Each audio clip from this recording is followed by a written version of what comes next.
Chapter 1. The World of Dragon Balls. Baotou Mountain. In a vast expanse of grassland, a gentle breeze rustled through the air. A strikingly handsome young man, approximately in his 20s, spread his arms wide and floated gracefully above the ground, surrounded by a shimmering white aura. His raven hair stood on end, animated by the energy enveloping him. Suddenly, the man's eyes snapped open, revealing a piercing gaze as cold as ice, devoid of any emotion. An invisible wave of energy radiated from the pineal gland located at the center of his forehead. In that moment, the wind ceased to blow, and the man slowly descended to the ground. He gazed at his hands, a sigh of disappointment escaping his lips as he reflected on his current state. My name is Sun Wuling. This world is indeed the Dragon Ball universe. I have traversed dimensions. Moreover, I have become the younger brother of Sun Wukong, the male protagonist of the 7 Dragon Balls. However, despite being Sun Wukong's brother, he was not a scion, he was human. He carried his own pride and had always pursued Sun Wukong's footsteps without faltering, consistently standing side by side with him. Since Bulma's arrival at Baotou Mountain, they embarked on adventures together in search of the Dragon Balls, sought mentorship from Master Roshi, participated in the World Martial Arts Tournament, dismantled the Red Ribbon Army, faced off in yet another World Martial Arts Tournament, narrowly defeating Tenshinhan and eventually overcoming Sun Wukong to claim the championship title.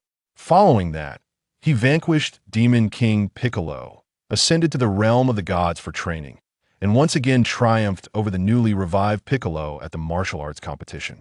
Sun Wuling had attempted to alter significant plot lines, yet regrettably, he lacked any external systems or cheats to maintain pace with Sun Wukong. Simply keeping up with him was already his utmost limit. Nevertheless, he had made some changes. For instance, he had exchanged numerous fish for a substantial quantity of Senza beans, amassing a jar and a half until the Senza beans in Korin Tower were temporarily sold out. The utility of Senza beans is well known to those familiar with Dragon Balls, although he might not recall every minor storyline. He had not forgotten the crucial events and elements of the narrative. Additionally, due to his influence, the trajectory of his encounter with Yachirobe had also altered, and now Yachirobe was completely unaware of his whereabouts, becoming a stranger. Not enough. Sun Wuling scrutinized his hands. Sun Wufan was already 4 years old, and although he possessed strength comparable to Sun Wukong, he was acutely aware of the impending chaos that awaited them in this world and the immense power Sun Wukong would eventually attain. Lying upon the grass, he gazed up at the azure sky, contemplating the path that lay ahead and how he should proceed. In his previous life, he was an avid enthusiast of the anime realm, with characters such as my Sakurajima, Hachiman Hikigaya, and Shinobu Kocho evoking fond memories. Compared to the nauseating dramas that felt akin to swallowing flies, Dragon Balls had opened the door to his appreciation for anime, revealing to him what truly constituted animated storytelling. He vividly recalled the exhilaration and emotion he felt upon witnessing Sun Wukong's first transformation into a Super Saiyan.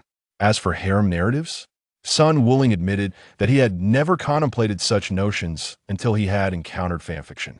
In his past life, he harbored no attachments. His parents had lived their lives peacefully. However, on that fateful day, a bolt of lightning had brought him to this world, where he was discovered as a newborn infant by Sun Wufan's grandfather. He was now known as Sun Wuling, a human in pursuit of martial arts. "Wuling uncle, it's time to eat." A childlike voice chimed in his ear, prompting Sun Wuling to spring to his feet. A small boy, no taller than his knee, with a tail reminiscent of a monkey and bright, sparkling eyes, wore a cap adorned with a 4-star Dragon Ball. Wufan. Sun Wufan, the son of Sun Wukong and Shishi, was named in honor of his grandfather. Only Sun Wuling understood the true potential that lay within Sun Wufan. Sun Wuling scooped Sun Wufan into his arms, employing flight techniques to soar through the sky. Rather than displaying fear, Sun Wufan excitedly raised his small hands in delight. Wow! Observing Sun Wufan's excitement, Sun Wuling suspected that if he were not holding on, Sun Wufan might leap from his grasp in sheer joy. "Wufan, would you like to learn martial arts with us? Then you could fly alongside me in Wukong." Sun Wuling attempted to entice Sun Wufan into martial arts training, yet he had not succeeded thus far. The reason lay not solely with Shishi, but more importantly, it was Sun Wufan's own aspiration. Currently, it was unfeasible once Sun Wufan grew a little older. Sun Wuling planned to guide him. After all, philosophy and martial arts were not mutually exclusive. Bruce Lee was a prime example of integrating philosophy into martial arts. Wuling uncle, I aspire to become a great scholar in the future.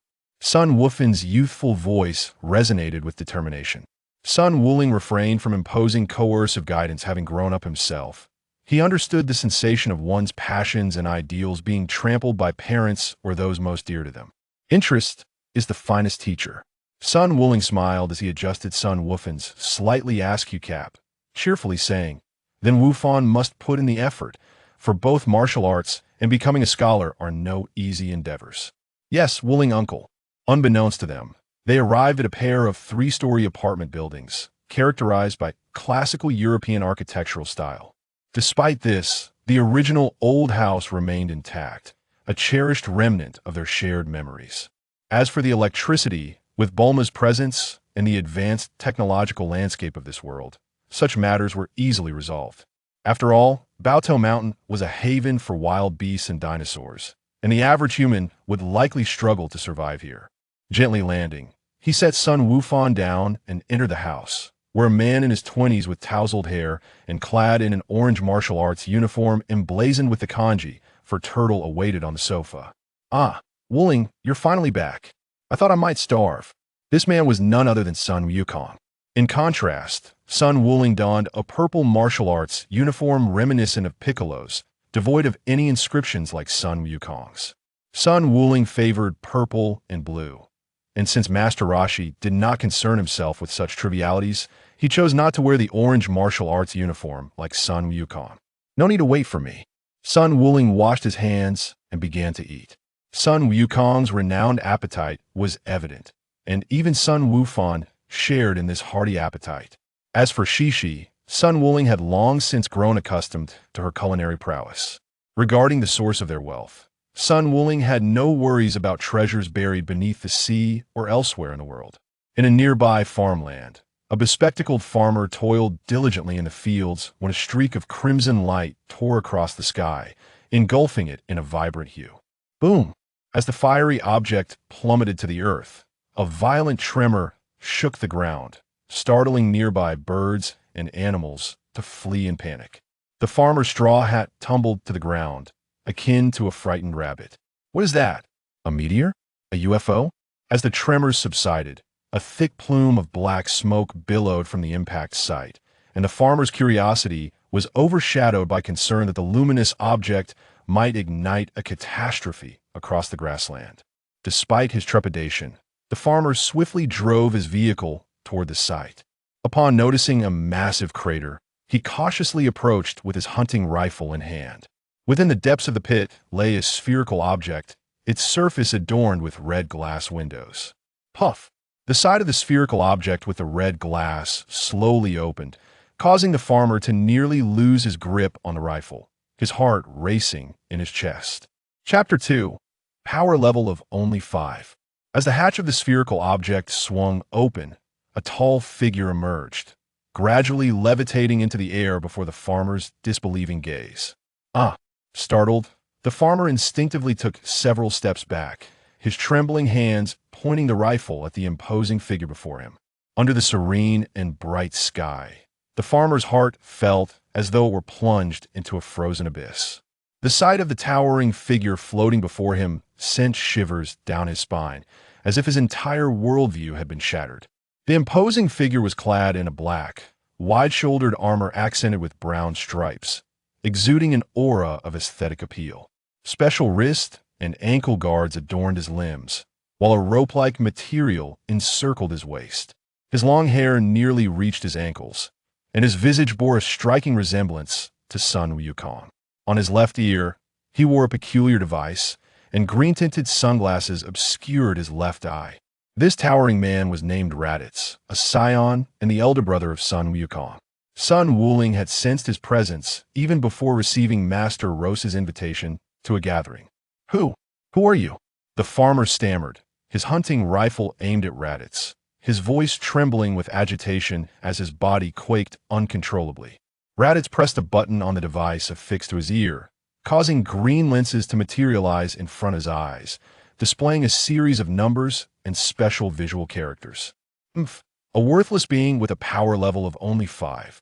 As the result from the scouter revealed themselves, Raditz scoffed disdainfully, slowly advancing toward the farmer. "You do not come any closer. 2 will shoot."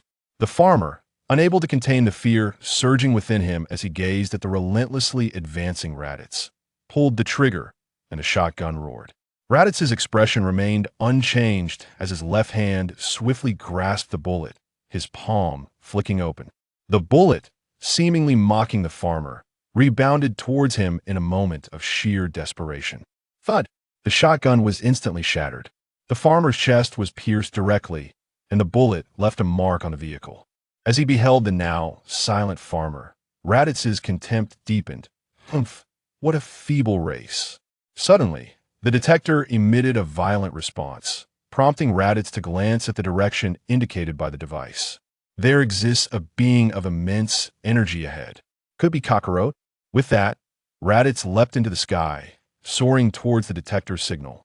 Meanwhile, Sun Wuling, Sun Wukong, and Sun Wufan were en route to the oceanic abode of Master Roshi. Sun Wukong held Sun Wufan in his arms as they rode on the flying Nimbus, while Sun Wuling trailed alongside, employing the technique of flight, a stream of energy forming a white line in the air. They arrived at the Kame house. Sun Wuling landed gracefully, and Sun Wukong descended from the Nimbus, still cradling Sun Wufan. Master Roshi. Sun Wukong's voice resonated, summoning everyone from within the Kame house. A bald boy clad in the same attire as Sun Wukong, Krillin, donned sunglasses, while Master Roshi, an elderly turtle hermit with a white beard, emerged. Additionally, a girl with short blue hair, dressed in a white coat and possessing a delicate visage, named Bulma, was the first to rush out, her face lighting up at the sight of Sun Wukong and Sun Wuling. "Suinkuan Wuling," Bulma exclaimed, a hint of inexplicable affection lacing her words. Sun Wuling cast a sidelong glance at Sun Wukong, recalling how, during their first encounter, he had genuinely believed Sun Wukong might end up with Bulma. "Wukong Wuling." Krillin also approached with excitement. "It's been a while." A gentle smile graced Sun Wuling's handsome face. Bulma, her curiosity piqued, gazed at Sun Wukong's embrace of Sun Wufan and inquired, "Suinkuan, who is this child?" Krillin chimed in, "Have you started a part-time job taking care of kids?" With a smile, Sun Wukong set Sun Wufan down, declaring, "He is my son." The revelation left Krillin, Bulma, and Master Roshi in stunned silence, their jaws nearly dropping in disbelief. Given Sun Wukong's innocent and naive demeanor, it was astonishing to learn he had a child. Under Sun Wukong's instruction, Sun Wufan slightly bowed and greeted them in a sweet, youthful voice. "Hello, everyone." "Hello, Krillin, Bulma, and Master Roshi," responded, reciprocating the bow. Sun Wukong introduced, "His name is Sun Wufan." Sun Wufan then began to frolic with Master Roshi's old turtle companion. "Is that so? You named him after your late grandfather." Master Roshi's words cast a shadow of melancholy over Sun Wukong and Sun Wuling, particularly for Sun Wuling, who had been too young and weak to alter such a fate. At that moment, Bulma knelt before Sun Wufan, smiling as she asked, "Wufan, how old are you this year?" Sun Wufan held up his fingers, stating 4 years old. Bulma crossed her arms, her voice tinged with an inexplicable mirth. "I didn't expect Sunkun's son to be so polite." Sun Wukong replied, "It's all thanks to Chi-Chi's good teaching." Upon hearing Chi-Chi's name, Bulma paused, lifting her gaze to Sun Wukong. Their shared adventures had allowed her, once a lovesick girl, to see much more and understand her own desires. Yet it was too late. Everything was far too late. "Wufan, what do you want to be when you grow up?" Sun Wufan answered, "I want to be a great scholar." "A scholar?" Bulma responded, slightly taken aback, surprised that he did not aspire to be a martial artist like Sun Wukong or Sun Wuling. At that moment, Raditz continued his flight towards the direction indicated by the detector, arriving atop a hill where he encountered a green-skinned being draped in a white cloak and clad in a purple martial arts uniform, his ears slightly pointed. This green being was named Piccolo. Suddenly, Piccolo sensed Raditz's energy, a bead of cold sweat trickling down his brow. This power, could it be Sun Wukong or Sun Wuling?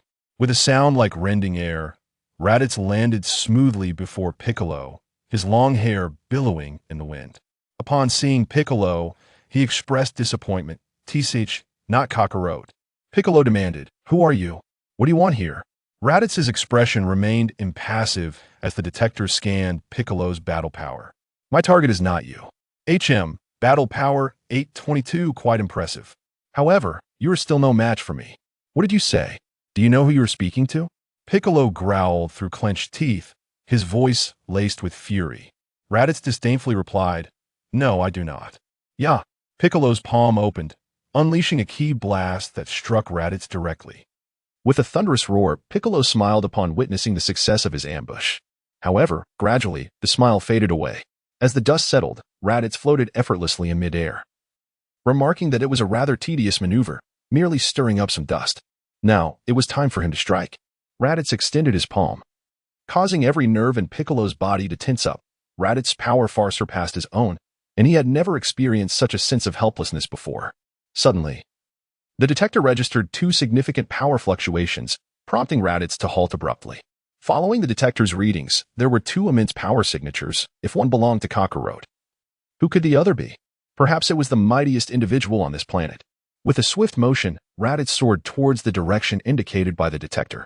Piccolo, feeling as if a tremendous weight had been lifted, braced himself against the ground, gasping for breath due to the immense pressure Raditz had exerted upon him.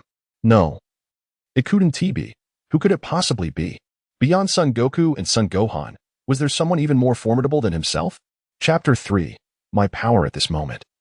Within the Kame house, Son Gohan, Son Goku, and others were engaged in conversation when suddenly, both Son Gohan and Son Goku sensed an overwhelming energy approaching them. Krillin and Master Roshi also felt it. "What is that approaching us?" Son Goku inquired, gazing towards the source. Sun Wuling felt a slight unease in his heart as Raditz finally arrived. Despite the events surrounding Piccolo, he had not let his guard down. Instead, he had intensified his training. Sun Wukong and Piccolo had joined him in this relentless pursuit of strength. However, Sun Wuling remained uncertain about his own combat prowess, lacking a clear understanding of his capabilities. One thing he was certain of was that he far surpassed the former Sun Wukong, who possessed a battle power of over 300. To his relief, Raditz's energy did not instill in him an overwhelming sense of dread. Rather, it felt tangible, within reach. Even if he were to be bested, he had already gathered the Dragon Balls and stored them at home, along with more than 10 cents of beans on his person. He had faith that, should he and Sun Wukong face Raditz together, they would not fall without taking him down as well.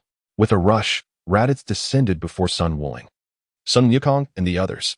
Sun Gohan, trembling with fear, clutched at Sun Wukong's trousers, casting anxious glances at Raditz. Raditz regarded Sun Wukong, a hint of a smirk playing on his lips, pleased with the reading of Sun Wukong's battle power on his scouter. "At last, you've grown, Kakarot," he exclaimed. Sun Wukong, puzzled, looked back at Raditz. Raditz scrutinized Sun Wukong, noting the striking resemblance to their father. "But Kakarot, what is this planet? Wasn't your mission to eradicate humanity? What are you truly doing here?"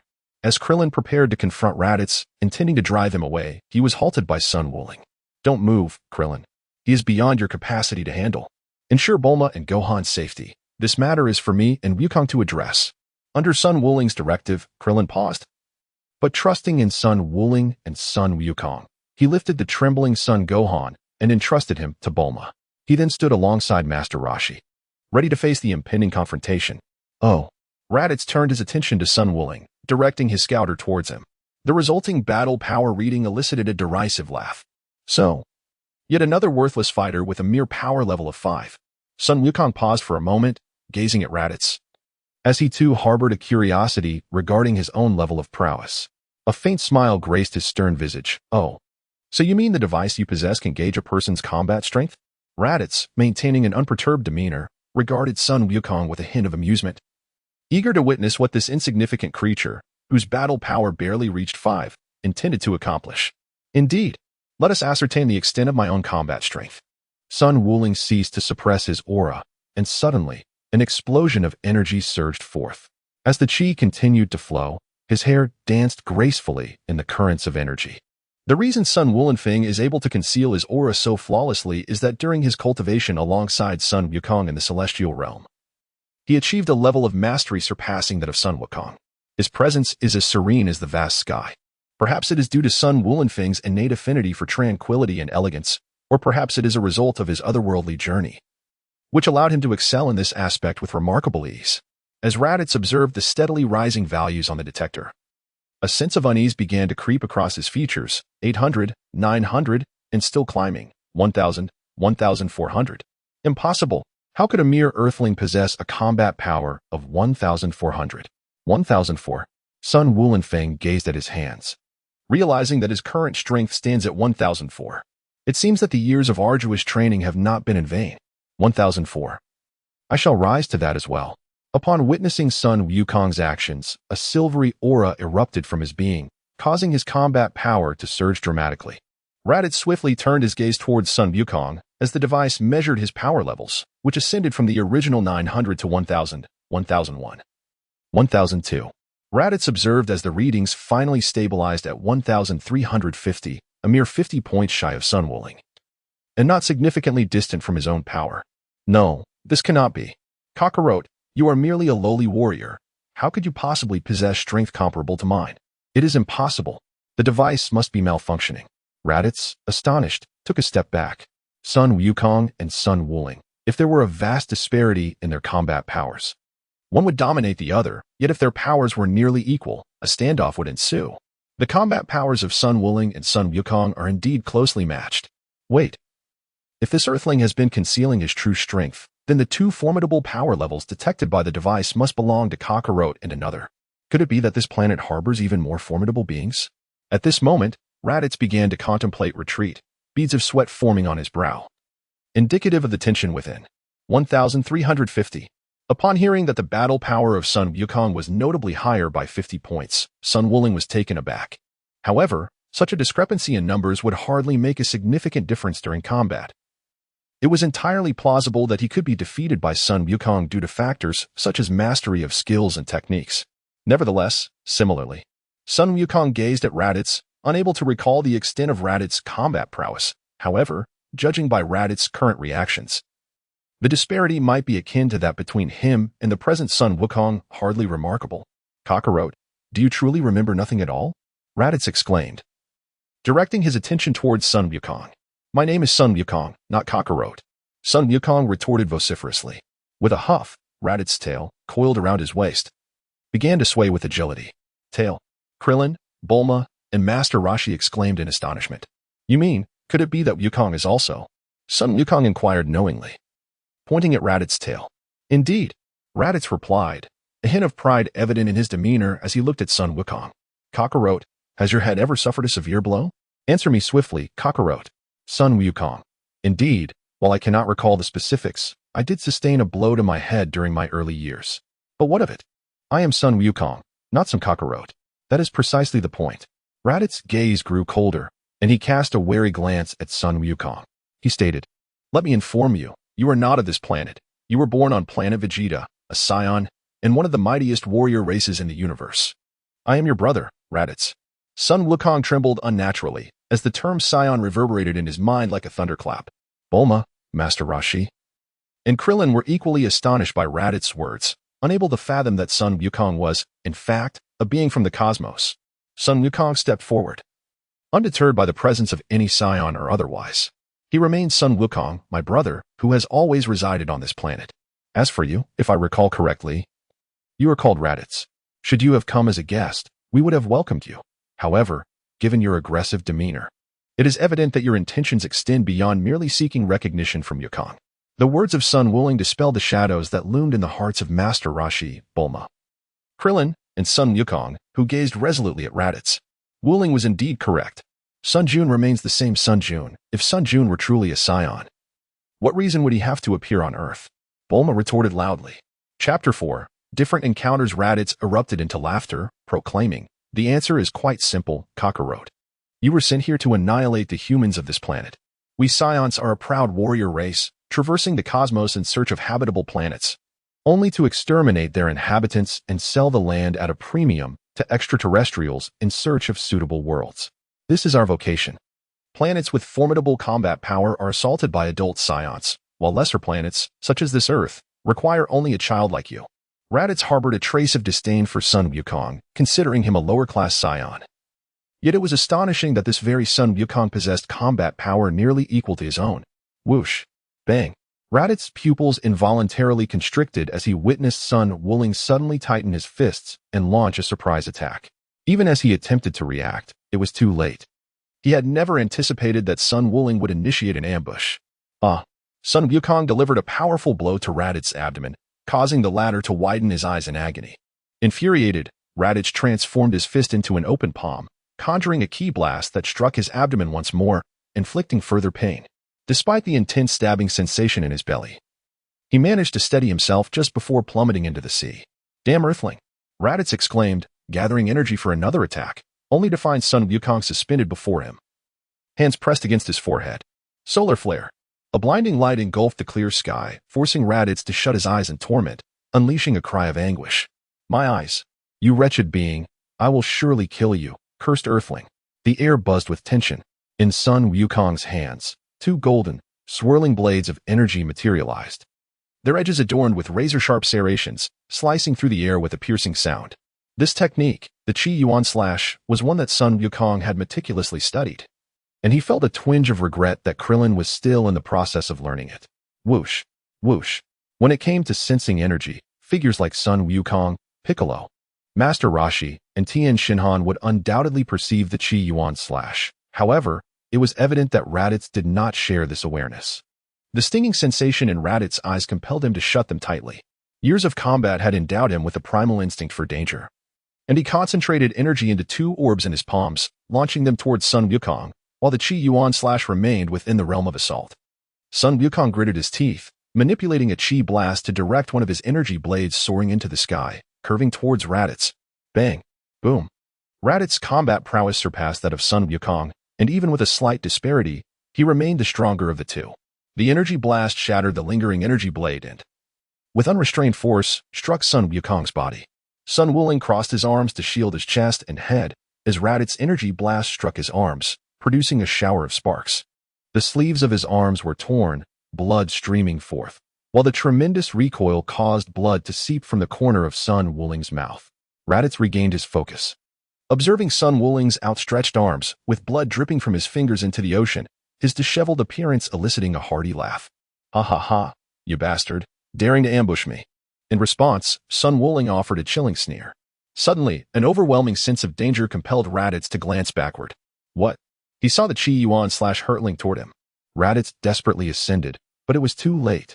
Though Sun Wuling's ideal of cleaving Raditz in two remained unfulfilled, the Qi Yuan Slash severed Raditz's legs below the knees. The severed limbs plummeted into the depths of the sea, where sharks, drawn by the scent of blood, swiftly devoured Raditz's dismembered legs, vanishing into the abyss. Sun Wukong's right fist struck fiercely against Raditz's cheek, causing the colossal figure to plummet onto the beach of Kame House, stirring up a whirlwind of dust. The probe that Raditz had launched was deftly caught by Sun Wukong, who then leaped gracefully back to Kame House. Suddenly, Bulma, Krillin, Master Roshi, and Gohan were taken aback by Raditz's abrupt descent. The entire confrontation lasted no more than a mere 10 seconds. In a fit of rage, Raditz opened his mouth, gathering an energy blast within, aimed directly at Krillin, Bulma, and the others. Oh no! Sun Wukong swiftly positioned himself in front of Bulma, Krillin, and the others, gathering a powerful energy blast in his hand, poised to hurl it at Raditz. Whoosh! Boom! Raditz let out a pained roar as Sun Wukong delivered a fierce kick to Raditz's crown, causing the beach to fracture. Raditz's head was forcefully embedded deep into the sand, the grains swirling around like a tempest of yellow dust. Eventually, the chaos subsided, restoring tranquility. Wukong, are you all right? Sun Wukong observed the condition of Sun Wuling at that moment and inquired with concern. Are you all right? I'm fine. Sun Wukong grasped Raditz by the hair, lifting the bloodied warrior effortlessly and discarding him like refuse into the distance. Sun Wukong raised the detector, directing it towards Raditz, revealing his current combat power level. Raditz's power level stood at 640, indicating he was gravely injured. Removing the detector, he tossed it to Bulma and approached the struggling Raditz with deliberate steps, unhesitatingly placing his foot upon Raditz's fingers. A pained wail escaped Raditz's lips as he felt as though his fingers were being crushed under Sun Wukong's weight. "Please, help me," Raditz pleaded, sensing his body temperature plummeting, his legs severed below the knees by a fierce energy strike, leaving a crimson pool staining the sandy shore. His vision beginning to blur. Sun Wukong crouched before Raditz, and as he approached, Bulma remained apprehensive about the recent events, hesitant to draw near. However, upon seeing Krillin, Master Roshi, and Gohan moving forward, she hastily trotted over. At this moment, your legs lay shattered, and you had lost a significant amount of blood. Though you pressed firmly against the wound, alleviating some pain, the flow of blood quickened. Even if I were to spare your life, you would succumb within 20 minutes. The words of Sun Wukong echoed like the whispers of a demonic entity, causing Raditz's pupils to dilate in shock, his mind momentarily sharpened amidst the chaos.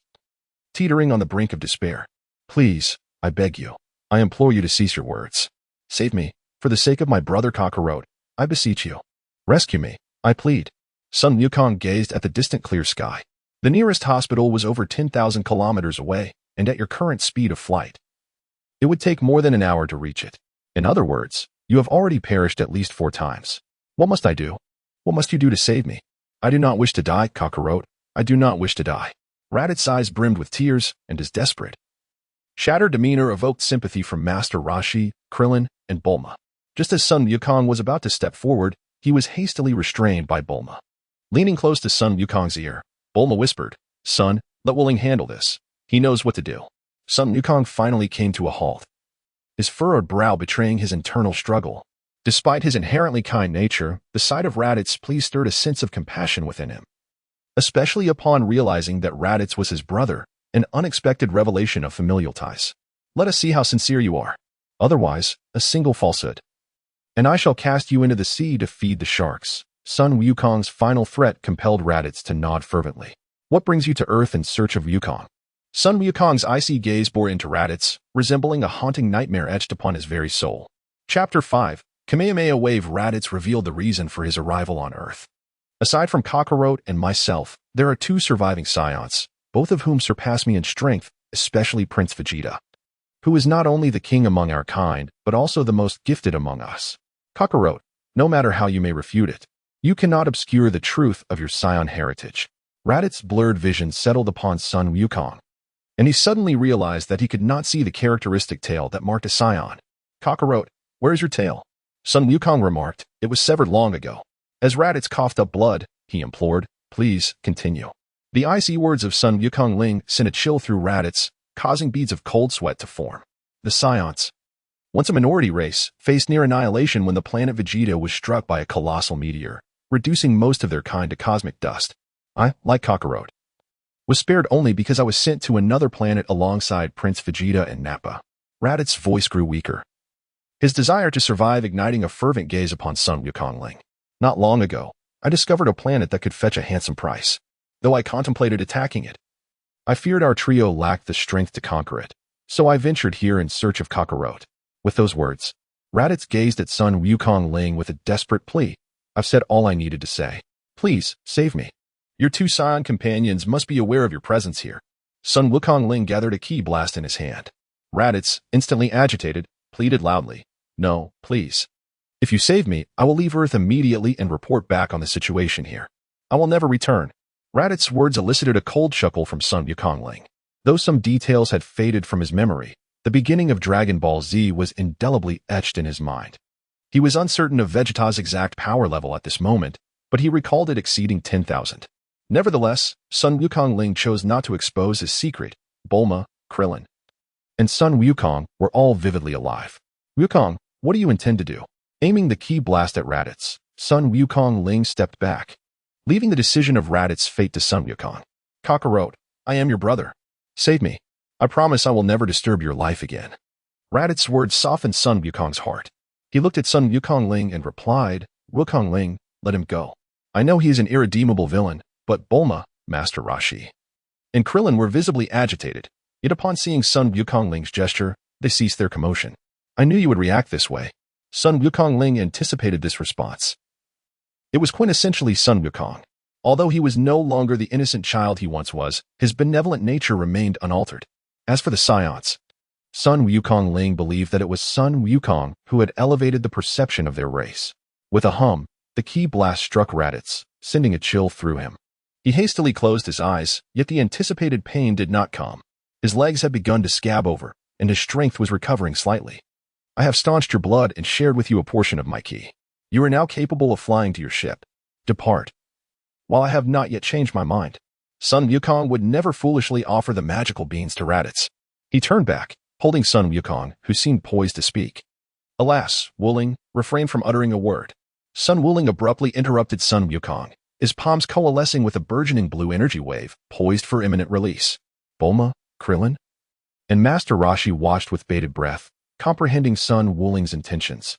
Sun Gohan remained cradled in Bulma's embrace, alongside her, Krillin, and Master Roshi, all gazing with curiosity at the azure energy wave amassed in Sun Wuling's hands.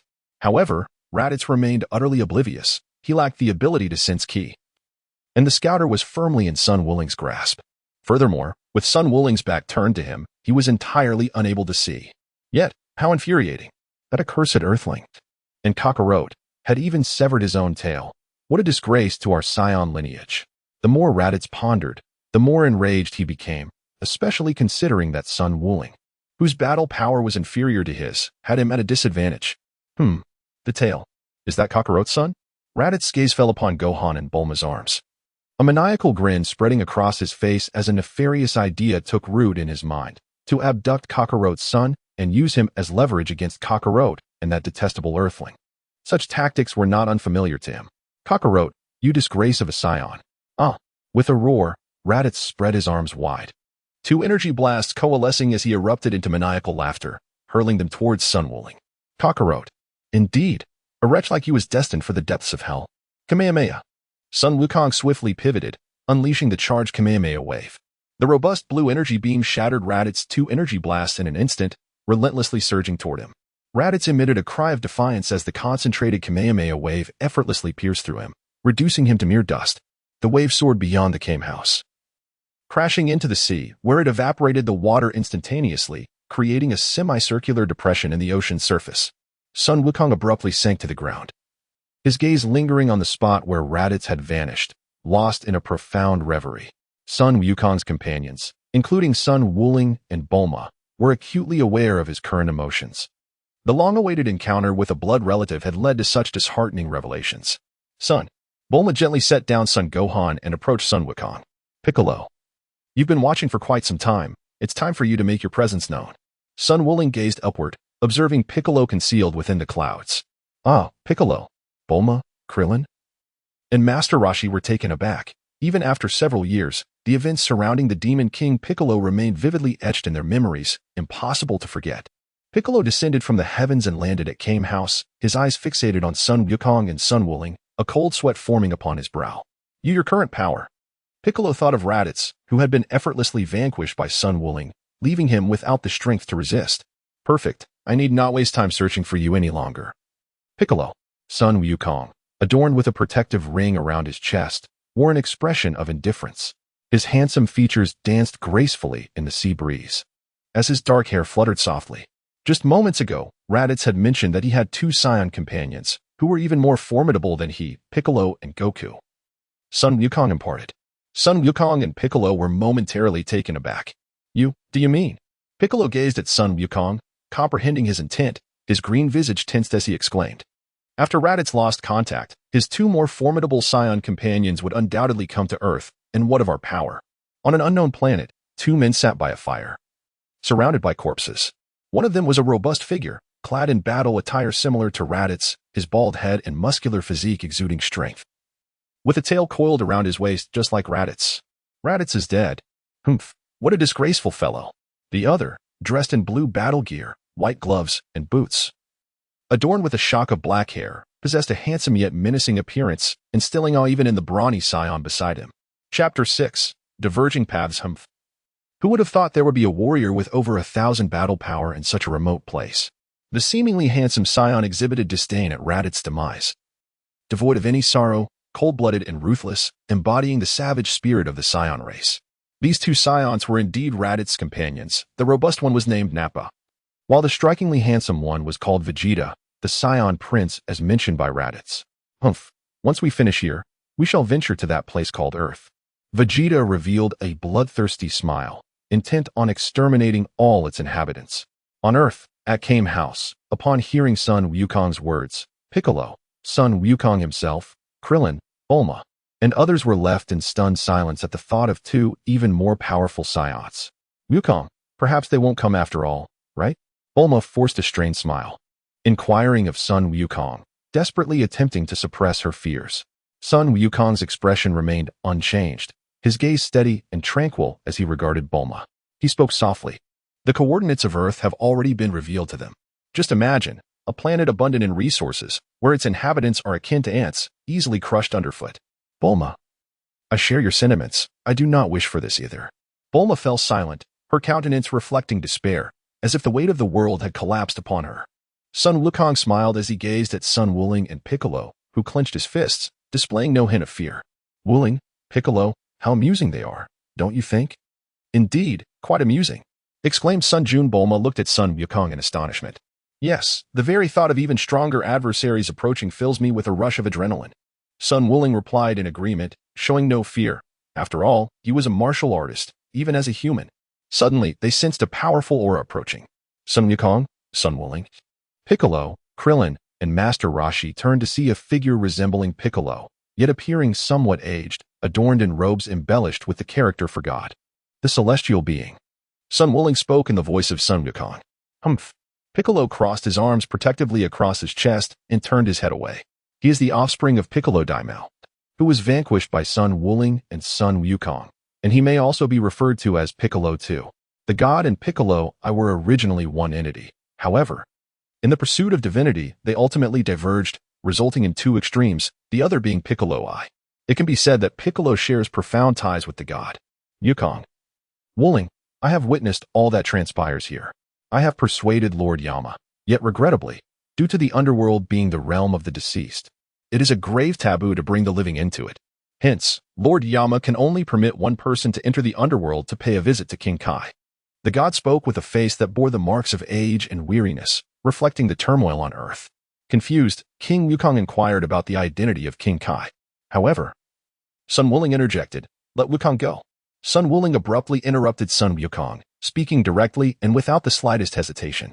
What? Wuling, you. Sun Wukong gazed at Sun Wuling, acknowledging that Wuling's strength surpassed his own. Logically, it would be most fitting for Wuling to embark on this journey, especially considering he is Wukong's elder brother. Let us cease our pushing and shoving. The sooner we act, the more time we shall have for cultivation. Wukong, it is imperative that you return after acquiring skills from the King of the World, for we must not squander the earnest efforts of the celestial being. Does the King of the World possess valuable treasures? Indeed, and in abundance, such as the King's Fist and the Spirit Bomb. Why then does Sun Wuling not undertake this journey? Because Sun Wukong is his brother, even if they are not bound by blood, the bond they share is scarcely diminished. I understand now. Sun Wukong comprehended his responsibilities, and the usual playful and cheerful expression on his face faded away. The celestial being accompanied Sun Wukong to the heavenly realm, vanishing before the eyes of Sun Wukong's companions. They returned to some of the original trajectories once more. In his heart, Sun Wuling could not help but think that he never expected Sun Wukong to survive this time due to his influence, and to even venture into the underworld and visit the King of the World. However, it seemed that the celestial beings must have exerted considerable effort to secure such an opportunity. Indeed, the gods are truly diligent in their duties for the sake of Earth. Sun Wuling, do not presume that Sun Wukong's training under the King of the World will allow you two brothers to stand before me indefinitely. Regardless of whether you are scions or not, the ultimate ruler of this world shall undoubtedly be me. Demon King Piccolo pointed at Sun Wuling, unleashing a maniacal laughter. Sun Wukong's expression remained unchanged as he gazed at Piccolo, his eyes seemingly piercing through him. Piccolo, my friend, even after all this time, you still possess such an air of youthful folly. How do you manage it? Piccolo nearly twisted his waist in surprise at Sun Wukong's remark. He recalled that during the World Martial Arts Tournament, Sun Wukong had said something very similar to him. Upon grasping the essence of youthful folly, especially with Bulma, Krillin, and Master Roshi stifling their laughter nearby, he felt his cheeks flush with indignation. You, Sun Wukong. Sun Wukong nonchalantly waved his hand, exclaiming, Hi, hi, I am already aware of that. However, before we proceed, there is a matter I must entrust to you, Piccolo. After uttering these words, Sun Wukong approached Sun Gohan, crouching down to observe him closely. Please, Sun Wukong, you rascal. I have yet to consent to this. Piccolo nearly roared at Sun Wukong. Krillin whispered to Bulma and Master Roshi, Piccolo is utterly at a loss when it comes to Wukong. Bulma replied, while Master Roshi nodded in agreement. Sun Wulings gently adjusted Sun Wufan's hat and spoke softly, Wufan, you must have witnessed everything that just transpired. At your tender age, I wish for you to grow up joyfully and free from worries, yet reality simply does not permit such bliss. Wuling's uncle. Sun Wufan's youthful voice rose as he gazed up at Sun Wulings. Although he had just witnessed the extinguishing of a life, he felt no discomfort. Soon, an even more formidable adversary will arrive on Earth. Should we fail, not only you but even I, your mother, father, and everyone else may meet the same fate as that which we just witnessed, death. Sun Wukong's son, Gohan, suddenly collapsed onto the ground. At the tender age of 4, he could not comprehend the concept of death. However, the mere thought of Chi-Chi, Goku, and Goten vanishing like Raditz did pierced his heart as if it were struck by a sharp blade. No, Uncle Goten, Daddy, Mommy, please don't leave me. He cried out in anguish. Sun Wukong understood the essence of death, and he wept as he held Sun Wuling in his arms. Wuling, after all, Gohan is still just a child. Perhaps I have spoken too harshly, Bulma observed with a tinge of compassion as she gazed at Sun Wuling. Sun Wukong did not respond, gently patting Sun Gohan's back. I apologize, Gohan. I do not wish for you to be exposed to these matters too soon. However, if those two more powerful scions were to arrive on Earth and we were to fail, everyone would perish. Gohan, you possess unimaginable potential, once harnessed. It will surpass that of anyone else. Embrace the martial arts, Gohan. By doing so, you will acquire the strength to protect your father, your mother, and everyone around you. If you are unwilling, I will not impose. I shall return you to your mother immediately. Upon the conclusion of Sun Wukongling's words, Sun Wukong Fan was on the verge of expressing his desire to seek out his mother. However, the weight of Sun Wukongling's statements lingered heavily in his mind. Sun Wukong, Chi-Chi, and Sun Wukongling had perished, much like Raditz under the devastating Kamehameha wave. Uncle Wukongling, if I master martial arts, will I be able to protect you, as well as father and mother? Sun Wukong Fan gazed timidly at Sun Wukongling, his eyes brimming with tears. Sun Wukong resolutely stated, indeed, as long as you persistently pursue the path of martial arts, you will not only be able to protect us, but also defeat those nefarious foes and save countless others. Chapter 7. Where does my path lie? Sun Wukong nodded, gazing at Sun Wuling with tear-filled eyes. Sun Wuling rose to his feet, turning to face Piccolo with a mischievous grin. Piccolo, I beg of you, please assist me in training Gohan for the time being. A profound silence ensued. Suddenly, the exclamations of Piccolo, Bulma, and others seemed poised to lift the roof of the Kame house. Krillin exclaimed, Wuling, are you truly serious? Bulma interjected, Wuling, let Piccolo, to which Piccolo, filled with fury, roared, why should I train this whimpering little brat? Son Gohan gazed at Piccolo, utterly astounded, and promptly sank to the ground, clutching the hem of Sun Wukong's trousers with fervor. I must elucidate the reasons to my sister-in-law. I shall join you shortly. Piccolo. The reason my strength surpasses yours lies in the frequent training sessions I share with Wukong. Sun Wuling lifted Sun Wufan and entrusted him to Piccolo, removing his hat and picking up the 4-star Dragon Ball. In truth, aside from restoring the original course of events, there was another reason, his familiarity with Sun Wufan. The boy's current disposition would foster a sense of dependence on him, making it difficult for Wuling to train him with the necessary rigor. It would be prudent to leave him in Piccolo's care for the time being. Hey, you rascal. Piccolo crossed his arms over his chest, lowering his gaze to Sun Wufan, the weeping little brat who was said to possess potential surpassing theirs. Come here. He seized Sun Wufan and soared into the sky. Ha ha, Sun Wuling. Entrusting me with Goku's son is your gravest mistake. Just wait, Sun Wuling. If this little one lacks the potential you claim, I shall crush him. With that, Piccolo departed, carrying the sobbing Sun Wufan, who was calling out for Uncle Wuling, out of everyone's sight. Master Roshi looked at Sun Wuling and questioned, Wuling, is this truly wise? Allowing that fellow Piccolo to train Wufan? Sun Wukong nodded, albeit momentarily. With Wukong absent for the time being, I shall practice alongside Piccolo when the moment arrives. By the way, Sun Wukong pointed to the device he had just handed to Bulma, saying, "This is the apparatus that Raditz uses to detect battle power. Aside from the numbers, which are somewhat decipherable, the rest consists of characters we do not recognize. Bulma, I believe you would find this intriguing." As Sun Wuling took flight using the sky dance technique, he bid farewell to the others and soared towards Baozi Mountain. Gently wiping the traces of blood from the corner of his mouth, he began to ponder his future course of action. He had contemplated the notion, inspired by certain fanfictions he had encountered, of wishing upon the Dragon Balls to obtain Scion blood. Yet, he acknowledged that those endowed with a system were far more fortunate. However, he lacked such a system, and whenever the thought of wishing for Scion lineage crossed his mind, an instinctive aversion welled up within him, filling him with disdain for such an idea. The sky remained eerily tranquil. Sun Wuling murmured softly. At that time, after he and Sun Wukong had triumphed over King Piccolo they arrived in the heavenly realm, where the deities did not subject him to the same arduous training as Sun Wukong. The deity remarked, "Wuling, you are unlike Wukong. His path is not suited for you." Sun Wuling, not suitable for me? Celestial being, what path should I take? Celestial being, the essence of life is not confined to mere existence. The universe, flora, fauna, and even celestial bodies embody this vital energy. Your ability to control and perceive this energy is unparalleled among those I have encountered. However, I regret to inform you that I do not possess the means to guide you. Returning to reality, Sun Wuling's first thought is the spirit bomb. This technique, taught to Sun Wukong by the North Kai, wields tremendous, destructive power. Its drawback lies in the lengthy charging process. The greater the malevolence of the opponent's heart, the more devastating the damage inflicted. Thus, only a warrior of pure goodness, like Sun Wukong, can wield it effectively. Sun Wukong possesses a clear understanding of himself. He does not consider himself to be virtuous. However, the method of gathering energy through the spirit bomb has greatly inspired him. The celestial being once remarked on his exceptional control and perception of energy. What if he were to channel this energy within himself, akin to the practices of immortals? This thought has persistently lingered in his mind. After the events with Piccolo concluded, Sun Wukong embarked on a relentless quest for mastery. Yet he has found himself unable to achieve it. The celestial being led Sun Wukong to the underworld, where they encountered King Yin, who explained that to reach the realm of the King of Worlds, they must traverse a serpentine path stretching 1,000,000 kilometers. Gurgle. A protest arose from Sun Wukong's stomach as he sat despondently upon the serpentine path, gazing at the seemingly endless road ahead. The clouds flanking the path appeared far less inviting than they seemed. A careless misstep could send one plummeting into the depths of hell. I cannot endure this any longer.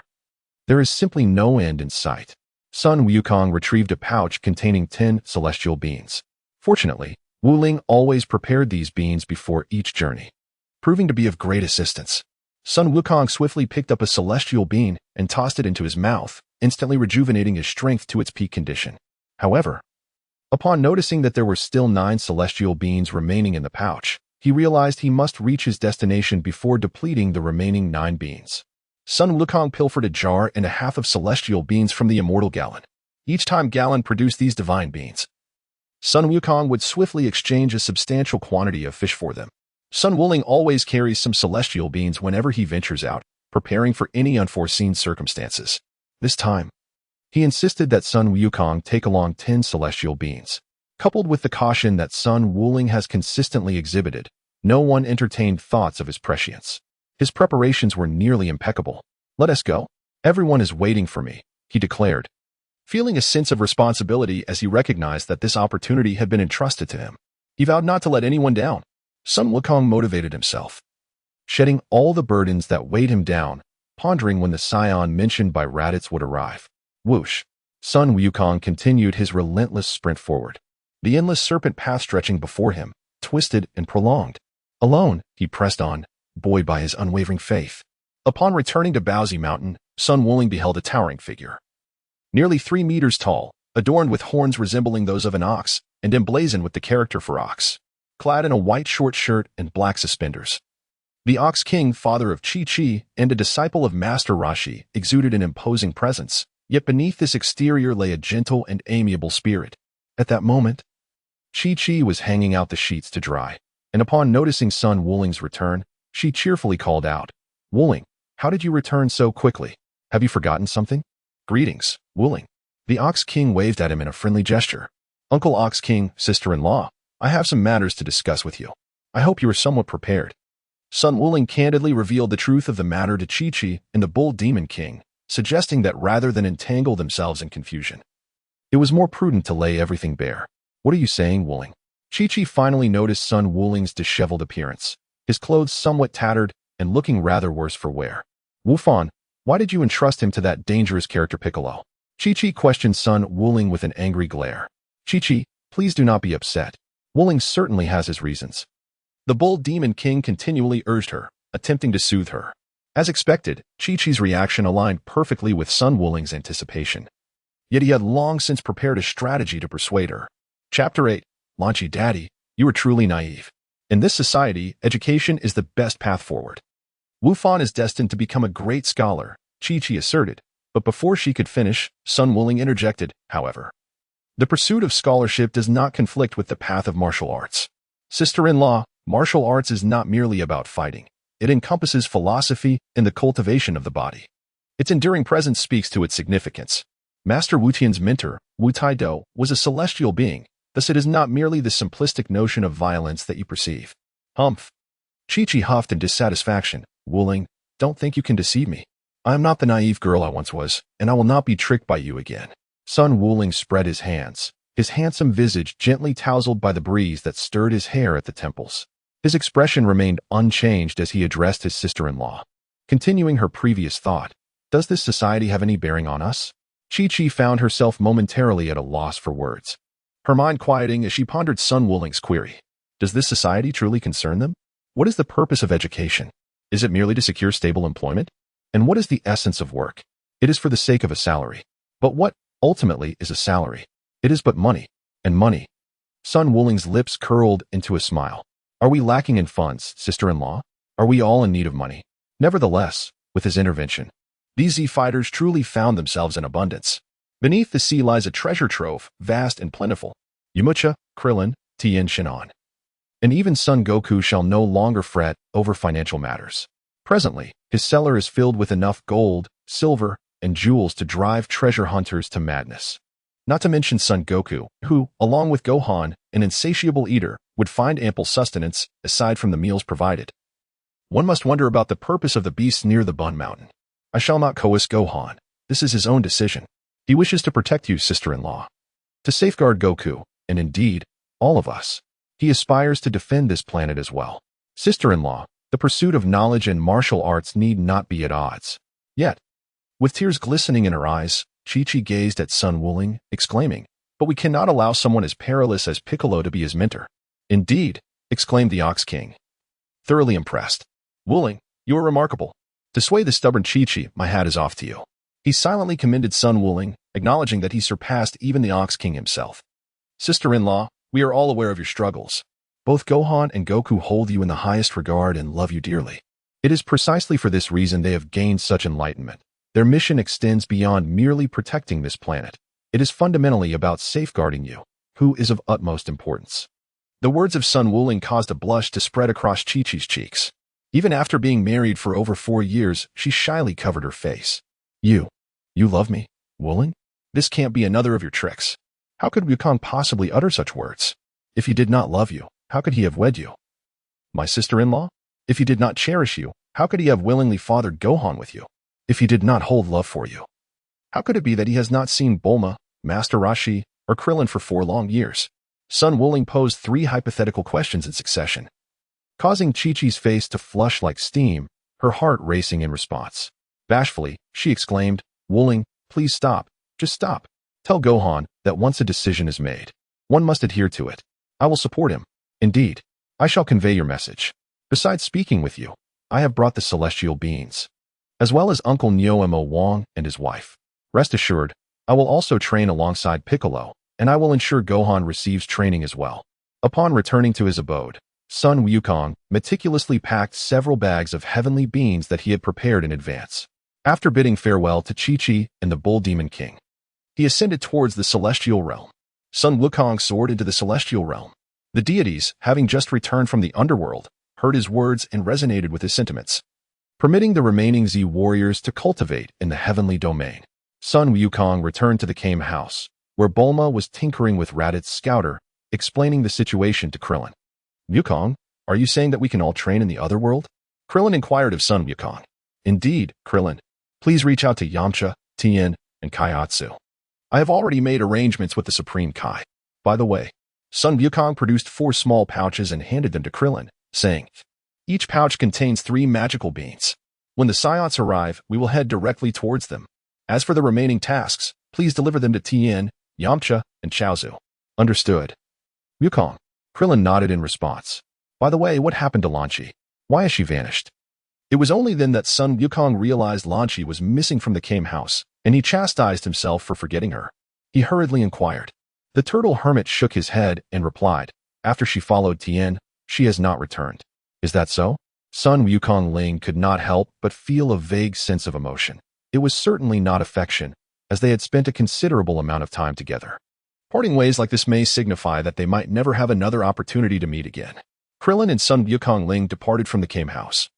With Krillin heading off to join Tien Shinhan, Kaiatsu, and Yamcha to venture toward the Korin Tower, Sun Wukong soared towards Raditz' spaceship. The sound of rapid gunfire echoed through the air, and amidst the chaos, a woman with flowing golden hair, clad in a striking red dress, wielded a submachine gun. The crowd that had previously encircled the spacecraft scattered in disarray. Lan Chi, is that really you? What a surprise to encounter her here. Sun Wuling hastily descended. Observing the fierce blonde Lan Chi who was brandishing a machine gun and unleashing a barrage of gunfire. Long time no see. She called out, but Lan Chi retorted. Get out of my way, old lady. The golden-haired Lan Chi then turned her machine gun towards Sun Wuling, firing indiscriminately. Oh my goodness. Sun Wuling was startled. Not because the threat was directed at him, but the suddenness of it was indeed shocking. It was apparent that the golden-haired Lan Chi recognized him as well. A projectile of energy struck the ground beside Lan Chi, stirring up a cloud of dust that enveloped her. The dust tickled her nose. Achoo! Lan Chi sneezed. And her appearance transformed dramatically. Her once golden hair and green eyes shifted to blue locks and dark eyes. The fierce demeanor she previously exhibited softened, revealing a gentle and innocent disposition. Where am I? Ah, Wuling, you are here too, exclaimed the blue-haired Lan Chi, her face lighting up with joy as she gazed at Sun Wuling. It has been a while, Lan Chi, Wuling replied, approaching the motorcycle that the golden-haired Lan Chi had been riding. The 2 bags filled with gold and silver jewels made his lips twitch with amusement. It seems the golden-haired Lan Chi remains unchanged. Did I do all this, Wuling? The blue-haired Lan Chi surveyed the chaos around them, with bullet holes strewn everywhere, her expression turning anxious as she looked at Sun Wuling. It's all right now.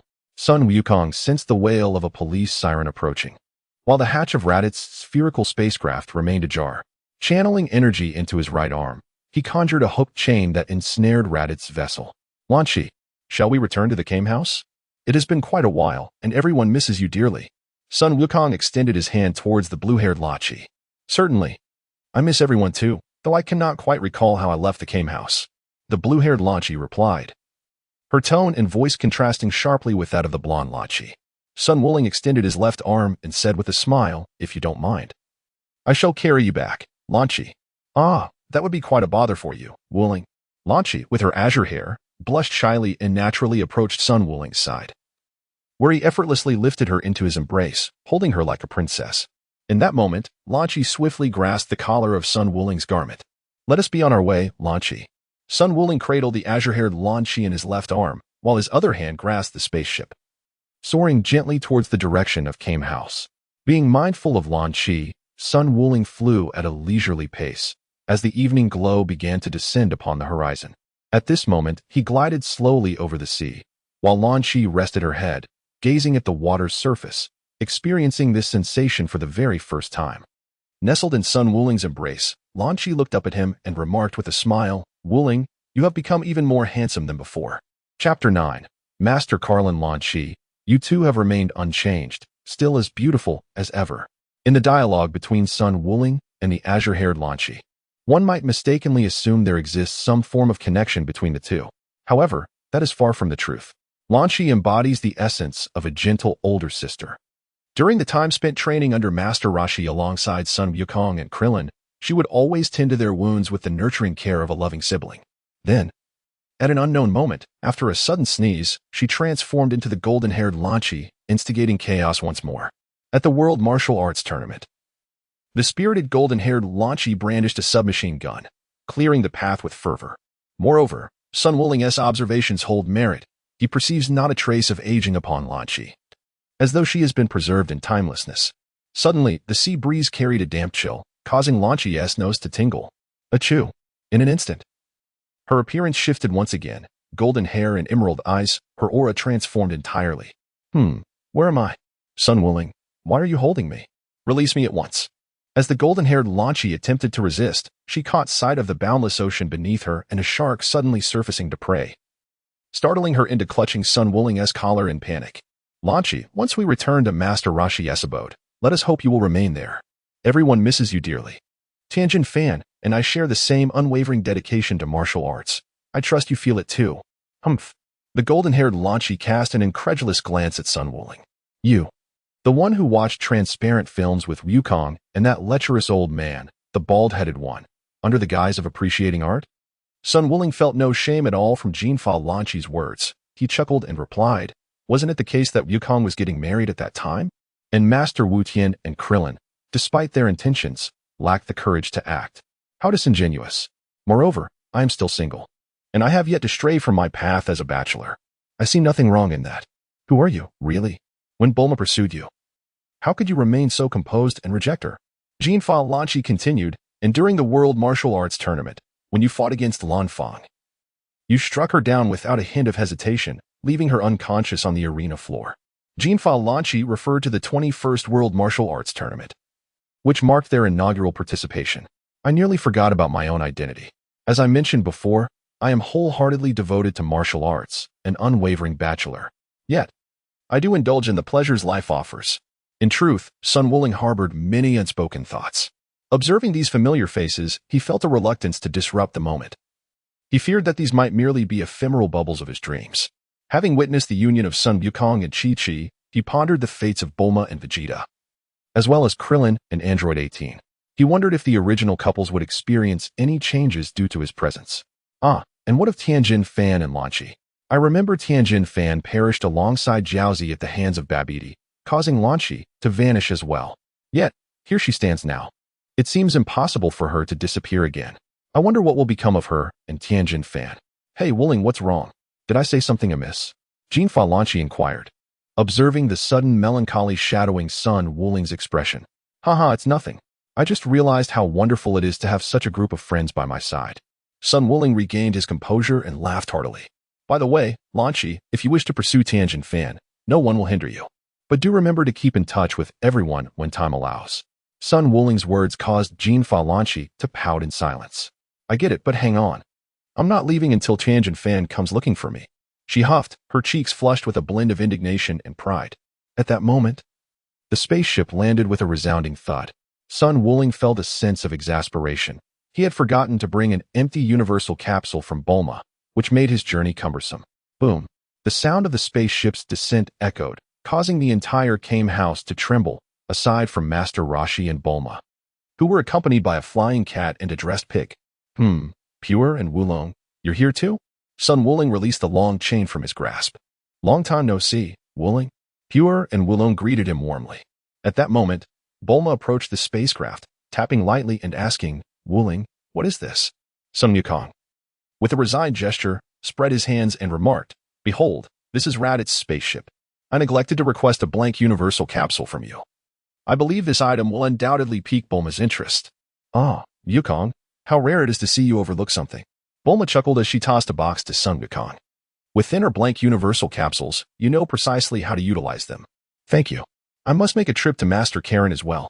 Sun Wukong opened the box, revealing an array of versatile capsules, each capable of accommodating varying quantities of savings. After departing from the Turtle Hermit's residence, Sun Wukong ventured into the city, visiting numerous seafood restaurants, ordering dozens of each dish. The proprietors and servers were initially inclined to protest, but upon witnessing Sun Wukong toss out a substantial sum of cash, they promptly set about their tasks with great enthusiasm. Once Sun Wukong had prepared an extensive selection of fish dishes, he packed them into the versatile capsules and soared towards the residence of the Great Kalen. The Great Kalen had a penchant for fish, though he was never in want, possessing the means to summon fish from other realms at will through his magical artifacts. even though Sun Wukong had previously gifted him with cooking pots and the like. It was unlikely that the great Kalen could prepare them all. Utilizing his flight technique, Sun Wukong arrived at the abode of the great Kalen, who was depicted as a white cat with eyes shaped like lines, 3 whiskers on either side, and a wooden cane in hand, adorned with 2 brows on each side of his eyes. "Wukong, you have finally arrived. It has been quite some time," exclaimed the great Kalen. Sun Wukong was not surprised by the great Kalen's awareness of his arrival, for the great Kalen possessed foresight and could observe events transpiring in the mortal realm, as well as read minds, thus perceiving the thoughts and memories of others. Furthermore, Sun Wukong had learned the flight technique from the great Kalen himself. However, the great Kalen had yet to employ his memory-reading abilities on him or Sun Wukong, in addition to possessing an array of magical artifacts, including the iconic Nimbus Cloud. As the versatile capsules were opened, the delightful aroma of hundreds of various fish dishes wafted through the air, tantalizing the great Kalen. "Wukong, I have now accumulated over 40 celestial beans." The great Kalen was about to present the celestial beans to Sun Wukong when he was interrupted. "No need, great Kalen. Please keep them for now. I hardly have a sufficient supply. I shall return when I have exhausted my stock." Sun Wuling now possesses an ample supply of celestial beans, which serves as a precautionary measure. While one cannot have too many, it is wise not to place all one's eggs in a single basket. "Meow? Then I shall not hold back." The immortal Galen conjured chopsticks, and the dish he prepared was entirely unlike the raw fish I had before. "Wow. Even though you left me a recipe for fish dishes and various utensils, I still cannot replicate such delectable flavors. Delicious, delightful. Each time I witness mortals from the lower realm creating such delicacies, I am utterly tempted." Wuling. Haha. On this day, Sun Wukong did not cease his endeavors. Sitting upon the ground, his gaze ascended to the starry sky. The moon this evening is indeed resplendently round. Sun Wukong's expression froze momentarily. In his perception, a colossal wave of energy surged from Earth, striking the moon directly, shattering it into cosmic dust. Piccolo and Gohan. Chapter 10, Individual Training. After a simple meal at Korin Tower, Wukong bid farewell to Master Korin and soared into the sky using the flying technique, heading towards the location of Piccolo and Gohan. It seems everything is proceeding smoothly. Wukong should still be racing along Snake Way, shouldn't he? 10 healing beans should suffice to sustain him until he reaches King Kai's planet. Sun Wuling has arrived. At this moment, the mountains and rocks lay shattered and fragmented, while Sun Wufan rests peacefully on the hillside. Donned in a new outfit, a vibrant orange martial arts uniform akin to that of Sun Wukong, yet adorned with a character from magic emboldened on the back, accompanied by a precious sword at his side. "Wuling, you have finally come," exclaimed Piccolo, hovering in the air, his green visage taut, with piercing eyes gleaming in the starry night. "Thank you, Piccolo." Upon witnessing the moon's destruction, my thoughts immediately turned to Wufan's plight, replied Sun Wuling, unperturbed by the chaos surrounding him, a smile gracing his lips. "This little brat indeed possesses remarkable potential. Wuling, I have been tending to this weeping child. It is time for us to commence our training." Piccolo called out to Sun Wuling with fervor. "Perhaps tomorrow morning. I have been busy all day today." Wuling responded with a hint of exhaustion. Sun Wuling yawned and continued, "By the way, Tien, your meditation, along with Piccolo's, has provided me with profound inspiration. Piccolo, your mind is the most composed and intelligent I have ever encountered, and your knowledge is vast. Hence, I thought of you. If we truly succeed, perhaps we will indeed be able to defeat the upcoming Science and even surpass Goku." "Surpass Goku, you say?" "Humph, Sun Wuling. I am quite eager to see what you truly mean by that," Piccolo retorted with a scoff, turning his back on Sun Wuling. Sun Wuling's expression remained unchanged, and the current Piccolo no longer possessed the sinister aura of his earlier self. Suddenly, a faint smile graced his face as he called out to the departing Piccolo. "By the way, I've also entrusted you with training Gohan during this period." "What?" Piccolo, caught off guard, nearly lost his balance and plummeted, his expression a fascinating mix of surprise and disbelief. He was tasked with looking after that whiny little brat. Just this brief time had nearly driven him to madness. The following morning, Gohan awoke from his dreams, embarking on his journey of survival, while Sun Wuling and Piccolo stood atop a distant peak. "Ki," Piccolo mused. "My sensitivity to the control and perception of ki is exceptionally acute. I can sense that, besides the air, the earth itself, along with its flora and fauna, possesses ki." As Sun Wukong extended his palm, the surrounding energy gradually converged, ultimately materializing into a radiant white energy sphere before Piccolo's astonished gaze. Wukong, are you suggesting? Piccolo's eyes widened in disbelief as he stared at Sun Wukong. Indeed, you are witnessing it, Piccolo. The energy within Sun Wuling's palm gradually merged with his being. Slowly absorbed by his entire body, Piccolo sensed that the power emanating from Sun Wuling had subtly intensified. It is no wonder that you and Sun Wukong surpassed me by such a margin. However, Wuling, it seems your situation is not as straightforward as it appears otherwise. You would not require my assistance, Piccolo inquired of Sun Wuling. Indeed. However, Wukong did not comprehend it. I spoke at length, yet he failed to grasp my meaning. And thus I gave up. Sun Wuling chuckled, then presented Piccolo with a diagram of the human body's internal structure, pointing to the 3 designated locations of the Dantians. He remarked, every life form has a limit to its chi. What I envision is whether it is possible to store chi within the Dantian.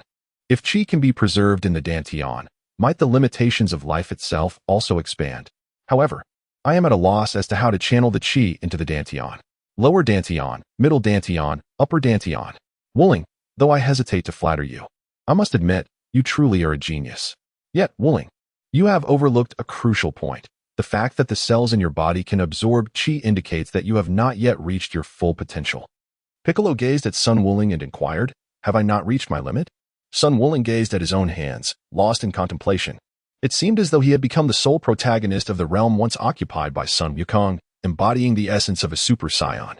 In contrast, Krillin, Yamcha, and Tien Shinhan appeared ensnared, shackled, and unable to keep pace with the formidable strides of Sun Wukong and Vegeta. As for the Dantian, how could Sun Wuling ever forget? Compared to Piccolo's praises, he could only find amusement within himself. Observing in silence, he marveled at the fact that he had yet to reach his limits. It appeared he had underestimated his own potential. Piccolo, would you care to give it a try? Though it may be quite painful. Sun Wuling spread his palm, the energy he gathered now resembling the size of a basketball. Just as I was about to decline, Piccolo halted me. At present, his strength was significantly inferior to that of Sun Wukong, who was currently training with the King of the Worlds. He was reluctant to fall behind Sun Wukong and Sun Wuling. Come on, Sun Wuling. Piccolo's anguished scream resonated throughout the valley. The energy that Sun Wuling had amassed surged into Piccolo's body, gradually being absorbed. After several hours, he finally began to recover. The sensation of fullness and swelling dissipated, and Piccolo gazed at his hands. He had grown stronger. This energy belonged to the world, a natural essence. Strengthened, Piccolo noticed a substantial increase in his power. Suddenly, a thought crossed his mind, and he swiftly turned to Sun Wuling. Rest assured, I understand your concerns. I have calculated this carefully, and both the Supreme Kai and Master Karen have reviewed it. There is no issue. How could I possibly engage in any hasty actions? This ability is incredibly beneficial for us, though it can only be utilized once a month. Otherwise, it would truly jeopardize our foundation. For now, we must solidify our strength. Sun Wukong assumed a combat stance against Piccolo. Come on, Wukong. It is the perfect opportunity for me to test the extent of my current strength. With swift movements, Piccolo and Sun Wukong clashed in midair, producing a continuous thunderous roar. Their figures moved with incredible speed, and each collision caused the surrounding valleys to crumble. As for why Sun Wukong had not employed this technique with Sun Wukong or Krillin, it was primarily due to the significant risks involved in introducing natural energy into the body. A lack of understanding of one's bodily structure could lead to fundamental harm. Sun Wukong ceased his discourse. Beyond the meridians, acupoints, and internal organs such as the heart and small intestine, it is imperative to adeptly harness the natural energy. Previously, a mere speck of natural energy, akin to the size of a fingernail, had caused Krillin immense discomfort, proving insurmountable even for Tien and others. This technique is well suited for him, as he is capable of controlling the natural energy within a radius of 1 meter. Whereas Baiku can endure an energy mass the size of a basketball. Despite this, Sun Wukong remains undeterred, having previously maintained a competitive prowess that closely trailed Baiku on Baobao Mountain.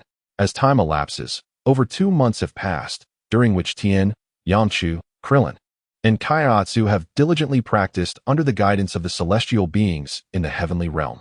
In the past 2 months, Sun Wufan has grown increasingly resilient, exhibiting a much firmer character. He is also engaged in training alongside Piccolo, focusing on sparring sessions and learning techniques. Meanwhile, Sun Wukong, having attained a combat power exceeding 1,000, has spent 2 months journeying to the end of Snake Way, where he finally glimpses the planet of the Kais. At last, he has arrived, yet only one Sinzabine remains. Once that is consumed, he truly wonders what he shall do next. As Sun Wukong soared through the sky, he set his sights on the planet resting atop the clouds. However, upon reaching King Kai's planet, an immense pressure suddenly enveloped him, causing him to plummet to its surface. His body feeling as if it were laden with lead, rendering his movements exceedingly sluggish. Chapter 11. The arrival of the Scions. What on earth is happening? Sun Wukong braced himself against the immense gravity of King Kai's planet, struggling to maintain his stance as if his body were laden with lead. Lord Kai, are you present? I am Sun Wukong, a martial artist from Earth. With each step that Sun Wukong took, it felt as though he were frozen in place. Suddenly, a protest from his stomach echoed once more, and he uncontrollably collapsed to the ground. His belly, oh, how it yearned for sustenance. Sun Wukong hastily retrieved his last celestial bean, shaking his head fervently. No, the celestial bean cannot be squandered in such a manner. Sun Wukong noticed the distant tree still bearing fruit. He chuckled to himself. I shall venture over there to seek some nourishment. Sun Wukong gritted his teeth and advanced step by step toward the grand tree. Who are you? How did you come to be here? Sun Wukong paused, turning to observe an individual of modest stature, clad in a black robe with pink sleeves, adorned with a peculiar symbol. His skin bore a striking blue hue. His face somewhat round, and his pointed ears were accentuated by a pair of spectacles. 2 whiskers hung loosely on either side of his face, while 2 antennae reminiscent of insects sprouted from his head. What is your purpose? Are you Mr. King Kai? In addition, there was a gorilla pet named Babulus and a floating entity resembling a grasshopper, yet endowed with the ability to speak, an ancient Greguli. On Earth, in the heavenly realm, Tianjin Fan, Krillin, Jiaozi, and Yamcha concluded their training. The deity gazed at the quartet and proclaimed, You have surpassed me. There is little more that I and Mr. Bobo can impart. In the face of the impending great battle, return to your respective paths for further cultivation. The future of Earth rests in your hands. Yes, replied Krillin, Yamcha, and the others in unison. They shed their weighted garments, bidding farewell to the heavenly realm, and returned to their homes to commence their personal training. Meanwhile, on another front, Sun Wukong began to once again absorb the essence of nature, merging it within his being, while Piccolo and Son Gohan engaged in a training bout. Bang! Son Gohan was sent flying by Piccolo, thoroughly battered and bruised. Even during his sparring sessions with Sun Wulong, he did not hold back. Sun Wukong rose to his feet, gently massaging his wounds. Unlike in the past, he did not weep. His character had evolved, becoming resolute and strong. The potential of Sun Wufan is remarkably high. Starting from nothing, he relentlessly pursues Piccolo. As for Sun Wuling, Piccolo has grown weary of seeing him, as the gap between them continues to widen. Even when infused with the essence of nature by Sun Wuling, the disparity remains significant. Wufan, do not falter, press on. Piccolo lunges once more at Sun Wufan, his palms slicing through the air, a manic grin adorning his face. Observing the ever-increasing distance between himself and Sun Wuling, Piccolo realizes he may never surpass him. Moreover, with Sun Wukong training at the Kais realm, he is likely to grow even stronger. Wuling, did you not claim that Wufan possesses a potential beyond what you and Sun Wukong could fathom? I am curious to see just how capable he truly is. Piccolo ponders, though Sun Wuling remains oblivious to his thoughts. Over the past few months, the infusion of natural energy has propelled his strength to extraordinary heights. Wuling, can you hear me? Wuling, a familiar voice reverberates within his mind. This is a form of telepathy, akin to Piccolo's abilities.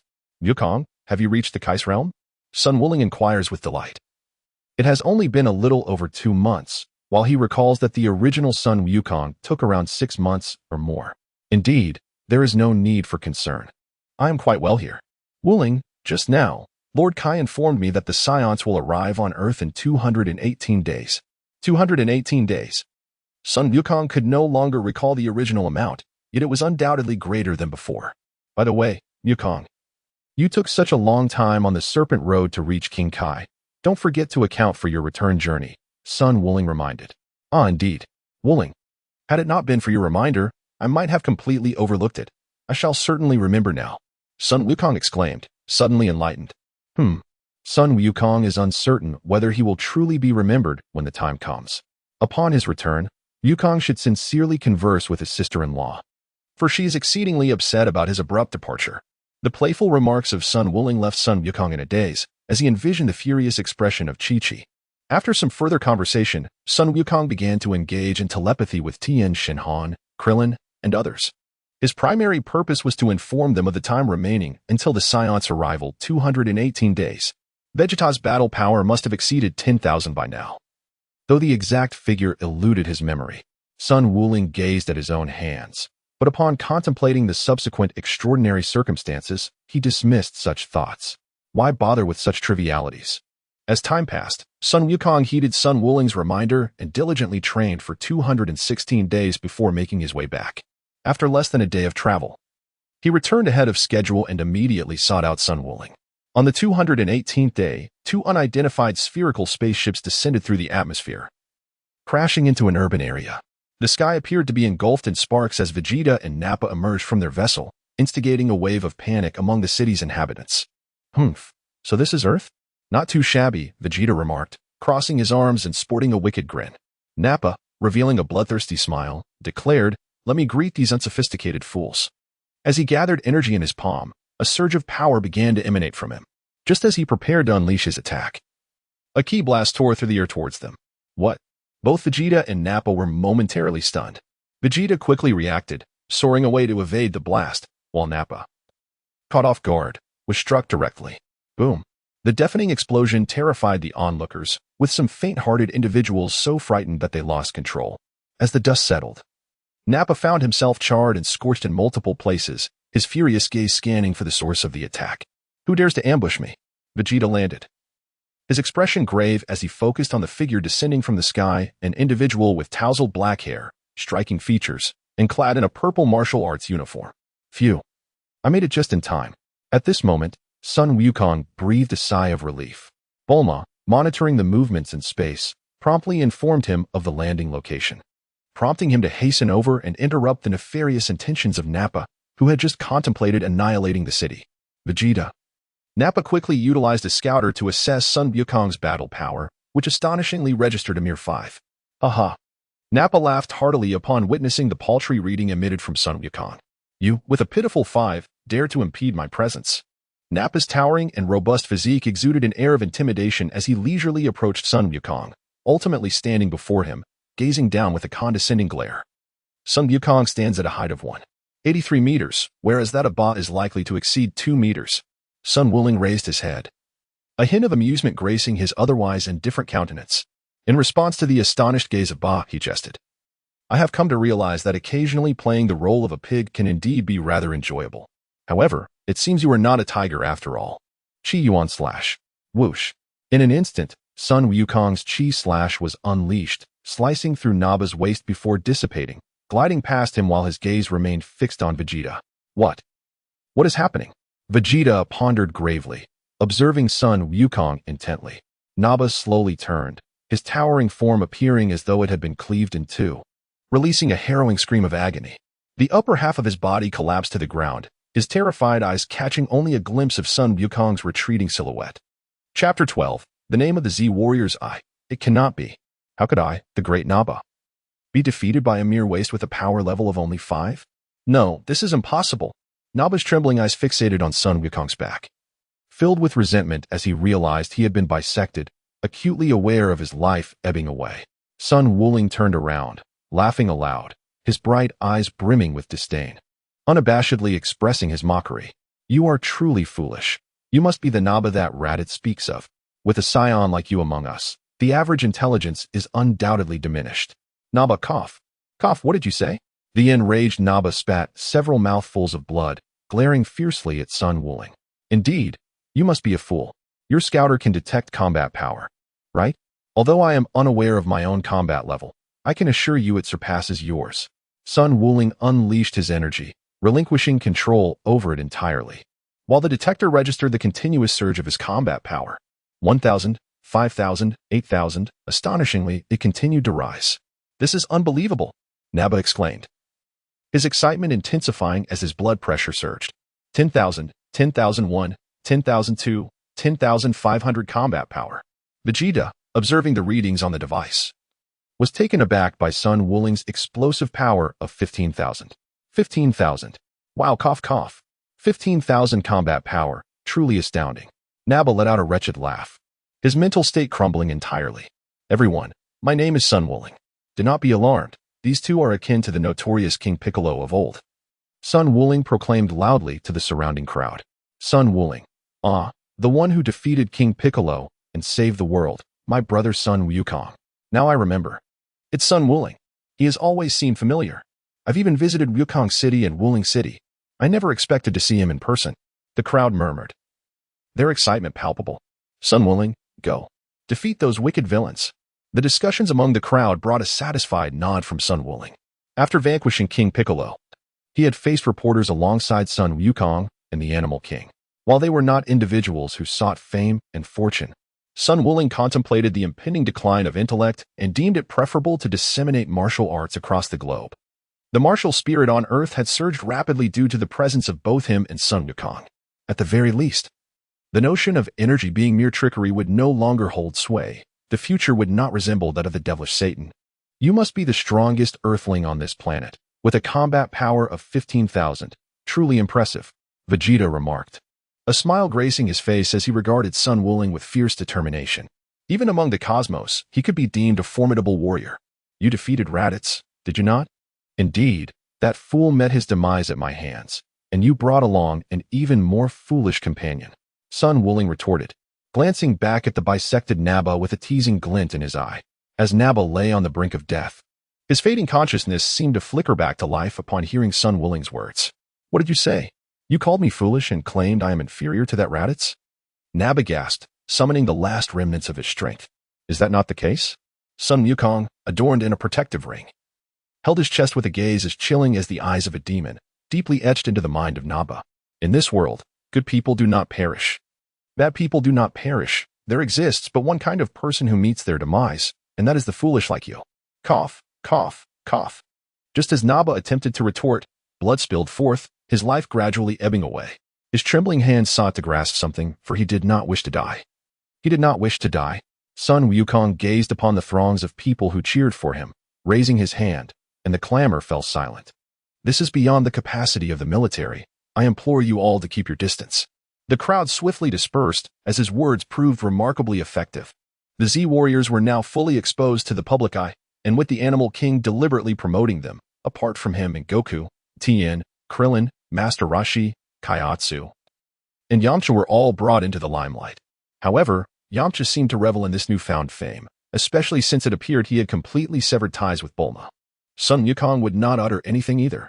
Yamcha merely revels in the admiration of others. There is nothing amiss with that. Moreover, he does not leverage his fame for personal gain, as it is evident that wealth is not a concern for anyone involved. Sun Wukong found the situation rather favorable. At the very least, Yamcha would not squander his martial arts training as he had previously, thus remaining within the purview of the Z-Fighters. Vegeta, if you wish to engage me in battle, there is one whom you must first defeat, Sun Wukong declared. Vegeta was taken aback by his words. Oh, is this opponent even stronger than you? He inquired. I cannot say for certain. The challenger is named Sun Wukong, and among the Scions, he is known as Kakarot. So, what say you? Do you dare to accept this challenge, Vegeta? Upon hearing the name Kakarot, Vegeta could not suppress his laughter. You must be jesting. Kakarot, a lowly warrior, dares to challenge me? Ha! Sun Wukong retorted. Do you have the courage, Vegeta? Just ensure you do not fall to a low-class warrior you hold in disdain. Defeat Sun Wukong, and I shall gladly engage you in battle. Sun Wukong, clad in his protective ring, was taken aback by the audacity of that fellow to approach him so brazenly, only to be met with a swift and decisive strike that cleaved him in two. Excellent. Lead the way. I am keen to witness what audacity this lower-class warrior, Kakarot, possesses to challenge me. Vegeta followed Sun Wukong as they soared into the sky, heading towards the location of Piccolo, Gohan, and Goku, while Krillin, Yamcha, Tien, and Chaozu subsequently arrived. Boom. Ah.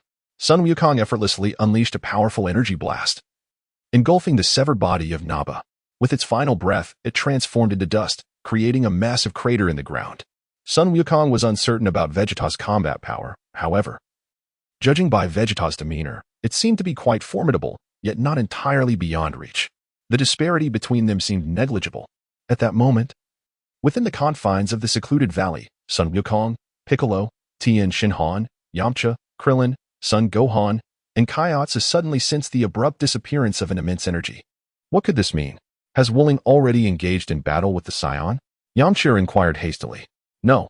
Sun Wukong shook his head, his eyes brimming with a fierce determination as he declared, Wuling has indeed sent that formidable opponent our way. Heh. It seems Wuling has left that fellow named Vegeta for me. As he stretched and prepared himself, the martial arts uniform he wore underwent a remarkable transformation. And the weight that had burdened him was lifted by the King of the Worlds. On his back, under Wuling's influence, the character for Wu was emblazoned. Wukong, are you truly all right on your own?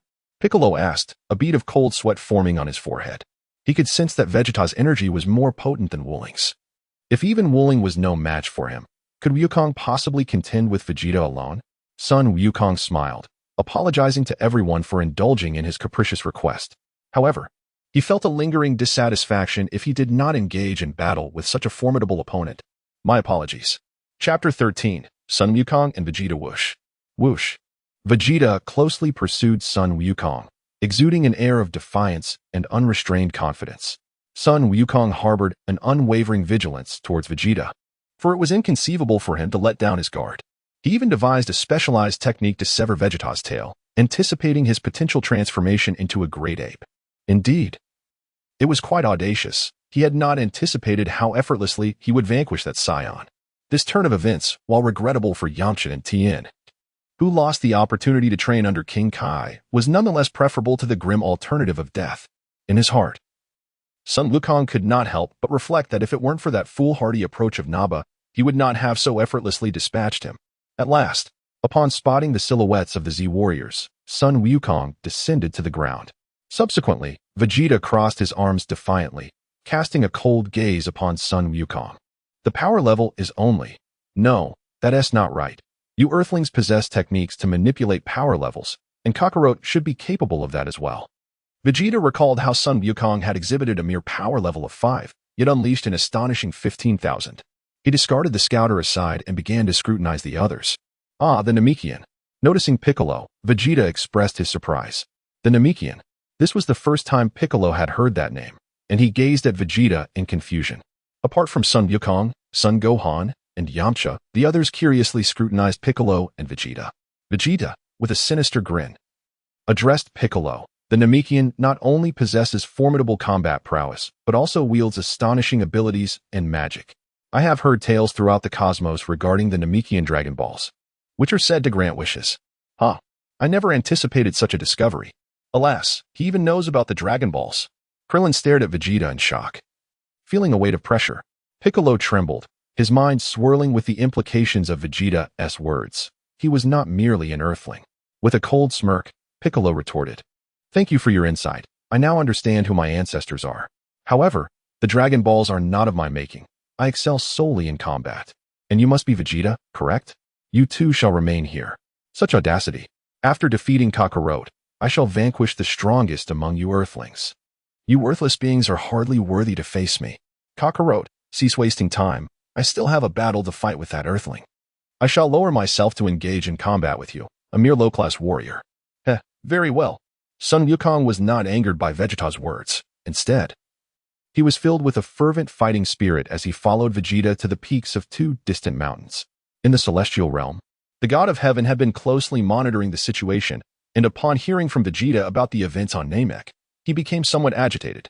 Beside him, Bobo looked on with increasing concern for the god. It was only today that I discovered my extraterrestrial origins. No wonder I am unlike others. When I first crafted the Dragon Balls, I experienced a sense of déjà vu. Could it be that my distant homeland possesses something akin to the Dragon Balls? A powerful wind swept through the entire valley as Vegeta and Sun Wukong gazed intently at one another. Sun Wukong, Piccolo, Gohan, Tien, Chaozu, Yamcha, and Krillin stood side by side. Wuling, is it truly possible to let Wukong face this alone? Krillin asked, gazing at Sun Wuling with concern. Sun Wuling chuckled, no problem. Wukong has indeed trained under the King of the Worlds, and I have also prepared a backup plan. Krillin, that fellow named Naba was dealt with by you, wasn't he? Wuling? Piccolo glanced at Sun Wuling, expressing his discontent with a slight snort. Such unnecessary actions. Haha, everyone, Naba, that Scion, met his own demise. I cannot be blamed for that, Sun Wuling explained with a smile. Suddenly, a deafening roar erupted as Sun Wukong and Vegeta engaged in fierce battle. Sun Wukong and Vegeta moved with remarkable speed, creating trails of energy after images in the sky. They vanished, leaving behind only the remnants of their presence. Along with the disappearance of that scion, Sun Wukong exclaimed in astonishment. Piccolo lowered his head and gazed at Sun Wukong, saying, "Fool, do not rely on your eyes. Instead, use your body to truly feel." Sun Wukong gazed at Sun Gohan and remarked, "Indeed, Gohan. Take a moment to reflect on the teachings that Piccolo and I have imparted to you during this period. Can everyone see it?" Sun Wufan nodded. Having sensed the teachings of Piccolo with his own body. "Look, I've seen it. Father is at a disadvantage." Thunderous sounds erupted as Vegeta forcefully pressed Goku's head into the ground, creating a deep crater. "You should consider yourself fortunate, Kakarot, to engage with a royal prodigy like me." Haha. Kakarot, scions are subjected to warrior quality assessments from birth. Lowly warriors like you, with such inferior metrics, are relegated to planets devoid of formidable opponents. In essence, you have been eliminated. Sun Wukong raised his head, his face smeared with blood, gazing at Vegeta. "I am indeed fortunate to have arrived on Earth, unlike you lot. Moreover, I firmly believe that with relentless effort, even the underdogs can surpass the geniuses." Double KO can. Boom. Sun Wukong's body emanated a surge of crimson energy, causing his power to swell dramatically. What? Vegeta was taken aback as Sun Wukong swiftly propelled him through the air, delivering a powerful blow to his head. "You bastard!" Vegeta exclaimed, gathering his energy into a ki blast and launching it towards Sun Wukong. Ha! Sun Wukong concentrated a powerful energy blast in his palm, colliding it with Vegeta's energy projectile. The clash unleashed a violent wave of energy, spreading like a tempest, rendering Krillin, Yamcha, and others unable to open their eyes. Marvelous. Wukong's energy surged dramatically in an instant. Is that the technique he learned from King Kai? Tien Shinhan exclaimed in astonishment, as Vegeta's power far surpassed theirs. Indeed. Sun Wukong Ling explained to everyone. This technique is known as the Kaioken, which enables one's power to surge exponentially, doubling its strength. Presently, Wukong is capable of utilizing the fourfold Kaioken. Which means Wukong possesses 4 times his original strength. Krillin gazed at Sun Wukong Ling in astonishment and inquired. Indeed. Sun Wuling nodded in acknowledgement, observing the current scene where Sun Wukong was relentlessly pummeling Vegeta with his doubled Kaioken technique. A sense of relief washed over him, for he knew that once Vegeta transformed into a great ape, they could swiftly sever his tail. To prepare for this eventuality, he had even devised a new technique specifically for this purpose, which emboldened him to allow Vegeta to embrace his monstrous form. You bastard. It's impossible. How can Kakarot's power surpass mine?" Vegeta bellowed in frustration, launching energy blasts towards Sun Wukong, who effortlessly dodged each attack while retaliating with strikes of his own. "Impossible. A lowly warrior." Vegeta roared defiantly, soaring through the air, his laughter echoing as he gazed down at Sun Wukong, his energy surging with unparalleled intensity. "Kakarot, if you think you can evade me, then try. Even if you manage to dodge, this planet will be obliterated as I pierce through its core. You bastard." The energy emanating from Sun Wukong's twice-boosted Kaioken caused the surrounding stones to tremble as he brought his palms together in a powerful convergence. Sun Wukong, Kamehameha. Vegeta, Final Flash. Boom. The 2 powerful energy waves, one blue and one purple, collided with tremendous force. Observing the Kamehameha being suppressed by Vegeta's Final Flash, Sun Wukong's companion, Wu Ling, grasped the arm of Krillin, who was about to rush in to assist. "Do not panic. Wukong has been utilizing the Kaioken at double strength thus far. Kaioken times 3. With a fierce roar from Sun Wukong, a crimson aura surged and expanded dramatically. The Kamehameha pushed the Final Flash back with overwhelming force. What? The Kamehameha struck Vegeta's body, but he desperately conjured an energy barrier to shield himself. The barrier shattered, yet in that brief moment, Vegeta gained a sliver of respite, narrowly evading the Kamehameha's full force. Chapter 14. The Artificial Full Moon Kakarot. How is this possible? Why can that fool Kakarot surpass me? I am the mightiest warrior among the scions. Vegeta roared in agitation. No, I must regain my composure. At this rate, survival seems increasingly difficult. Besides Kakarot, which Earthling could possibly challenge me? Though I loathe transforming into such a grotesque form, if it must be so, allow me to demonstrate the overwhelming destructive power of my great ape form. Vegeta glanced around, suddenly taken aback. What is happening? I specifically chose a full moon night to eradicate the Earthlings. Where is the moon? It should have appeared by now. What could have transpired? Has Kakarot and that Earthling destroyed the moon? At that moment, the King Kai, who had been observing Earth, chuckled. Ah, the science. Thanks to Piccolo's foresight. The moon has been obliterated. Ah, now Wukong still possesses some strength left. Scion, your journey ends here. Ah, Vegeta let out a furious roar. Do not think that destroying the moon grants you safety. Although it will consume a great deal of energy, Vegeta's palm coalesced into a shimmering energy sphere, coming into view before Sun Wukong and his companions. Ah, Kakarot, do not believe that you have thwarted me by destroying the moon. The moon? What are you talking about? As the aura of the Kaioken dissipated, Sun Wukong returned to his usual demeanor, gazing at the radiant energy orb in Vegeta's hand. Humph, do not feign ignorance, Kakarot. Do you know why Scions transform upon gazing at a full moon? Vegeta's words startled Krillin and the others, making them realize the nature of the energy sphere Vegeta held. Oh no, Wu Ling, if Vegeta, Krillin turned to Sun Wu Ling, who wore a grave expression, fingers outstretched, forming a miniature energy blade the size of a thumb. Miniature energy blade. Everyone, do not worry. I am prepared. If I cannot prevent his transformation, then I shall need you all to distract him while I sever his tail. Now, wait. I wish to understand the reason why Scions can become great apes. Good. Hearing Wu Ling's words, Piccolo, Gohan, and Krillin readied themselves for action. Wu Ling's energy blade is quite remarkable. Krillin marveled at the sight of the miniature energy blade on Wu Ling's fingertip. Wu Ling had not retained every detail. He could not recall the precise mechanism by which Scions transformed into great apes upon gazing at the moon. He vaguely remembered that it was due to a unique wavelength emitted by the moon, but time had dulled his memory. At this moment, Vegeta addressed Sun Wukong, stating, Moonlight is a reflection of sunlight. The light reflected by the moon contains Blutz waves. When the full moon arises, the energy of the Blutz waves reaches 17 million Hz. Upon absorbing these waves, the Scion's tail reacts, and the transformation begins. Sun Wukong, what on earth are you saying? A mere handful of Scions possessed the capability to create an artificial full moon emitting a frequency of 17 million Hz. Even if you were to obliterate the moon, I could simply combine the oxygen and energy present on this planet. Haha. Vegeta unleashed an energy sphere from the palm of his hand towards the sky, and the sphere erupted suddenly. The sound of a heartbeat resonated, Vegeta's pupils vanished, and his entire form expanded significantly, his specialized battle attire enlarging in tandem. It transformed. This is the great ape form that Scions assume upon witnessing a full moon. Yamcha exclaimed anxiously. Well, now that the understanding is clear, let us proceed. Whoosh. The miniature energy wave unleashed by Sun Wukong surged forth. Piccolo, Yamcha, and Krillin charged ahead, each unleashing their most formidable destructive energy waves to divert attention. Meanwhile, the almost imperceptible miniature energy wave stealthily approached the transformed giant ape, Vegeta. That, indeed, was. Gohan trembled all over, his body feeling as heavy as lead, rendering him unable to move. Aya! Sun Wukong clenched his fists, gritting his teeth as he charged forward, unleashing a dazzling burst of energy. Everyone. Upon witnessing Vegeta transformed into a colossal ape, Sun Wukong was momentarily taken aback. It is known that Scions undergo this transformation upon gazing at the full moon. And thus he realized the truth.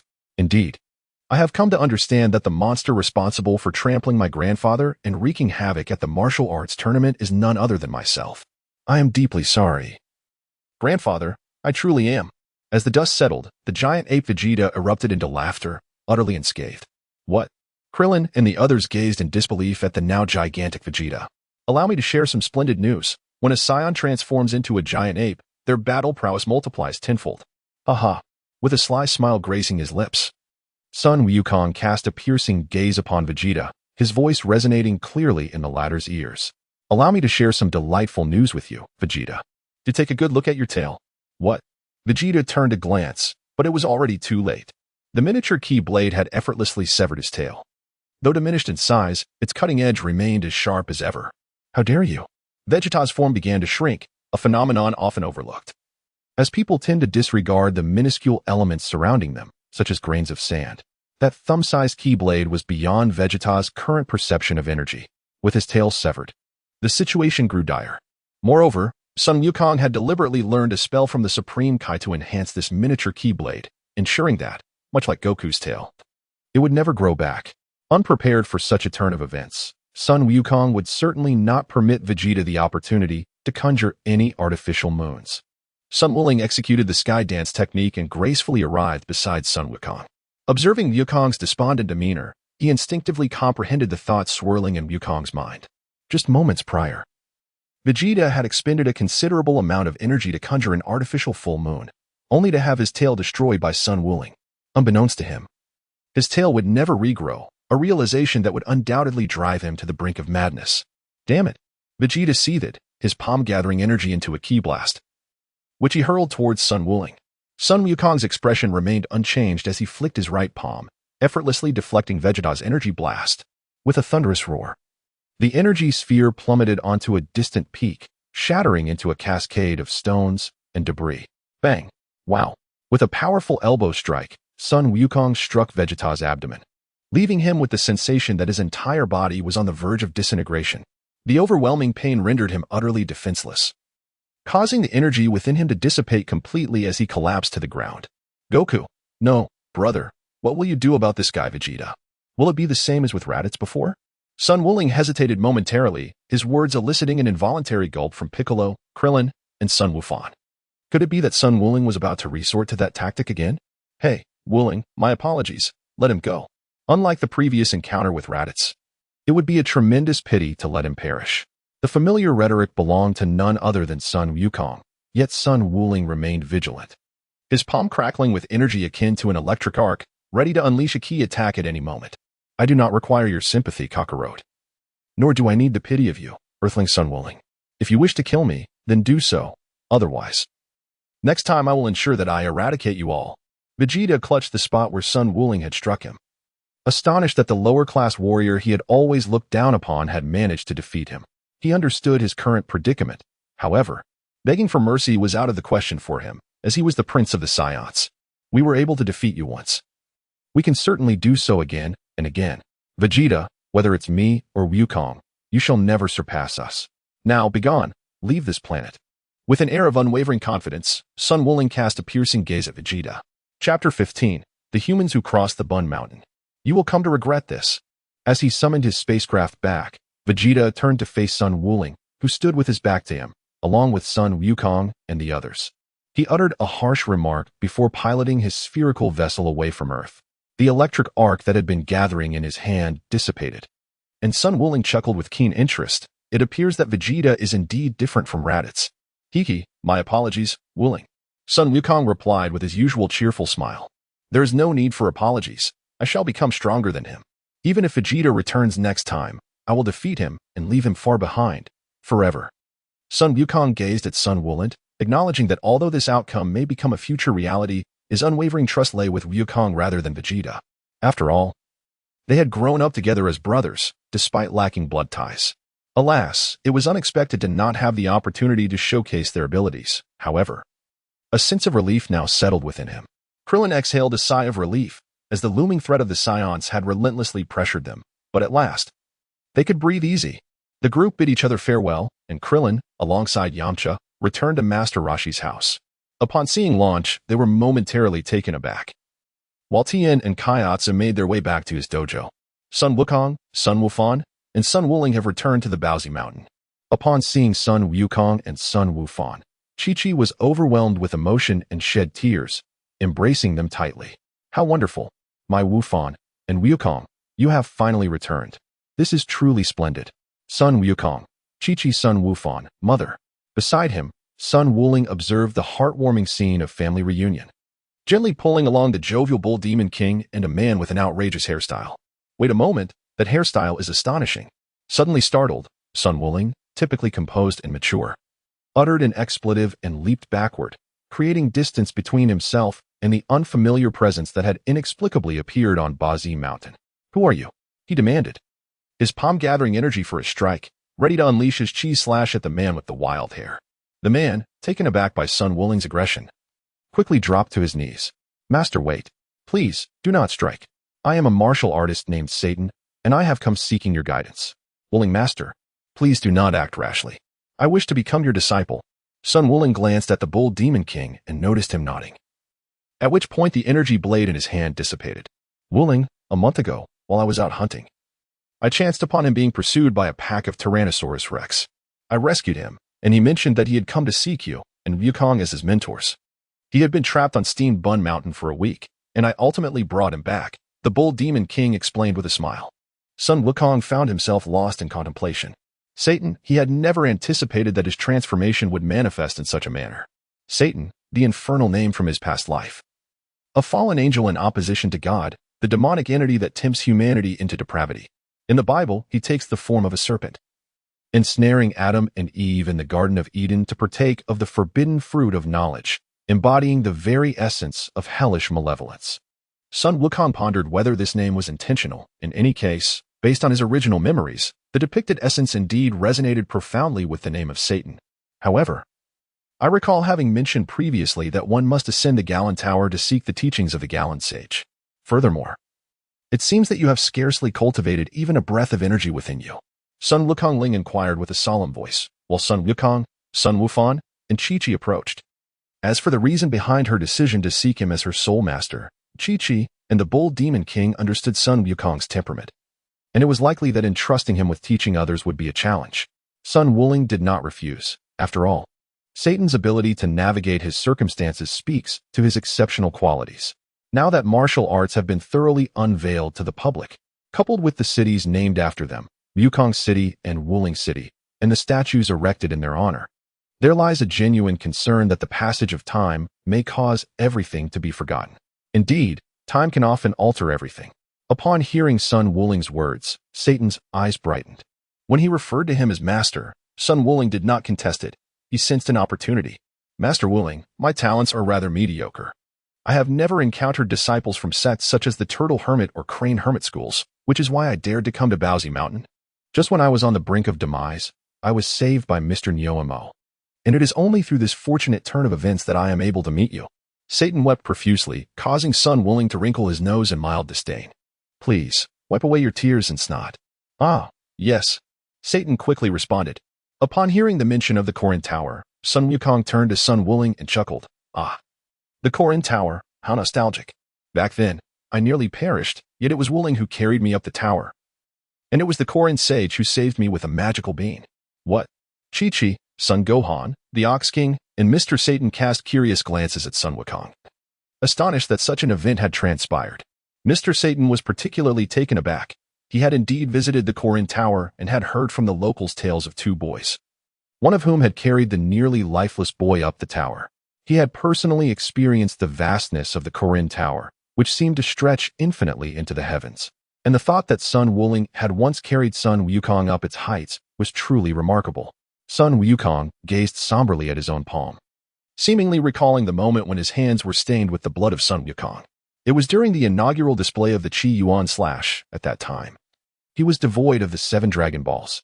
In the Tower of Korin, he encountered Tao Pai Pai, and he and Sun Wukong were not a match for him. Seizing the opportunity crafted by Sun Wukong, the Qi Yuan Slash cleaved Tao Pai Pai's body asunder, and he obliterated the remains with the Kamehameha wave. Sun Wukong, however, fell victim to the cunning trap of Tao Pai Pai's Ding wave. At that time, the 7 Dragon Balls did not exist. Yet the attack failed to strike a fatal blow, as both he and his adversaries had grown considerably stronger, causing Sun Wukong to miss the critical target. After Sun Wukong's wounds were tended to by Sun Wuling, he secured the bandages and, gritting his teeth, ascended the Galinta while carrying Sun Wukong on his back. Following their training, the duo successfully dismantled the headquarters of the Red Ribbon Army. Let bygones be bygones, Wukong. Sun Wuling interrupted Sun Wukong, who was animatedly recounting the tale. He had truly been terrified. The thought of Sun Wukong's demise due to his actions haunted him, leaving him anxious about what might transpire in future encounters with Raditz. Consequently, Sun Wuling became increasingly cautious. With a jar and a half of magical beans, alongside the Dragon Balls he had kept hidden at home, he was aware that hoarding such treasures might render him selfish or greedy, yet he wished to avoid any similar predicaments. Haha, my apologies, Wuling. But it's quite impressive for Satan to arrive at Baozi Mountain. What do you plan to do?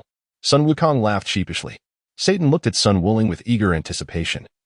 Although they had known each other for some time, he had gleaned much about Sun Wukong's character, benevolent, gentle, and rather endearingly simple.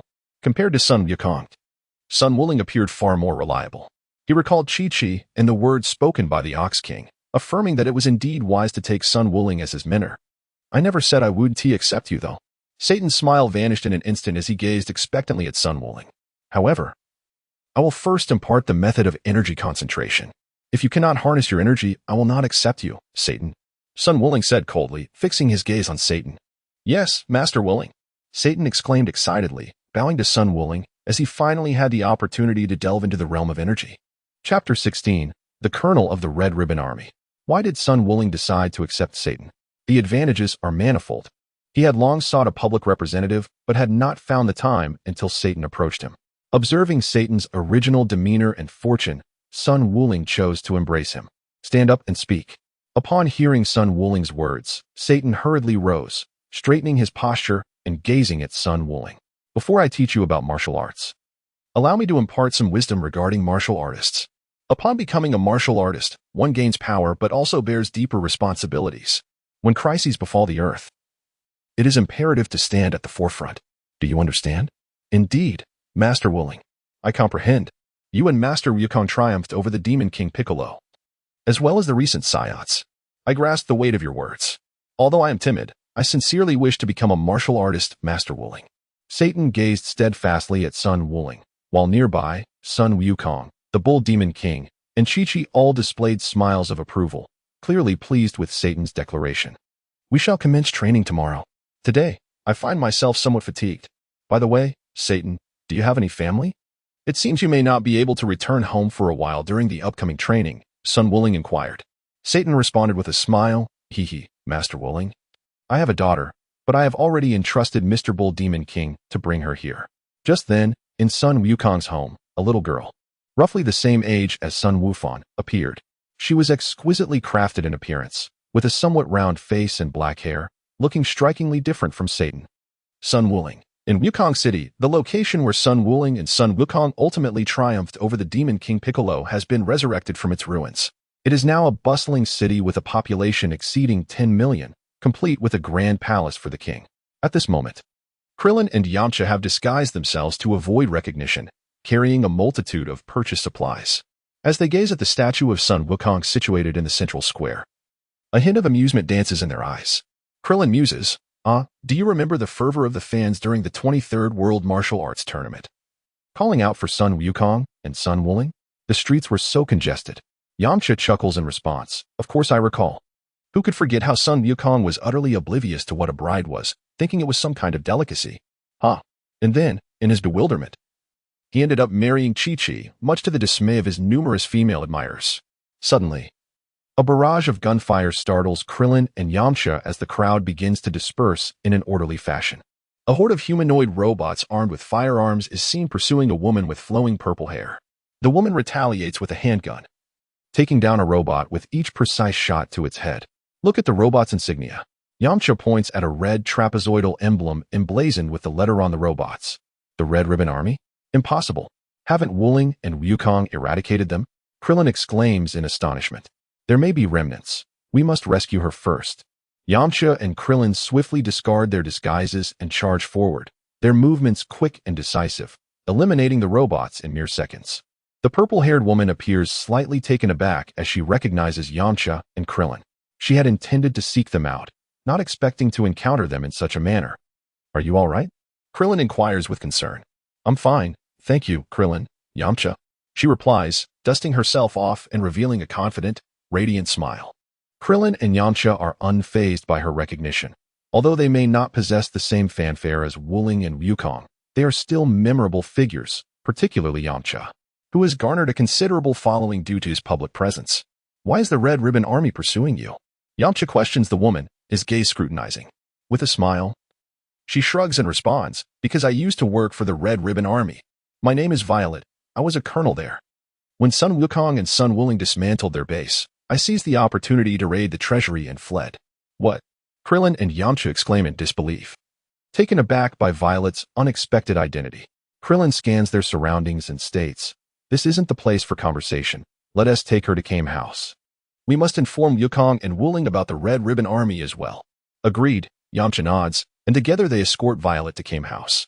Meanwhile, at Bowsy Mountain, Sun Wuling stands before Satan and his daughter, Biddy Lee, who gazes at him with wide-eyed admiration akin to that of a child. Wuling chooses not to elaborate further, allowing her and Satan to absorb the moment. He gathers energy to form a ki blast, which, under the astonished gazes of Satan and Biddy strikes a distant rock, shattering it into fragments. This is Ki. Beyond mere offense, Ki possesses numerous capabilities. It is neither magic nor an illusion. Satan, I have already instructed you on how to harness your Ki. Remain calm, endure, and concentrate. If you cannot gather Ki successfully within a month, I suggest you reconsider your efforts. Sun Wuling cast a glance at Biddy. His initial impression was that Biddy seemed to have cultivated her energy alongside Sun Wufan. However, considering Satan's demeanor, it was likely that he could also harness energy to some extent. If a month passed without progress, Wuling would reluctantly shift his focus to instructing Biddy. For after all, Satan could be considered a talent in his own right. Indeed, Master Wuling, replied Biddy, who was joined by the 5-year-old Satan in harmonious agreement. Wuling uncle. Wuling uncle. Son Gohan, adorned in a purple martial arts uniform akin to Piccolo's, soared through the air. What troubles you, Gohan? Sun Wuling inquired. Uncle Wuling. Just now Uncle Klin contacted Father, and Father asked me to invite you to the Kame house regarding matters concerning the Red Ribbon Army. What is it? Sun Wukong was suddenly taken aback, his mind racing with thoughts of the two androids, number 17 and number 18. We must leave at once, Gohan. Sun Wukong gracefully soared through the air, heading towards the Kame house, with Son Gohan closely following. Meanwhile, Mr. Satan and his daughter, Videl, stood wide-eyed in astonishment. Videl, in particular, recalled that Son Gohan was of her age, yet here he was, soaring majestically in the sky. Fly on, Videl. We must strive to catch up.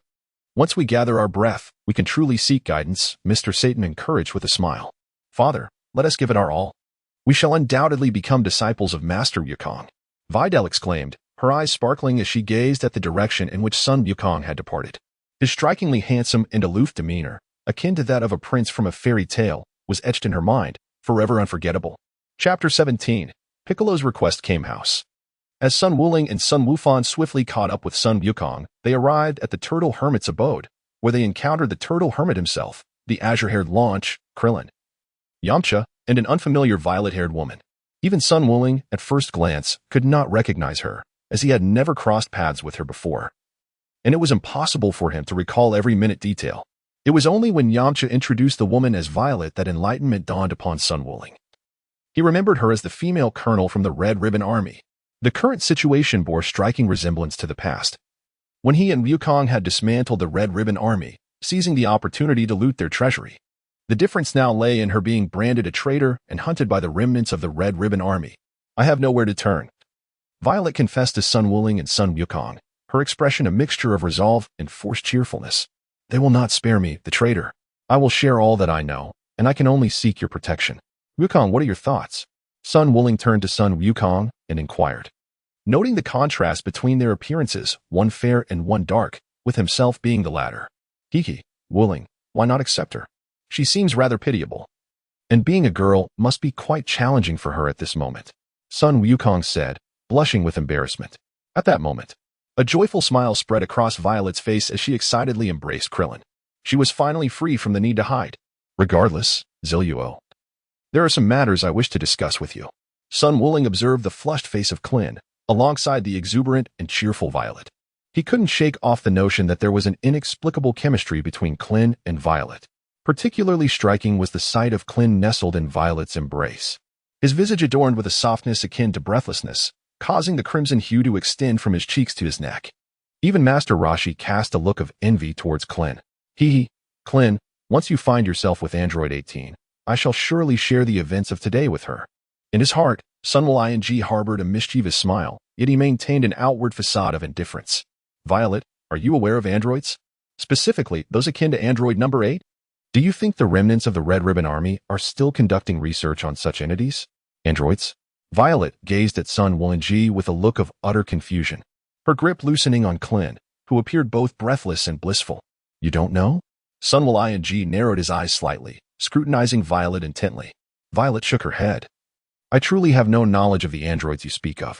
However, regarding the weapons of the Red Ribbon Army, they were indeed crafted by a core figure within the organization.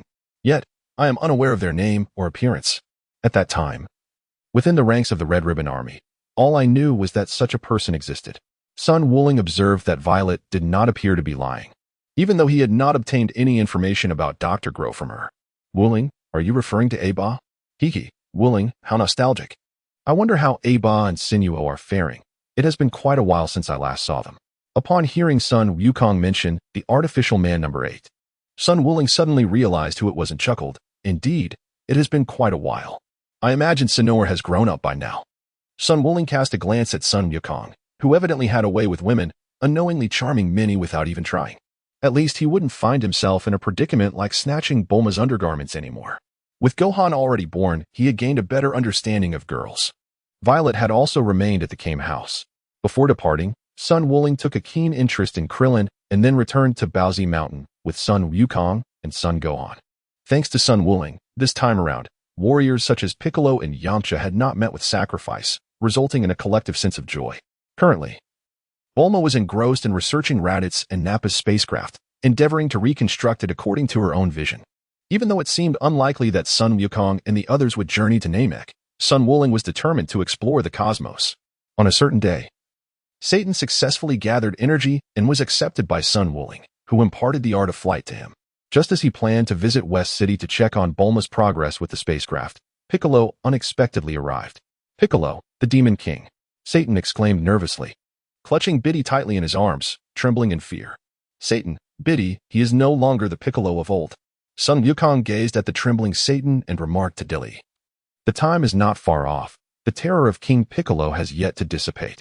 Piccolo crossed his arms and coldly regarded Satan, saying, Wukong, is this your new disciple? He seems to fall woefully short of Gohan. Sun Wukong did not object.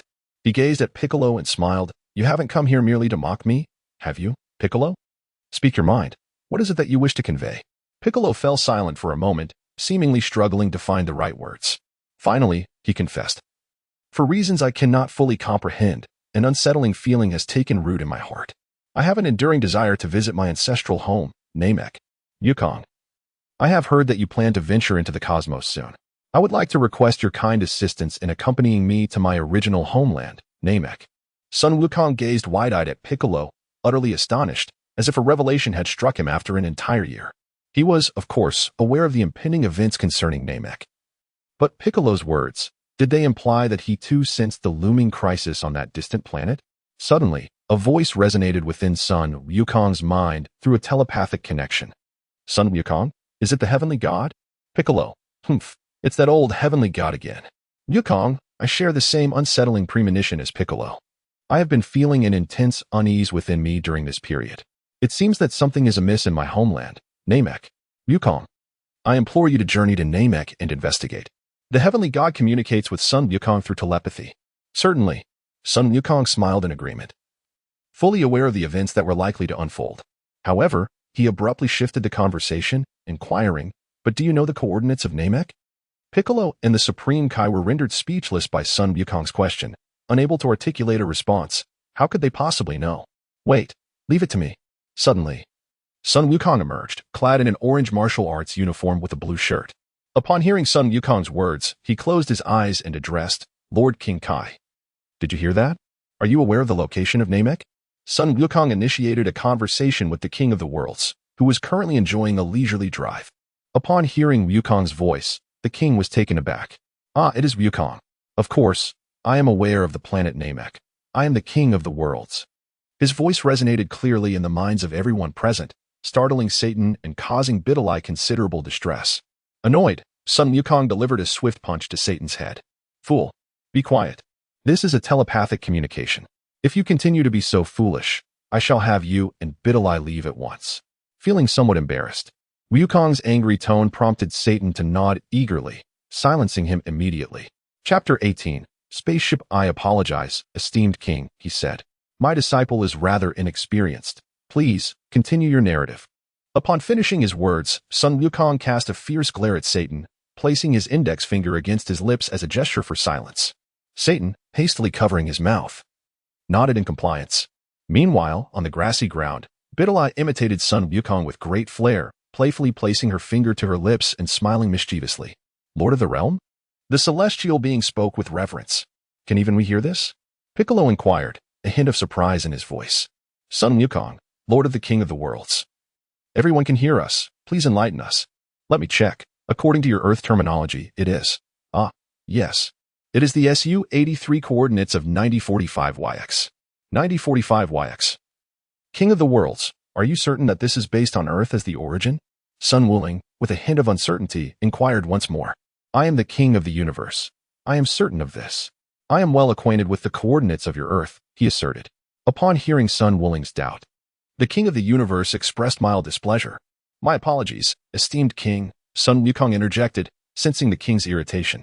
Wuling did not mean to offend. He is simply rather cautious in his approach. Please, continue.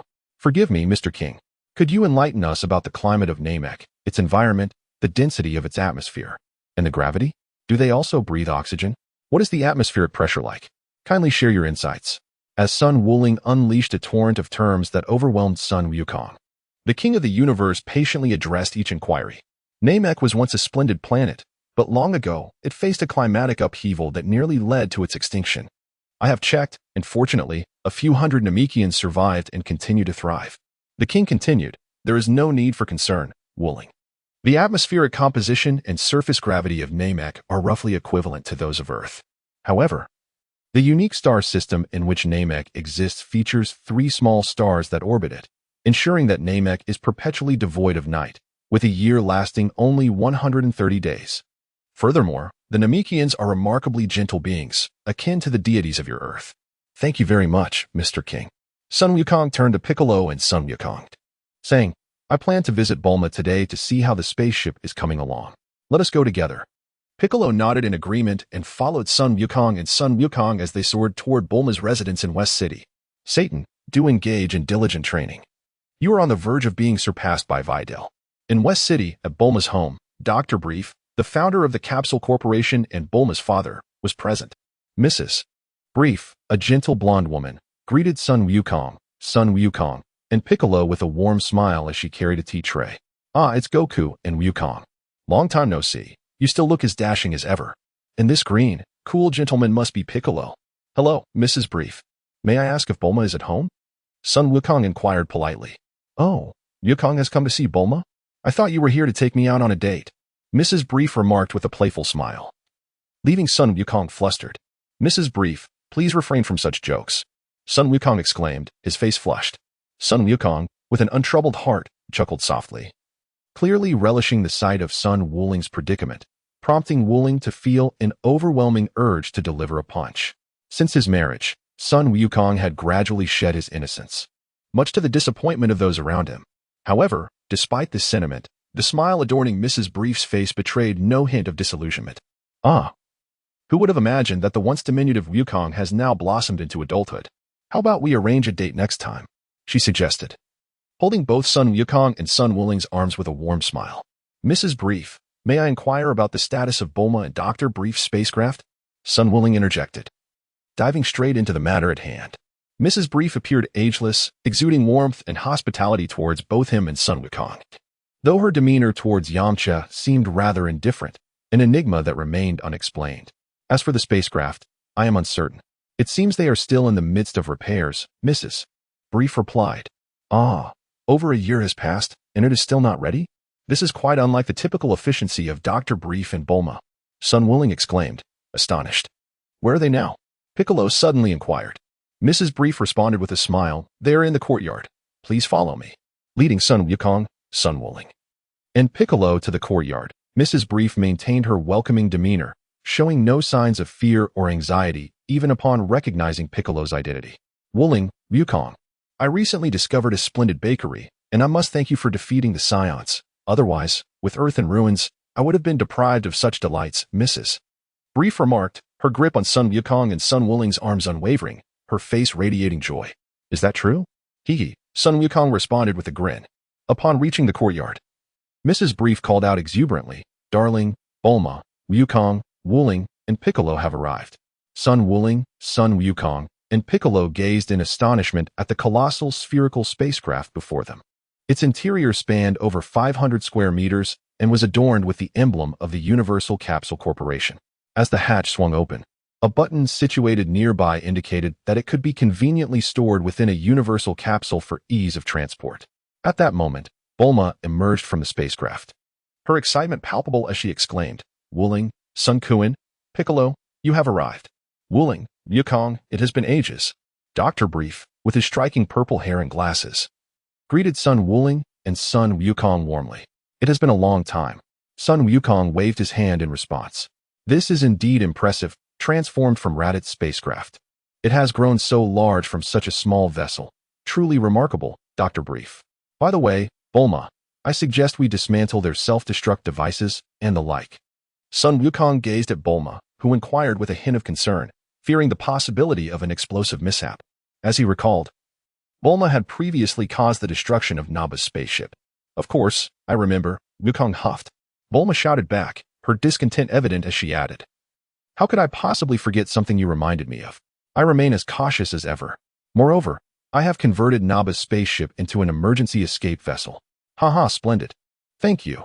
This must have taken a lot of effort on your part, Wukong replied with a modest smile, his handsome visage momentarily leaving Bulma entranced. She had always found it difficult to resist charming men, and she had felt an undeniable attraction to Wukong when she first encountered him at Baozi Mountain. Alas, it was truly a pity that Wukong was merely a diligent practitioner of martial arts, utterly oblivious to the feelings of young women. If only he were more perceptive, he would be exceptional in every aspect. Lost in thought, Bulma lamented her misfortune. Chapter 19, Journey into the Cosmos. Dr. Brief, Bulma, how much longer until completion? Wukong inquired, observing the massive spherical spaceship before him. If we're to finish completely, it will take another 3 days. I've even arranged a room inside that I desire. Just like in the novels, venturing into the universe, Bulma proclaimed, her hands clasped, wearing a dreamy expression. Are you really going to, Bulma? Wukong asked, taken aback, recognizing that she was undoubtedly aware of the dangers that awaited in space. What do you mean, Wukong? Bulma leaned closer, her enthusiasm palpable. How could this cosmic adventure be complete without me, the brilliant scientist? You cannot think of leaving me behind. Sun Wukong found himself in a perplexing situation as he gazed at Bulma. Bulma, we are not embarking on a leisurely journey. Even someone like Vegeta would only add to our numbers rather than diminish them. I am proficient in piloting the spacecraft. More importantly, it would be quite inconvenient for you, a young lady, to accompany us. Bulma, observing the indifferent and stern expression adorning Sun Wukong's handsome face, realized he had made up his mind. She trotted over to Sun Wukong, adopting a charming demeanor, her eyes brimming with a pitiful plea. Sun Wukong, I implore you, please take me along. I promise to be obedient and compliant. Sun Wukong felt a shiver run down his spine, goosebumps prickling his skin. Well, Wuling, why not bring Bulma along? Faced with Bulma's request, although Sun Wukong felt indifferent, he reflected on their past adventures together and, looking at Wuling, inquired, all right then. Sun Wuling spread his hands, expressing no dissent. This journey to Namek included himself, Sun Wukong, Piccolo, and Sun Gohan, now joined by Bulma. As for how Chi-Chi agreed to let Gohan participate, Wuling had his ways. The exploration of the universe was unprecedented, and with the Dragon Balls in play, Gohan was eager to go. Thus, he persuaded Chi-Chi. The group parted ways, agreeing to reconvene at Bulma's home in 3 days. Wuling and Wukong flew back to the Capsule Corporation. Suddenly, a presence approached from the front. A 5-year-old girl clad in a purple martial arts uniform, identical to Wuling's, soared towards him. It was Biddy Lee. Recognizing her, Wuling smiled, surprised that she had already mastered the flight technique. Clearly, Biddy Lee possessed remarkable talent. Master Wuling. Biddy Lee hovered in midair, her tiny fists clenched, her eyes sparkling as if she had just acquired a delightful new toy to showcase. Master Wuling, look, I've learned it. I finally mastered the flight technique. And even Daddy hasn't learned it yet. How impressive. I was 15 when I mastered the flight technique. Sun Wukong chuckled, recalling how he and Wuling had learned it from the Korin sage during their time at the Korin Tower, with Wuling being a year younger than Wukong. With the spaceship nearly completed in 3 days, Wuling felt elated today. Looking at Biddy Lee, he remarked, well done, Biddy Lee. Now, I will teach you 3 moves. Follow me. I shall impart them to you right now. Okay. Biddy Lee eagerly followed Wuling to the training ground, with a curious Sun Wukong trailing behind. At that moment, Satan was still grappling with how to control his ki to achieve the flight technique, while 5-year-old Gohan provided guidance. Master Wuling. Upon seeing Wuling, Satan hastily halted his training, eager to approach. Do not stop. Continue your training. Once you master the flight technique, I will teach you other moves. Biddy Lee, come with me. Sun Wukong led Biddy Lee into the depths of a distant, dense forest. Sun Wufan, filled with curiosity about Sun Wukong's intentions, hurriedly followed alongside him. Sun Wuling gazed at Biddy Li, who was of a similar stature to Sun Wufan, and inquired, "Are you able to unleash a Kamehameha now?" "Of course, Master Wuling." "Look." Biddy Li eagerly extended her palm towards a nearby grand tree. A surge of energy materialized as she released a Kamehameha, striking the tree with a tremendous force, causing it to splinter and crash to the ground, sending shockwaves through the earth and startling a flock of birds into flight. Sun Wuling's, compared to Dilly. The three techniques I impart to you are the Kamehameha wave, created by Master Rashi of the Kame House, the solar flare from the Crane School, and my own unique technique, the Chi Yuan Slash. Ah, Chi Yuan Slash, Wuling's, isn't it a bit reckless to pass this technique on to Dilly? Exclaimed Sun Wukong in astonishment. Isn't Gohan capable of it as well? If it's chaotic, then let it be. Sun Wuling gazed at Biddy Li, who looked at him with admiration, and feeling particularly cheerful today, he experienced a sense of inexplicable accomplishment. He demonstrated each technique before her, and while performing the solar fist, he presented her with a pair of sunglasses. The Turtle School's Kamehameha involves concentrating all one's energy into a single point, with both palms shaped like a flower bud resting at the waist. The energy gathers in the palms, and the blue energy wave that is unleashed soars like a meteor, possessing formidable destructive power. The solar fist condenses energy and releases it from the forehead as light energy, akin to a flashbang. The more energy utilized, the more intense the light becomes, temporarily blinding those who behold it. The Chi Yuan Slash requires a high degree of mastery as it forms energy in the palm, compressing it into sharp, serrated edges that spin with precision. However, caution must be exercised. Biddy Li, the Chi Yuan Slash is exceedingly sharp and can easily result in self-injury. It is advisable to first master the Kamehameha and the solar fist before attempting this technique. Sun Wukong cautiously advised Biddy Li, imparting not only the techniques but also some important precautions to keep in mind. Sun Wukong and Sun Wuling are engaged in a training session. Yet Sun Wuling remains uncertain of his own capabilities. At this moment, despite Sun Wukong employing the Kaioken technique at 5 times its usual power, he finds himself unable to surpass Wuling, whose potential continues to surge at an astonishing rate. Meanwhile, Biddy quietly inquires of Gohan, asking, "Gohan, did your father mention that you two shall journey into the cosmos alongside Master Wuling?" Gohan replies, "Indeed. We are headed to Namek, the homeland of Uncle Piccolo. Uncle Wuling has already persuaded my mother, and soon, my father, Uncle Wuling, Uncle Piccolo, and Aunt Bulma will all embark on this adventure together." Sun Wukong, with a hint of pride, turned to Biddy Li and spoke, engaged in the playful rivalry typical among children. Positioned in the serene Baozi Mountain, surrounded by peers of similar age, Sun Wukong felt an inexplicable urge to assert his strength, particularly in the vastness of the universe.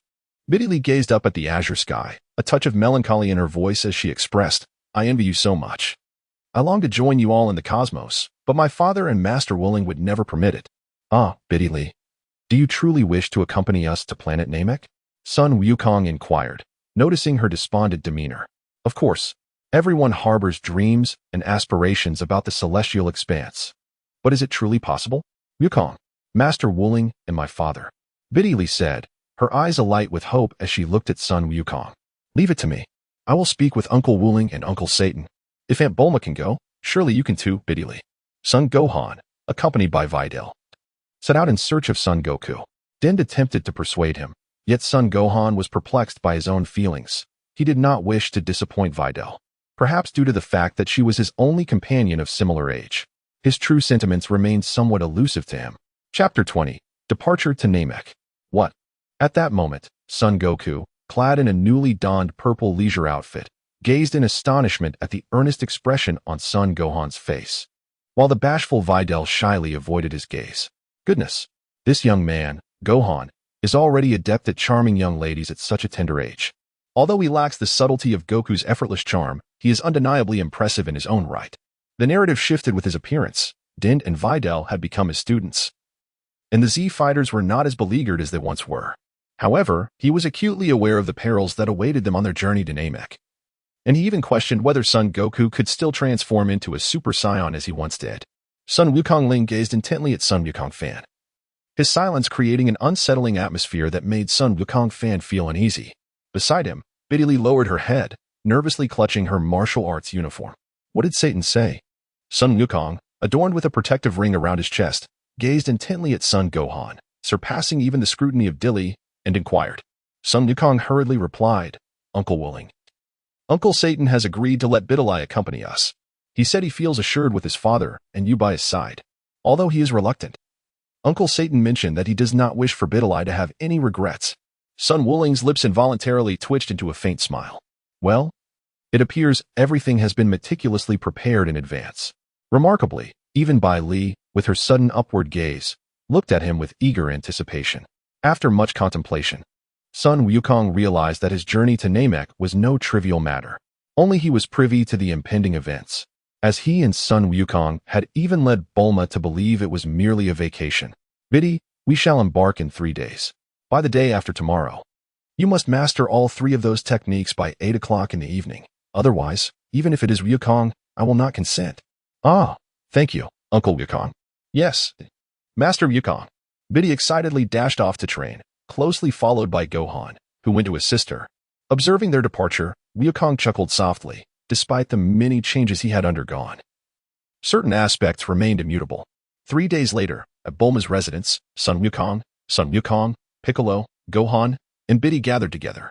The Kamehameha and Solar Flare had been mastered, while the Spirit Bomb required a slower accumulation, taking about a minute to gather. Nevertheless, it was deemed learned.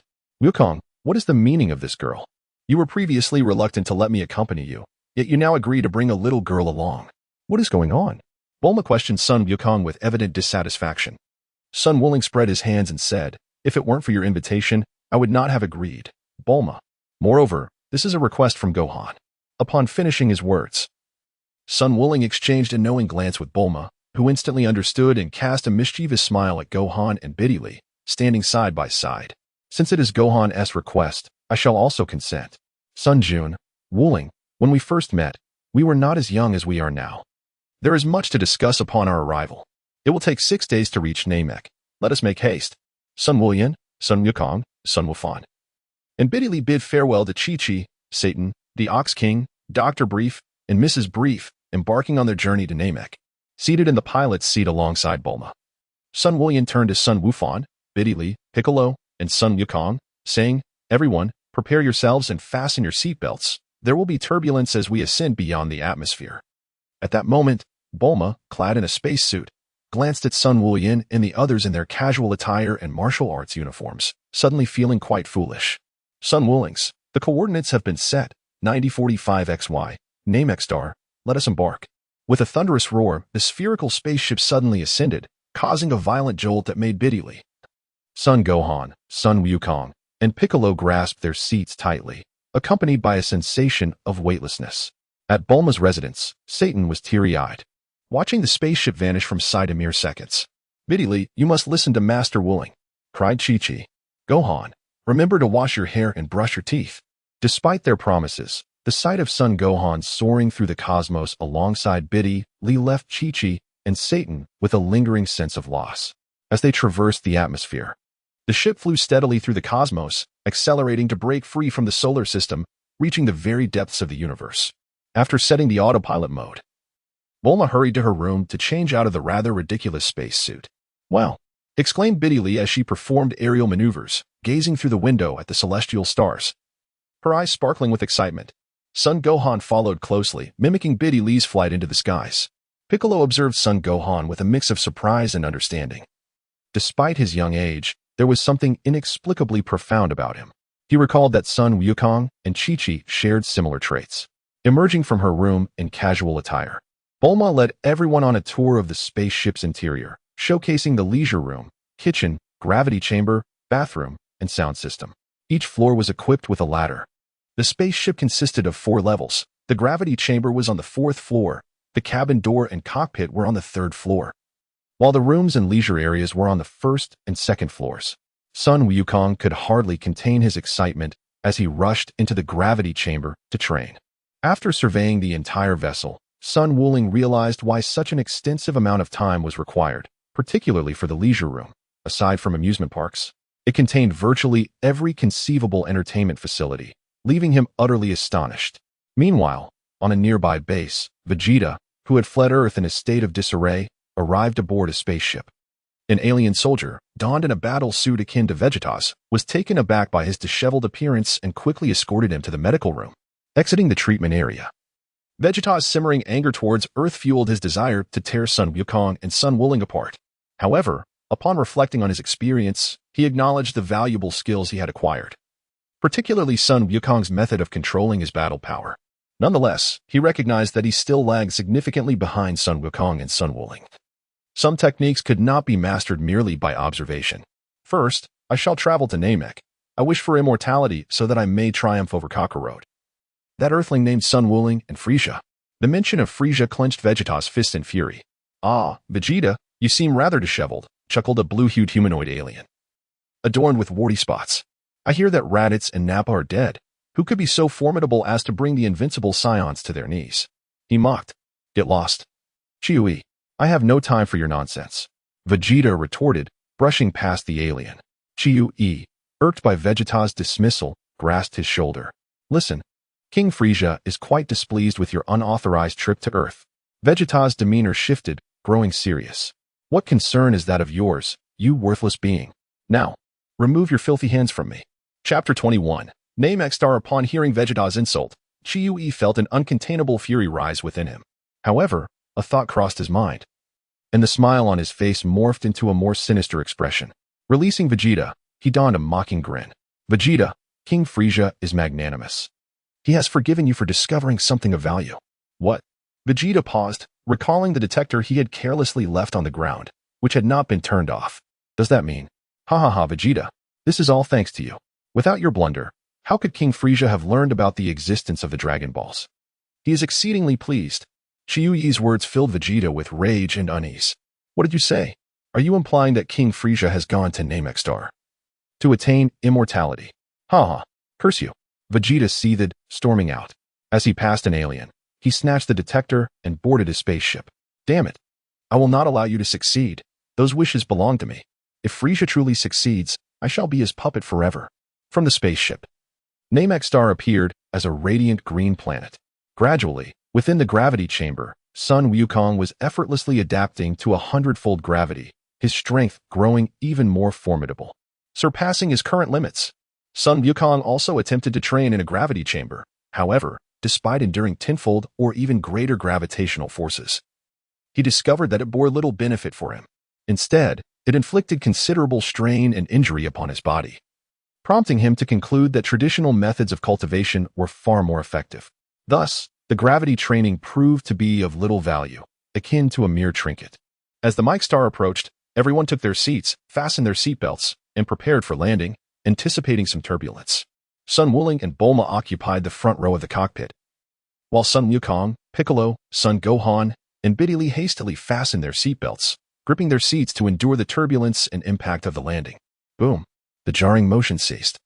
And at that moment, Bulma produced an array of meticulously prepared items. Everyone, wait a moment. I need to assess the atmospheric conditions. I even brought oxygen masks.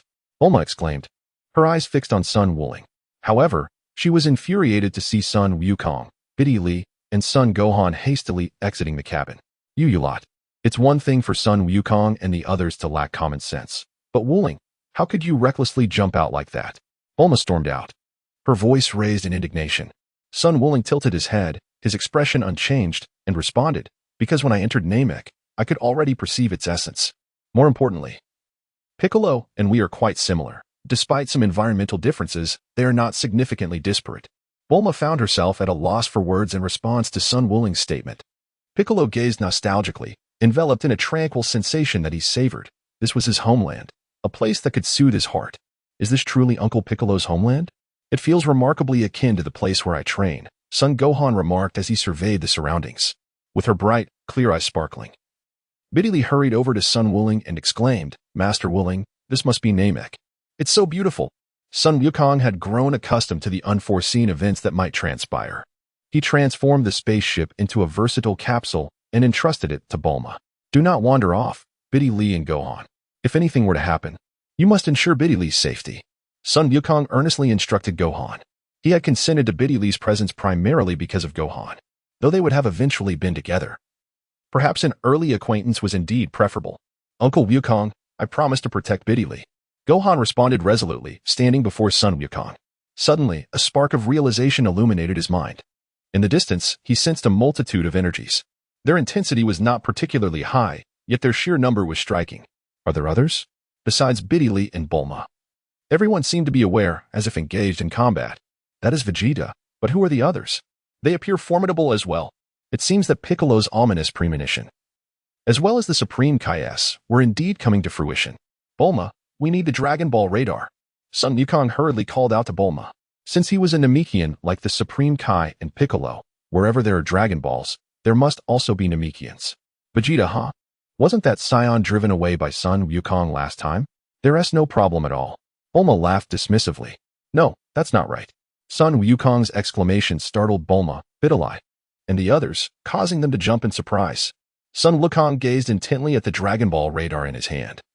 Acutely aware that his perceptive abilities surpassed those of both Sun Wukong and Piccolo, a formidable aura emanated from a nearby source. The radar indicated that 6 Dragon Balls had converged in close proximity. This was alarming. Clearly, it was beyond the capabilities of Vegeta, an overwhelming force indeed. On Sun Wukong's forehead, beads of sweat began to form. He was acutely aware of the source of that ominous energy. It belonged to Frieza, an incomprehensible force of strength. Even with the foresight granted by his intuition, the sheer terror of confronting such a being was overwhelming. This was merely the initial form. One could only fathom how much more terrifying the final transformation would be. Bulma, I urge you to return to Earth with Biddy. The situation has exceeded our expectations. Should anything arise, Goku will use the King Kai to establish communication, and we will summon the Eternal Dragon to bring us back. Sun Wulings deeply yearns to unveil everything concerning Frieza and his own secrets. Yet, he refrains, fearful of having his memories accessed. To counter this, he has diligently studied soul-related techniques under the guidance of Master Roshi's sister and the fortune-telling elder, culminating in the creation of the mental sealing technique and mental shock, 2 formidable soul techniques. Even Master Karen was unable to discern their existence. As for mental shock, it proves effective against those weaker than himself, but it backfires against those more powerful. Against equals, it merely results in a sensation akin to a mosquito bite. Wulings, time may be running out. Piccolo gazes coldly at the sky, arms crossed protectively, as Vegeta approaches us swiftly. We must conceal ourselves at once. As Sun Wuling firmly grasped Biddy, Son Gohan concealed his energy in a secluded mountain area. Sun Wukong seized Bulma, with Piccolo following closely behind, also shrouding his energy. Time progressed, and Vegeta descended onto the planet Namek in his spherical spacecraft. At that moment, Sun Wuling and the others had just departed from Earth. Clad in a blue combat suit and equipped with a scouter, he emerged from a deep pit, vowing, Frieza, that scoundrel, I shall not let you prevail. With the scouter in hand and having determined his direction, Vegeta prepared to leave when suddenly, another identical spherical spacecraft plummeted nearby. Upon sensing the energy signature, Vegeta scoffed. Chioe, this trash dares to pursue me. Chapter 22. The Sorrow of Namek. Soon after, Chioe emerged from his spacecraft, chuckling, Vegeta, where do you think you're running? This is the command of Lord Frieza, and this time, I can eliminate you openly. Vegeta crossed his arms defiantly, casting a cold glance at Chioe. Do you truly believe you can kill me? In a flash, a powerful energy wave pierced through Chioe's chest. What? This is impossible, Vegeta. My battle power is supposed to surpass yours. Chioe's scouter fixated on Vegeta, his gaze unyielding. Humph. I learned some impressive techniques on Earth. Chioe, open your eyes wide and behold my true power. Suddenly, Vegeta unleashed his full battle power. 20,000, 22,000, 23,000.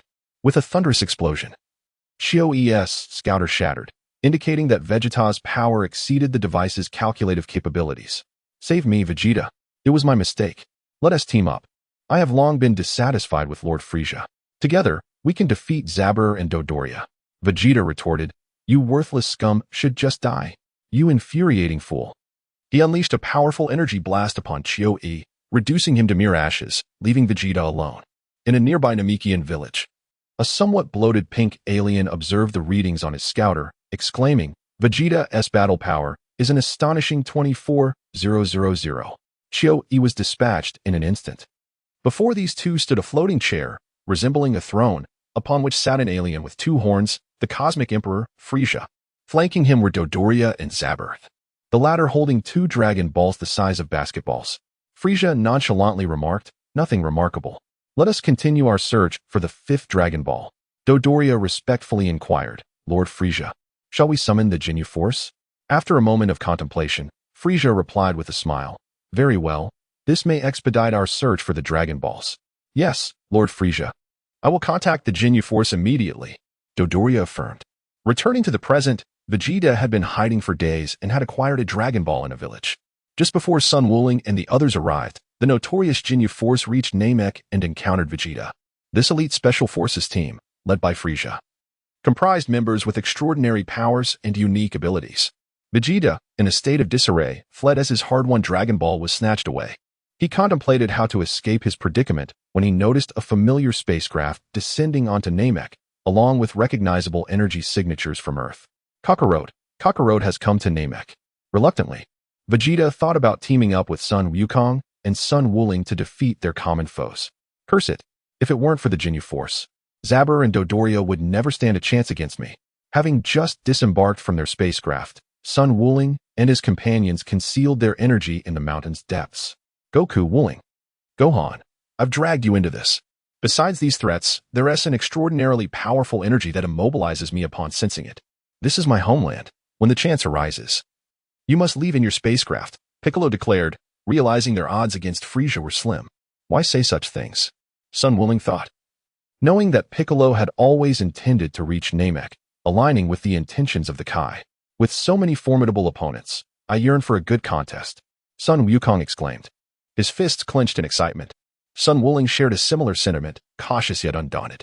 If he were timid, he would never have entrusted Bulma and Dr. Brief to construct a spacecraft. Goku, wait. Piccolo, Gohan, let us first deal with the weaker foes. Otherwise, we may find ourselves at a disadvantage. Bidalai, stay with Bulma, and do not move. Sun Wukong specifically observed Bidalai, who promptly nodded, her youthful visage etched with terror. The extraterrestrials soaring in the sky were far more frightening than she had ever envisioned. Sun Wukong opened his palms wide, and in an instant, the Chi Yuan slash was formed. Piccolo was also gathering energy for his special beam cannon. Following in Sun Wukong's footsteps, Sun Gohan concentrated to form the Chi Yuan slash, though it took him a bit longer, approximately 5 seconds. Now was the moment. Sun Wuling hurled 2 Chi Yuan Zhan, followed closely by Sun Wufan. Magical Convergence Light Cannon. Piccolo unleashed his concentrated Magical Convergence Light Cannon, which surged forth towards the Jinyu force. Meanwhile, Sun Wuling and Sun Wufan skillfully manipulated the Chi Dan to control the Chi Yuan Zhan, concealing themselves in the blind spot of the Magical Convergence Light Cannon. Unless one possessed the ability to sense Chi, it would be nearly impossible to detect their presence, a capacity evidently lacking in the Jinyu force. What? The 5 members of the Jinyu force, along with Dodoria and Zarbin, 7 in total, suddenly sensed an overwhelming danger approaching. This is bad. The Jinyu swiftly reacted, channeling a ki wave from his palm to collide with Piccolo's Magical Convergence Light Cannon. Whoosh, whoosh, whoosh. Sun Wuling possesses a certain understanding of the Jinyu force. Yet what leaves a profound impression on him is the diminutive figure who can hold his breath and momentarily suspend time. Although the weakest among them, this individual possesses a unique ability. There was scarcely any time to hold his breath. The green member named Gudu was swiftly cleaved in two by Sun Wuling's Chi Yuan slash, his body severed. But the onslaught did not cease there. With precise control of the energy blasts, Sun Wufan and Sun Wuling directed the Chi Yuan slash towards the bodies of Raikum, Berta, Jeez, and Guldo. Spare one to live. Upon uttering these words, Sun Wufan adjusted the trajectory of the Chi Yuan slash, which had initially been aimed at Dodoria, now hurtling towards Jinyu. What?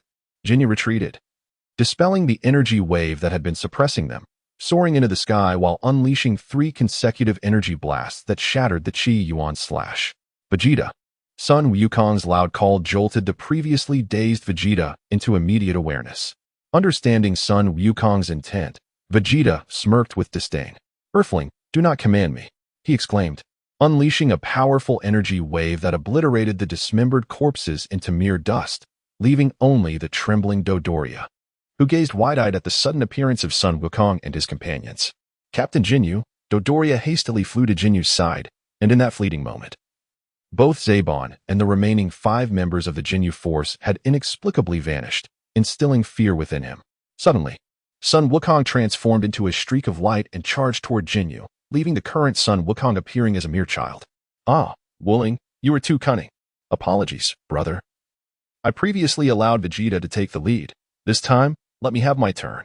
Beyond his desire for combat, Sun Wukong was acutely aware of Jinyu's ability to swap bodies and possessed the means to counteract it. Chapter 23, Jinyu, who are you? Do you even know who I am? Jinyu glared at Sun Wukong, his voice laced with fury. This unexpected intruder had effortlessly dispatched all his teammates in an instant. Shouldn't one introduce themselves before inquiring about others? Sun Wukong gently brushed aside his hair, his gaze indifferent as he regarded Jinyu. He sensed that the individual before him was hardly a match for his prowess. Let me tell you. I am the illustrious leader of the elite special forces of the Frisia Force, Jinyu. I am the very embodiment of art, Jinyu proclaimed, striking an exceedingly flamboyant pose reminiscent of the baffling performance art that Sun Wukong had previously witnessed. I am unembarrassed. The embarrassment belongs to others. How handsome, Sun Gohan murmured, causing Sun Wukong, Piccolo, and Sun Wukong to widen their eyes in disbelief as they regarded him. Upon hearing such unexpected acclaim, Jinyu excitedly gave a thumbs up to Sun Gohan. Aha! Join the Frisia Force. You truly possess the spirit of the Kamehameha.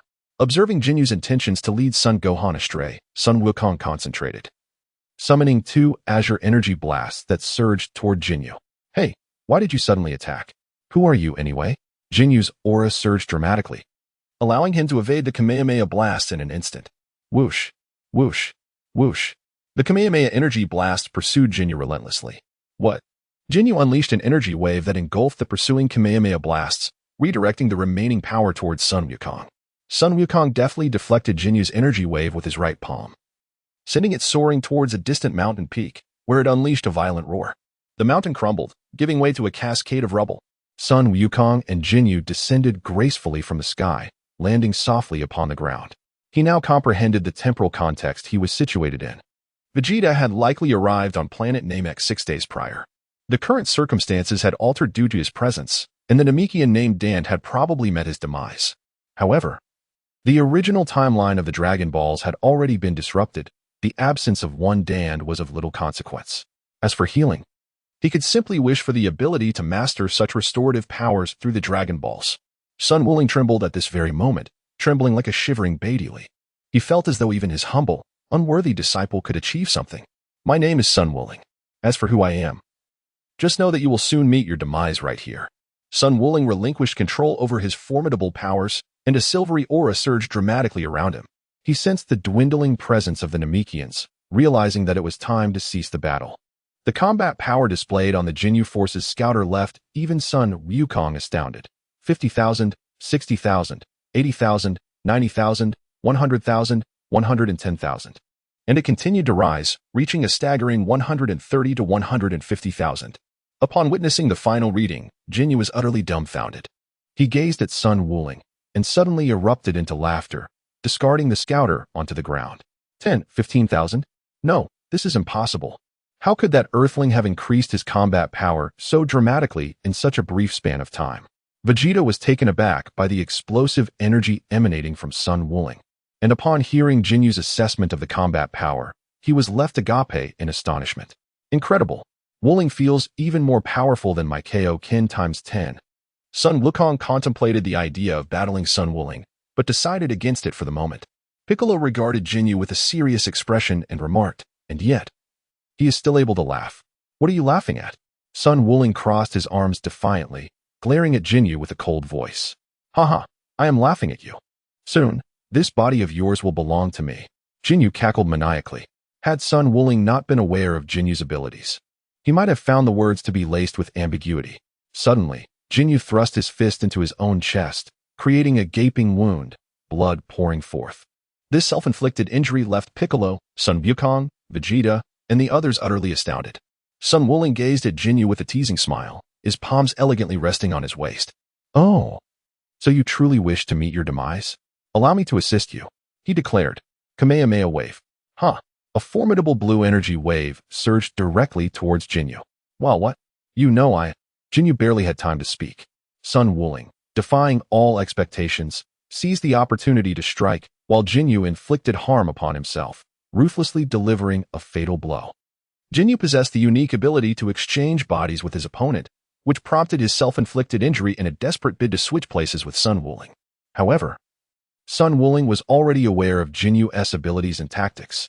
Before Jinyu could utilize his power after wounding himself, he was obliterated into dust by Sun Wuling's Kamehameha wave. Sun Wukong turned his gaze towards the trembling Dodoria, that grotesque and swollen pink alien. Piccolo and Vegeta surrounded him, causing Dodoria to nervously swallow, particularly after witnessing Jinyu's demise at the hands of Sun Wukong. I have some questions for you. If you answer truthfully, we shall release you. Sun Wukong Ling deliberately positioned himself alongside Piccolo, distancing himself from Vegeta, while discreetly signaling Vegeta with a glance. In an instant, Vegeta comprehended the unspoken message. He felt a certain kinship with Sun Wukong Ling, swift, precise, and ruthless in action. Alas, they were not allies. As a sinister smile played upon his lips. Upon hearing Sun Wukong Ling refer to us, Dodoria did not realize that Vegeta, Sun Wukong, and Sun Wukong Ling were not on the same side, and he quickly nodded in response. What do you wish to know, my lord? I shall divulge all that I know. Sun Wukong stepped aside for Piccolo, who advanced a step, casting a cold gaze at Dodoria, laced with a hint of anger. Why have you come to Namek? Surely, it was you who slaughtered the Namekians. Dodoria hastily responded, suspecting that Sun Wukong and his companions were allies of the Namekians. Yes, indeed. Lord Frieza brought us to Namek in pursuit of the Dragon Balls. The Dragon Balls, you say? Sun Wukong gazed at the probe previously discarded by Jinyu on the ground and chuckled. Are you all fools? If you annihilate the Namekians, the Dragon Balls will vanish along with their creator. What? Dodoria was taken aback. He was aware that the Dragon Balls were crafted by the Grand Elder. Yet he was oblivious to the fact that killing the Grand Elder would lead to the disappearance of the Dragon Balls. Even Frieza, who overheard the conversation through the probe, was momentarily stunned. Very well, I shall spare you. Now be swift and depart. Sun Wukong, Piccolo, and Sun Wuling made way for Dodoria. Ah, thank you. Just as Dodoria was about to depart, he was intercepted by Vegeta. With a mocking gaze, Vegeta addressed Dodoria, saying, do not misunderstand, I am not allied with them. They may have spared you, but I certainly have no intention of doing the same. Dodoria. Chapter 24. Encounter. Dodoria glanced at Sun Wuling and the others, only to find Sun Wuling cradling by Dilly, while Sun Wukong held Bulma. Son Gohan and Piccolo followed closely behind, showing no inclination to engage in further conversation with Vegeta. Sun Wuling had not forgotten to retrieve the scouter.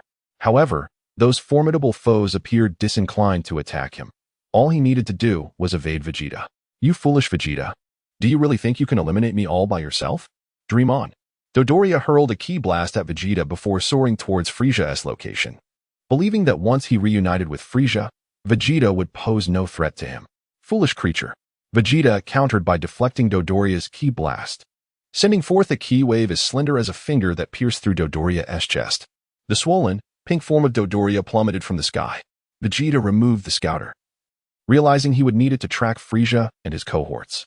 With a thunderous explosion, Vegeta unleashed a ki blast that obliterated Dodoria's body into dust, a cold smirk playing on his lips as he surveyed the scouter in his hand. Meanwhile, Sun Wuling placed the scouter on the ground, coordinating with the others, even bringing Sun Wukong into the fold. Gohan, where have you concealed the last Dragon Ball? Upon concluding his words, Sun Wukong swiftly retreated with utmost caution, covering his mouth in fear of inadvertently revealing any flaws. Father, rest assured, even if they were to bore through this planet, they would never discover it. I have secured it to a nearby celestial body, and the precise location is such that even I cannot locate it. Son Gohan's youthful voice trembled slightly as he departed from the detector, covering his mouth. Well done, Gohan. We cannot be found, nor can those fellows. As long as they do not gather all 7 Dragon Balls, their ambition shall remain thwarted, Piccolo stated, unfazed and composed. Meanwhile, Bulma and Videl stifled their laughter, eager to express how truly talented Son Gohan was. Alas, it seems that is indeed the Ginyu Force's detector. This is bad. Everything we said has been overheard. Sun Wukong forcefully crushed it with a single stomp, gesturing to everyone that it was all over. You are truly remarkable, Wukong. I cannot believe you devised such a solution. Bulma remarked with a smile directed at Sun Wukong. However, a sense of concern lingered as Piccolo inquired, but can they truly be deceived? Sun Wuling clasped her hands protectively over her chest and smiled, saying, it is better to believe in something than to dismiss it entirely.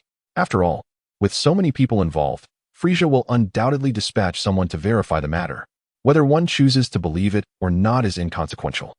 Sun Wukong gazed at the Dragon Ball radar, which now displayed 6 Dragon Balls clustered together, with a solitary one not far from them. This is rather troublesome.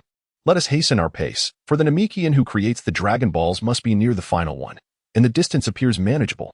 Sun Wukong swiftly took to the skies with Bidalai in his embrace, while Bulma was cradled and a princess carried behind him. Piccolo and Gohan followed closely, all heading toward the direction of a solitary Dragon Ball indicated on the radar. At that moment, time seemed to stand still for Vegeta, Frisia, and numerous Frisia Force soldiers equipped with detectors. A nervous soldier cautiously glanced at Frisia seated upon his throne and said, "Lord Frisia," with a thunderous laugh. Frisia clenched his fists, seething with rage. "You are to investigate the nearby planets at once." 6 Dragon Balls, each the size of a basketball, floated ominously behind Frisia. "Yes, Lord Frisia." Thousands of soldiers piloted their ships away, each heading toward the planets illuminated by the 3 radiant stars surrounding Namek, leaving no celestial body unchecked.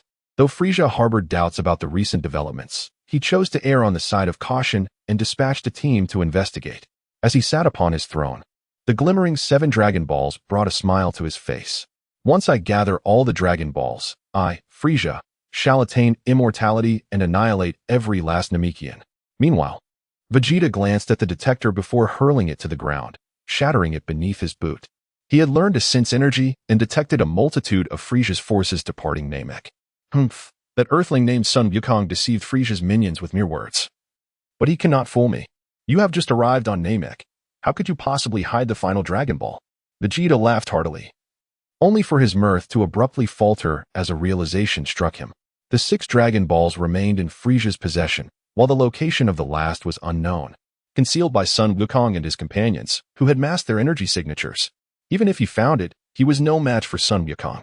After his laughter subsided, he came to the disheartening conclusion that the true fool was himself, grinning foolishly while having not a single Dragon Ball to show for it. "Damn it, the Dragon Balls shall be mine. With immortality, I will finally be free from Frisia's grasp." Unbeknownst to Vegeta, as he simmered with impotent rage, Sun Wukong continued on, while Frisia remained on Namek, his subordinates having abandoned the planet. Clearly, Frisia had begun to believe in Sun Wukong's words. Hiding one of the Dragon Balls on a distant planet. As they flew, they passed a mountain peak where a structure lay in ruins, evidently ravaged by Frisia's forces. Continuing onward, they traversed a valley and finally reached their destination. Upon landing, a Namekian resembling Piccolo emerged from the valley, accompanied by another Namekian of similar stature to Gohan and Bidalai, clad in white attire and a pink vest, strikingly reminiscent of Piccolo himself. Sun Wukong gazed at Piccolo before turning his attention to the Namekian before him. "My name is Nail. Esteemed guests, the Elder has been briefed on the situation. We are grateful for your journey and the assistance you offer to our Namek." Nail bowed respectfully to Sun Wukong, Sun Wuling, and the others in appreciation. "Oh, it's nothing really. We are merely allies of Piccolo. He sensed that Namek might be in peril, which is why we hastened from Earth." Sun Wukong replied with a smile. Piccolo longed to counter this claim, yet found himself at a loss for words. Sun Wukong and Sun Wuling had trained together with Sun Gohan after the emergence of the Saiyans. "I am Dandy," Dandy remarked, curiously observing Piccolo, then glancing at Nail, noting their striking resemblance as if they were carved from the same mold. Piccolo and Nail exchanged glances. Nail, a Namekian in exile, had returned upon sensing the impending danger to their home. "I am Sun Wuling. I am Sun Wukong. I am Bulma, a genius inventor from Earth. I am Sun Gohan. I look forward to working with you. I am Videl. It is a pleasure to meet you all." Sun Wuling and his companions greeted Naru and Dandy. Sun Wuling was surprised to find that Dandy was still alive, and he was now conversing with Sun Gohan and Bidalai. After all, they shared the same age, which naturally fostered a deeper connection. Chapter 25, The Guidance of Potential. Naru led the group to meet the Grand Elder of Namek. At that moment, they found him in a cave. The Grand Elder was significantly larger than the other Namekians and was accompanied by a Dragon Ball the size of a basketball. He kept his eyes tightly shut, exuding an aura of exhaustion and age. "Thank you, my extraterrestrial friends." The Grand Elder's voice sounded feeble and frail. "My children have all been slain. Cough, cough. It is truly disheartening." His words ignited feelings of anger in Dandy, Piccolo, and Naru, who clenched their fists. It seemed they had all come in pursuit of the Dragon Balls. The Dragon Balls, symbols of the wisdom and strength of the Namekian people, had unexpectedly become the harbingers of such calamity. The Grand Elder spoke, his voice tinged with fatigue and resignation. It is of no consequence, Grand Elder. You need not grieve. On our planet Earth, there exist the 7 Dragon Balls created by the gods, which are also of Namekian origin. In due time, those fallen Namekians can be resurrected by the Dragon Balls. Sun Wuling stepped forward and addressed the Grand Elder. Is it truly possible? Can everyone be resurrected? Dandy looked at Sun Wuling with excitement and inquired, is that so? Indeed. Sun Wukong gazed intently at Piccolo and suddenly replied in a somber tone, regrettably. The Dragon Balls on our Earth can only grant a single wish. Even if we resurrect everyone, we cannot leave this place. Thus, we must reclaim the Dragon Balls from Frieza to wish for our collective escape from Namek. But Uncle Wukong, Gohan interjected anxiously, our strength pales in comparison to Frieza's. The terrifying aura of Frieza was vividly etched in their minds. Indeed, that is why I am devising a strategy to lure Frieza here. Oh, and I nearly forgot, Elder. Just a moment. I have something that may be of use to you. Sun Wuling gathered his palms, and the natural energy surrounding him coalesced within his hands, forming a sphere of essence no larger than a thumb. He explained, this energy emanates from nature, imbued with the breath of life. Great Elder, I am aware of your resolve towards death, but now is not the time for such thoughts. Let us first ensure everyone's safety before contemplating these matters. This energy can help rejuvenate your spirit and may prove advantageous in the days to come. Having spoken, Sun Wuling awaited the Elder's response. After a silence of over 10 seconds, the Great Elder finally spoke. Given the gravity of the situation regarding the fate of the Mike Star people, he chose to acquiesce. Very well, I entrust this to you, Earthling. With that, a swift motion ensued. The natural essence flowing from Sun Wuling's hands surged into the body of the Grand Elder, infusing him with the vitality of rebirth. The Grand Elder's aura regained a semblance of brilliance, and, despite the tension surrounding Dandy and Neru, he stood upright. I never imagined I would have the chance to feel youthful once more. Thank you, Earthling, he exclaimed, gazing at his rejuvenated form with a smile, even opening his previously tightly shut eyes. I am Sun Wuling. The Monkey King and others took turns introducing themselves, and then the Elder looked towards Piccolo. Indeed, are you the child of Caddis? It is truly astonishing. You have grown so much. Have you returned upon sensing the peril that planet Namek faces? Piccolo lowered his head slightly, appearing somewhat uncomfortable, akin to a child caught in wrongdoing before a parent. Elder, but why? Your potential should not be limited to this. Why has it been divided, becoming divine, yet devoid of even a hint of malevolence? What a pity it is, if you were to merge. Your talents might exceed what they are now. The Elder extended his palm, and with the assistance of Sun Wuling, he had regained some of his strength, directing his hand towards Piccolo. What? Just as Piccolo was about to struggle, he found himself paralyzed. You all possess immense power, yet there remains much latent strength yet to be unleashed. Sun Wuling, along with the kind-hearted scions Sun Wukong and Sun Gohan, if you were to harness this potential, perhaps you could indeed vanquish Frieza. The latent power. Sun Wukong's memories were somewhat hazy, yet he recalled that the Grand Elder of Namek and the Old Kai possessed distinct abilities for unlocking potential. If the Old Kai's method of potential development was akin to a complete metamorphosis, then the Grand Elder's approach was about perfectly harnessing the latent powers within oneself without altering one's essence. Suddenly, a tremendous aura erupted from Piccolo, who widened his eyes in disbelief. This power was astonishingly formidable. The sudden surge of energy from Piccolo also caught the attention of Vegeta, who was aimlessly wandering on Namek. What was this energy? It belonged to that Namekian from Earth. What had transpired for such a remarkable increase in strength? Vegeta, taken aback, found himself momentarily speechless before gritting his teeth and propelling himself forward. Frieza's scouter immediately detected the energy Piccolo had unleashed. Bang! The latest model of the scouter exploded. Impossible. The battle power had exceeded 1 million. Frieza rose from his throne, unable to remain seated any longer due to Piccolo's overwhelming battle strength. How delightful. I never expected to encounter someone with a battle power surpassing 1 million. Frieza exclaimed as he soared towards the direction indicated by the scouter. The other 6 Dragon Balls floating behind him, reflecting his exhilaration. This is bad. Both Frieza and Vegeta are heading this way. Sun Wuling anxiously gazed at Piccolo, as the Grand Elder was currently attempting to unlock the dormant potential within Bidalai. The remaining 6 Dragon Balls were also present. Bulma swiftly produced the Dragon Radar and exclaimed, Buzz, The energy emanating from Bidalai surged forth, albeit feeble, yet significantly stronger than the current Vegeta. However, should a confrontation arise, the outcome remained uncertain. It appeared that Bidalai still had untapped potential. Wuling contemplated the intensity of her training. After all, Satan merely sought a public figurehead. And mentoring a gifted disciple like Bidalai was commendable. Most importantly, both she and he were Earthlings, diligently striving to meet his expectations. Frieza, Goku, Wuling, Gohan.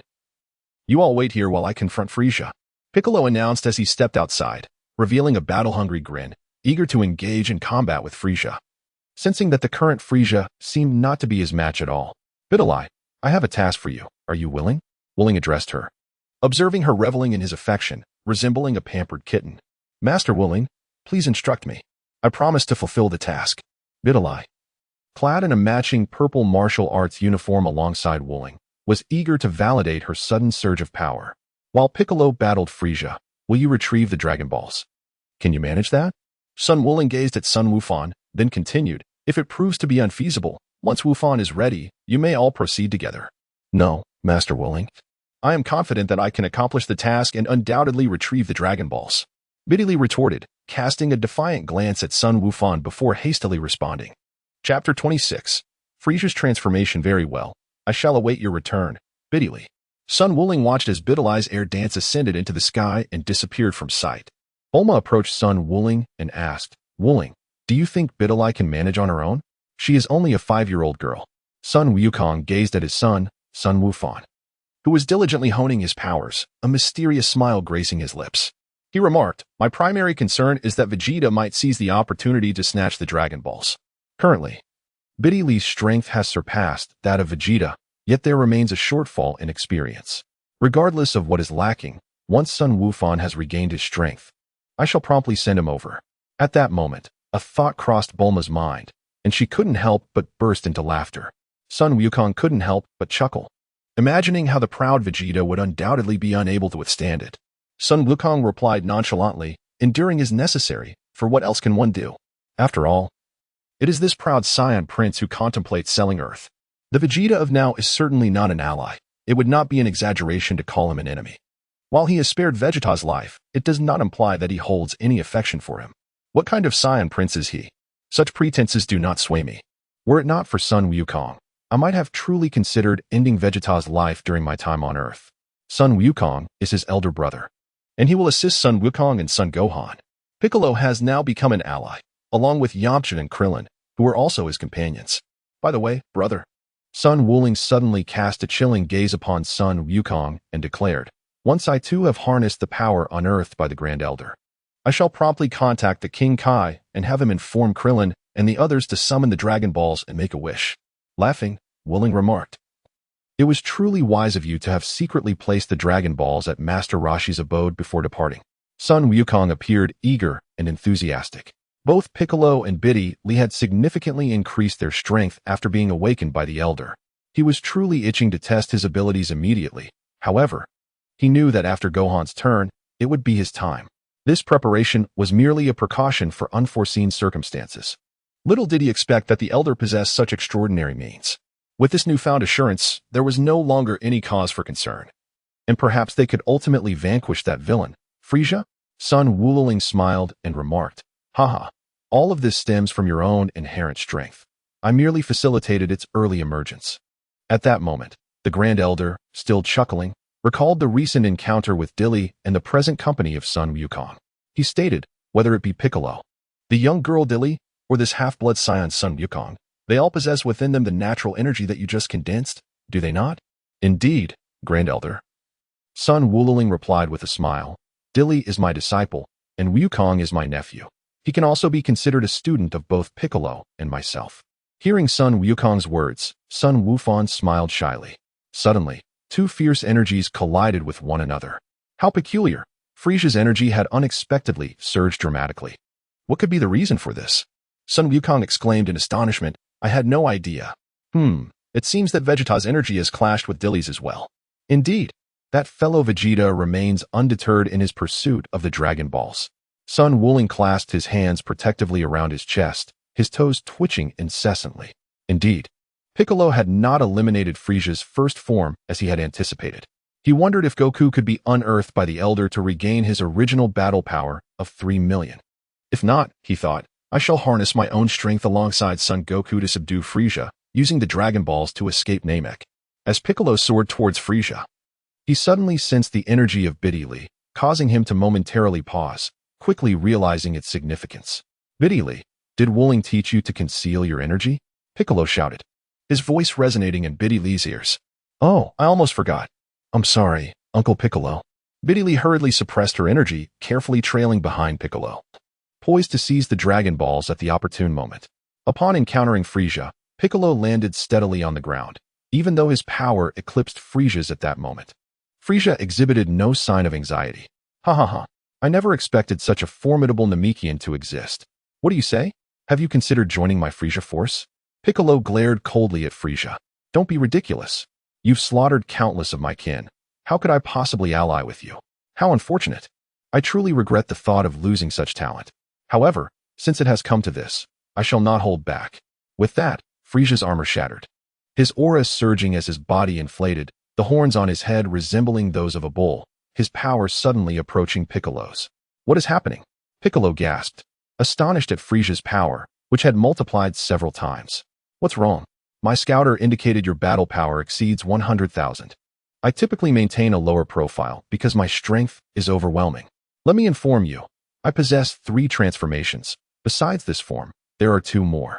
How about reconsidering my earlier proposal? T2 more? Piccolo clenched his teeth, beads of cold sweat forming on his forehead. Humph, mere bluster, Frieza? With a fierce cry, Piccolo unleashed a wave of energy towards Frieza.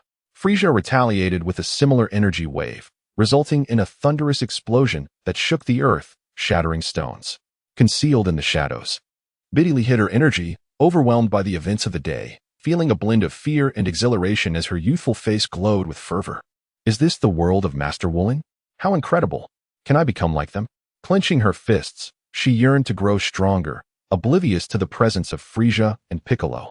Noticing the distance widening between them, Biddy seized the opportunity. Frieza was completely neglecting the 6 Dragon Balls, which were carelessly left behind. What a chance! She thought excitedly, eyeing the Dragon Balls, which towered above her. Suddenly, she recalled Frieza had made the Dragon Balls float earlier. Master Wooling had once said energy could accomplish many feats. I'll give it a try.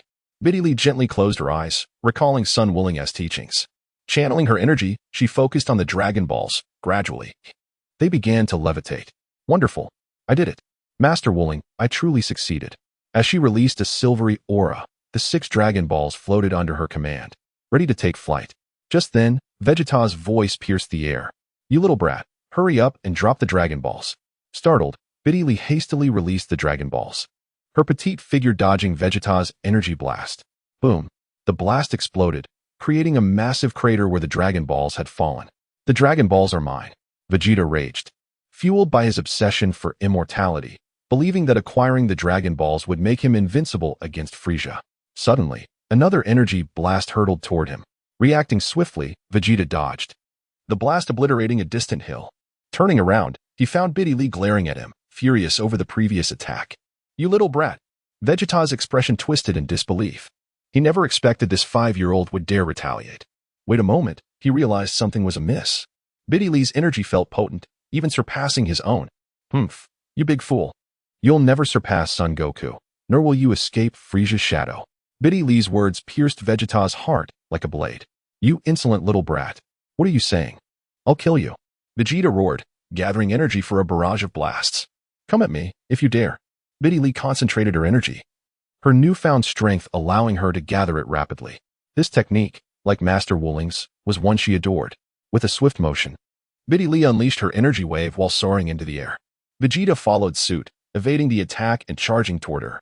With greater experience, Vegeta struck Biddy, who had no intention of defending herself. She countered with defiance, her little fist colliding against him as her resolute gaze remained fixed. What is happening? How can that Namekian contend with Frieza? And now this little girl dares to challenge me. Vegeta's mind was on the verge of exploding. Dream on. In dreams, anything is possible. By the way, I'm Biddy, a disciple of Master Wooling. You big bad guy. You should go speak with Frieza. With that, Biddy gathered her energy once more, hurling her attack towards Vegeta. Again with this move, Vegeta, filled with rage, concentrated a sphere of energy, propelling it towards the edge of the energy blade, sending it flying. Kamehameha. Bidalai, with both palms raised, gathered energy for the Kamehameha wave, directing it towards Vegeta.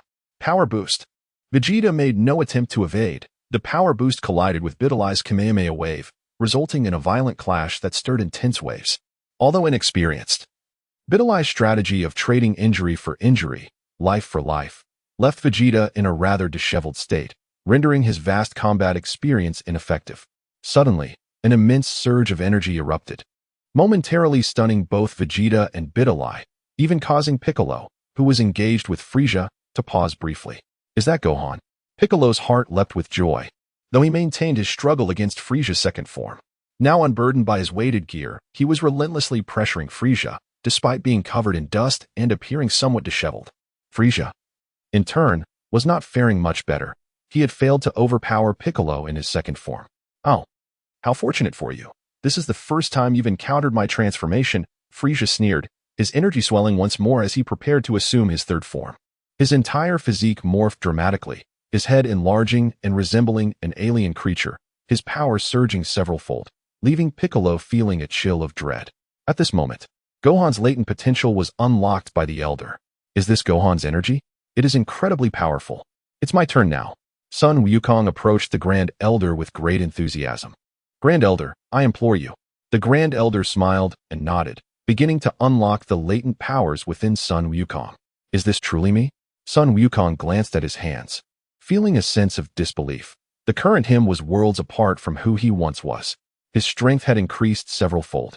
This was all thanks to Sun Wuling's natural energy, a vitality that felt akin to divine power. I merely unearthed the strength that resided within you, the Grand Elder replied with a smile. Divine? Sun Wuling softly murmured, his initial thoughts drifting towards the Super Saiyan God and the God of Destruction, Beerus. He also contemplated the Ultra Instinct technique. The words of the Grand Elder seemed to illuminate a glimmer of understanding within him, as if he had discovered his true path. Suddenly, Frieza's energy surged dramatically, interrupting Sun Wuling's reverie, causing even Sun Wukong to open his eyes in astonishment. Gohan, hurry over and assist Piccolo. Yes, Uncle Wulings. In an instant, Sun Wukong vanished without a trace, his power surpassing even that of the previous Piccolo, seemingly on par with the current Frieza. Meanwhile, Videl, sensing the ongoing struggle with Vegeta, felt a twinge of concern. With Sun Wukong still in the midst of his training and Piccolo having taken Frieza far away, she resolved, I shall retrieve the Dragon Balls. I will return shortly. After leaving a brief remark, Sun Wuling swiftly soared towards the battlefield where Bidalai and Vegeta clashed, harboring concerns for Bidalai's safety. At that moment, Bidalai tenaciously held on to Vegeta, employing a life-for-a-life strategy that rendered Vegeta's vast combat experience utterly ineffective. You wretched girl. How could I, the Prince of the Saiyans, possibly lose to you? Hand over the Dragon Balls at once. Vegeta's battle attire lay in tatters, as did Bidalai's. Her martial arts uniform was completely shredded, blood trickling from the corner of her mouth, yet her clear eyes remained fixed on Vegeta, showing no signs of retreat. Not a chance.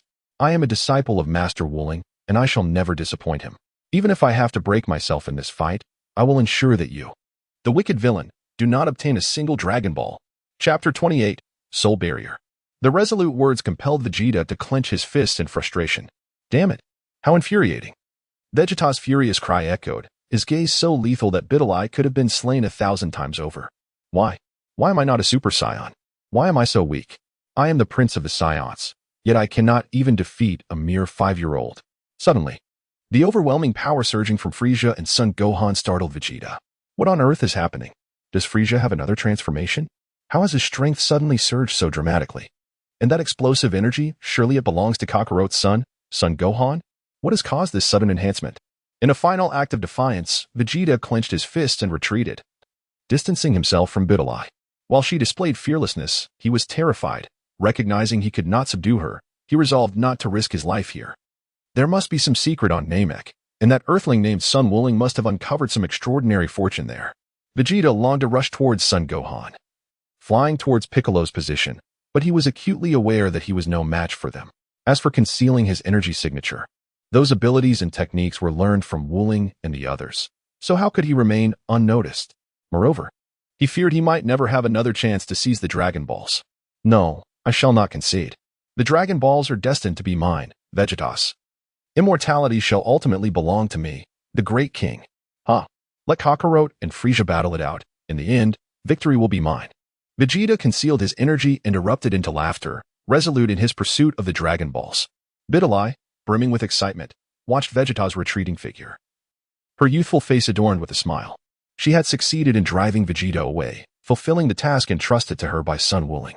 Master Wuling, I did it. Kiki. Despite the pain coursing through her body, Bidalai emulated Frieza's technique, concentrating a silvery energy wave in her palms to lift 6 Dragon Balls, each the size of a basketball, and joyously flew back. At that moment, Sun Wuling, who had just exited the mountain cave, abruptly halted. Success. That rascal Vegeta has left. Not bad at all, Bidalai. Sun Wuling chuckled with relief, especially upon sensing Bidalai's return and the reaction on the Dragon Ball radar.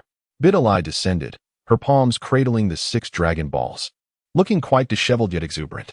Master Wuling, I've brought back all the Dragon Balls. She landed on the ground, exclaiming excitedly as the 6 Dragon Balls crashed down with a thunderous sound, her dirty little face radiant with joy. Well done, Bidalai. Truly my disciple. Now, quickly consume the Senza beans. Sun Wukong handed a magical bean to Bidalai, aware that the Namekian named Dondi possessed the ability to heal, though he had never employed it nor had it been widely known. Furthermore, Bidalai was his pupil. One must not withhold precious resources, lest it sow seeds of dissent in the future. After chewing the magical bean, Bidalai swallowed it, and in an instant, all fatigue and pain vanished, her wounds miraculously healed. I feel rejuvenated, Master Wukong. This magical bean is truly extraordinary. All my injuries have vanished. Indeed, how could it be called a magical bean otherwise? Suddenly, Sun Wuling recalled that Bai Dili had seemingly levitated the Dragon Balls using her energy, a technique he believed he had not imparted to her, resembling the manipulation of energy spheres. Mimicking his earlier demonstration, Bai Dili summoned silvery ripples of energy that, akin to telekinesis, caused the 6 Dragon Balls to ascend once more. Master Wuling, I just witnessed Frieza levitating the Dragon Balls using energy. You have taught me that energy can accomplish many unimaginable feats. So, Master Wuling, look. Bai Dili appeared as if she had discovered an exceptionally delightful toy, eager to showcase her newfound ability to Sun Wuling. Sun Wuling did not hold back his praise, chuckling. You have performed exceptionally well. You can now draw inferences from one example without my guidance. You have grasped it on your own. Bidili, you might consider employing this technique of manipulating energy blasts to control your key attacks against adversaries. So this technique is called manipulating energy blasts. Bidili nodded, her mind suddenly connecting her own method of controlling energy spheres using this technique. Boom. In an instant, 2 intense auras collided fiercely. Son Gohan had already engaged Frieza in their third bout. Suddenly, Sun Wukong emerged from the cave, smiling as he observed Sun Wuling and Bidili. Completely devoid of the explosive energy that had characterized Son Gohan, Bidili, and Piccolo moments before. Truly remarkable. The Elder is incredibly formidable. Wuling, it is your turn now. I can hardly contain my eagerness to confront Frieza. Sun Wukong, exhilarated, clenched his fists. His strength had surged to more than double its previous capacity. However, his temperament and adaptability allowed him to effortlessly harness this newfound power without unleashing its full force. Hurry, he exclaimed. Frieza's energy has surged once again. That fiend seems to possess an endless reservoir. Gohan, Piccolo are in peril. Sun Wuling led Bidalai into the cave, while Sun Wukong swiftly departed towards Frieza without further conversation. Upon entering the cave, Bulma, Nail, and the Grand Elder turned their gazes towards them. Dondi, along with Bulma, noticed the 6 Dragon Balls in Bidalai's hands, and their excitement surged. Wonderful! The Dragon Balls are finally complete. Dondi exclaimed, spreading his arms wide. Bidalai, you are amazing. Bulma joyfully embraced the 1-star Dragon Ball, placing it alongside the remaining 6. At last, the 7 Dragon Balls of Namek had been gathered. Meanwhile, Sun Wuling stood before the Grand Elder, who, with an outstretched palm, directed an invisible wave towards him. A formless energy surged into Sun Wuling's body. Sun Wuling, you must have learned some techniques for sealing memories of the mind, the Grand Elder remarked, realizing he could not penetrate Sun Wuling's heart or memories. A transparent barrier obstructed his efforts, rendering them utterly futile. I apologize, Grand Elder. During my time on Earth, Wukong and I encountered some individuals capable of using soul curses. which prompted me to learn certain soul-related techniques from the fortune-telling elder. Sun Wuling explained to the elder that he harbored reservations about having his memories scrutinized. At the same time, he felt a profound curiosity regarding the protagonists of the Dragon Ball fanfiction he had previously read, who had undergone potential enhancements under the guidance of the Namekian elder, as well as the encounters with Master Karen, seemingly without any caution. Did they not realize that individuals like the elder and Master Karen could easily pierce through their memories? Chapter 29. Frisia's final transformation. Though the elder found this somewhat perplexing, he expressed understanding and began to unlock Sun Wuling's powers. With his palm outstretched toward Sun Wuling, he reassured him, "Do not worry, Sun Wuling. I can sense that within your cold and piercing aura lies a warmth akin to that of the sun. You and your companions are faring well, are you not?" Sun Wuling devoted more time to cultivating the natural energy than anyone else. In a brief moment, he surpassed Beak and continued to ascend beyond that. Sun Wuling swiftly concealed the surging energy within him, akin to his counterpart Sun Wukong, both having undergone the same rigorous training, thereby establishing a solid foundation. Sun Wuling even speculated that the original Vegeta from the Dragon Balls had consistently lagged behind Sun Wukong due to this very reason. He had failed to methodically cultivate a robust foundation, resulting in his perpetual subjugation. "Indeed, they are all my family, steadfast companions with whom I share my life," Sun Wukong replied earnestly. In an instant, Piccolo was sent flying backward. Confronted with Frisia's third form, he was utterly outmatched. Destructive energy blasts erupted from Frisia's fingertips, striking Piccolo repeatedly. His martial arts uniform was tattered, purple blood oozed from his wounds, and his strength waned with each passing moment. "Roar! What has happened to that Namekian? Is he incapable of movement? Speak quickly. What did you consume that allowed you to recover so swiftly? Otherwise, I shall make you truly understand the meaning of suffering." Frisia let out his signature laugh, reveling in the diminishing aura of Piccolo, wearing a grotesque smile that embodied his twisted delight in toying with life. "Stop!" A youthful voice, tinged with madness, pierced through the air. Frisia momentarily paused, surprised, as Gohan transformed into a streak of light, charging forward. "Another little brat!" Frisia raised his hand, only for Gohan to collide directly with his palm. "Ouch, that hurts." Frisia felt as if his hand might fracture, dispelling any notions of underestimating his opponent. Son Gohan relentlessly pounded his fists into Frisia's abdomen, each strike growing more powerful with his rising fury. Frisia cried out in agony, as though Son Gohan's blows might pierce him through. As Sun Wukong's strike landed upon Frisia's head, the latter plummeted into a distant peak, unleashing a thunderous roar. Demon Flash. This technique, imparted to him by Piccolo, involved placing both palms upon his forehead, as a robust beam of energy illuminated the entire realm in a fiery glow, striking Frisia at that very moment with its utmost power. Son Gohan's furious shout resonated as the mystic flash surged in intensity, striking Frisia's form with tremendous force. At that moment, Piccolo's hazy vision was captivated. Although he had sensed that Gohan's energy surpassed his own, witnessing it firsthand was utterly astonishing and almost unbelievable. Wuling's was correct. Gohan, within you lies a potential that none of us can rival. As the mystic flash ceased, Frisia lay prostrate on the ground, blood seeping from his wounds, clearly reeling from the impact of Gohan's devastating assault, which had inflicted severe damage. "Uncle Piccolo."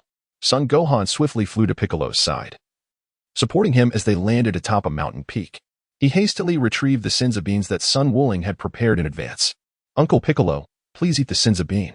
Without hesitation, Piccolo chewed and swallowed it, feeling his injuries and strength restored in an instant. Witnessing Piccolo's revival, Son Gohan smiled brightly.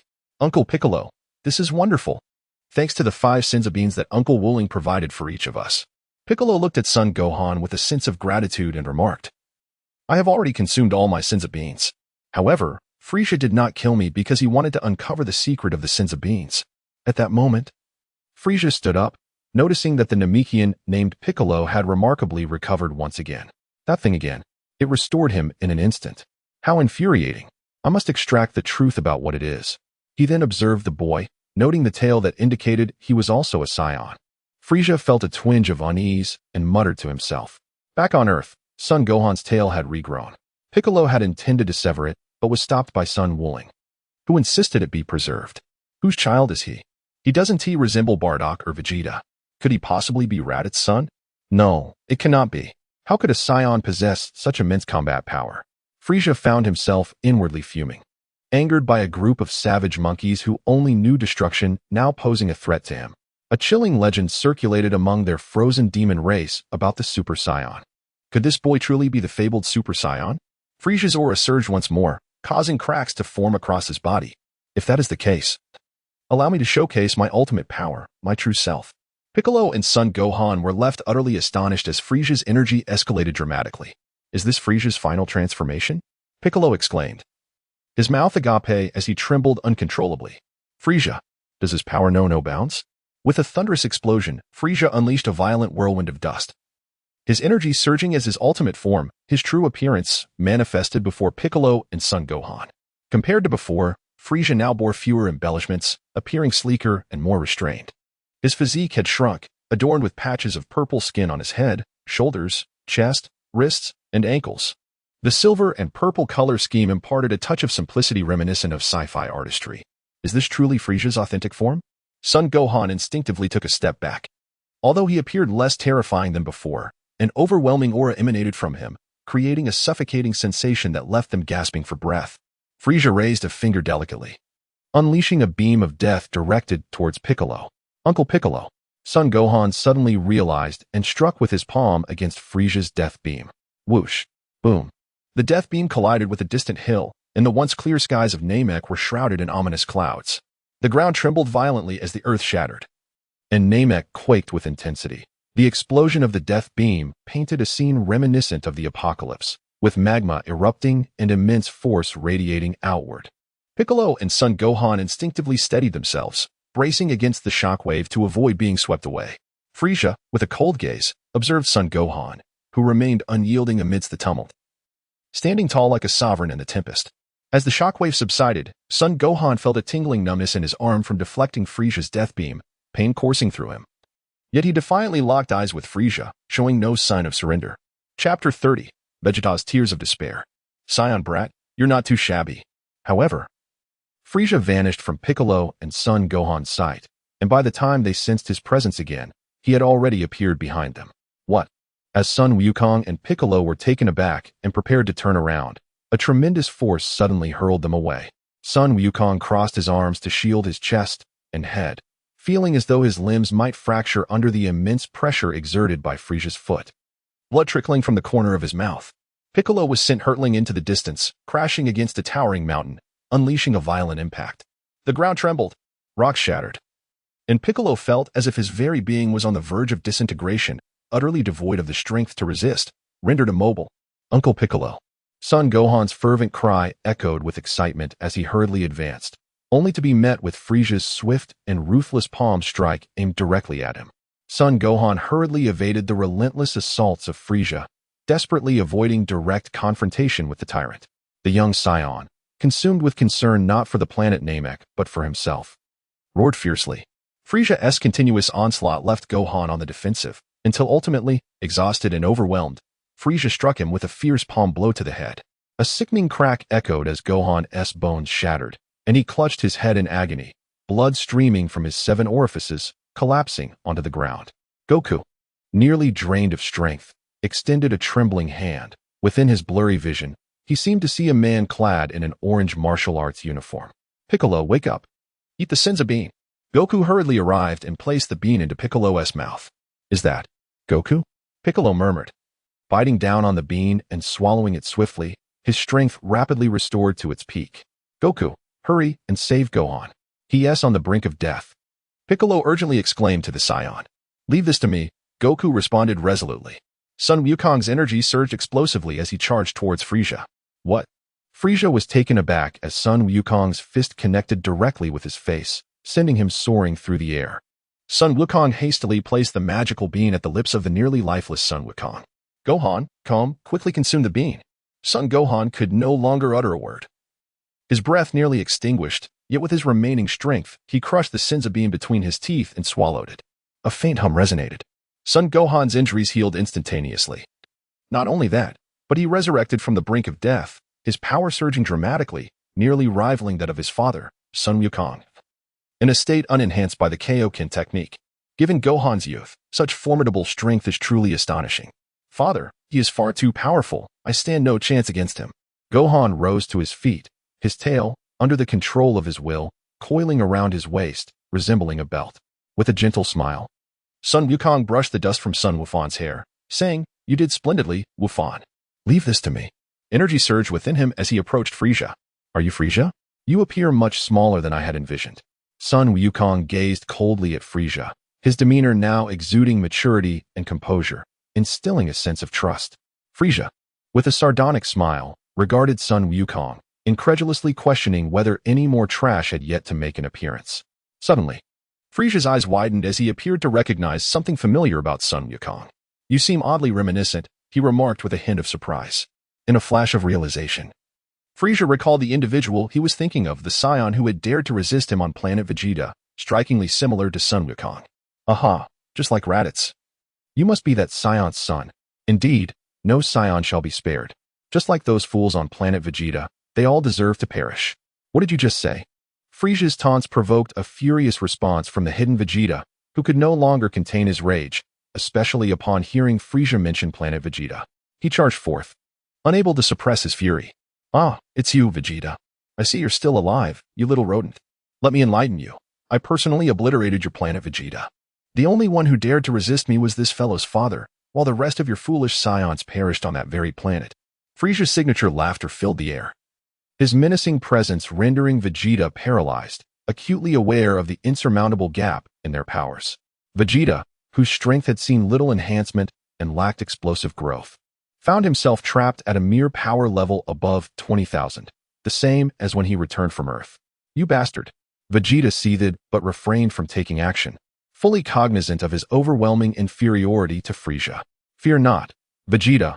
I shall deal with you shortly," Frisia scoffed, dismissing Vegeta entirely as he redirected his attention towards Sun Wukong. He pointed at him, recalling how Gohan had effortlessly deflected his previous attack and unleashed an unrelenting barrage of death beams aimed at Sun Wukong. "Wukong, get out of the way," Piccolo shouted in astonishment. Sun Wukong did not evade. His left hand, sharp as a blade, relentlessly swatted away the streams of death. Each beam that fell created a violent and furious explosion upon impact. Vegeta felt a death ray was past his forehead, crashing into the sea and stirring up a tempestuous wave, causing the waters to boil. Gradually, Vegeta descended to the ground, beads of sweat forming on his brow. Had that strike connected, it would have surely spelled his demise. Why? Why is it that Kakarot and that half-breed scion possess such strength? I am the prince of the scions. Why? Why can a lowly warrior like Kakarot surpass me? Vegeta clenched his fists in frustration, an overwhelming rage surging within him. A silent scream of fury. Despair and resentment mingled in his eyes, tears slowly cascading down his cheeks. As his energy waned, Frisia gazed at Sun Wukong, astonished that he remained unscathed, having deflected everything with a single hand.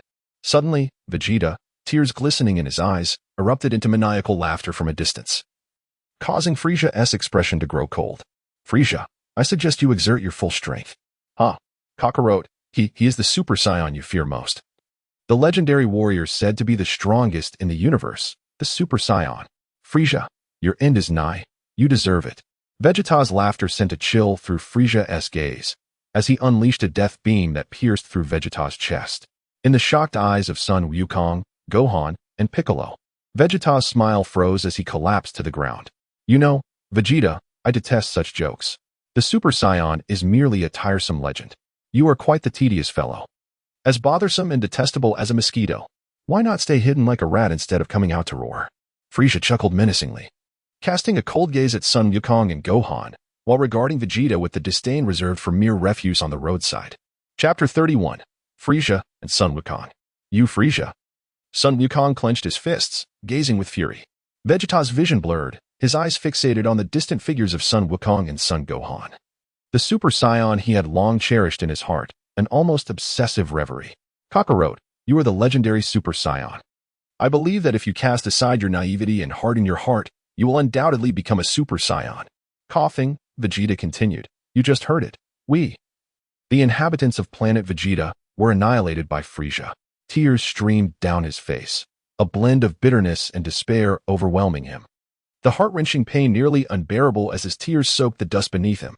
"We Scions have toiled under his command, while others were slaughtered, including your father and my king. Frisia, he is terrified of the true birth of a Super Saiyan."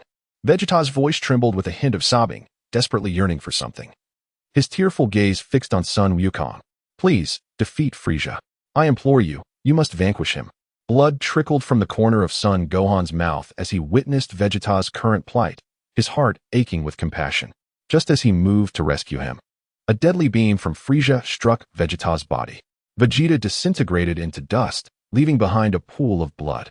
How could I forget that you possess a means of instant recovery?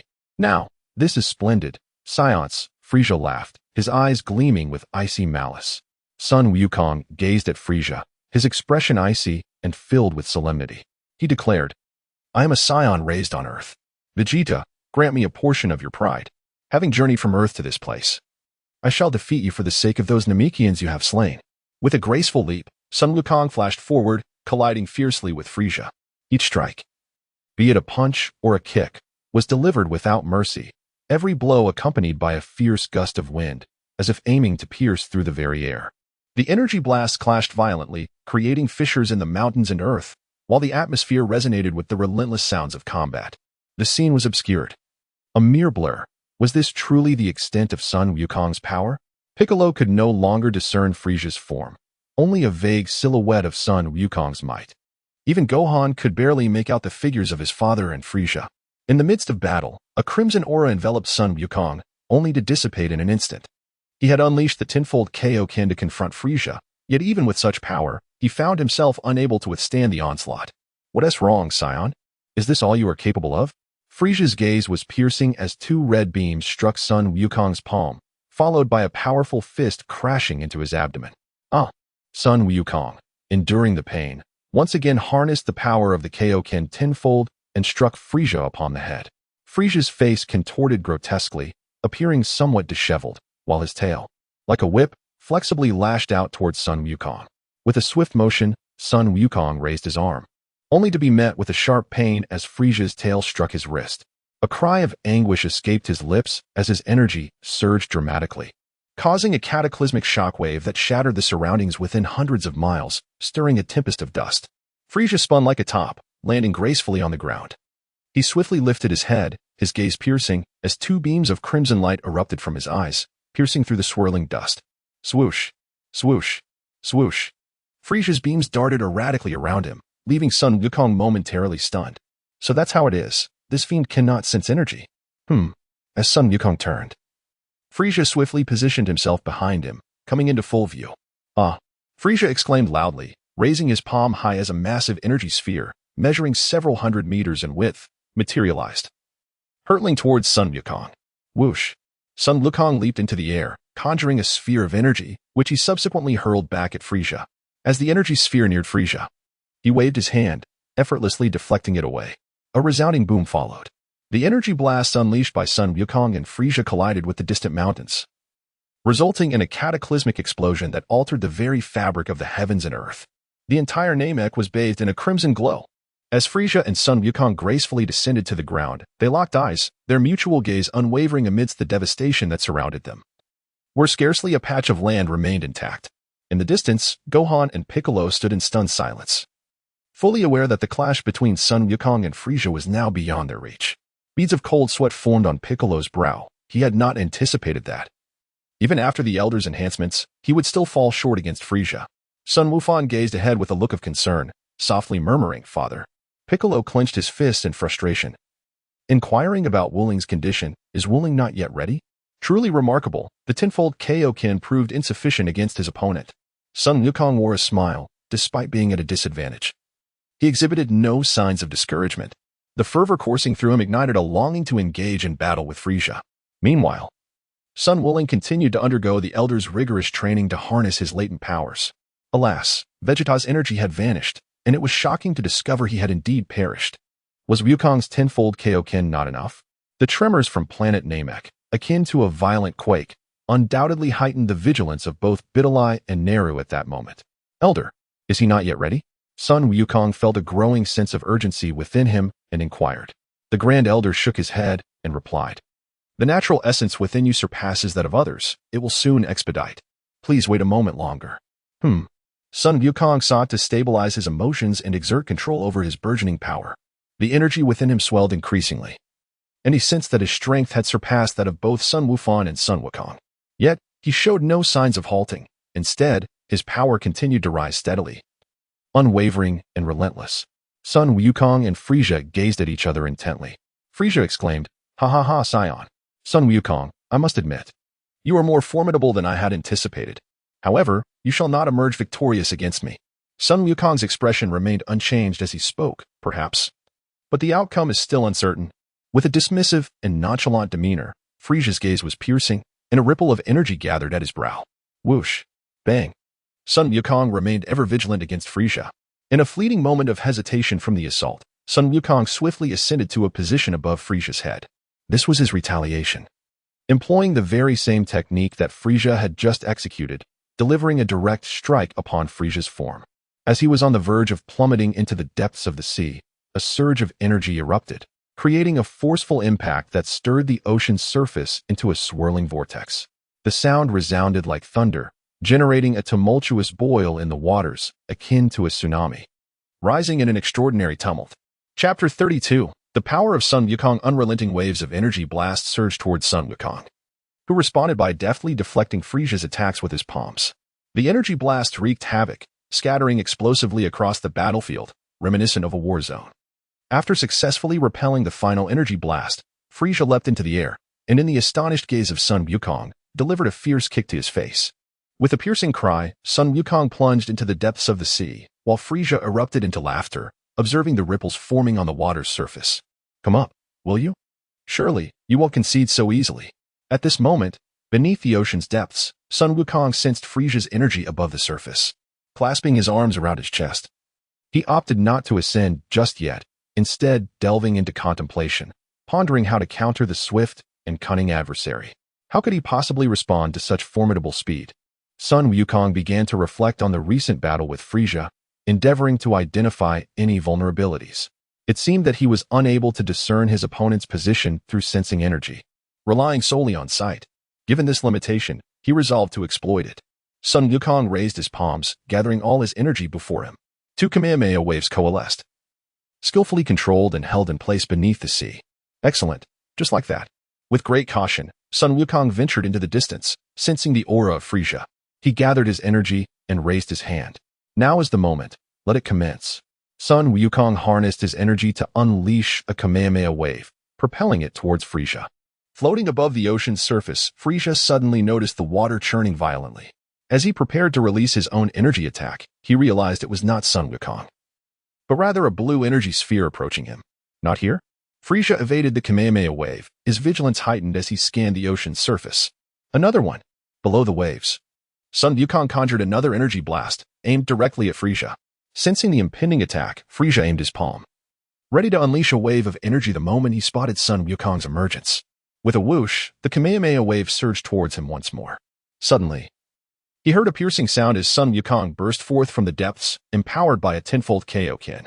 With a forceful descent, he delivered a powerful kick to Frisia's face, delivering a fitting retribution. Frisia's visage crumpled dramatically, almost unrecognizable, as saliva erupted from his mouth, his body plummeting to the ground. Boom! Frisia crashed into a valley, shattering the earth beneath him. He broke through the ocean's surface, creating a torrent as he fell onto the mountains on the other side, debris scattering around him. The sheer force of Sun Wukong's attack was evident as Frisia's form was engulfed by the fallen rocks and dust. In the distance, Piccolo and Gohan stood in awe. Incredible! Dad! Son Gohan's eyes sparkled with admiration. Suddenly, Frisia, who had been pinned down by debris, unleashed a powerful energy wave that shattered the stones and rubble weighing upon him. Frisia rose to his feet, gazing into the distance at Sun Wukong, gently brushing the dust off his shoulder, his expression remaining utterly unchanged. Was there truly no effect at all? A faint smile graced Sun Wukong's visage, betraying not the slightest hint of discouragement. Frisia remarked, "Quite capable, aren't you? Aside from my father, you are the first to have sullied me." Trembling slightly, Frisia gazed at Sun Wukong and chuckled. "This is the first time in my life I've felt such excitement.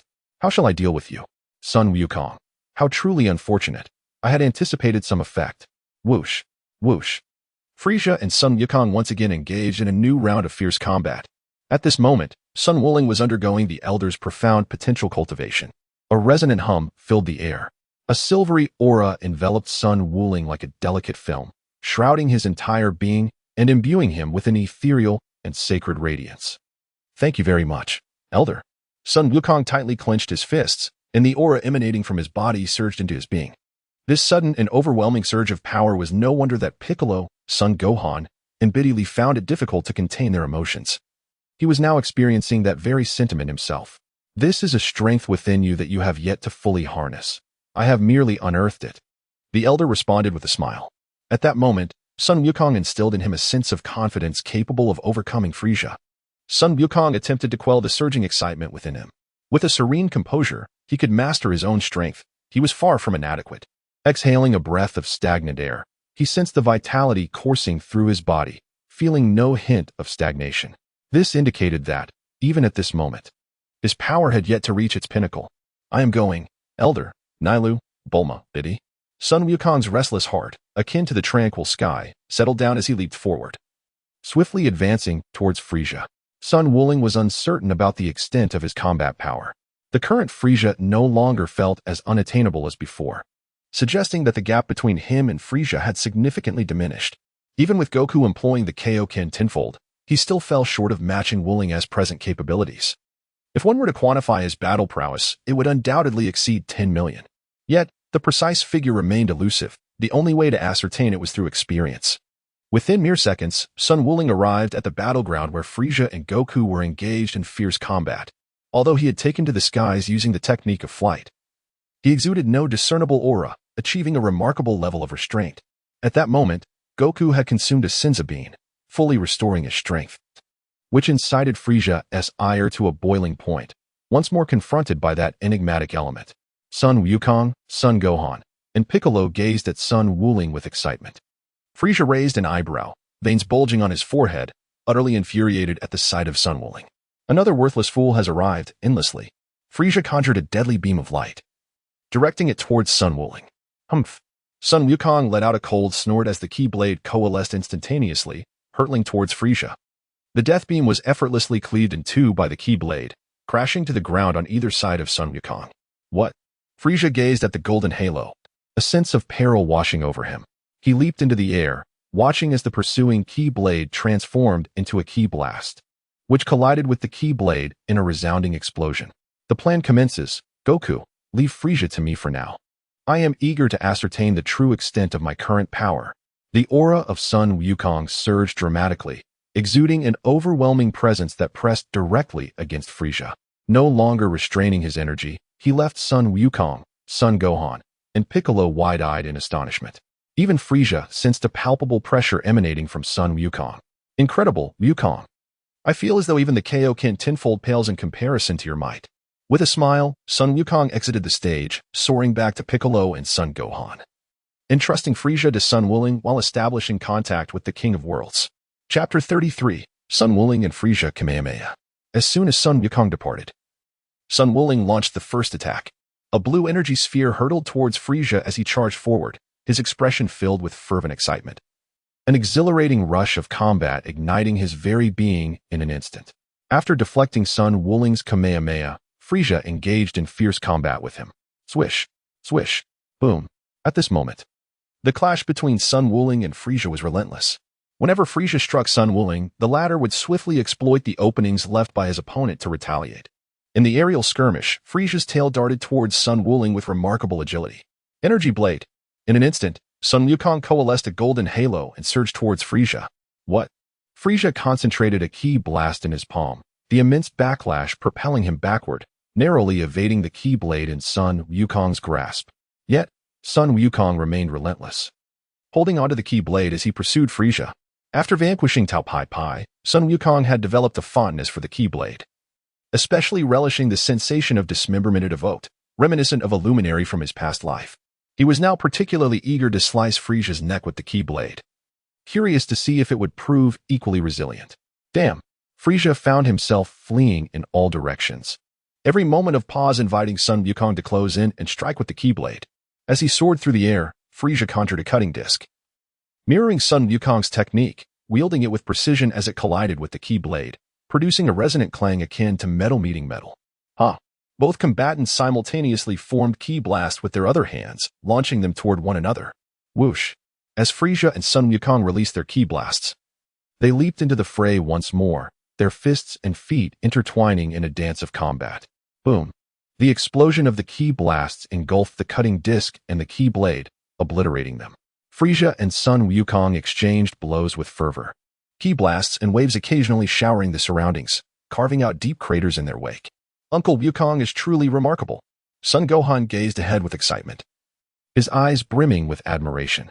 Beside him, Piccolo nodded in agreement, recognizing that Sun Wuling's strength had now vastly surpassed theirs. At that moment, Sun Wukong closed his eyes, attempting to connect with King Kai. Although he yearned to witness the battle between Sun Wuling and Frisia, the sanctity of life took precedence. King Kai, can you hear me? The North Kai responded, I hear you, Goku. I have been closely monitoring Namek, and I am aware of your circumstances. I will contact Krillin immediately. At Kame House, it was midday on Earth. Krillin, who had just finished his meal and was preparing to continue his training, was suddenly startled by a voice echoing in his mind, causing him to question his sanity. Krillin, it is I, King Kai. Ah, King Kai. Has something happened to Wuling or Goku? Krillin recalled the Dragon Balls that Sun Wuling had left with him, fearing that something dire had occurred to prompt the North Kai's contact. A week had elapsed, indicating that a significant event had transpired on Namek. The North Kai's voice resonated again. Krillin, Namek is facing a grave crisis. Frisia and his minions are intent on exterminating the Namekians. A substantial number of Namekians will need to seek refuge on Earth. The North Kai admired Sun Wuling's foresight, recognizing his thorough consideration of every aspect.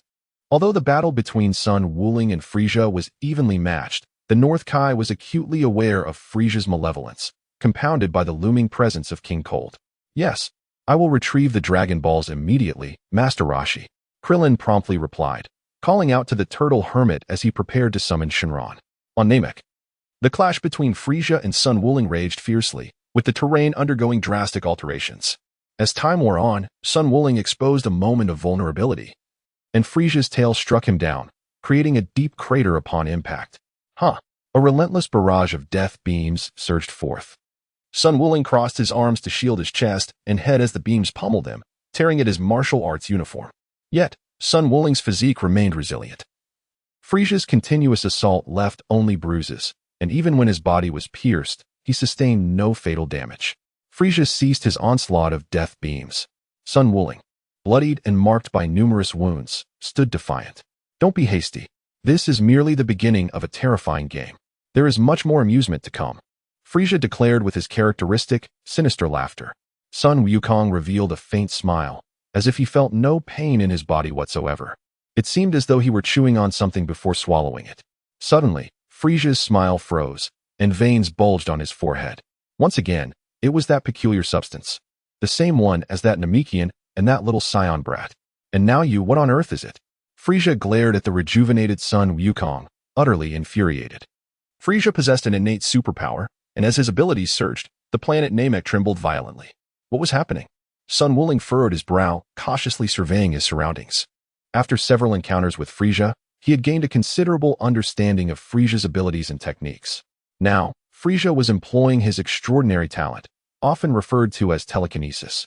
In the distance, Sun Wukong, engaged in conversation with the King of Worlds, was interrupted by the commotion caused by Frisia. Piccolo and Son Gohan were increasingly tense in this moment. Within the mountain cave, Bulma trembled in fear, clutching the 5-year-old Bidily tightly, unwilling to let go. What is happening? Why hasn't it been resolved yet? Bidily attempted to reassure Bulma, saying, Master Wuling is currently battling that wicked Frisia. However, given the current circumstances, it is not the right time for revival. Nil stood guard beside the Grand Elder, vigilantly observing the surroundings. He sensed that Frisia's forthcoming assault would be formidable. Praying that Frisia would spare Namek, for destruction would mean utter annihilation. The Grand Elder remained in his usual demeanor, benevolent and serene, displaying no signs of panic even as the earth trembled and Namek faced imminent peril. Chapter 34. The Death of Sun Wuling. Frisia raised his palms, filled with madness.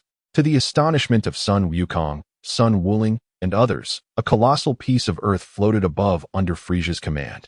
This is utterly outrageous. Sun Wukong's lips involuntarily twitched. Frisia's superpowers were indeed terrifying. Under his perception, Frisia's control over the floating landmass was likely equivalent to half the size of Earth, and most importantly, it was enveloped in Frisia's aura, potent enough to effortlessly annihilate planet Namek. Frisia, do you truly intend to destroy planet Namek? With a thunderous voice, Sun Wukong called out to Frisia.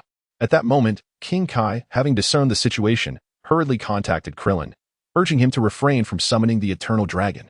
If Sun Wukong and his companions could not withstand Frisia's onslaught, reviving that Namekian would be futile. Roar, roar, evade. As long as you dare to hide, the entirety of Namek will be reduced to cosmic dust. I tell you, our Frost Demon clan can survive even in the vastness of space. You shall perish alongside Namek. Frisia's maniacal laughter echoed, as the incessant appearances of Sun Wukong and Son Goku drove him to the brink of madness, causing him to entirely forget the purpose of his arrival on Namek. Sun Wukong Ling's eyes sparkled with vitality, and despite the circumstances, he wore a serene smile, entirely devoid of the panic exhibited by Piccolo and Son Gohan. Frisia, do you not desire immortality? Surely you yearn for the Dragon Balls?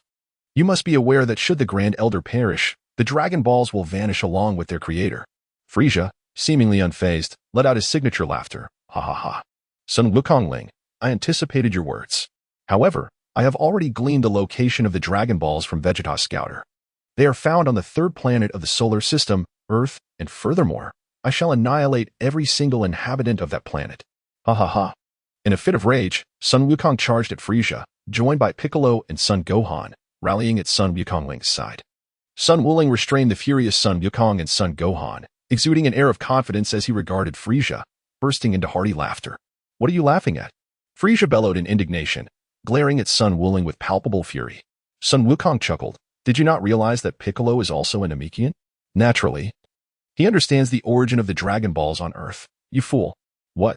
Frisia suddenly froze, his overwhelming fury extinguished in an instant by Sun Wukong's words. He turned his gaze towards Piccolo, who, being a Namekian, stood alongside them.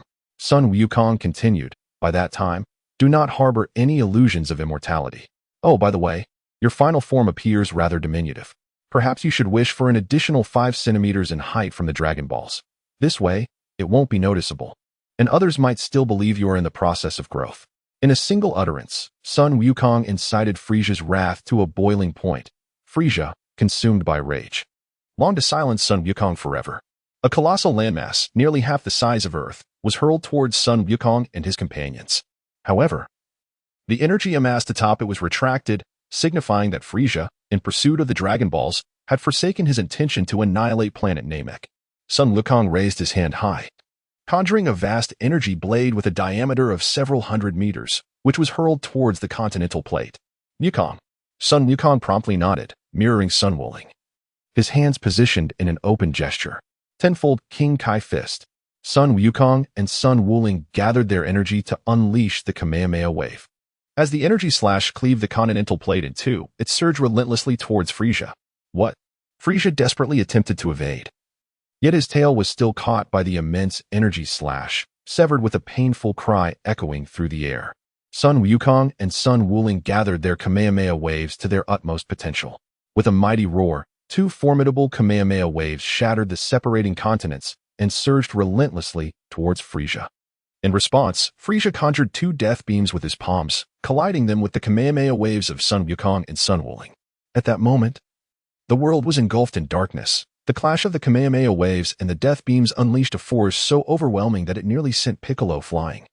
Struggling to maintain his footing, Sun Wuling, with a furious shout, unleashed the Turtle School's Kamehameha, which collided with Frisia's death beam at the epicenter, resulting in a tremendous explosion. At that moment, time and space seemed to stand still, as the fiery sparks from the explosion engulfed Frisia, Sun Wukong, Sun Wuling, Piccolo, and Sun Wufan. The planet Namek trembled violently, the earth and mountains shattered, and everything in the path of the shockwave was obliterated as if reduced to mere dust. The once verdant landscape had transformed entirely into a desolate desert. Sun Wuling and Sun Wukong's martial arts uniforms were tattered beyond recognition as they emerged from the sand. Sun Wuling and Sun Wufan were particularly afflicted, their mouths filled with sand, spitting it out repeatedly. How is everyone? Sun Wuling inquired. Noticing the absence of sand in his mouth, turning to Sun Wufan, Sun Wukong, and Piccolo. I'm fine. Piccolo, Sun Wufan, and Sun Wukong replied, brushing off the dust from their attire. Hee hee, Wuling, you truly are remarkable. Otherwise, Frieza would have likely obliterated the entire Namek. At this moment, Sun Wukong's orange martial arts robe was nearly torn away, revealing the blue undershirt beneath. As long as he desired the Dragon Balls, he must not succumb to peril. Suddenly, Sun Wukong's expression changed dramatically as he sensed Frieza soaring up from the depths of the earth, exhibiting immense power and astonishing speed. He was heading straight for Son Gohan and Piccolo. Evade! Sun Wukong's aura unfurled, casting Sun Wukong, Goku, and Piccolo into the distance with a powerful blast. Suddenly, Frieza's palm pierced through Sun Wukong's chest, muscles bulging as he summoned his utmost strength. Roaring fiercely, Frieza initially intended to eliminate the little scion first, and then leisurely deal with the rest. However, since Sun Wukong was so foolish, Frieza decided to deliver a final blow. Determined to prevent his resurrection this time, using his psychic powers, Frieza lifted the barely breathing Sun Wukong into the sky without a word, reducing him to ashes. Blood rained down like droplets upon the yellow sands, accompanied by Frieza's signature sinister laughter. Abruptly, a seed-like object struck Frieza's head. Instinctively, Frieza caught it, mistaking it for Sun Wukong's corpse, only to realize it was something else entirely. Wukong, Uncle Wukong, Sun Wukong, and Sun Wufan gritted their teeth, their eyes wide with disbelief as they beheld the scene before them. Darkness and rage surged within their hearts. Wuling and Piccolo, equally unwilling to accept the reality, clenched their fists, their gazes fixed on Frieza, who seemed on the verge of unleashing a fiery wrath. Chapter 35, Transformation. The Dual Super Saiyans. You actually killed Wuling. At this moment, Sun Wukong's eyes widened in shock. Pain. An overwhelming discomfort surged through him as memories of his time with Sun Wuling flashed in his mind like a slideshow. He was the elder brother, and their grandfather had once smiled and told him, "You are the older brother. You must take good care of your younger sibling." Yet, it was he who found himself in need of care time and again. Sun Wuling had meticulously arranged every detail, even their wedding with Chi-Chi, and had urged him to engage in various adventures, pushing him to take risks. In moments of peril, it was Sun Wuling who had helped him ascend the Tower of Korin. It seemed that, paradoxically, he, the elder brother, had become the one requiring protection. Tears streamed down his face as the fury within him could no longer be contained. His rage intensified, causing the debris around him to stir in response to his rising energy. In that instant, the power of his scion heritage surged alongside his anger. Frieza, having returned to his normal state, glanced at the Senzu bean in his hand and recalled the earlier moments with Sun Wuling, Sun Gohan, and Piccolo as they had consumed similar beans. It appeared that Sun Wuling had not had the chance to ingest the Senzu bean before he was slain. Roar! What a marvelous item this is! Frieza mused, recognizing its potential, and promptly placed it in his mouth, chewing and swallowing it whole. Suddenly, a wave of vitality flooded his being. Even his wounds vanished, and his severed tail grew back. Earth, he thought, although the impending events might diminish the thrill, he could still savor the experience with these monkeys. Observing Sun Wukong and Sun Gohan, the duo of scions before him, he sensed a disquieting shift. You actually killed Uncle Wuling. Sun Gohan's tender voice quivered slightly at this moment, tears trickling down. Unforgivable, utterly unforgivable. I shall slay you. Sun Gohan. The aura emanating from Son Goku gradually transformed into a radiant golden hue, while his black hair shimmered with ethereal golden reflections. A thunderous rumble echoed through the air. As the energy of Sun Wukong and Sun Wufan surged, their forms underwent a dramatic transformation. The once black hair now shimmered with a golden hue, while their light green eyes glowed fiercely, radiating an overwhelming aura. Thus, the Super Saiyan was born.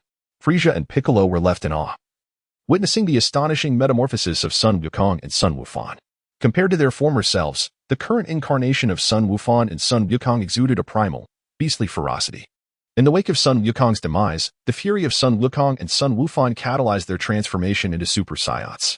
Frieza, in disbelief, questioned the impossibility of it all. How could a Saiyan transcend to such a form when they were only known to transform into a great ape? What could this phenomenon possibly be? Sun Wukong emitted a piercing cry, his golden aura surging with a feral brutality, tears streaming down his cheeks.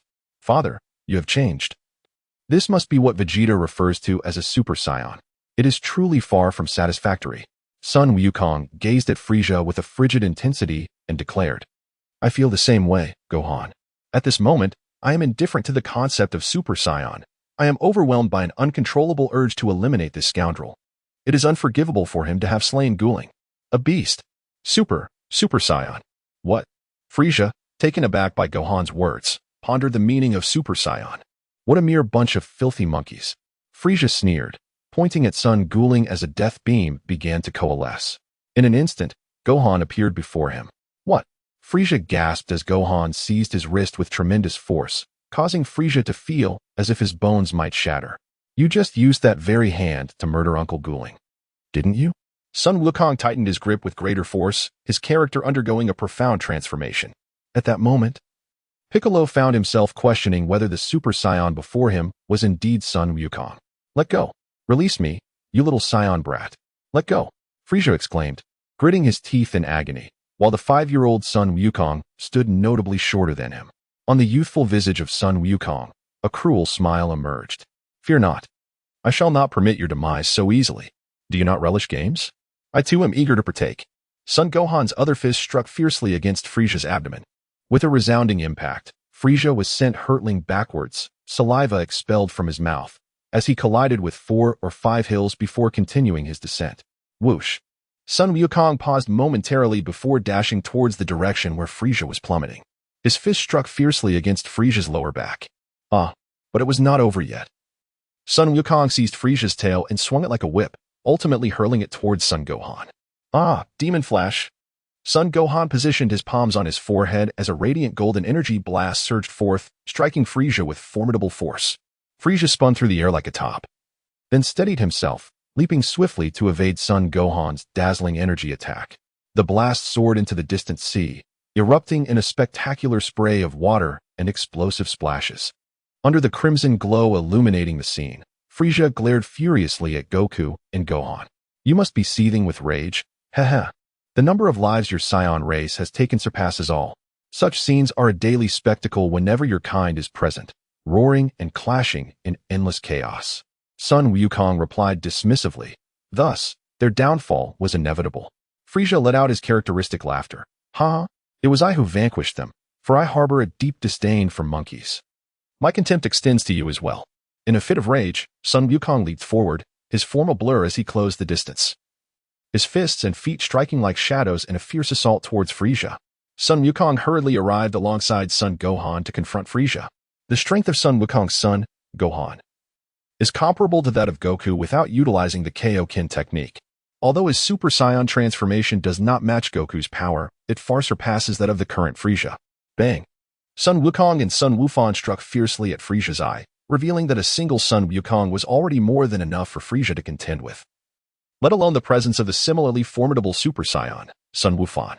Piccolo silently withdrew from the battlefield, recognizing that the current conflict exceeded his capabilities, and he flew towards the location of the Grand Elder and others. Within the cavern, upon sensing the disappearance of Sun Wuling's energy, Bidalai knelt in disbelief, unable to accept the reality. Even Neru and the Grand Elder were taken aback. Master Wuling, how could this be? How could someone as powerful as Master Wuling perish? Bidalai's eyes welled with tears, cascading onto the ground, having remained stoic even after sustaining injuries from Vegeta. Wuling, surely this is a jest. How could he possibly be dead? He always anticipates every eventuality. Bidalai, Grand Elder. Bulma forced a strained smile as she spoke. Chapter 36. The underworld. Bulma felt a profound sense of disappointment, on the verge of tears. Her first encounter with Sun Wuling had been during her quest for the Dragon Balls on the Baozi Mountain, leading them into a shared adventure that continued to this day. The aura that Sun Wuling exuded felt akin to that of a brooding, handsome youth emerging from the pages of a comic. Although she was captivated by him for a time, her heart remained tethered to Yamcha even as she reminisced about the once-cherished figure who had enchanted her, her white moonlight. Though they did not evolve into lovers as she had envisioned, they became steadfast companions. Now, upon hearing the news of Sun Wuling's demise, Bulma found herself in disbelief. Master Wuling. Bidalai's fingers clutched the earth with fervor, tears streaming down her cheeks uncontrollably. Frisia is truly a formidable evil, sighed the Grand Elder. Have Goku and Gohan transformed into the legendary Super Saiyans? At this moment, hope flickered for Namek. The North Kai, situated on King Kai's planet, was left in a state of shock upon learning of Sun Wuling's death, especially when witnessing Goku and Gohan ascend into their Super Saiyan forms. In that instant, He momentarily forgot his intention to contact Krillin. Super Saiyan. Huh. Frieza is doomed now. Goku and his son have both become Super Saiyans. Frieza is finished. Goku, Gohan. Give it your all. The North Kai shouted with exuberance, oblivious to whether his words reached Goku and Gohan. In the realm of the afterlife, Sun Wuling's hazy consciousness began to coalesce as he discovered himself ensnared, utterly immobilized. Before him loomed a giant, towering at least 30 to 40 meters. Clad in a purple suit and a red tie, with a grand mustache and a horned head emblazoned with the character for Yama, his skin glowed a fiery red. This was indeed the realm of death, and the figure before him was none other than King Yama. Are you the Lord Yama spoken of by Goku? Sun Wuling waved his hand, now fully aware, and regarded the imposing figure with appropriate reverence. He understood that the souls of the departed across the universe would be judged by King Yama. He could not afford to underestimate such power. Sun Wuling, your merits are sufficient to easily ascend to heaven. You could secure a position in the underworld without issue, yet I sense you desire to visit King Kai? King Yama hesitated, observing Sun Wuling's spirit, which longed for freedom from constraints and sought the path of martial arts. As anticipated, Sun Wuling declined the offer. Lord Yama, there exists something called Dragon Balls on Earth. I believe I will soon be revived. I wish to meet with King Kai. Might you kindly facilitate an introduction? Sun Wuling bent down, placing his left hand upon his chest, resembling a quintessential knightly gesture. After a moment of contemplation, the King of Hell ultimately acquiesced to Sun Wuling's words, gesturing for an attendant to escort him to the Serpent Path. Thank you, Your Majesty. Sun Wuling expressed his gratitude with a wave of his hand, following the underworld attendant towards the Serpent Path. Haha, no need for thanks, Sun Wuling. Do visit often in the future. The King of Hell replied with a smile and a wave.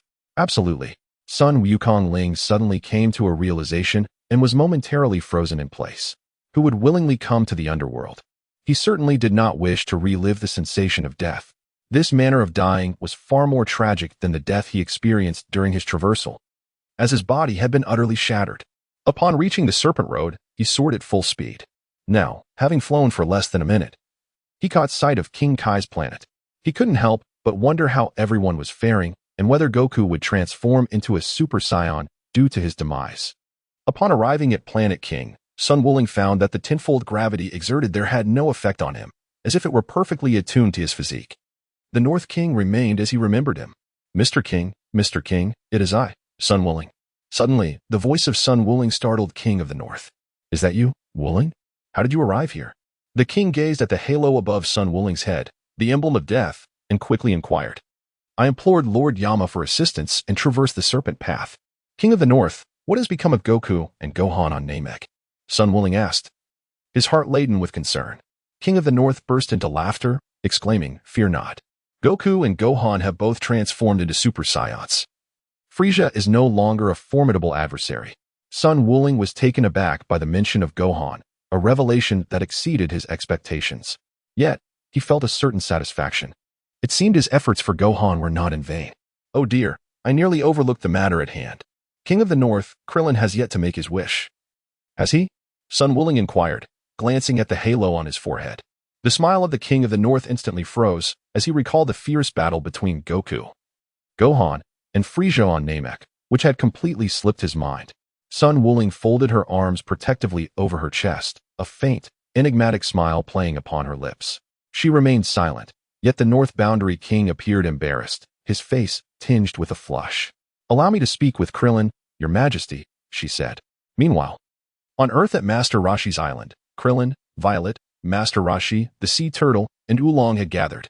Has something happened on Namek? Why has the king not responded? Krillin asked anxiously, his gaze fixed upon the 7 Dragon Balls scattered on the shore. Violet stepped forward, clad in a flowing white beach dress. Krillin, do not fret. Are you not aware of Wuling and Goku's prowess? Surely, something must have delayed them. Thank you, Violet, Krillin replied with a smile. Their eyes met. The atmosphere tinged with a subtle intimacy.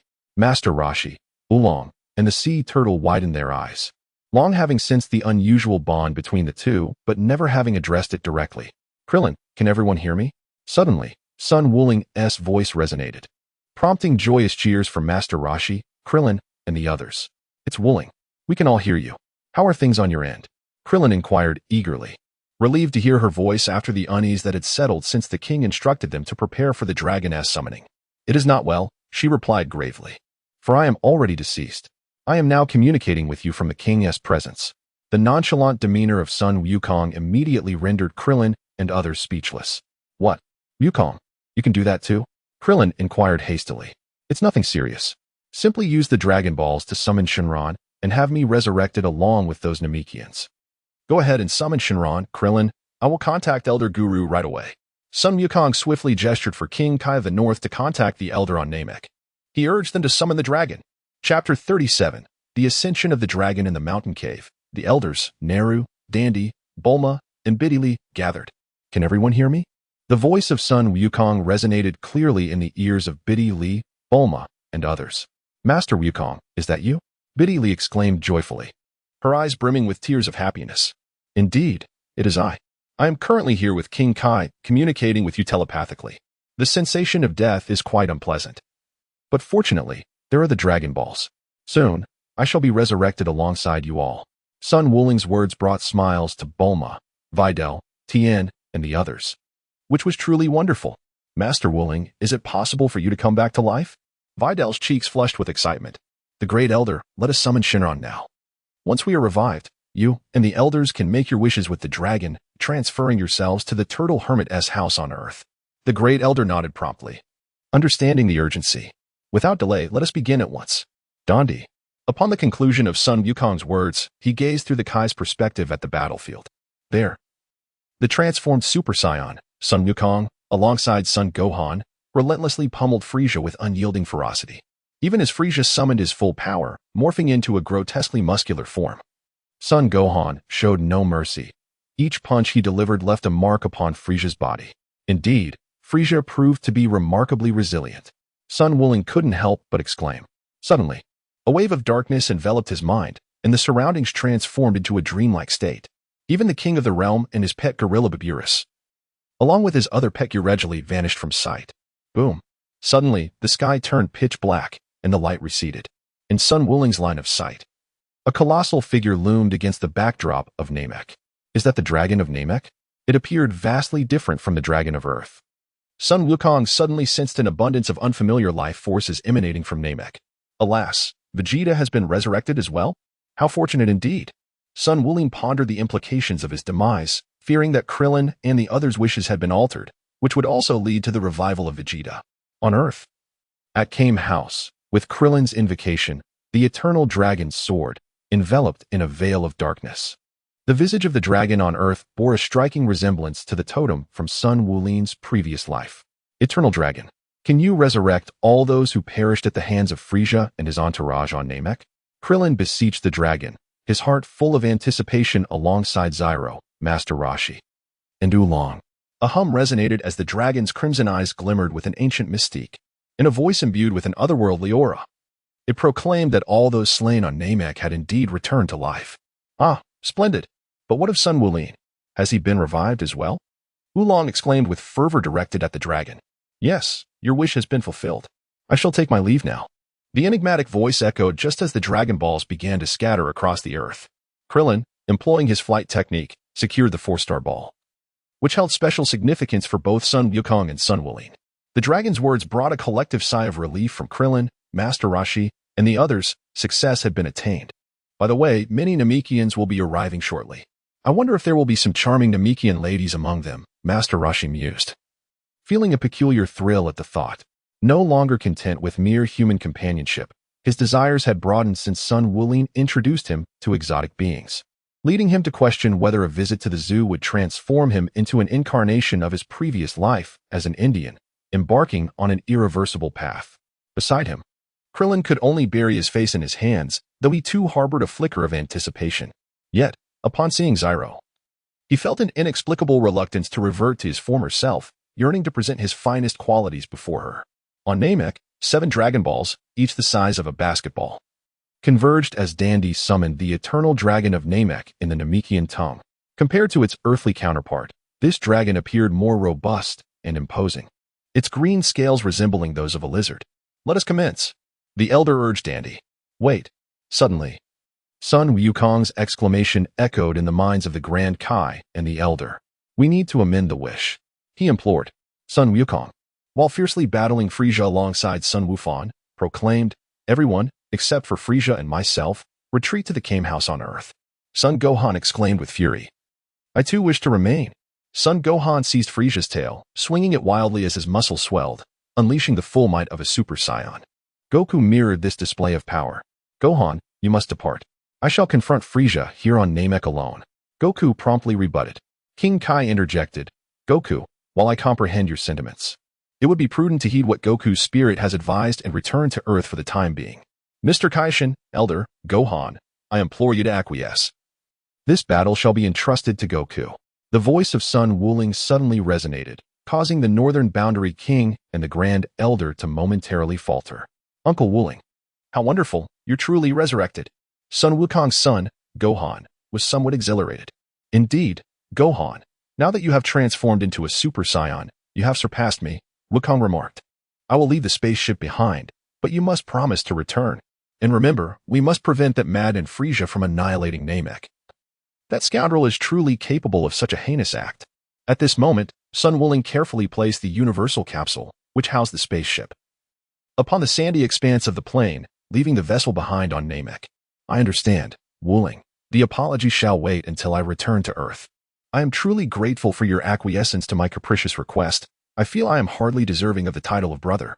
My sincerest apologies." Transformed into a Super Saiyan, Sun Wukong's voice bore a hint of indifference, tinged with guilt and unease. Even though he had been resurrected, the haunting memory of Wuling's demise inflicted an indelible pain upon him, intensifying his resolve as he faced Frisia. "Very well, Uncle Wuling." Sun Wukong gazed coldly at Frisia. Even while enduring a simultaneous assault from both him and Sun Wukong, he only now began to show signs of weariness. Truly, his resilience is remarkable. "There's no need for apologies, brother. You must return alive. King Kai, Elder Supreme, let us commence." Upon Sun Wukong's words, the Grand Elder nodded, signaling Dandy to summon the Shenlong. In the midst of battling Sun Wukong and Sun Gohan, Frisia also caught sight of the scene. The sky darkened, and in the distance, the Shenlong of Namek loomed majestically, exuding an aura of ancient mystique. "Ah, the Dragon Balls, it must be, that scoundrel." Frisia's body surged with power as he soared towards the divine dragon. A mere dream. Sun Gohan executed a series of rapid, agile leaps, positioning himself before Frisia to engage in combat. Shortly thereafter, Son Goku arrived, and together, the two Super Saiyans unleashed a renewed assault upon Frisia. Chapter 38. Return to Earth, am I not dead? Vegeta pondered, gazing at his own hands. He distinctly recalled being slain by Frisia, yet here he was, inexplicably alive. The energy emanating from Frisia, Son Goku, and Son Gohan rendered him momentarily speechless. It was unmistakably Kakarot's presence, accompanied by Frisia's. And another signature. Could it be Kakarot's son? Vegeta ascended into the sky, his jaw dropping in astonishment at the sight of the Namekian dragon Porunga along with Frisia.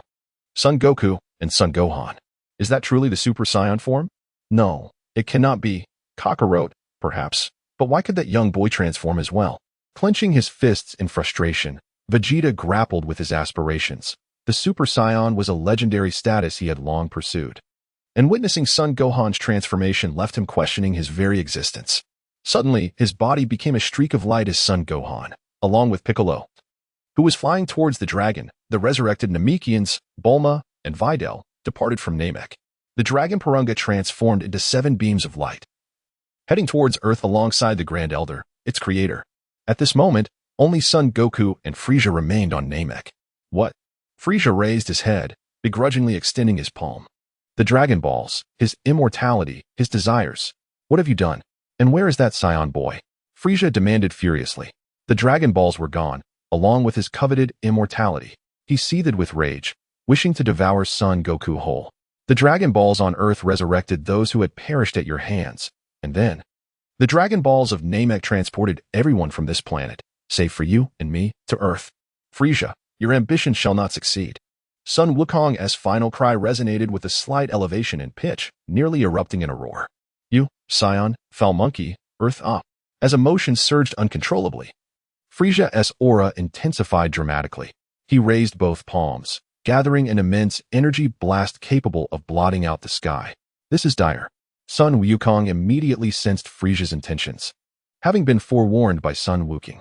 With a resounding roar, a colossal energy sphere was hurled towards the ground. Sun Wukong swiftly descended to the ground, deflecting Frisia's energy sphere with remarkable agility. Boom! The energy sphere detonated, and in an instant, the clouds above Namek shattered. The cataclysmic explosion illuminated the entire planet in a vivid crimson hue.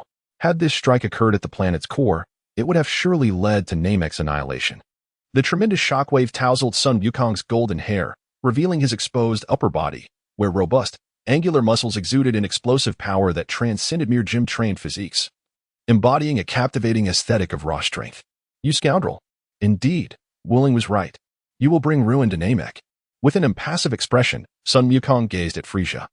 Hehehe, you must be the earthling who dares to battle me, Frisia proclaimed with his signature laugh, slowly descending as he fixed his steely gaze upon Sun Wukong. Gritting his teeth, he declared, "Now, I shall indulge in a delightful game with you, Scion, Sun Wukong." Boom! The clash of fists erupted between Frisia and Sun Wukong, transforming the entire Namek into a battlefield. Their energy blasts and waves wreaked havoc, unleashing widespread devastation. On Earth, at the Kame House, the abrupt transition between environments left Sun Wukong feeling disoriented. The familiar sea breeze enveloped him, prompting him to spread his arms wide in enjoyment.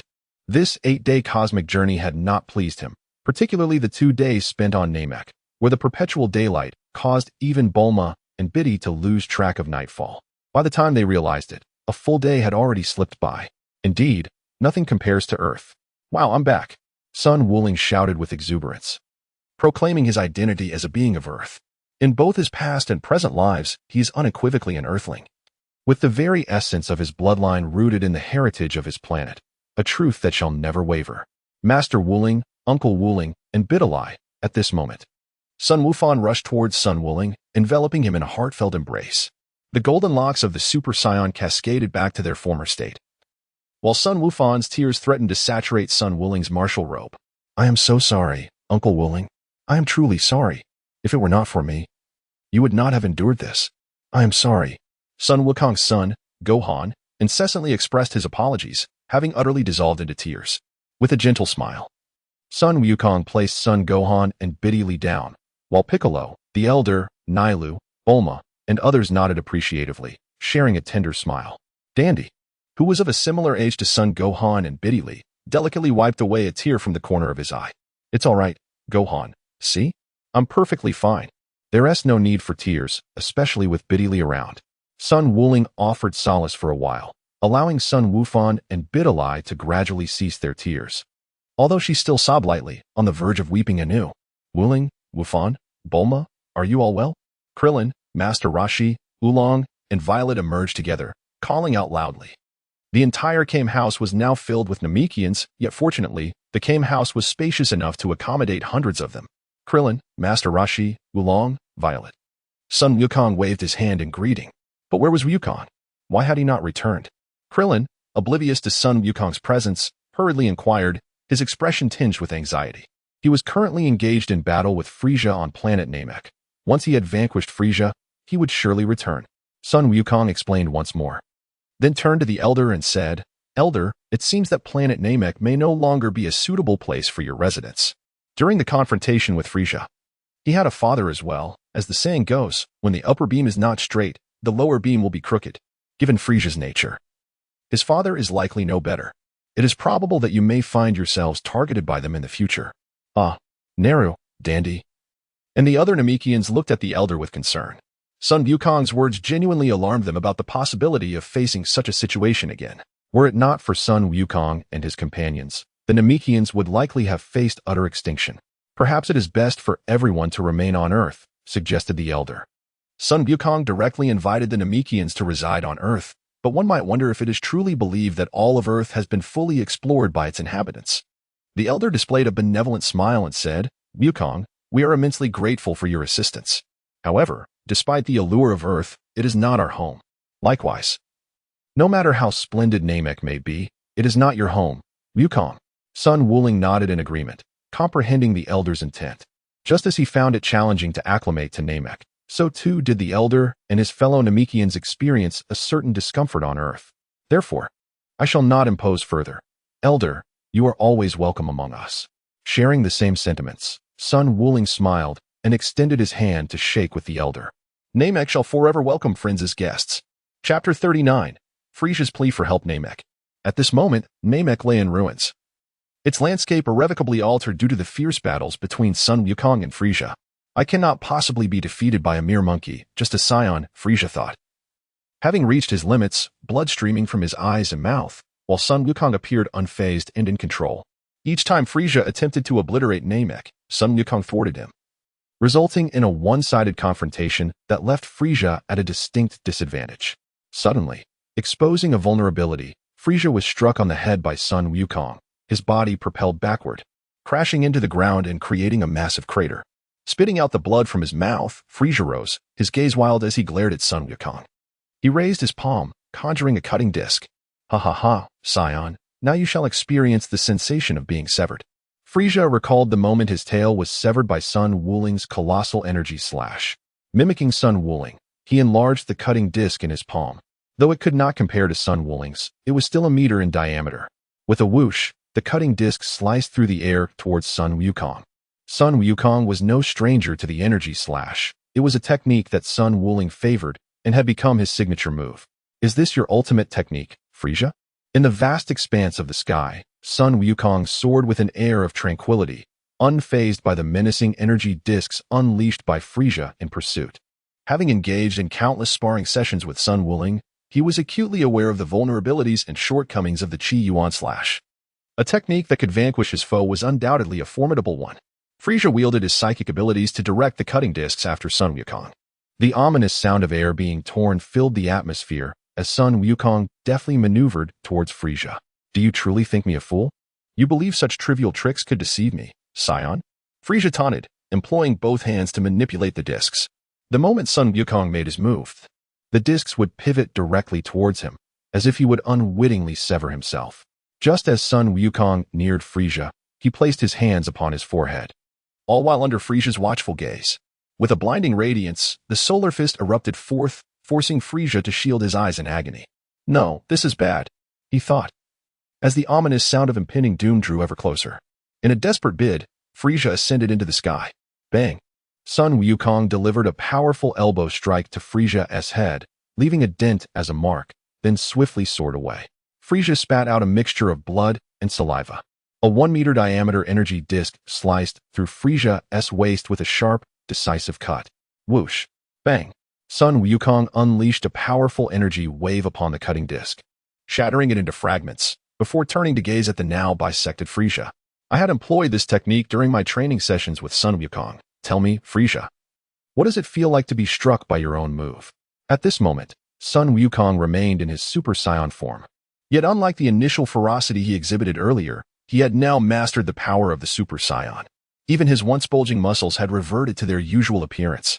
The cursed monkey was merely a scion, a contemptible creature. Frisia floated slowly, his upper body suspended in the air, glaring furiously at Sun Wukong, his fists clenched tightly. Breathing heavily, the winds of Namek tousled Sun Wukong's golden hair as his piercing green eyes fixed intently on Frisia, who was now reduced to just half of his body. No more fighting, Sun Wukong declared. Frisia was taken aback, unable to believe his ears. What did you just say? No more fighting? What does that even mean? Sun Wukong stood upright and declared, although you have exerted all your strength, the passage of time has begun to wear you down. Continuing this battle serves no purpose. Now that Wuling has been resurrected, my energy has waned, and you cannot fathom that there exist individuals in this world who can surpass you. Sun Wukong revealed a faint smile, his words subtly pointed, and he even referred to himself as a scion. The fear that has now engulfed you is utterly meaningless, Frisia. You shall continue to live in a state of desperate survival. Frisia's fist clenched tightly, for Wukong's words pierced him deeper than any blade. What an absurd jest. How could it be possible for me to lose? Frisia bellowed in rage, raising his finger to summon a colossal energy sphere, hurling it towards Sun Wukong. Indeed, a hopelessly incorrigible scoundrel, Frisia. Sun Wukong summoned a concentrated Kamehameha wave in his palm, shattering Frisia's energy blast before unleashing a direct strike upon him. Alas, only half of Frisia's body remained intact, grievously wounded, emitting agonized screams. As Frisia readied his counterattack, Sun Wukong appeared instantaneously by his side. You scoundrel, truly incorrigible, he exclaimed. Sun Wukong's palm struck Frisia's face with tremendous force, warping it grotesquely. Sun Wukong's fist struck fiercely upon Frisia's crown, sending him crashing down to the ground. Damn it, damn it. Frisia's consciousness began to fade, the depletion of his strength compounded by the recent onslaught from Sun Wukong, leading him into a state of despair. The sensation of life ebbing away was excruciating. With his remaining energy, he extended his palm, yearning to survive. The anticipation of death was truly unbearable. Sun Wukong descended gracefully before Frisia, gazing at him and stating, "Watching your life ebb away in agony. This manner of death truly befits you, Frisia. If Wuling were here, he would likely remark that you would die with your eyes wide open." Sun Wukong turned around and took flight using his sky dance technique. At present, Frisia was incapable even of flying. Compared to the gruesome fate of being shattered to dust, Frisia's current demise was far more pitiable. "Help, save me." Sun Wukong paused momentarily, questioning whether he had misheard. He turned to gaze at Frisia, pleading, "Save me, you." Sun Wukong gritted his teeth in fury and shouted, You wretched being, you have slain so many, have you ever shown them mercy?" At that moment, Frisia writhed in agony, the sensation of his life ebbing away compelling him to desperately cling to existence. "Please, save me, I beseech you, save me, O Frisia." With a surge of energy coalescing in his palm, Sun Wukong infused it into Frisia's being. Initially engulfed in struggle and torment, Frisia suddenly felt revitalized, his body brimming with strength. Bewildered, he soared into the sky, gazing at Sun Wukong with dawning comprehension, his expression a mix of disbelief and astonishment. Chapter 40. The Demise of Frisia. Location: Earth, Kame House. At this moment, Sun Wukong also beheld Vegeta, yet he remained silent, wearing an expression of profound dejection. Occasionally, he would cast glances towards Son Gohan, clearly struggling to come to terms with the fact that Gohan had also transformed into a Super Saiyan. Sun Wukong naturally paid no heed to Vegeta's current thoughts. It was quite simple, they were not well acquainted, and he would not fawn over the latter merely because he was a prominent character in the sequel of Dragon Ball. On the contrary, if Vegeta continued to stir up trouble, believing himself to be superior, Wukong would not indulge him. With a mischievous smile, Sun Wukong approached Son Gohan and jested, "Gohan, it is truly remarkable that you, just like Goku, have transformed into a Super Saiyan, completely surpassing me." The voice of Sun Wukong was exceedingly loud, piercing through Vegeta's ears like a sharp blade. Yet, upon recalling the golden figure of Son Gohan on Namek, he found himself helplessly loosening his clenched fist. "Super Saiyan.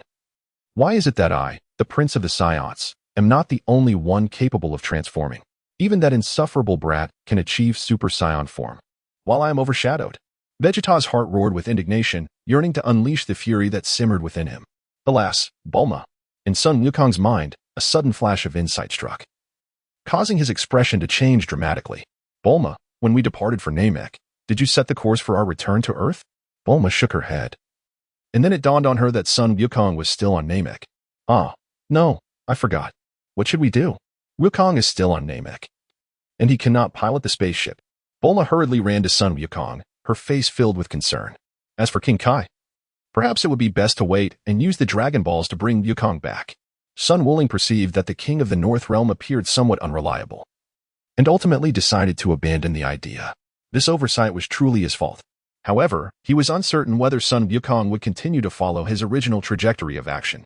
At this moment, the King of the North Realm on planet King of the Realm was entirely absorbed in observing the battle involving Vegeta, Sun Wukong, and Frisia.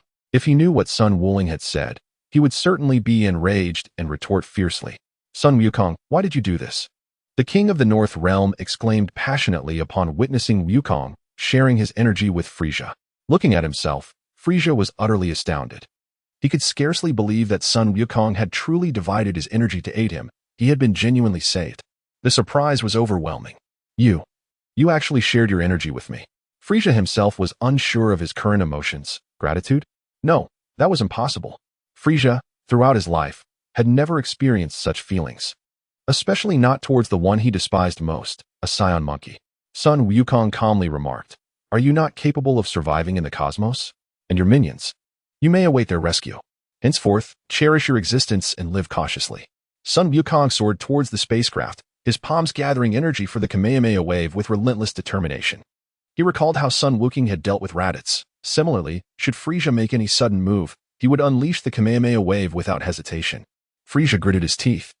Watching the retreating figure of Sun Wukong, memories of their previous exchange echoing in his mind. No more fighting. Sun Wuling, in his golden Super Saiyan form, uttered such words, not out of disdain or contempt, for during the battle, Frieza had come to a certain understanding of who Son Goku truly was. Yet precisely because of this, Frieza harbored resentment. He was the emperor of the universe, Frieza himself, and he had been bested. He acknowledged his defeat. But, accursed monkey, I am the sovereign of the cosmos. Frieza, you wretched monkey, you must perish by my hand. I shall personally slay you, Son Goku. Frieza summoned a ki blast, directing it towards Son Goku. However, it lacked the ferocity of before, seeming more an outburst of frustration at his own impotence. Fool, Turtle School Kamehameha. A robust, azure ki wave surged forth, instantly overpowering Frieza's attack and advancing relentlessly. The Kamehameha enveloped Frieza, and beneath the final cry, his form was obliterated by the overwhelming blast. Frieza's energy utterly vanished. Son Goku then flew toward the spacecraft left by Sun Wuling. After chewing and swallowing a senzu bean, his wounds and depleted energy were fully restored, returning him to his usual peak condition, resuming his normal appearance. Alas, how does one operate this spacecraft again? In Sun Wukong's mind, he recalled the teachings of Sun Wuling on how to operate a spaceship and set its course. With a hum, the cabin sealed, and the spacecraft began its ascent. Already taking flight. It has begun to move. Indeed, there will be turbulence when passing through the atmosphere. Sun Wukong hastily took his seat and fastened his safety belt, entirely oblivious to the fact that the spacecraft was not heading towards Earth.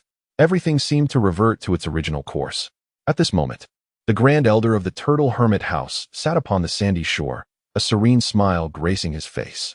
Although returning to Namek was no longer an option, the inhabitants of Namek had been preserved. Sun Wukong, endowed with the essence of nature, managed to retain his youthful appearance. However, his fundamental nature remained unchanged, and his time was drawing to a close. Apart from the one-star Dragon Ball safeguarded by the Grand Elder, the remaining 6 were held by the elders of each tribe. Elder Muley, still absent, a few Namekians hurriedly arrived, exclaiming, "There are none in the waters near Kame House either. What is going on?" At that moment, Vegeta sat atop the roof of Kame House, scoffing. Perhaps it's because that village was annihilated by me. The wish of the Dragon Balls is to resurrect those slain by Frieza and his cohort.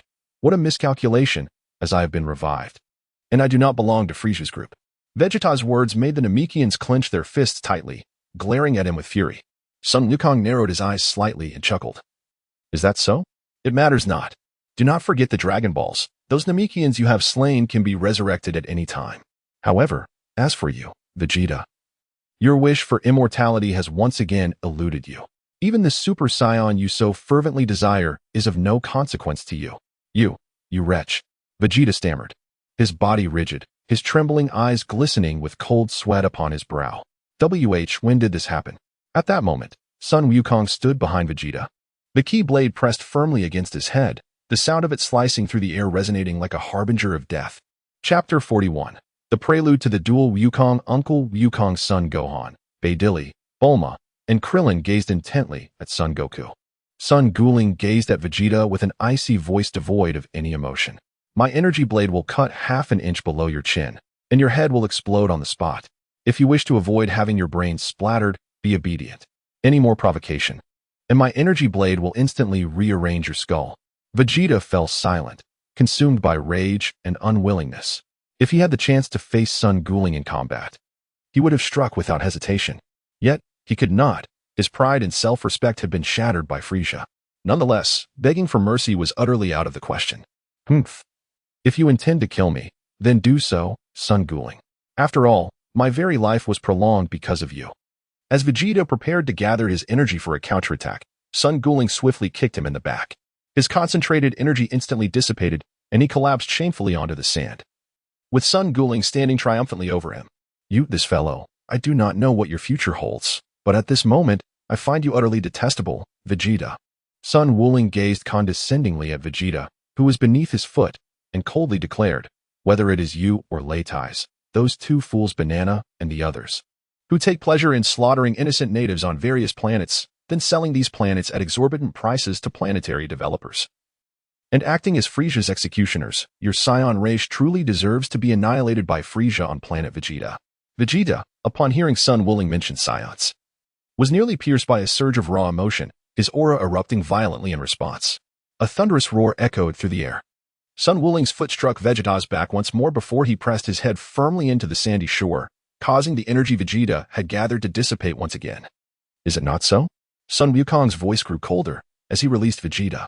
Presently, he found no admiration for Vegeta. The arrogant prince, with his lofty pride, regarded everything with disdain. Even after being brought to tears by Frieza, little had changed. Yet, he possessed merits that garnered him a multitude of fans. Nevertheless, the future is distinct from the present. The current Vegeta is akin to a merciless executioner, capable of slaughtering your kin and selling your home at an exorbitant price to wealthy merchants. Essentially, anyone with a modicum of moral integrity would find it difficult to appreciate the Vegeta of this era. Sun Wukong, adorned with the Ling Ring that protects his chest, spoke with a pointed demeanor as he gazed at the motionless Vegeta. With a smile, he remarked, "Having observed you, Raditz, and that fool Nappa, I have come to understand why Goku and Gohan are able to transform into Super Saiyans while the three of you remain mere lackeys of Frieza. Why is it so? Enlighten me, why do I fall short compared to Kakarot? How is it that even Kakarot's son can attain the Super Saiyan form, yet I cannot?" Vegeta lifted his head. Casting aside all anger and the pride of a Saiyan, this was the answer he had longed to discover. Sun Wuling's did not keep them in suspense, stating, "Firstly, unlike Wukong and Gohan, you have not methodically laid a solid foundation for yourself. However, at your current age, it may be too late for that. Even if you eventually attain a level of strength comparable to Wukong, you will always fall short. The foundation is crucial." Vegeta glanced at Master Roshi and Krillin, then turned his gaze back to Sun Wuling's, deep in thought. "Of course, the most important aspect is one's own power. I estimate that Wukong and Gohan possess a strength of at least 3 million before they can enhance their abilities. Nevertheless, I believe the most vital element remains this, a tranquil heart." Sun Wukong, with a tone of jest tinged with derision, remarked, "You should be well acquainted with the nature of Goku and Gohan, as well as the demeanor of other Saiyans. Vegeta, calm your heart, allowing it to attain a tranquility akin to the vast sky." He then directed his energy to his back. Vegeta instinctively turned his head, recalling how Sun Wukong had just struck him in the spine, rendering him utterly devoid of strength. Could it be that the Saiyans possess such a vulnerability? You are overthinking. Vegeta. Sun Wukong observed Vegeta's demeanor and, with a hint of exasperation, remarked, "I've noticed that both Goku and Gohan's Saiyan powers emanate from their backs. As for why I was able to disperse your energy with a mere kick, it's simply because I am stronger than you." "From the back, you say?" Vegeta rose to his feet, casting a scornful glance at Sun Wukong. "Why would you divulge the method to transform into a Super Saiyan without fear? What are you looking at?" Vegeta noticed Sun Wukong gazing skyward, and instinctively raised his head. To his astonishment, 7 Dragon Balls descended from the heavens. Since only one wish had been granted, they had not turned to stone. "What?" Vegeta exclaimed in shock, just as his strength had been recently shattered by Sun Wukong. The 7 Dragon Balls appeared to have descended with intent, landing directly before him. Among them, the 4-star Dragon Ball struck Vegeta squarely on the head. "Ah!" he cried out in a piercing wail, collapsing under the impact. A prominently swollen bump formed on his forehead, rendering his expression quite comical in that moment. The Grand Elder chuckled, exclaiming, "The Dragon Balls have come along with us." Meanwhile, Sun Wukong, Krillin, and the others erupted in laughter at Vegeta's predicament, even Piccolo, with arms crossed and a smirk playing at the corners of his mouth, joined in the amusement. "Haha, Vegeta. The Dragon Balls you so ardently desired have finally arrived. How does it feel? Oh, and what is this? You have a Dragon Ball on your head as well." Sun Wuling manipulated the energy sphere, causing the Dragon Ball to ascend into the air and land beside the Grand Elder. He then reached out to touch Vegeta's swollen head, provoking a sharp wince from him. "It hurts so much, you scoundrel. Once I become a Super Saiyan, I will certainly extract every single one of your teeth," Vegeta roared, clutching the large swelling on his forehead. "I am waiting for you, Vegeta," Sun Wuling retorted with defiance. With unwavering confidence, Sun Wukong spread his arms wide and exclaimed, "I have discovered my true path, Vegeta. Do not presume that being a Super Saiyan renders you invincible. However, when you inevitably lose, you shall don women's attire for an entire day. What do you say?" A chorus of astonished voices erupted from Krillin, Gohan, and others, while even Piccolo, envisioning Vegeta in women's clothing, struggled to suppress a smile.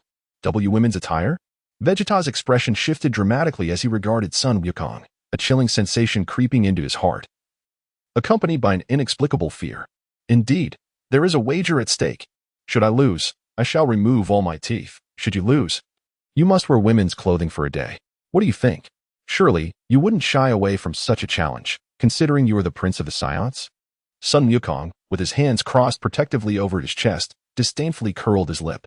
Regardless of the outcome, even if he lost all his teeth, he had the magical beans to restore himself. It was a way to impose some pressure on himself. Fine, I agree. I shall keep my word.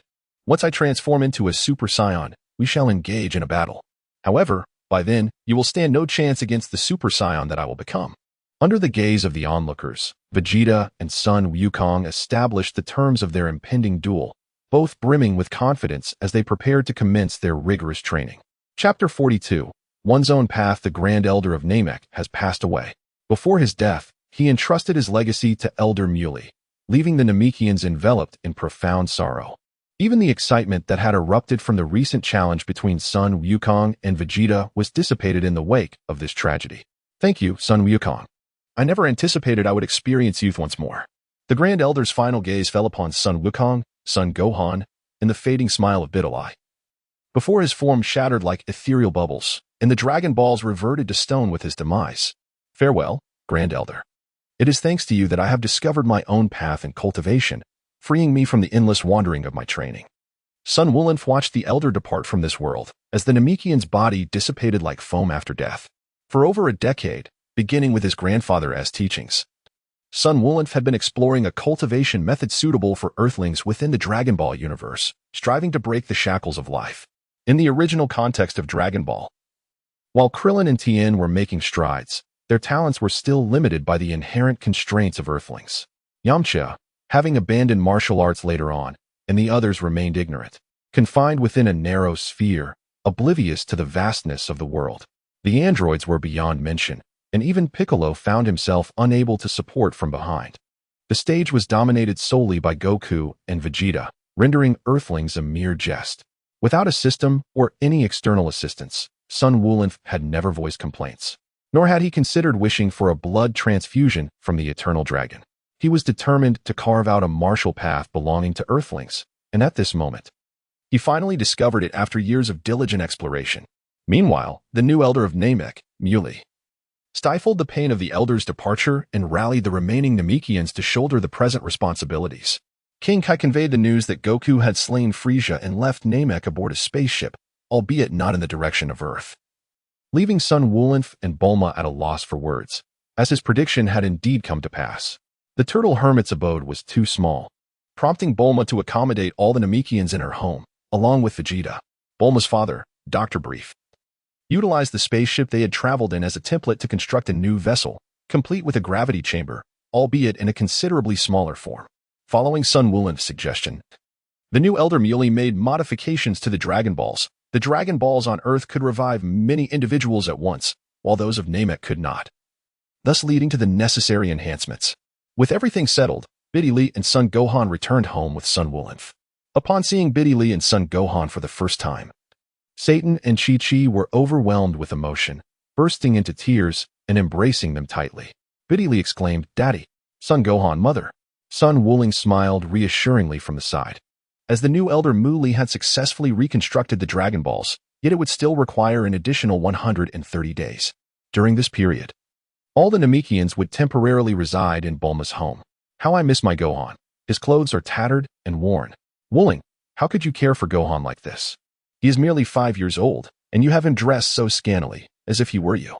Chi-Chi glanced at Sun Wukong, whose martial arts attire was also in tatters. All the Namekians, along with Vegeta, had departed with Bulma, and even Piccolo had joined them, seemingly eager to converse with his kin. As for the spare clothes, they remained in the spaceship, a lapse on Sun Wukong's part. In the future, he ought to carry a change of clothes in the multifunctional capsule. Even Bidalai's purple martial arts uniform was in shambles at this moment. "Mom, it has nothing to do with Uncle Wukong. It is my own inadequacy. Uncle Wukong sacrificed himself to protect me from that villain Frieza." Sun Wukong's rebuttal was immediate. His fists clenched in frustration. It was only through his own experiences that he truly comprehended the depth of the pain and fury that Sun Wukong had previously depicted. Sun Wukong's son, Gohan, made a resolute decision, his voice resonating with clarity and strength. tears glistening in his eyes as he still mourned the loss of his uncle, Wulin. Mother, Uncle Wulin, Biddy, and father, I am determined to grow stronger. I cannot bear to witness any more of you vanishing before my eyes. He continued, I too.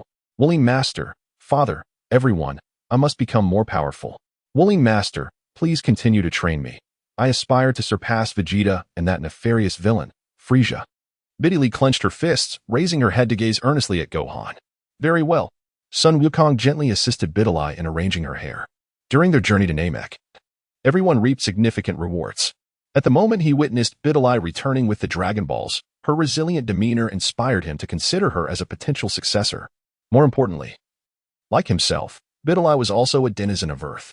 Sun Wukong cast a teasing glance at Satan and remarked, Biddy, now you can assist me in training your father. Let him witness your growth. Biddy, filled with excitement akin to a child receiving a coveted toy, clenched her fists eagerly, yearning to showcase her accomplishments. Wukong, you're dead, exclaimed Biddy, her voice laced with disbelief. Master Wukong, you. Upon hearing Son Gohan's words, the Bull Demon King, Chi-Chi, and Satan gazed at Son Wukong, their expressions fraught with concern.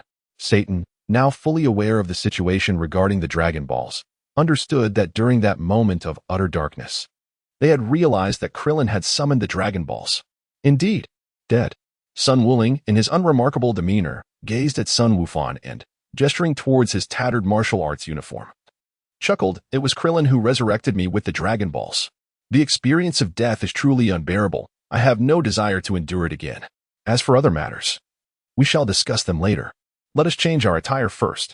After 130 days, Satan had finally mastered the art of flight. On this day, Sun Wulin, Sun Wufan, Biddy, Satan, Chi-Chi, and the Ox King arrived at Bulma's residence. Thanks to his intervention, the original Tien Shinhan, Kaiatsu, Yamcha, Krillin, and Piccolo had all survived. Paradoxically, it was he who had perished once. Even with the knowledge of the impending events, Sun Wulin maintained a serene expression as Dandy summoned the Eternal Dragon. At that moment, Krillin, Master Roshi, Yamcha, and the blue-haired Launch were present. All the Z-fighters, save for Tien Shinhan and Kaiatsu, had gathered here. The sky darkened as the dragon from Namek loomed over West City, inciting a wave of panic among the citizens. However, the city issued a notice stating that the Capsule Corporation was testing new high-tech products, which restored a semblance of normalcy to the people of West City. Dandy, I have a favor to ask. Please speak to the Eternal Dragon and request Goku's return. Sun Wulin spoke to Dandy. Very well. As Dandy uttered the words in the Namekian language, the dragon's eyes flickered with a crimson glow. I regret to inform you that this wish cannot be fulfilled. For Sun Wukong has declined. He assures me he will return, the dragon replied, its voice ancient and tinged with a primal essence, distinctly different from the dragons of Earth. What? Apart from the already informed Sun Wulin, Chi-Chi, Sun Wufan, and others were perplexed as to why Sun Wukong was unwilling to return. Chapter 43. The creation of the spirit immortal stream. The situation is that I intend to continue my training on other planets. To grow stronger, I cannot remain idle. Moreover, there is my promise to Sun Wulin. Vegeta glanced at Sun Wulin, noticing the spaceship crafted by Dr. Brief. Seizing the moment when no one was paying attention, he piloted the vessel away from Earth. The ship's departure caused a shockwave in the vicinity. Do not concern yourself with him, since Wukong is unwilling to return. I have a request to make of the dragon, if I may, Elder Muley. Sun Wukong gazed at Elder Muley and inquired, of course, there is no issue. The Dragon Balls of Namek grant a total of 3 wishes. Elder Muley and the other Namekians had no objections. It was not an exaggeration for Wukong to regard them as benefactors. It is quite rare, Wukong, to witness you making a wish for yourself, exclaimed Bulma and Krillin, their astonishment evident as they looked at Sun Wukong. Thank you, Wukong replied, lowering his head to address Dandy. Dandy, could you please ask the dragon for me whether the martial arts training method I have devised is indeed correct? Sun Wulin's heart was still filled with uncertainty. He had searched tirelessly for a path that belonged to the people of Earth, yet he had encountered numerous failures. It was only after he embraced the potential unlocked by the Grand Elder that he discovered his unique method of cultivation. However, after experiencing prolonged setbacks, he felt an urgent need for validation, and who better to provide it than the mighty Shenlong? Dandy nodded, speaking in the language of Namek, relaying Sun Wulin's words to Shenlong Barunja. Shenlong Barunja's eyes glowed crimson as he gazed at Sun Wulin, remaining silent for an extended period. You already possess the answer within your heart, do you not? Sun Wuling, in my view, your martial path is indeed correct, as long as you do not give up. The future holds boundless possibilities. Sun Wukong's eyes sparkled with illumination as a great burden finally lifted from his heart. He had just comprehended the essence of the dragon's message. He was indeed correct. He had triumphed. How splendid! Sun Wuling could no longer contain his exuberance and burst into hearty laughter. Master Wu Tian, Bulma, Krillin, Yamcha, Piccolo, everyone. I have finally discovered a completely new martial path, one that harmonizes our inner essence with the natural energies of the world, unveiling the profound mysteries of the universe. I have succeeded at last. Congratulations, Wuling. Krillin, who had heard Wuling speak of this numerous times, lamented that they could never truly grasp it. Unable to assimilate the natural energy into their beings as Wuling did, one might say they simply lacked the destiny for it. Congratulations, echoed Yamcha, Bulma, and others. Casting admiring glances at Sun Wuling, Piccolo crossed his arms over his chest and inquired, Wuling, is this what you mentioned to me before? Indeed, he affirmed. Sun Wuling nodded earnestly, exuding a profound confidence as he remarked, by assimilating the strengths of various schools, perceiving the essence of the world, and unraveling the mysteries of the cosmos, I shall name this styling Xian Flow. Master Wu Tian, along with everyone else, eagerly anticipates the moment when Vegeta dons women's attire. Oh, Krillin, Bulma, Yamcha, Gohan, and all the Namekians erupted in exuberant cheers, relishing the prospect of Vegeta's cross-dressing, a notion that could entertain them for many years to come. The Namekians bid farewell, and among them, Dandy, Gohan, and Biddy, three companions of similar age, shared tears as Dandy voiced their second wish. Aside from Piccolo, all other Namekians departed from Earth. The second wish was for the Namekians to relocate to other planets suitable for their habitation. Suddenly, Biddy grasped the corner of Sun Wuling's garment. Her curiosity piqued as she inquired, Master Wuling, why not wish for something like being invincible? If that were the case, wouldn't T. Frieza and Vegeta be surpassed? Biddy's words momentarily silenced Sun Wuling and his companions, leaving him momentarily taken aback.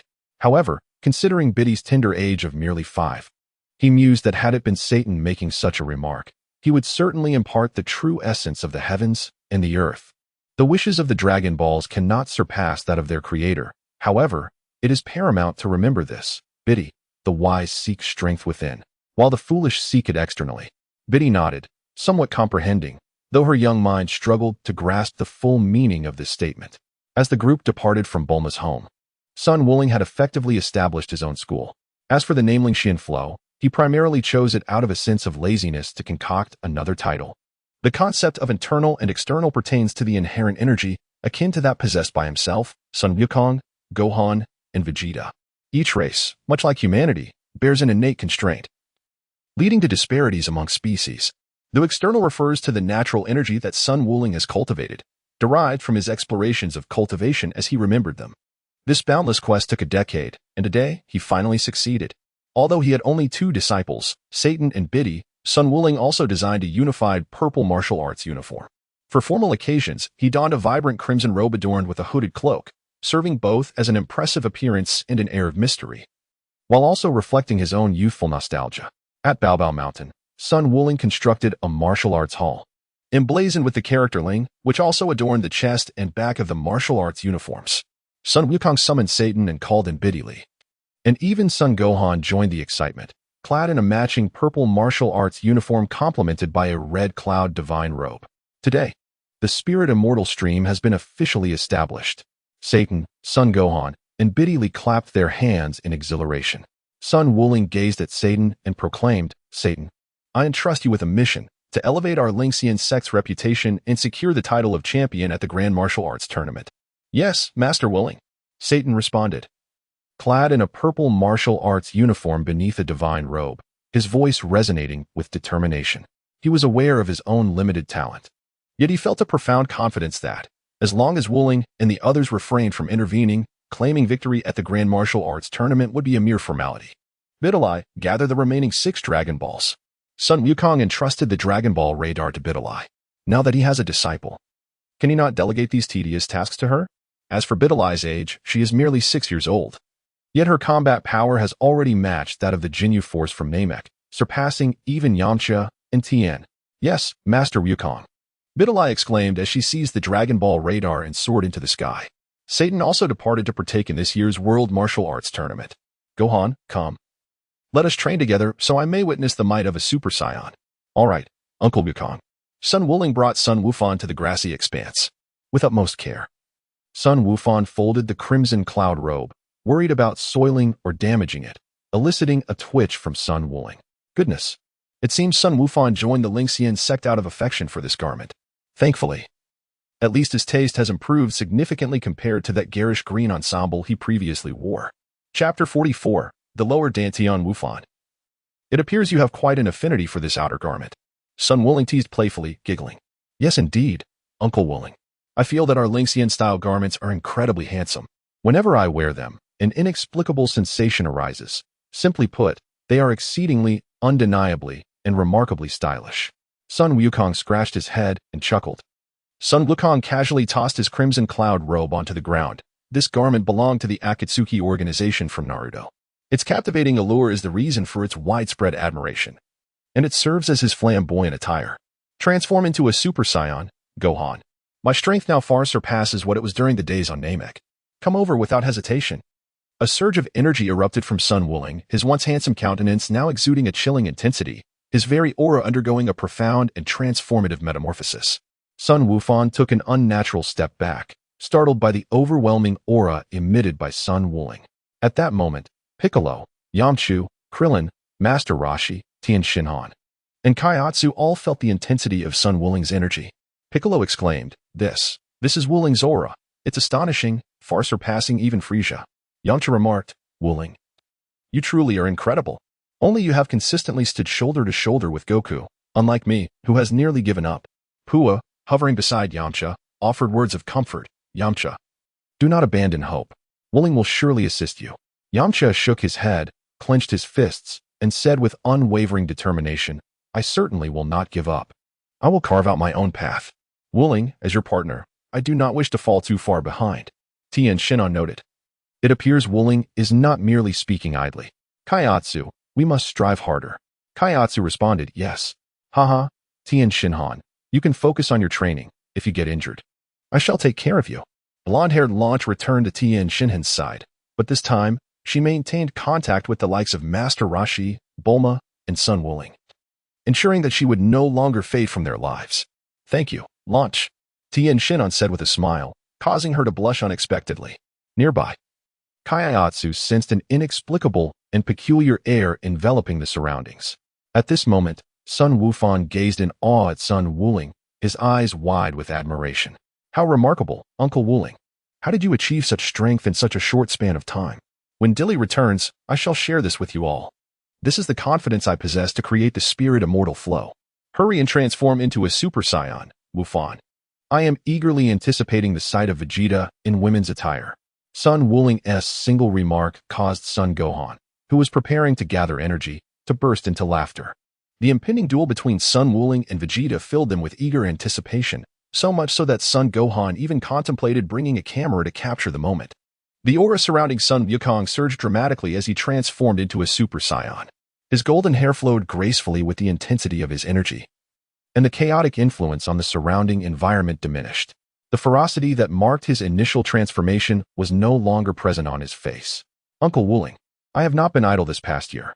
Whoosh, whoosh. The figures of Sun Wukong and Sun Wufan intertwined in the air. The atmosphere resonated with the thunderous sound of fists colliding, reverberating like a mighty thunderclap. Sun Wukong's combat experience undoubtedly surpasses that of Sun Gohan, and his current strength also exceeds that of the present-day Super Saiyan Sun Gohan. Sun Wukong gained a reference for his own strength in seizing a moment of vulnerability. He delivered a powerful punch to Sun Wufan's head, sending him crashing to the ground. Sun Wufan gracefully spun in midair before landing smoothly on the ground, poised to launch a counterattack. Suddenly, a chilling sensation coursed through his neck as Sun Wuling's fingers grazed the nape of his neck. The icy touch was none other than the sharpness of Wuling's nails. I concede, Uncle Wuling. As Sun Wukong reverted from his Super Saiyan form, he sensed impending defeat. Yet he did not anticipate such a swift downfall. Had it been a life-or-death battle, the recent display of power from Sun Wukong would have effortlessly severed his neck with a decisive energy blade. Wukong, you must persist and strive harder. Otherwise, beware of being surpassed by Biddy. Sun Wukong donned his fire cloud garment, smiling as he escorted Son Gohan back to the martial arts hall. As the sky gradually darkened, Biddy Lee returned with the remaining 6 Dragon Balls. Sun Wukong once again opened his cellar, revealing a dazzling array of treasures, along with the mystical beans. Apart from the 4-star Dragon Ball, the other 6 lay haphazardly within the cellar.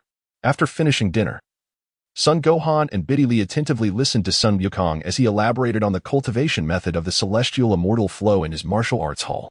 Sun Wuling produced a diagram of the human anatomy, meticulously marking the locations of the 3 dantians. These 3 positions are referred to as the lower dantian, middle dantian, and upper dantian. As one's cultivation reaches its zenith, the practitioner channels external chi into the dantians of their body, adhering to the sequence of lower, middle, and upper. By harnessing the natural chi from the environment to store in one of these dantians, one can shatter the shackles of existence and undergo a complete metamorphosis.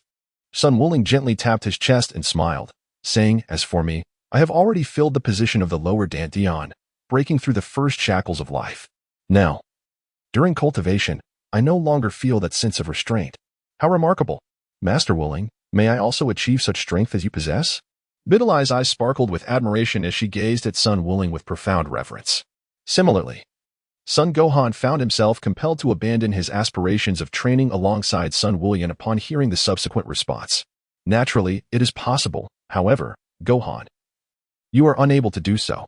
The Super Saiyan transformation enhances one's combat prowess, yet the inherent strength of the body remains largely unchanged.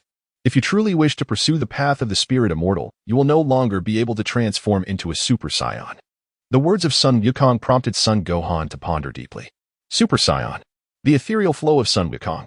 Both are aspects he was reluctant to relinquish. Gohan, your potential surpasses not only mine but also that of Piccolo, and even Goku and Vegeta. You should first embark on the path of the Super Saiyan. Akin to Vegeta and Goku, the first thought that crossed Sun Wuling's mind was the mysterious transformation of Sun Wukong, originally cultivated by the old Supreme Kai. Sun Wuling felt a striking resemblance between the spiritual realm he had created and the state of Sun Wukong. However, without any validation, it all seemed futile. Sun Gohan and Bidylai have already retired for the night, while Son Goku stands alone in the dojo, levitating in the air, absorbing the essence of nature to commence his training. His lower dantian has reached its capacity, shattering the initial shackles of his existence. He has devised a method that allows him to rival the Super Saiyan, eagerly anticipating his duel with Vegeta. Chapter 45. The invasion of King Cold. It has been a year since the conclusion of the battle on Namek, yet Goku has yet to return to Earth. At Bulma's residence, she has recently adopted a new explosive hairstyle, while Oolong, Puar, and Yamcha gather in camaraderie. Yamcha sips his juice, exclaiming with satisfaction, "Ah, how delightful are these peaceful days." Bulma inquires, "By the way, where has Vegeta gone?" With a chuckle, Yamcha replies, "He is likely off searching for Goku across the cosmos. However, I am far more intrigued by the stakes of the duel between Vegeta and Gokuling." His excitement is palpable as he begins to fantasize about what kind of feminine attire Vegeta might don, vowing not to miss the spectacle. Speaking of women's clothing, Gokuling's bestiary is filled with an array of stunning beauties. Heh, though my favorite has to be that bunny girl in her alluring black stockings, Oolong interjects, a mischievous grin creeping onto his face, which, combined with his pig-like features, is somewhat comical yet worthy of a punch. Bulma, incensed, clenches her fists in frustration, exclaiming, "Humph. I always thought Gokuling was an abstinent male deity, yet it turns out he harbors such lecherous thoughts. What vexes her most is that, despite being akin to the likes of Master Roshi and Oolong, who are notorious for their lecherous antics, he shows her no interest at all. While those two occasionally seize opportunities to tease her, it was only during the World Martial Arts Tournament, when she delivered a swift and unyielding blow to Lan Fang, that she felt some solace. It dawned on her that it was not her lack of beauty, but rather Son Gokuling's unworthiness that was the issue. Indeed, it is all Gokuling's fault, bearing no relation to her status as a super genius beauty. This realization brings her some comfort. Yet she still bristles at the sight of Master Roshi or Oolong engaging in their antics. Suddenly, a thunderous roar echoes as Vegeta returns, piloting a spaceship nearly devoid of fuel. On Earth, Son Gokuling, Krillin, and the others sense Vegeta's presence. Oh, Vegeta has returned. It seems that everything is about to commence. I wonder what changes lie ahead, and whether that future of despair still lingers. Sun Wuling lifted his gaze to the heavens, contemplating silently. At this moment, Bidylai was diligently sweeping the martial arts dojo. As for employing child labor, absurd. Under his tutelage, Vitalai had progressed to the point where she could spar with the untransformed Super Saiyan Son Gohan. Surely, she was capable of handling some apprentice duties. Satan had begun to establish his reputation for the spirit fist style on Earth, and as a result, Wooling's own renown was amplified by association with Satan. Master Wooling. Has Vegeta returned? Vitalai paused in her tasks, her concern evident for her initial opponent. During their encounter on Namek, she had endured a humiliating defeat and had since trained tirelessly, yearning to personally vanquish him. It is he. You have already surpassed him. However, Vegeta's strength is also on the rise. Should he transform into a Super Saiyan, Vitalai, you may find yourself at a disadvantage. Yet, if Vegeta were to become a Super Saiyan, he would indeed present a formidable challenge for me. Sun Wukong nodded and said, I have surpassed him. Biddy, brimming with eagerness, replied, Master Wukong, allow me to gauge his abilities this time. On Planet Mech, I was left battered and bruised by him. This time, I shall reclaim everything. If I manage to provoke him into transforming into a Super Saiyan, he might even express his gratitude. Sun Wukong was quite pleased with his disciple. Vitalai. Her tenacious character inspired Son Gohan to diligently pursue martial arts, driven by the fear of being outshone by her. However, he must be cautious not to strike too harshly if he were to hit her so hard that even Bulma would fail to recognize her. How could she ever don women's attire again? The playful banter from Sun Wukong elicited hearty laughter from Vitalai, who clutched her stomach in amusement. I understand now, Master Wukong. I shall strike so fiercely that even Bulma won't recognize him. Vitalai discerned the underlying meaning in Sun Wukong's words. It is human nature to subconsciously emulate those we admire in various aspects, from attire to subtle gestures. And she too had begun to adopt a hint of Wukong's sharp wit. Suddenly, a tremendous pressure enveloped them, causing the smiles of Sun Wukong and Vitalai to freeze in place. Beyond the solar system, an immensely powerful energy was approaching Earth. At the Kame House, Krillin felt this extraordinary energy, causing him to tremble involuntarily. Is this the Frieza Wukong spoke of? Remarkable. It feels almost on par with Wukong himself. Clenching his fists, he realized that there were still many formidable adversaries in this world, and he was far from being at the level of Sun Wukong or Son Goku. Tianjinhan, Yamcha, and Piccolo also sensed the ominous energy originating from the cosmos. No, this isn't Frieza. This presence is even more terrifying. Piccolo, having encountered Frieza before and fought against him, was well acquainted with his aura. A figure flashed through his mind. Frieza had mentioned his father during their battle on Namek. Could it be that Frieza's father has come seeking vengeance for his son? Piccolo quickly grasped this possibility. Meanwhile, at Bulma's residence, Vegeta had changed into a new outfit. His former battle attire had been washed, replaced by yellow trousers, white undershirt, and a pink short-sleeve top. Indeed, Frieza's father, King Cold, has arrived. Vegeta clenched his fists in frustration. After hearing the words of Sun Wukong and Piccolo, he had conducted a quick investigation in the cosmos and learned of Frieza's father. I didn't expect him to arrive so soon. Damn it. Kakarot is absent, leaving me with only that annoying human and Kakarot's son. This is infuriating. The martial arts hall of Sun Wukong. Gohan swiftly donned his purple martial arts uniform and arrived at Sun Wooling's dojo. Uncle Wooling, you have sensed it as well, haven't you? Sun Wukong nodded and smiled, saying, It is likely Frieza's father, but fear not. Both you and I can effortlessly handle him. Let us proceed together, everyone. Sun Wukong, Sun Wufan, and Biddy soared towards the location where the spaceship had fallen. The absence of Frieza's aura surprised Sun Wukong. It was astonishing that Frieza had truly been slain by Sun Wukong. This was indeed a significant alteration in the course of events. It remains uncertain whether Trunks will make another appearance in the future. Sun Wukong silently thought to himself, as he soared through the skies, he would soon reunite with Krillin, Vegeta, Yamcha, Tien, and Chaozu. Indeed, Wukong, your intuition was correct. Frieza's father has truly arrived. Piccolo promptly addressed Sun Wukong. Sun Wukong nodded slightly, his expression serene and composed, exhibiting no signs of tension, much like Dilly and Sun Wufan. Vegeta, have you ever heard tales of Frieza's father during your travels through the cosmos? Sun Wukong inquired of Vegeta. Chapter 46. The Mysterious Girl. King Cold, the father of Frieza, is indeed the leader of the Frost Demon race. After overhearing your conversation with Piccolo, I managed to uncover some information about him in the universe. Vegeta replied, his fists clenched in frustration. Darn it. I never expected him to arrive on Earth so swiftly, and that Kakarot is still absent. TCH, King Cold, you say? Piccolo murmured. Sun Wukong gently descended to the ground. only then noticing the attire worn by Vegeta. Vegeta, what is that outfit? Vegeta was immediately incensed by Sun Wukong's remark. His battle suit had been washed by Bulma, and what she had provided him with was this utterly outdated garment. Yamcha had found it immensely amusing, but Vegeta's greatest fear was being seen in it by Sun Wukong, a concern he had momentarily forgotten due to King Cold's arrival. Be quiet. That Earth woman washed my clothes. I had no choice. Vegeta retorted, what are you staring at? Sun Wukong? At that moment, Sun Wukong, with a look of disdain, pulled Son Gohan closer to him, while Videl discreetly distanced herself from the scene.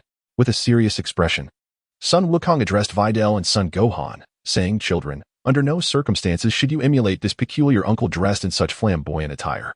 Understood, Gohan. Videl? Yes, Uncle Wukong. Yes, Master Wukong.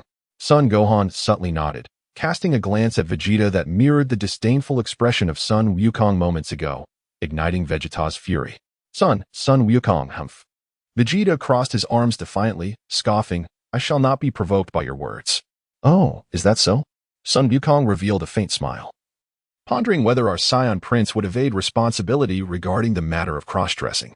Vegeta's irritation was reignited by Son Wukong's words. You imbecile!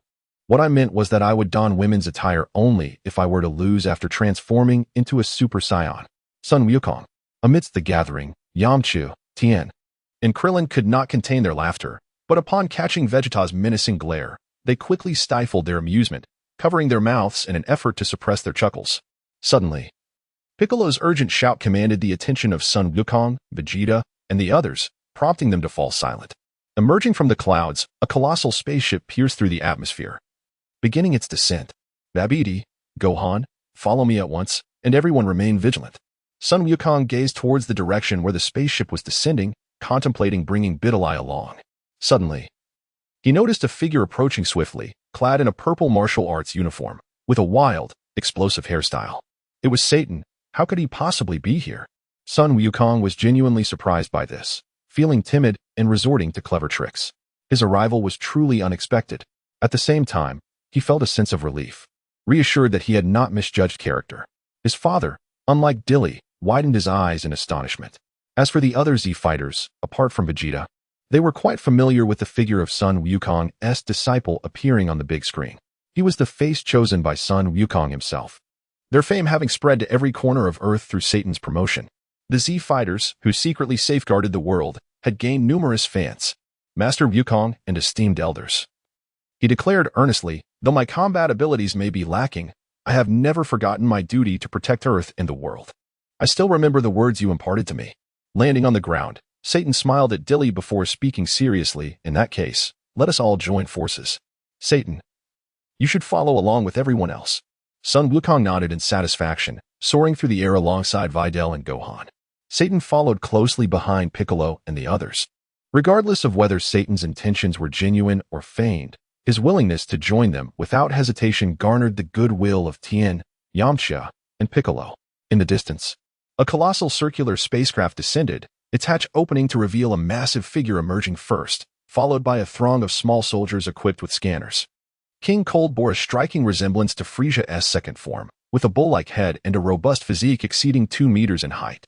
This planet appeared quite beautiful, potentially worth a fortune. King Cold folded his arms, casting a cold gaze over the scene. Was the Super Saiyan who vanquished Frisia residing here? A soldier jogged over, having survived the conflict on Namek by being dispatched to outer space, and had witnessed the battle through his scanner. Indeed, King Cold. We have traced the trajectory of the Dragon Balls, and it leads us here. King Cold smirked. Dragon Balls? I never anticipated such a thing existed. Suddenly, a striking figure descended from the sky before them, with golden shoulder-length hair, azure eyes, and exquisite features. Her form-fitting purple attire accentuated her alluring curves, complemented by a blue vest and striking red flat boots, exuding a vibrant and capable demeanor. Who are you? King Cold exclaimed, astonished by the golden-haired girl, who even the scanners failed to detect. No, it can't be. King Cold, her combat power is 0. No, it must exist. How is this possible? A soldier glanced at the scanner's readings, which indicated 0, like a figment of imagination, non-existent. 0? Is the scanner malfunctioning? King Cold, furious, seized the soldier, declaring, I sense immense pressure from this woman. How can you tell me it's 0? Is she merely air? King Cold, it's true. The scanner shows 0. There's no error. The soldier replied, gritting his teeth in anxiety. King Cold released the soldier, his face slick with cold sweat. Feeling an overwhelming fear emanating from the golden-haired girl, akin to the oppressive weight of a superior being, making it difficult for him to breathe as he swallowed hard. The golden-haired girl casually flicked her hair and remarked, King Cold, Frisia's father, you who have lived in luxury, have squandered your potential.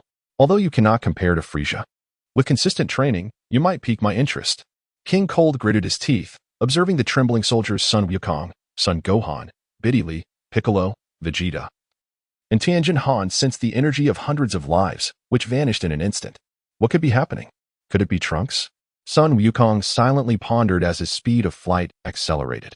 Son Gohan, having paused momentarily, swiftly followed suit. Upon witnessing the descent of the spacecraft, Sun Wukong caught sight of the golden-haired young woman unleashing her energy wave, reducing her foes to mere ashes. How could this be possible? Sun Wukong nearly exclaimed the name of Android 18. He contemplated various individuals, including Trunks and Gohan, but he certainly did not foresee that it would be Android 18. The beautiful android possesses striking short golden hair and captivating blue eyes. This golden-haired girl, despite having slightly longer hair, shares an uncanny resemblance with the Android 18 who would later appear. No, that cannot be right. Perhaps she could be the daughter of Krillin and Android 18, Marin? It is a possibility, perhaps. Sun Wukong felt a sense of disbelief within, and simultaneously, he found himself at a loss for words regarding Krillin. Even after marrying Android 18, he had the audacity to name his daughter after his former partner. What merit did that former partner possess that could even be compared to Android 18? Sun Wukong compared Krillin's former girlfriend, Marin, with Android 18 and found that in every aspect, 18 utterly outshone Marin. Yet, surprisingly, even after their marriage, Krillin still seemed to harbor lingering feelings for his past love. However, Sun Wukong has not seen Krillin's former girlfriend in quite some time. He is uncertain whether it is merely an illusion. But he cannot shake the feeling that Krillin now shares a certain sentiment with the female lieutenant from the original Red Ribbon Army. Sun Wuling shook his head, dismissing the notion. No, Krillin, let's not consider the daughter of number 18. In her childhood, she was merely a miniature version of Krillin adorned with golden locks. Could it be that this golden-haired maiden before him is indeed number 18 herself? At that moment, the golden-haired girl sensed Sun Wuling's presence and instinctively exclaimed, Daddy. Her cheeks flushed with a youthful shyness, and her azure eyes sparkled with newfound liveliness. However, the distance was too great for Sun Wuling to hear her words. Yet, King Cool heard it distinctly. Daddy? King Cool did not believe that the golden-haired girl was addressing him. Scanning his surroundings, he spotted Sun Wuling. You heard that, Cooled. The golden-haired girl's expression grew colder, transforming from her earlier bashfulness to one of steely resolve. She reverted to her previous demeanor, capable and unyielding. I didn't hear anything. Please spare me, my lady. King Cooled implored, dropping to his knees in a plea for mercy, leaving Sun Wuling in utter bewilderment. His mind struggled to comprehend the scene. How could King Cooled, so spineless, resort to such an act of submission? Whoosh, whoosh, as Sun Wukong and Biddy arrived. They were equally astonished by the scene before them, rendered speechless by the spectacle. That must be King Cooled, Biddy inquired, her voice filled with disbelief. Indeed. His appearance bears a striking resemblance to Frisia, Sun Wukong responded. But why is King Cooled kneeling before that golden-haired lady? Son Gohan, much like his mentor, found himself overwhelmed, struggling to comprehend the sight of King Cooled, who was pleading for mercy.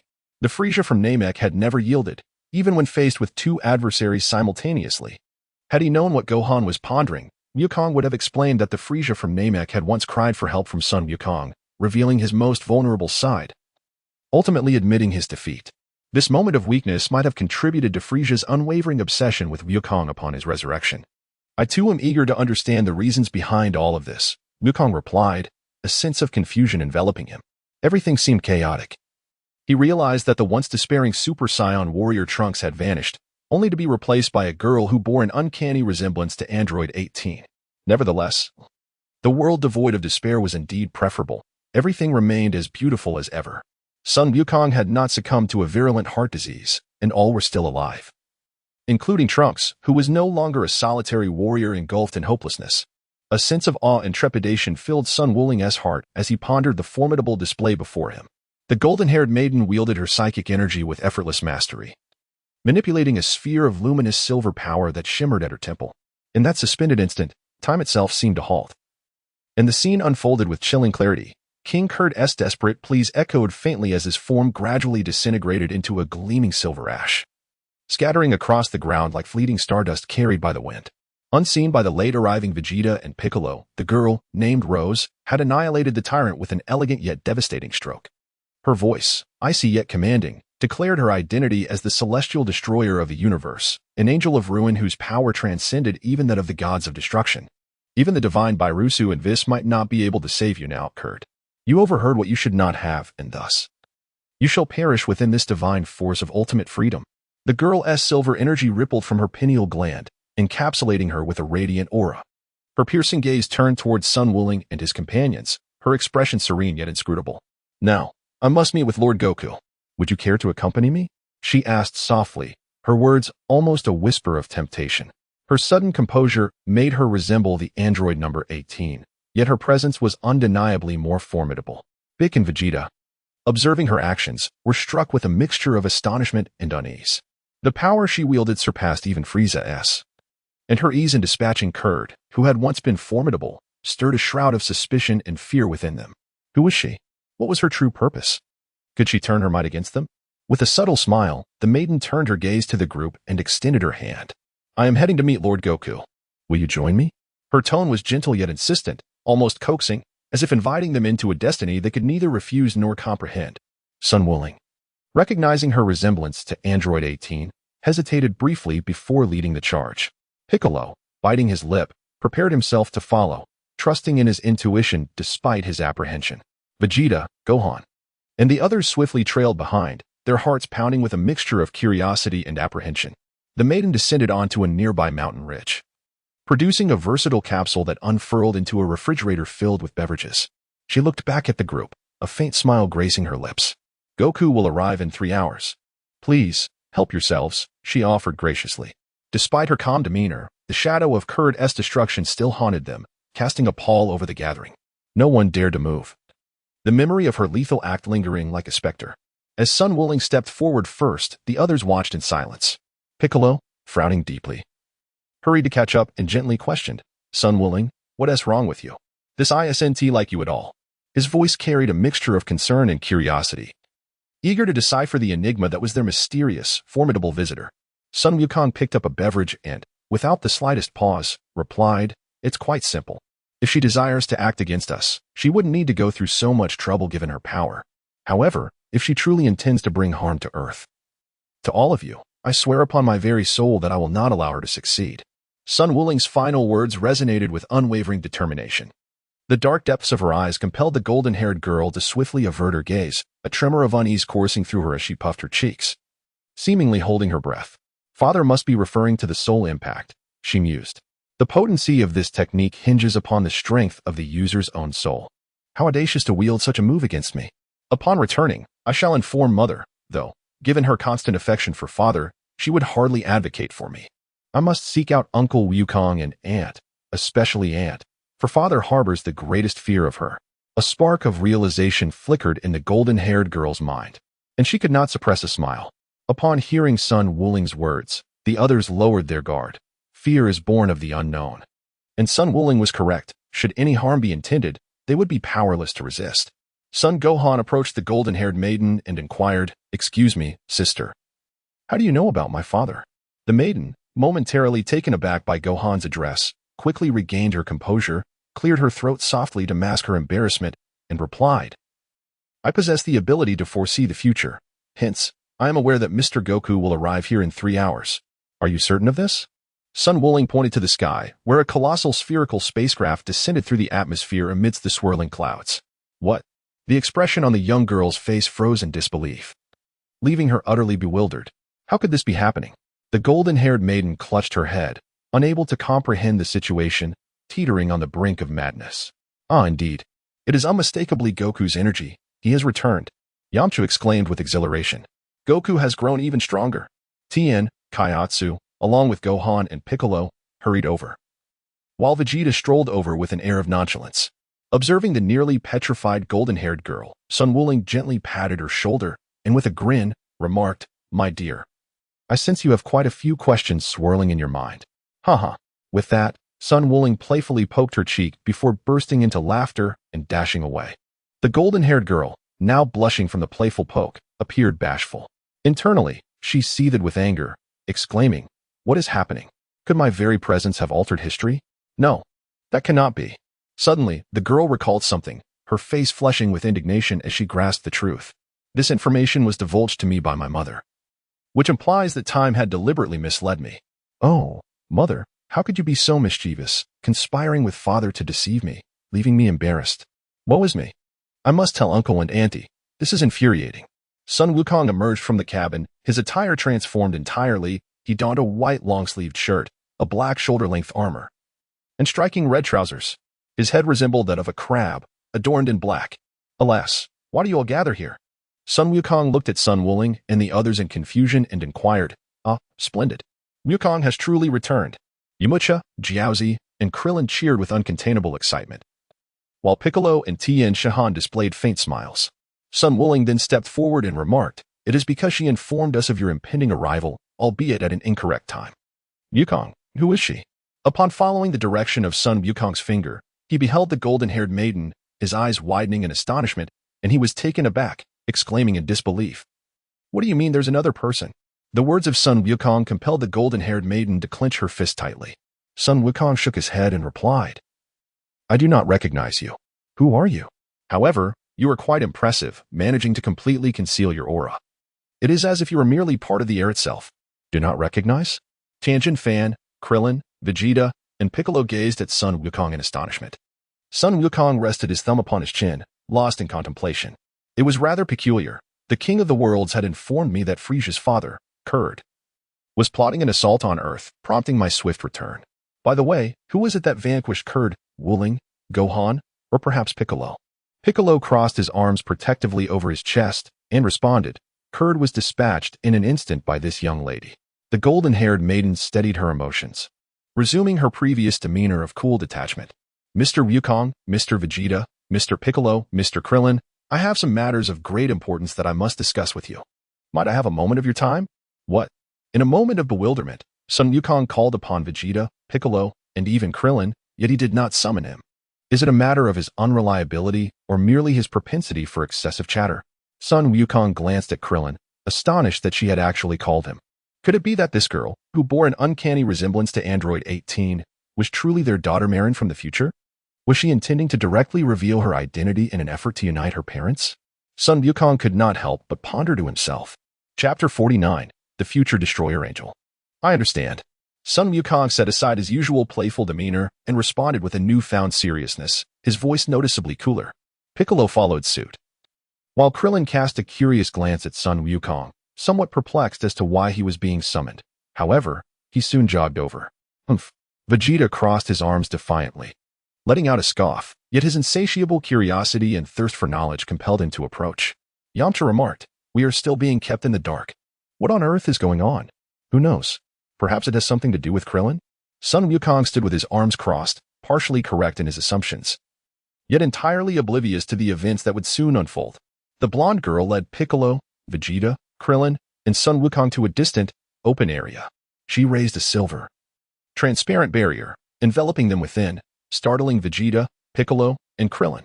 Sun Wukong surveyed the spherical barrier, which spanned a diameter of no less than 20 meters, and sensed that the underground realm was equally severed from the outside world.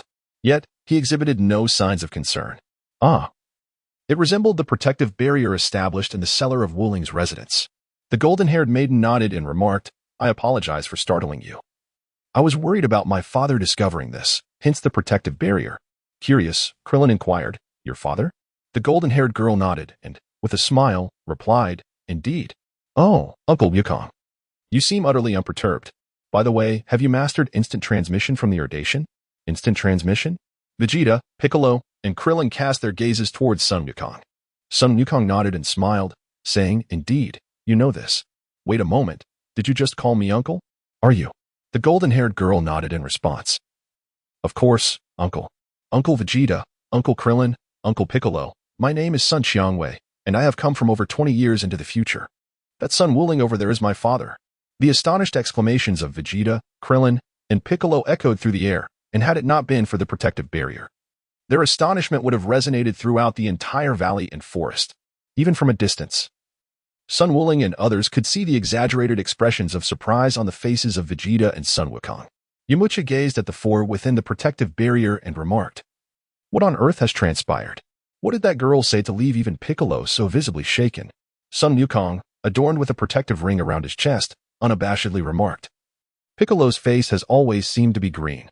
"Ah, my apologies," he chuckled sheepishly. While within the protective barrier, Piccolo sneezed unexpectedly. "Strange, why am I still catching a cold?" Piccolo mused softly as he gently rubbed his nose, feeling no discomfort and dismissing the thought. You are the daughter of Sun Wukong." Sun Wukong gazed incredulously at the golden-haired girl, Rose. In his mind, there was no revelation more astonishing than the news that Sun Wuling had a daughter. How peculiar that Wuling, who had always expressed his pursuit of martial arts and cherished his freedom as a bachelor, had actually married and fathered a child. It was truly baffling to consider that he would one day have a daughter. Vegeta, Piccolo, and Krillin nodded in agreement. Even Vegeta, despite his brief acquaintance with Sun Wuling, found a lasting impression in him, an extraordinarily powerful earthling who had indeed raised the standard of what it meant to be human in Vegeta's eyes. "Rose, what grave matter compelled you to journey from the future to the past?" Krillin inquired, his concern evident. "Indeed," Rose affirmed, 3 years hence, on a small island in South City, 2 androids will emerge, wreaking havoc. Among them is Dr. Gero, who has transformed himself into an android in pursuit of immortality. However, these 2 are not the crux of the matter. The true threat lies with the androids he created, androids 17 and 18. Are these androids akin to the likes of Android 8? Sun Wukong pondered, recalling how he and Wuling had vanquished the Red Ribbon Army. "Yes, indeed, Uncle Goku. You and Dad dismantled the Red Ribbon Army. Though their forces and base were destroyed, the core figure, Dr. Gero, still lives. His purpose in creating these androids is to eliminate you and Dad," Rose elucidated. Krillin swallowed hard, vividly recalling the reign of terror the Red Ribbon Army had imposed, and realizing that Violet had once been a colonel in their ranks, explaining why she had been hunted. "Are they formidable?" Krillin asked, a hint of trepidation in his voice. Rose nodded gravely, "Very much so. Androids 17 and 18 are a pair of twin siblings. Even with you, Uncle Goku, and Gohan capable of transforming into Super Saiyans, you would still find yourselves outmatched by them." "Wow, I never imagined such powerful beings existed on Earth," Sun Wukong exclaimed, clapping his hands in excitement. Unlike the somewhat frightened Krillin, Sun Wukong and Vegeta felt no fear towards the impending androids. Even Piccolo seemed eager for the challenge. After all, they had thought that after Frieza, no enemies remained. Rose, casting a deliberate glance at Krillin, declared, "Among them, Android 18 is my mother." Silence ensued. The fervent spirits of Sun Wukong, Vegeta, and Piccolo were abruptly extinguished by a single remark from the golden-haired maiden, Rose. This unexpected twist nearly caused them to strain their backs. Alas, Sun Wukong, Android 18, and Wuling. Vegeta, Piccolo, what is the reason for your time traveling from the future to be here? At this moment, Krillin inexplicably breathed a sigh of relief. He realized why the golden-haired girl Rose had not called Sun Wuling to join their conversation. Yet he could not comprehend why Wuling's daughter from the future would summon him as well. The smile vanished from Rose's face, and her serious demeanor inexplicably instilled a sense of pressure in Sun Wukong and the others, evoking a feeling of trepidation, as if they were facing a formidable adversary. "In the future, Lord Zeno and the Grand Minister bestowed upon me the title of Destroyer Angel. The duty of a Destroyer Angel is to rectify the disordered timelines back to their original trajectory, and should any timeline be beyond correction, leading to its collapse, the Destroyer Angel shall obliterate it. This is my responsibility." Lord Zeno, Grand Minister? The mention of these 2 names left Vegeta, Sun Wukong, and the others in a state of bewilderment. Had Sun Wuling heard this, it would surely have stirred tumultuous waves. "This knowledge is too premature for you. It serves no purpose. Uncle Wukong, Uncle Vegeta, Uncle Piccolo, Uncle Krillin, I have encountered numerous chaotic parallel timelines, but at last, it is our world's turn. However, Mother, just like Father, deceived me about your return time, which infuriated me." The golden-haired girl rose, reflecting on her serious proclamation of having the ability to foresee the future, felt a sharp sting of irony as her words were swiftly contradicted, leaving her in a state of indignation. "Now, I have awaited this day. I am truly from this primary timeline, over 20 years hence. My very existence is an inevitability for this world. Next, I require your assistance, Uncle Wukong, or else there is a grave possibility that I may never be born, thereby creating a flawed parallel timeline. Upon finishing her statement, the golden-haired girl Rose deliberately cast a glance at Krillin, leaving him perplexed. He could not fathom why she was consistently looking at him, feeling as though her words were intended specifically for him. Chapter 50. The Future Warrior of Parallel Timelines Outside the Protective Barrier. Sun Wuling and the others had been waiting for over an hour, yet the golden-haired girl had not yet concluded her discussion with Sun Wukong and the others. What on earth is happening? Why are Piccolo, Vegeta, and Krillin looking at me? Have I committed some grievous act in the future that has incited their ire? Sun Wukong felt an inexplicable sense of confusion, as if there were a deliberate concealment from him. Could it be that his existence, which was originally non-existent, had incited some unforeseen change, prompting a purposeful eradication of his being? Sun Wukong now finds himself consumed by the same trepidation that once plagued Yamcha, Piccolo, and others before him, filled with a dread of the unknown. He harbors a secret. He does not truly belong to this world. The recent encounter with the girl, strikingly reminiscent of Android 18, who had deliberately erected a protective barrier to thwart eavesdroppers, coupled with the penetrating gazes of Vegeta, Krillin, and Piccolo, has stirred a multitude of thoughts within him, leaving him burdened with concerns. Alas, what is that sister doing to my father? Sun Wufan's words interrupted Sun Wuling's train of thought. Under the gaze of the crowd, within the protective barrier, the golden-haired maiden, Rose, unleashed a stream of silvery energy from her fingertips. This fluid-like essence flowed gracefully into Sun Wukong's body. Within the protective barrier, the golden-haired maiden declared, Uncle Wukong, your viral heart condition has vanished, so you need not worry any longer. In about a year, my father will have developed a technique involving the spiritual eye, which will not only allow one to perceive their own physical condition but also to glimpse the state of another soul. I shall entrust this endeavor to you then, Uncle Wukong. At this moment, Sun Wukong exuded an air of solemnity. I am certain that I will master the ability of the spiritual eye. I shall not allow Wuling to perish again. Vegeta, with his arms crossed protectively over his chest, gazed at Sun Wuling beyond the protective barrier, scoffing at the notion of a parallel universe where Wuling and Kakarot succumbed to viral heart disease, rather than merely attributing it to a viral infection. It could be more aptly described as a manifestation of inner demons. Piccolo, also crossing his arms over his chest, chuckled and remarked, as for that fellow Wuling, it's to be expected. But who would have thought that you, Goku, would be plagued by such internal turmoil? Sun Wukong smiled sheepishly. Perhaps it was during our cultivation that I and Wuling inadvertently made an error, but I vow that I shall never allow Wuling to perish again. Son Goku spoke with unwavering resolve and seriousness as he reflected on the haunting memories of Namek. The scene replayed in his mind, igniting a simmering anger within him. The golden-haired maiden, Rose, cast a glance at Vegeta, her demeanor somewhat subdued. There exists another timeline where viral heart disease manifests 3 years later. Yet, Uncle Piccolo, Uncle Vegeta, and Uncle Goku, you all met your demise at the hands of the androids. My father endured the agonizing affliction of heart disease, ultimately sacrificing himself alongside the last Scion warrior to vanquish my mother and uncle, paying the ultimate price in his struggle against the ultimate android, Cell. Under my father's final instructions, that last Scion warrior sought out Namek, where the remaining Z-fighters were resurrected, though my father's soul had already departed. It was only later, when you, Uncle Goku and Uncle Vegeta, discovered the Super Dragon Balls, that my father was revived. The traumatic experiences from that parallel dimension left an indelible mark on Rose's psyche. Her father, Sun Wuling, had slain her mother and uncle, albeit they were both notorious villains. Despite their malevolence, the shock of it all weighed heavily on her, making her acutely aware of the beauty of her current timeline.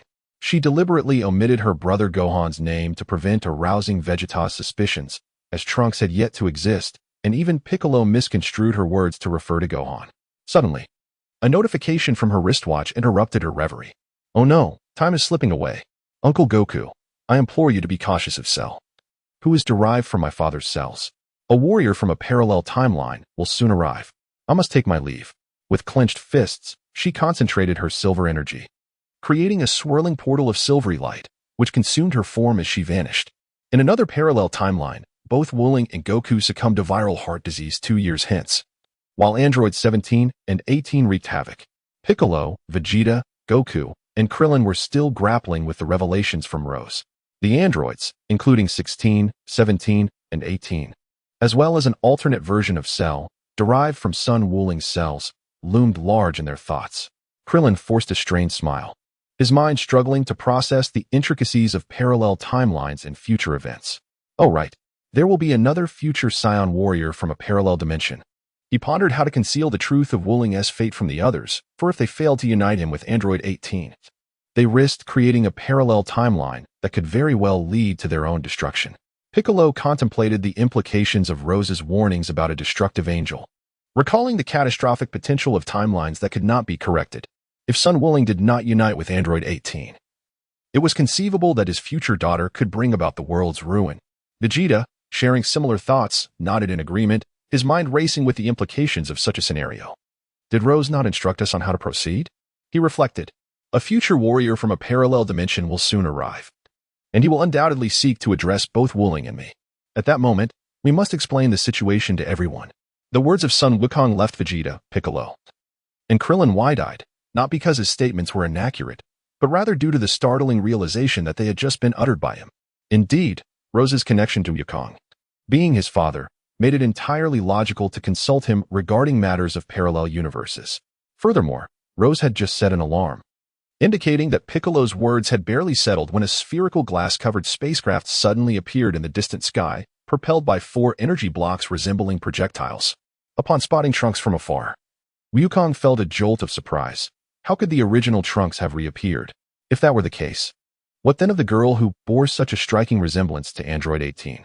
Piccolo crossed his arms over his chest, his gaze flickering curiously towards Krillin, perplexed as to why the golden-haired girl, Rose, had summoned Krillin to join their discussion. Chapter 51. Trunks hailed from a parallel timeline, 20 years into the future. Yet he remained oblivious to this fact. As he piloted his time machine and discovered all the Z-Fighters, Vegeta, Piccolo, and the rest gathered in one place, he was taken aback. What was happening? Why was everyone present? He had arrived an hour and a half later than anticipated, which meant that Frieza and his father had likely been vanquished by Mr. Wukong. Sighing deeply, Trunks lamented, had it not been for the unexpected turbulence, I wouldn't have arrived so late. He transformed his time machine back into a universal capsule and stowed it away, with all the Z-Fighters present. The narrative he had once known had become utterly fragmented since Wukong's arrival. Unbeknownst to Trunks, his tardiness was the result of the future destroyer, Rose, and he had assumed it was merely a mechanical malfunction. In the original timeline, Trunks had simply defeated Frieza and King Cold. However, due to the butterfly effect instigated by Wukong, Frieza had been decisively eliminated by Sun Wukong on Namek, while King Cold, who sought revenge on Earth, had also met his end at the hands of the future destroyer, Rose. Now, with the earlier appearance of the girl resembling Android 18 and the current presence of Trunks, Wukong anticipated that further anomalies concerning the androids were bound to unfold. Yet, he felt no trepidation, rather, an exhilarating thrill coursed through him, though cautious in his endeavors. He was equally fervent in battle, albeit not as combative as the Scions. At this moment, Trunks found himself in a rather awkward position, not wishing to transform into a Super Saiyan in front of everyone. With a semblance of persuasion, he called out to Sun Wukong and Wukong. As Sun Wukong followed along, he gestured an OK sign to Piccolo, Vegeta, and Krillin, prompting them to accompany him. Upon witnessing Trunks leading Sun Wukong and Sun Wulong away, Piccolo, Vegeta, and Krillin turned their attention to Yamcha, Tien, and the others, seizing the opportunity to relay the recent words and background shared by the future destroyer angel, Rose. What? You are the son of Vegeta? Sun Wukong was astonished, his mouth agape in disbelief. Sun Wulong also turned his head, only to discover that Piccolo, Vegeta, and Krillin were conversing with everyone. He was taken aback.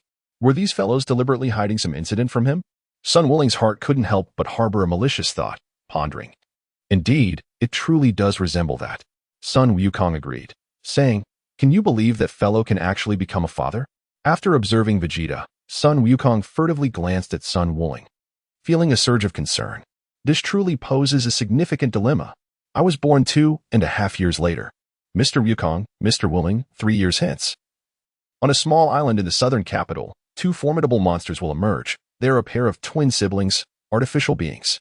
In the future, Father, Yamcha, and ultimately even Brother Gohan will face them.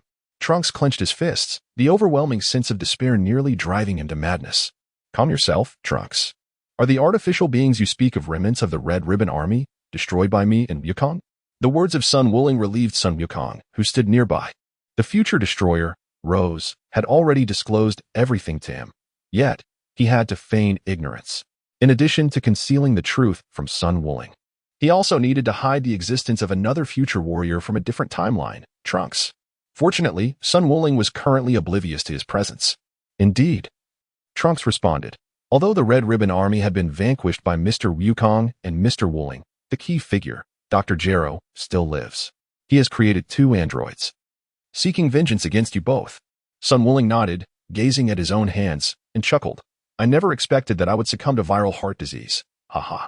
Turnanks handed the special medicine to both Sun Wukong and Sun Wuling, stating, My mother once mentioned that Mr. Wuling, had you paid more attention to your health, you would still be here, and Mr. Wukong would not have perished due to viral heart disease. Thank you. Upon casting a glance at the special medicine, Sun Wuling withdrew it, yet a tinge of skepticism lingered within him regarding the viral heart disease mentioned by Turnanks. In truth, the future Bulma had erred in one regard. How could the creator of the spirit immortal flow be oblivious to his own health? He was acutely aware of his physical condition, and his understanding of viral heart disease resembled more of a psychological affliction. Even in his previous life, he held vivid memories of this matter. Nevertheless, despite his contemplations, he deemed it prudent to take preventive measures, and his primary concern remained with Sun Wukong. Brother, I shall ensure you take your medicine. At pivotal moments, Sun Wuling often addressed Sun Wukong as brother. Wuling, I feel the same. After Sun Wukong finished speaking, he tucked away the special medicine, yet could not help but ponder. Rosa has already cured me, and the more pressing matter with this viral heart disease lies within the heart's demons. I merely need to be vigilant about this. However, Sun Wuling's inner turmoil is far more profound than mine. I must master the technique of the spiritual eye to aid Wuling. Meanwhile, Tien Shinhan, Kaiatsu, and Yamcha, upon hearing the accounts from Krillin, Piccolo, and Vegeta, widened their eyes in astonishment, especially Son Gohan and Dilly, who, at merely 6 years of age, were overwhelmed by the magnitude of the information. Yamcha, Kaiatsu, Son Gohan, and Mr. Satan were so astonished that they nearly cried out, but were quickly silenced by the urgent gestures of Vegeta and Piccolo, who signaled for quietude. 3 years from now, one of the androids will be my master's wife? Mr. Satan exclaimed in disbelief. I find it equally inconceivable, yet it is indeed the truth. Krillin responded with a shrug and a smile. The future Wuling is astonishingly the second most powerful being in the entire universe, an entity even the Grand Zeno cannot eliminate. The mightiest beneath the Grand Zeno. Tien Shinhan murmured softly. They had no knowledge of the Grand Zeno, nor did they comprehend the vastness of the universe or the concept of worlds. The idea of being the second most powerful in the universe, combined with the performance of the future destroyer Angel Rosa, suggested that the reality was far more complex than they had imagined. The future Sun Wuling had not only succeeded, but had done so with remarkable triumph. As friends, they were undeniably delighted. However, the current Sun Wuling seemed almost unattainable, leaving them eager to understand what the future's second strongest being truly entailed. Tien Shinhan and Kaiatsu hovered in midair, and with concern, Kaiatsu said, Are you all right, Tien? I'm fine, Kaiatsu. Tien Shinhan replied with a smile, shaking his head. I'm merely overjoyed for Sun Wuling's future. We cannot miss the significant events that await him. Indeed, who would have thought that Wuling would one day marry and have a stunning daughter? Haha, Bulma will surely be in tears upon hearing this. Yamcha chuckled, already envisioning Bulma's reaction. Before their separation, he had often heard her vent her frustrations about Sun Wuling. Learning of his future marriage would likely lead her to question her very existence. Piccolo crossed his arms and stated, When the time comes, we must all know how to act. We cannot allow Sun Wuling to find out. Otherwise, it could potentially lead to the creation of erroneous parallel timelines in our world. Yamcha, Krillin, Tien Shinhan, Mr. Satan, Son Gohan, and even Vegeta responded with nods and a huff of acknowledgement. Chapter 52. An unexpected visitor after Trunks had finished everything. He piloted the time machine away. As Sun Wukong and Sun Wuling soared back towards the Z warriors, Wukong inquired, What did that golden-haired girl say to you? Is she, like Trunks, a traveler from the future? Sun Wuling found it impossible to forget the scene where the future destroyer, the Angel Rose, summoned a silvery vortex of energy and vanished within it. This left a profound impression on him, reminiscent of the inquisitive extraterrestrial from Ultraman. However, he sensed that the resemblance to Android 18 was even more striking, and he could not shake off a peculiar feeling that he could not quite articulate. In a moment of spontaneity, he found himself poking her cheek. Ah, She indeed resembled Trunks, a warrior from the future, but unlike the androids Trunks spoke of. She was not malevolent. She came to our time to deliver a warning. A perilous ultimate android known as Cell would emerge in our timeline, created by Dr. Gero using your cells, possessing your intellect and personality. Sun Wukong spoke with a hint of anxiety, expressing that it was exceedingly difficult for him to undertake such tasks. He fervently recounted all that the future destroyer angel, Rose, had conveyed to him. Under normal circumstances, Sun Wuling would have easily discerned the unease in Sun Wukong's words. However, he was utterly bewildered by Sun Wukong's mention of cells, particularly that of Cell's essence. What? Wukong, what do you mean? Based on my cells? Sun Wujing nearly plummeted from the sky, doubting whether he had misheard. He recalled that the original form of the android Cell was reminiscent of the youthful Dr. Gero, possessing the cells of Science, Frieza, King Cold, Piccolo, Sun Wukong, and Sun Gohan, among all the Z-fighters. Now, with Frieza having been vanquished by Sun Wukong on Namek, even Cell must undergo a transformation, driven by his own character and intellect. Speaking of which, he was quite curious about who Trunks' mother might be. He had just forgotten to inquire. Sun Wukong fell into deep thought, his expression one of bewilderment. Moments ago, Trunks had been conversing with Sun Wujing, cautious not to reveal too much lest he highlight the disparity between them, and consequently, he overlooked that question. Upon hearing Sun Wukong's words, Sun Wuling's thoughts returned to reality, and he chuckled, to be able to research a time machine, and with hair akin to that of Dr. Brief. Who else could it possibly be? Alas, Bulma. Sun Wukong, astonished, plummeted from the sky, creating a substantial crater upon impact with the ground. It is truly astonishing that Bulma and Yamcha, having parted ways, would now find themselves intertwined with Vegeta. Sun Wukong, under the deft manipulation of Sun Wuling's energy orb, was effortlessly compelled to rise from the ground where he had fallen. Sun Wukong gently brushed off the dust from his body, smiling as he flew to Sun Wuling's side, saying, "Thank you, Wuling. Your mastery of the Chi Bomb is truly remarkable." As Sun Wukong descended, he reunited with the Z-warriors and remarked, "The combination of techniques serves its purpose and requires skill. Otherwise, possessing sheer strength while merely approaching the enemy with fists leads to nothing but a brawl." Indeed. Sun Wukong chuckled in agreement. In a balanced confrontation, the outcome hinges on the mastery of combat techniques by both parties. Wuling, are you contemplating devising a plan to locate Dr. Gero in advance using the Dragon Balls and eliminate him? As Sun Wukong descended, Piccolo confronted him with a question. Sun Wukong replied with a smile, "Indeed, I do have such an idea. However, Piccolo, do not forget that I am still a martial artist. On the morning of May 12th, 3 years hence, around 10 o'clock, we shall meet on a small island located to the southwest of South City. Let us arrive there an hour in advance." The words of Sun Wulingshan brought a sigh of relief to Vegeta, Krillin, Yamcha, and Sun Wukong, for they genuinely feared that Sun Wulingshan might preemptively eliminate Dr. Gero. After all, his cautious nature indeed rendered such a possibility plausible. The reason Sun Wukong can afford to be indulgent lies in the existence of the Dragon Balls. Otherwise, he would be even more curious about what that being, composed primarily of his own cells, known as Cell, truly is. Nevertheless, it is essential to take precautions in advance. Suddenly, a sensation surged through him. The protective barrier he had established in the cellar was under attack. Oh no, the protective barrier has been triggered. Everyone, we shall reconvene at another time. I must take my leave now. As Sun Wukong was about to bid farewell to everyone and return, he was unexpectedly halted by Sun Wuling. Sun Wukong said, "Wait a moment, Wuling. I have learned a technique of instantaneous movement from the Attertralians. Allow me to take you there. Farewell, everyone." Sun Wukong seized Sun Wuling's shoulder, placing his index finger upon his forehead, and in an instant, his figure vanished from the spot, returning to Baozi Mountain. The disappearance left Yamcha in shock as he gazed at the spot where Sun Wuling had just been. It was as if he had never existed. The aura of his father, as well as that of Uncle Wuling, was indeed palpable at Baozi Mountain. Sun Gohan sensed the energies of both Sun Wuling and Sun Wukong, exclaiming in astonishment, "The Yardardans, humph. Though they lack power, they possess astonishing techniques. It is no wonder that Kakarot is reluctant to return for the time being." Vegeta remarked with discontent. Sun Wukong had grown even stronger and had mastered the technique of instantaneous movement.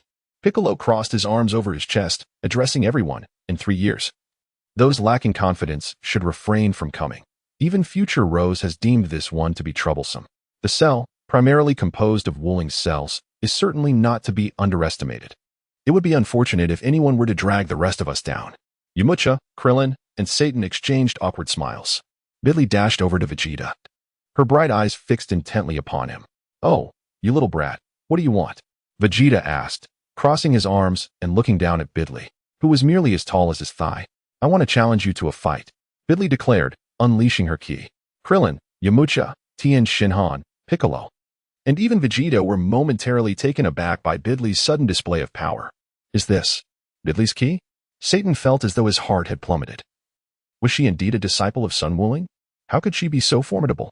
Tien Shinhan, Yamcha, and Krillin clenched their fists, being Earthlings themselves. They could only look up to Sun Wuling, and now his disciple had surpassed them. Bidley's current strength was a testament to the success of the spirit immortal flow that Sun Wuling had created.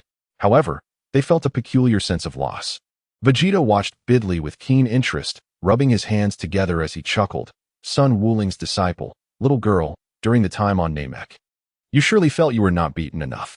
Very well, I shall teach his disciple a lesson first, then I'll pluck out all his teeth. Bidley admired Sun Wuling. And regardless of her attire or her love for battle, she appreciated his sharp tongue. She was unfazed by Vegeta's taunts, instead smiling with narrowed eyes. It seems that nothing of great significance awaits at Master Wuling's side. Since that is the case, I am relieved. Ever since Namek, I have been training tirelessly to challenge you. As for battling Master Wuling, her smile faded, replaced by a mocking disdain. If you wish to dress in women's clothes, I would be quite interested to see that. The sheer audacity of Bidley's words sent Son Gohan, Yamcha, and Krillin into fits of laughter, as the mere thought of Vegeta in women's attire was too vivid to resist. You little brat, I shall tear your mouth apart.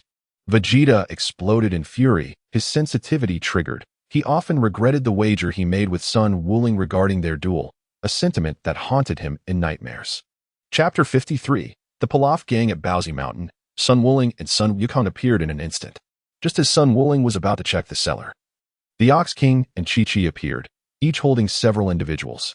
Wukong, you have returned, Chi-Chi exclaimed, dropping a woman with long, wavy purple hair to the ground, causing her to cry out in distress. In that moment, Chi-Chi embraced Sun Wukong, who smiled and said, I'm back, Chi-Chi. Wuling just informed me that the protective barrier of the cellar has been triggered. What exactly happened? Chi-Chi, upon hearing this, scoffed and stepped away from Sun Wukong, pointing at the woman she had just discarded, as well as the three individuals the Ox King held. These thieves infiltrated Wuling's home, and we caught them red-handed. Humph. Do not forget, my father and I are also heirs of the Turtle School. Pilaf, Shu Mai, is it truly you three?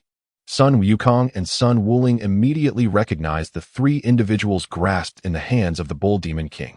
Among them, the diminutive figure with blue skin, pointed ears, and adorned with a hat was none other than Pilaf. The one clad in a purple attire, with a coat of brownish-yellow fur, was Asu, while the enchanting beauty with long, straight black hair, dressed in military garb and proficient in an array of firearms, was Xiaowu. How nostalgic it is to see you all again. Have you not yet relinquished your ambitions, still yearning for the Dragon Balls?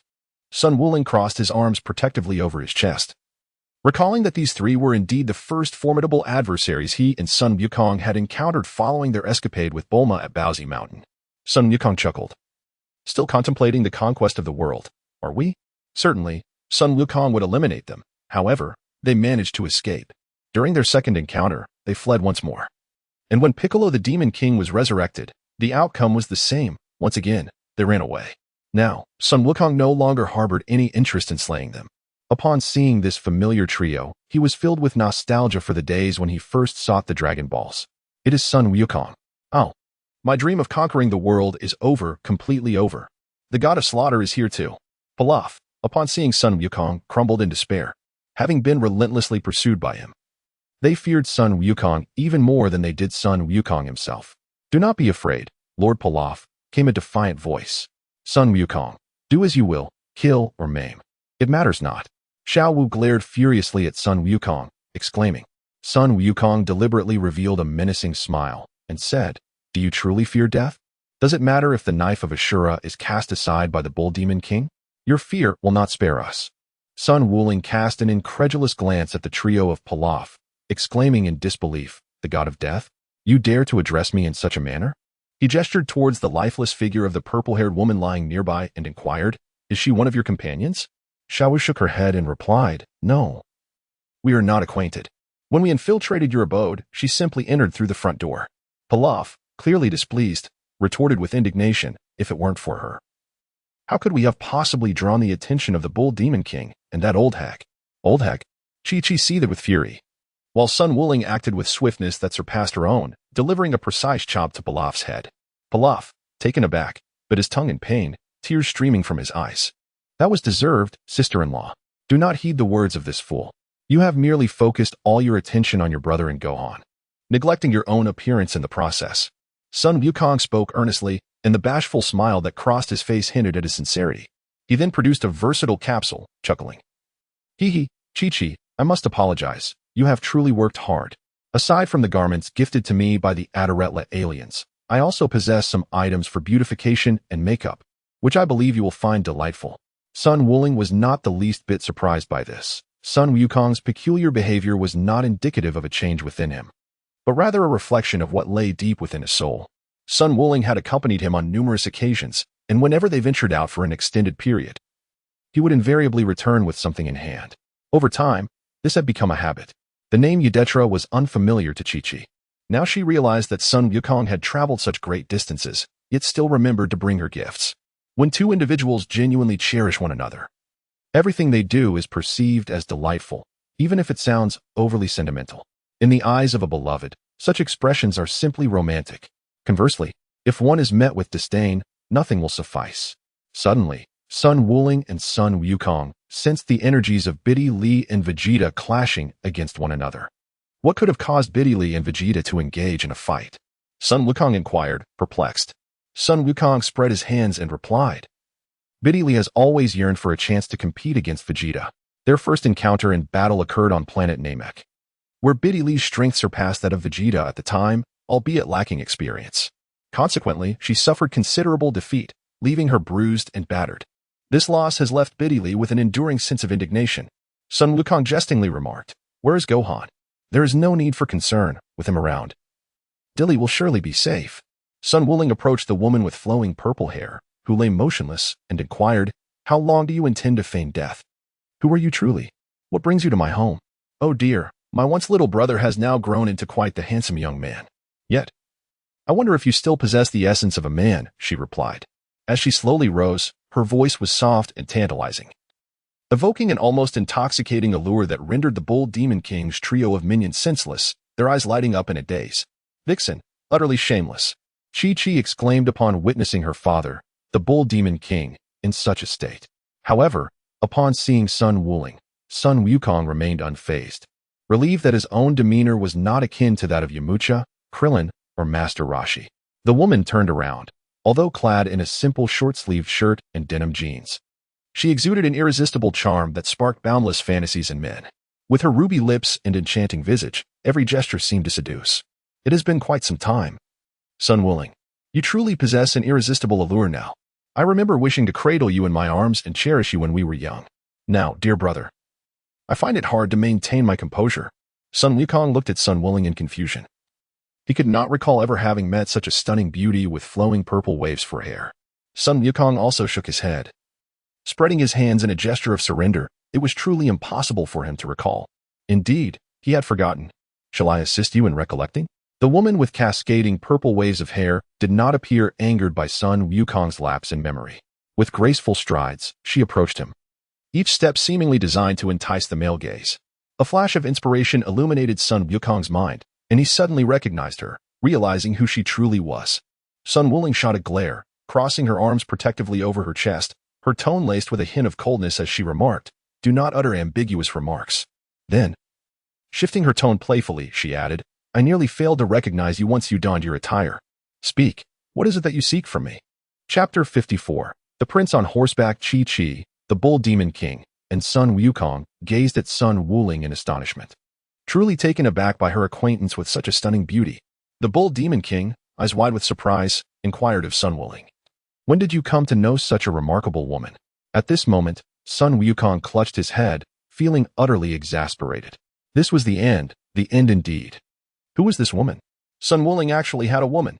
This could not bode well. The emergence of a rose might be thwarted, and the world could spiral into an erroneous timeline, giving rise to new parallel universes. This was truly catastrophic. Chi-Chi was also taken aback. Although she understood that Sun Wuling was more flirtatious than anyone else, she knew that deep down, he maintained an air of aloofness. Thus, based on her knowledge, it was utterly inconceivable for Sun Wuling to behave in such a manner. Sun Wukong turned to Sun Wuling and smiled, saying, "Wukong, do you remember? It was during our first participation in the Grand Martial Arts Tournament, in the quarterfinals of the first round, when I faced my opponent." Sun Wukong suddenly recalled, his eyes widening in astonishment as a wave of relief washed over him. It was her, the very same disrobed woman he had battled before. Sun Ling, appreciating Sun Wukong's unique method of remembering individuals, wholeheartedly agreed that it was indeed distinctive. At that time, during their first participation in the world's martial arts tournament, his opponent in the quarterfinals was Lan Fang, and Sun Wukong's description was remarkably accurate. Upon hearing the words of Sun Wukong and Sun Ling, Lan Fang was not offended. Instead, she cast a coquettish glance, half veiling her eyes with a subtle allure. "So, you need your sister to undress before you recognize me. Brother Ling, could you assist your sister in removing her clothes? She truly wishes to become better acquainted with you. Please, I implore you." The Bull Demon King, covering his nose, felt his long dormant passions nearly erupt, stirred by such provocative words and Lan Fang's graceful, enchanting figure. After all, he was a disciple of the Turtle Hermit. Sun Wuling clenched his fists, seemingly enduring something, his voice somewhat subdued as he remarked, "It appears you are not inclined to engage in a civil conversation, Lan Fang. I am a staunch advocate of gender equality. I treat everyone, regardless of gender, with the same respect." Unfazed, Lan Fang was now in close proximity to Sun Wuling, who could even catch a whiff of the fragrance emanating from her. "Brother, did you not say that you wouldn't recognize me if I were dressed?" Lan Fang playfully lifted Sun Wuling's chin with her delicate finger, her vivid red lips curving slightly with a hint of boundless imagination as she continued, "Sister, I too am a proponent of gender equality. Please do not regard me as merely human, dear Wuling." Sun Wuling could no longer contain himself and let out a cold laugh, swiftly striking Lan Fang's head with a hand chop, much to the astonishment of Sun Wukong, Chi-Chi, and the Bull Demon King. "Ouch, that hurts." At the same time, on the other side, Piccolo, Sun Gohan, Yamcha, Krillin, Tien, Kaiatsu, and Mr. Satan sat together, resembling mere spectators with popcorn in hand. Meanwhile, Vidalai and Vegeta were both panting heavily, looking rather disheveled. Vidalai's left eye was notably bruised, and Vegeta was in no better shape.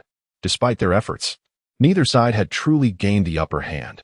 They were evenly matched, unable to surpass one another.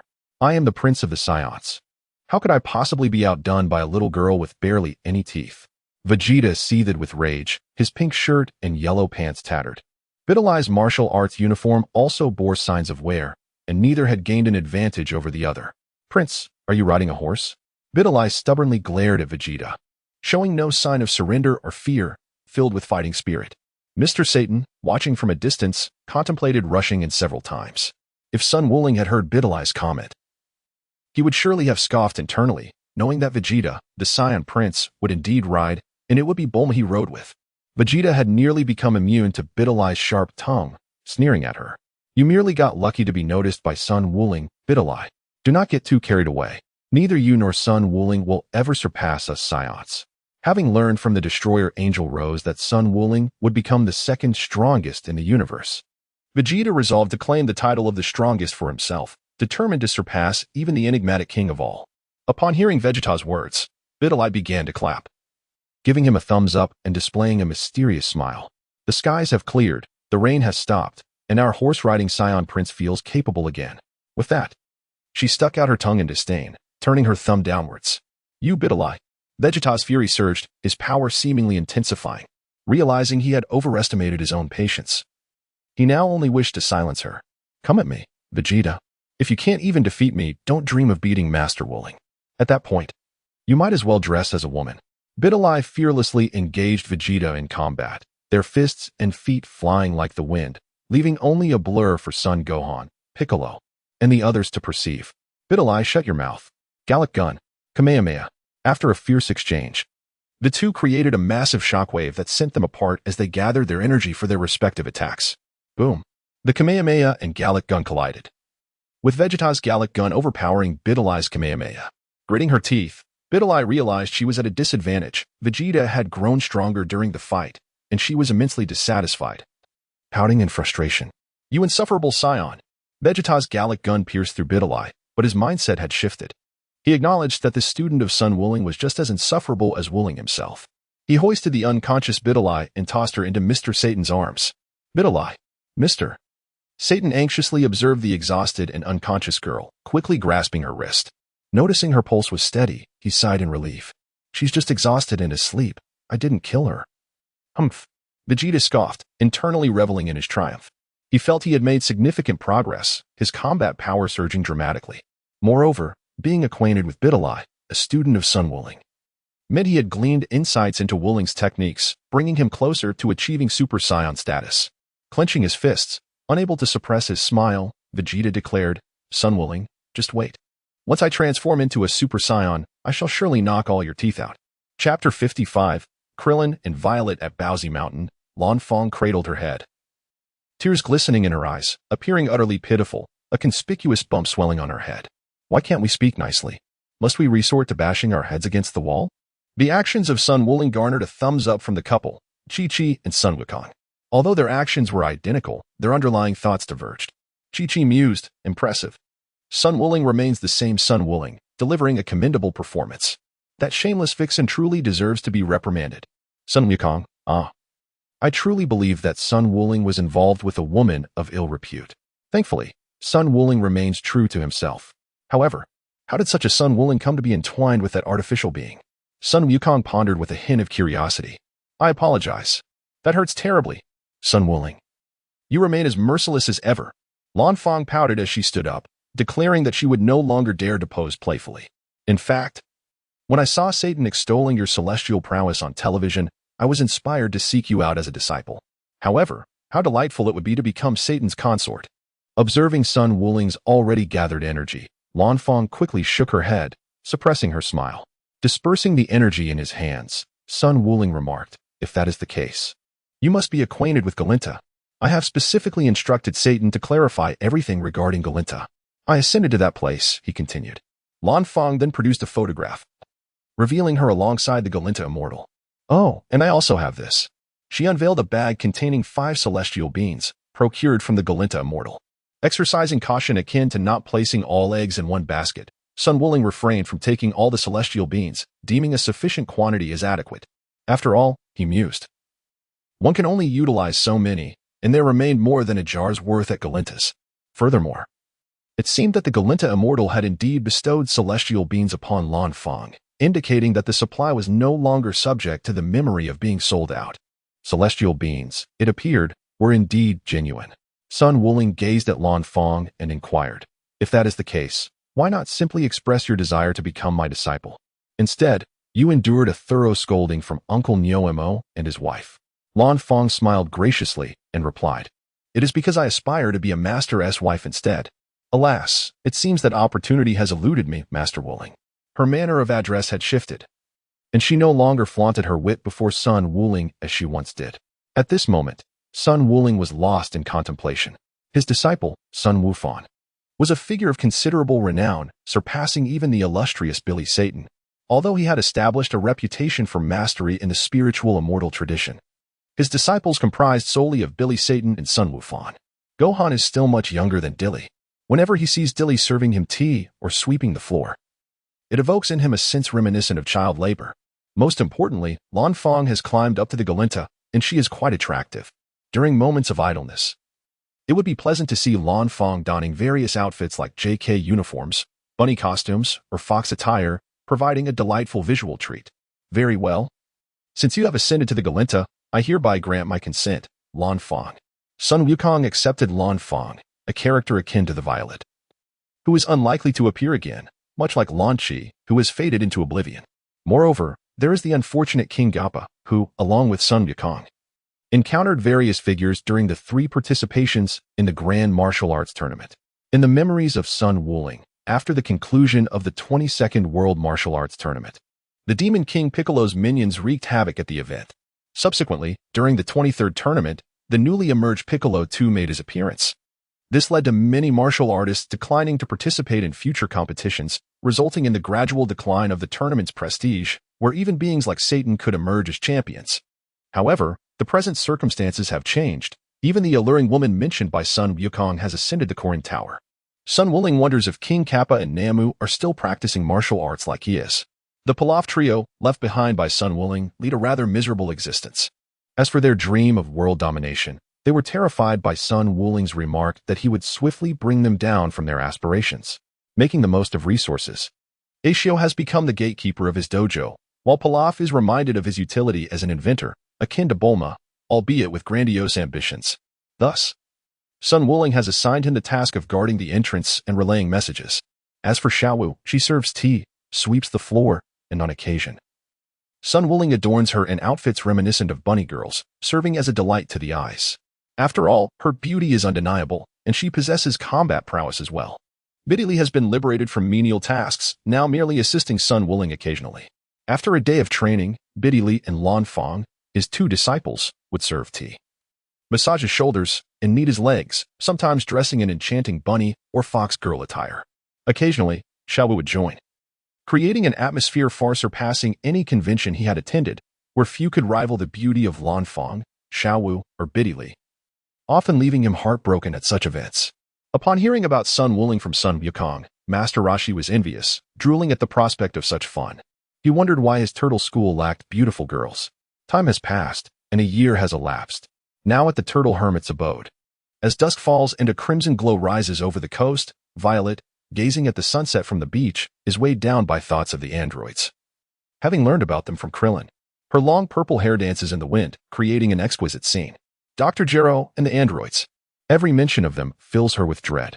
As a traitor of the Red Ribbon Army, despite Krillin's reassurances, she trembles uncontrollably, often awakening from nightmares. Violet. Krillin approaches her, clad in martial arts attire. Are you still afraid?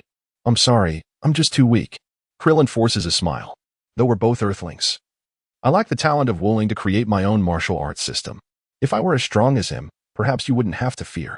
Violet turns to him, placing her finger on his lips. Don't say that, Krillin. I don't know why, but an unease lingers within me. After the incident with the Red Ribbon Army's treasury, I felt lost until I met you. Thank you, Krillin. Krillin blushes slightly, feeling embarrassed. It's nothing. It was just a coincidence that Yamcha and I happened to be there. Violet takes his hands, her clear eyes trembling as she gazes at him, devoid of her usual bold demeanor. Krillin, I like you. Let's get married. With this declaration, her cheeks flush crimson, nearly reaching her neck, as if she has made a monumental decision. Krillin, taken aback, feels a whirlwind of emotions, joy, and surprise. Unlike Sun Wuling, who relentlessly pursues martial arts, he cannot deny his feelings for Violet, yet his innate shyness leaves him at a loss for words. And married? He forces himself to remain calm. Violet, please take a moment to think. I know this fear of the androids is overwhelming. Tomorrow, I'll take you to Wuling's dojo. With him around, you won't be scared. Violet shakes her head.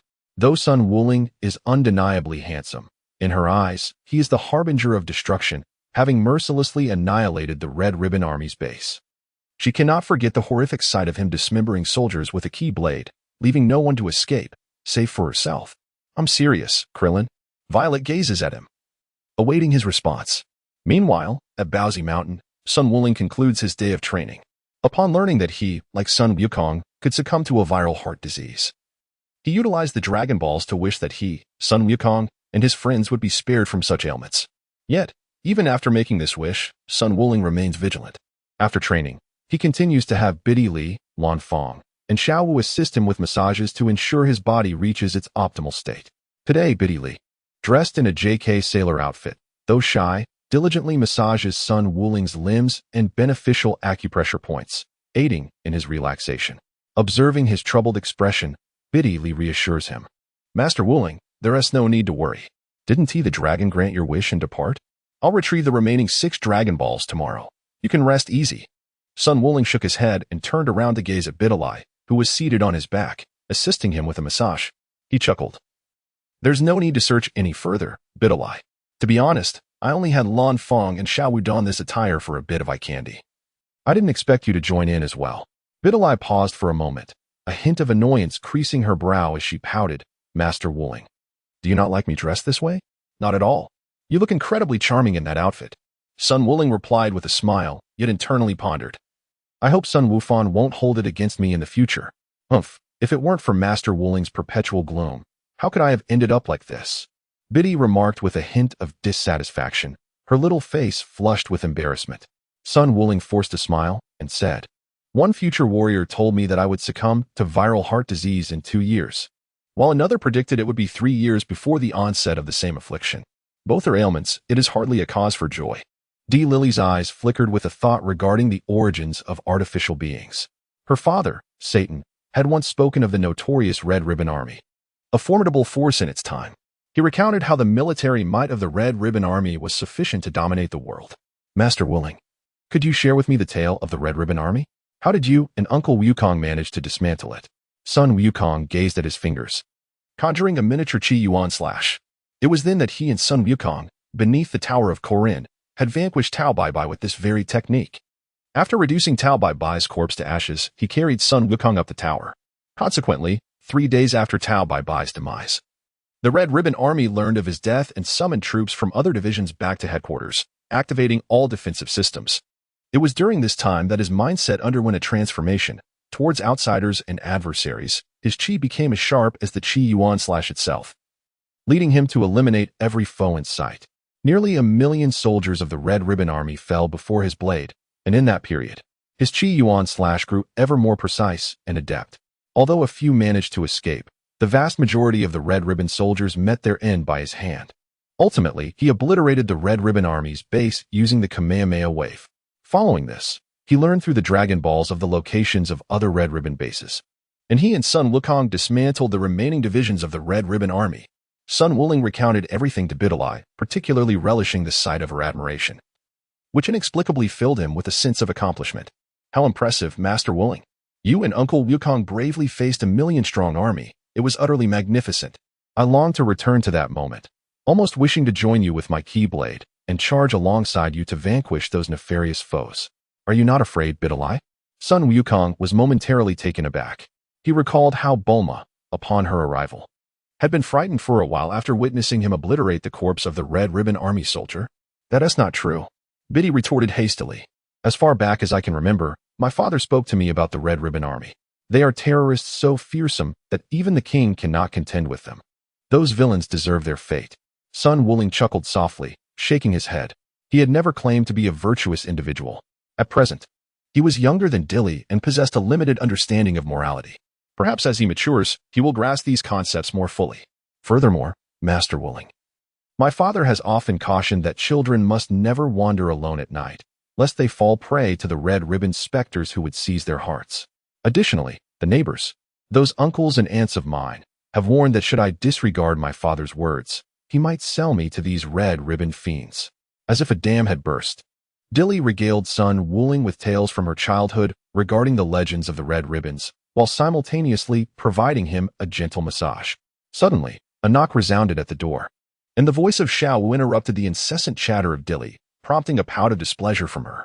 Sun Wooling responded with a simple acknowledgement, while Bidalai gracefully descended from Sun Wooling's back, bidding farewell to him before retreating to her own chamber. Sun Wukong entered the hall, and after Xiao Wu handed him the phone, she returned to her room. "Clin, what is the reason for your call at such a late hour?" Sun Wukong stretched languidly, having just enjoyed a rather pleasant massage from Dilly. With a carefree demeanor, he inquired. On the other end of the line, Krillin stood outside Kame House, clutching the phone. "I apologize, Wukong, but you are the only one I can think of. I am uncertain whether I can fulfill the role of a husband, and I find myself at a loss. Just now, I promised Violet that I would marry her." "Marry?" Sun Wukong felt a wave of confusion wash over him. Had he truly just heard Krillin mention marriage? It seemed only a year had passed, and now Krillin was to wed. But wait, wasn't he with Android 18? How could he now be with Violet, a character who had only briefly appeared before disappearing from the narrative? Could this be a consequence of the butterfly effect brought about by his own actions?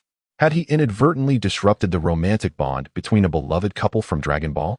Chapter 57, A Duel with Vegeta. How could this be? I have not engaged in any unscrupulous deeds. Is it possible that my mere fluttering of wings has altered the course of Krillin's life? Upon contemplating this, Sun Wukong found himself momentarily frozen, as if he had undergone significant changes. Tianjin Fan is now passionately involved with Lan Qi, and it is likely they will become a couple. Yamcha has already parted ways with Bulma. Son Gohan has fully realized his strength and potential, alongside Biddy Lee and Satan. Sun Wuling shook his head with a wry smile, realizing that his butterfly had indeed instigated numerous changes. The creature known as Cell, which was primarily composed of his own cells, appeared far more complex than he had initially perceived. What should I do? Wuling, I find myself at a loss. You are the only one I can think of. Can you guide me on what course of action I ought to take? Having agreed to marry Violet, he now found himself devoid of direction. What was he to pursue next? How should he proceed? A sense of dread enveloped him regarding the prospect of marriage. He feared he might fail as a husband. And what if Violet were to suffer because of him? At this moment, Krillin was engulfed in profound uncertainty. He had readily accepted Violet's proposal, yet was now gripped by apprehension about the new roles that would shape his future life. Wait for me a moment, Krillin. I shall be there shortly. Sun Wuling could not afford to ponder further. He abruptly ended the call and placed his fingers upon the pineal gland on his forehead. Sensing Klin's aura, he instantly teleported to his location. For him, mastering the art of teleportation was a trivial pursuit. Having observed Sun Wukong execute it several times before effortlessly acquiring the skill himself. At that moment, Sun Wuling was still clad in his night attire, his tousled black hair framing his face. On the beach of Kame House, the gentle moonlight seemed to envelop the entire world, draping it in a delicate veil. Klin turned around, momentarily stunned. Under the soft glow of the moon, Sun Wuling exuded an air of sanctity and aloof pride. His handsome visage, combined with the flowing white pajamas, lent him a delicate, almost ethereal beauty reminiscent of an untouchable goddess, both cold and captivating, rendering Klin momentarily spellbound. Klin, you are marrying Violet? What on earth is happening? Why the sudden silence surrounding such a momentous occasion? Sun Wuling habitually folded his arms protectively across his chest and gazed at Krillin with a curious inquiry. Sun Wukong's words jolted Krillin back to reality, making him acutely aware of his recent behavior. A chill inexplicably coursed through him, and he wished fervently for a crevice in the ground to swallow him whole. What had he just been doing? Had he been spending too much time with Master Roshi? It seemed that he had found Sun Wukong inexplicably beautiful just moments ago. At that moment, Krillin knelt on the ground, repeatedly banging his head against the sandy beach, appearing utterly deranged, which startled Sun Wukong immensely. Come on, Krillin. Are you out of your mind? Get a grip. Otherwise, I might just send you flying with a Kamehameha. Sun Wuling spoke with a sense of resignation, remarking that Klin had been driven to madness by the pressures of marriage. Many of his former colleagues, friends, and classmates had experienced similar turmoil. He felt that the myriad of issues arising both before and after marriage only served to amplify his troubles, rendering the institution itself seemingly futile.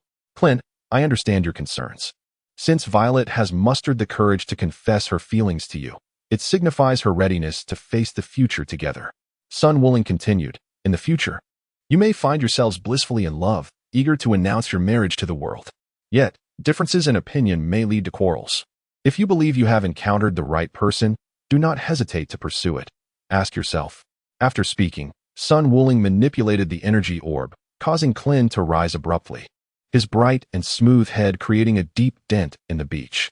Sun Wuling couldn't help but think, what a remarkably hard head. Speaking of the moon, Sun Wukong raised his head, and the bright moon hung high in the night sky. The moon, restored to its full glory by Bulma's wish upon the Dragon Balls, illuminated the entire earth once more. However, it would no longer emit the Blutz waves that transformed Scions into great apes, a stipulation that Sun Wukong had specifically requested. This event transpired long ago, in the year following the departure of the Namekians, just before the arrival of King Cold. Indeed, it was quite a beautiful sight. Sun Wukong nodded in agreement, finding Bulma's wish to restore the moon quite commendable. Encountering the right person, perhaps?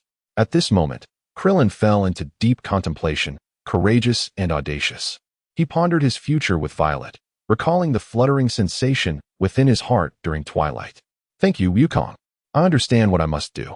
If Violet, a mere girl, can accomplish such feats, what is it that I lack? You must come when the time arrives, Wukong. I apologize for disturbing you so late. Sun Wuling nodded. Though with a hint of uncertainty, he continued to inquire, Klin, have you truly made up your mind? Klin replied resolutely, I have indeed made my decision. Zilluo Lan is the one I have been destined to meet. Suddenly, a powerful aura erupted, leaving both Sun Wuling and Klin momentarily stunned. It was the formidable presence of Vegeta. Sun Wukong Ling slightly raised an arc of a smile and jested, This energy resembles that of Wukong and Gohan. They have achieved Super Saiyan status. Vegeta must be preparing to challenge me tomorrow. Alas, Vegeta in women's clothing. Krillin envisioned Vegeta's muscular physique adorned in feminine attire.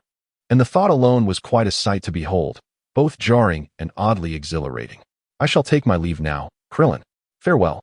After bidding farewell to Krillin, Sun Wuling instantly teleported back home. As for whether Vegeta could defeat him, only by transforming together into Super Saiyans could the current Goku and Gohan suppress Vegeta. In a one-on-one confrontation, they were no match for him. Vegeta had only just become a Super Saiyan himself. When it came to combat skills and techniques, Sun Wuling had never been at a disadvantage. Vegeta's cross-dressing was a certainty. He still likely regarded Sun Wuling's power as it was during the Namek saga. After all, he was merely an earthling. Vegeta's sudden burst of energy naturally drew the attention of Tien, Goku, Gohan, and the other Z fighters, who all recalled the bet between Sun Wuling and Vegeta. The anticipated moment was truly upon them. At Bulma's residence, Vegeta emerged from the gravity training chamber, golden aura swirling around him as he laughed arrogantly. He had finally succeeded. He had become a Super Saiyan. Kakarot, Gohan, I have finally surpassed you, he declared, trembling with excitement. Clenching his fists. Sun Wuling, just wait. I will tear out your teeth tomorrow. The Super Saiyan transformation amplified one's power by 50-fold. This sudden surge in strength caused Vegeta's mindset to explode. He felt invincible. Such a reaction was understandable. It was akin to someone whose punch normally exerted a force of 5 suddenly amplified by 50 times, transforming that punch from 5 to 250. Few could remain composed under such circumstances. At dawn the following day, Ashu and Pilaf sat at the entrance of the martial arts arena. Mai was tidying up the kitchen after breakfast, while Launch swept the floor. Meanwhile, Videl was training with Sun Wuling on an open plain. Sun Wuling was quite satisfied with Videl's talent and her dedication to hard work. Even in the original Dragon Ball series, after receiving instruction from Gohan, Videl had soon mastered ki control and learned flight. Although her talent did not quite match that of Gohan, Goku, or Vegeta, it was certainly commendable. Suddenly, a powerful aura approached. Vegeta, clad in his blue battle suit, landed before Sun Wuling, wearing a confident smile. Sun Wuling, I am here to tear out your teeth. Are you ready? Chapter 58, Sun Wuling vs. Vegeta Gyo Puz. Puz Gyo. Puz, haha. The Prince of the Saiyans who rides horses has truly arrived. Gyo Puz, haha. Videl covered her mouth, rolling on the grass with laughter. That characteristic, unique laugh stirred a strange sense of familiarity within Sun Wuling. He had definitely heard it before, but so long ago that he had forgotten. That insufferable brat.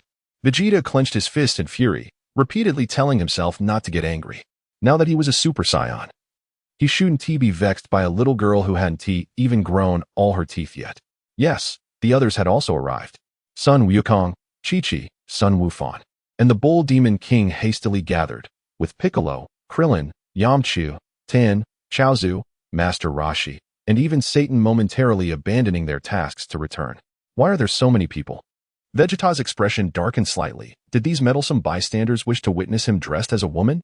Suddenly, a plane soared through the sky, piloted by Bulma, who landed at the Baozi Mountain.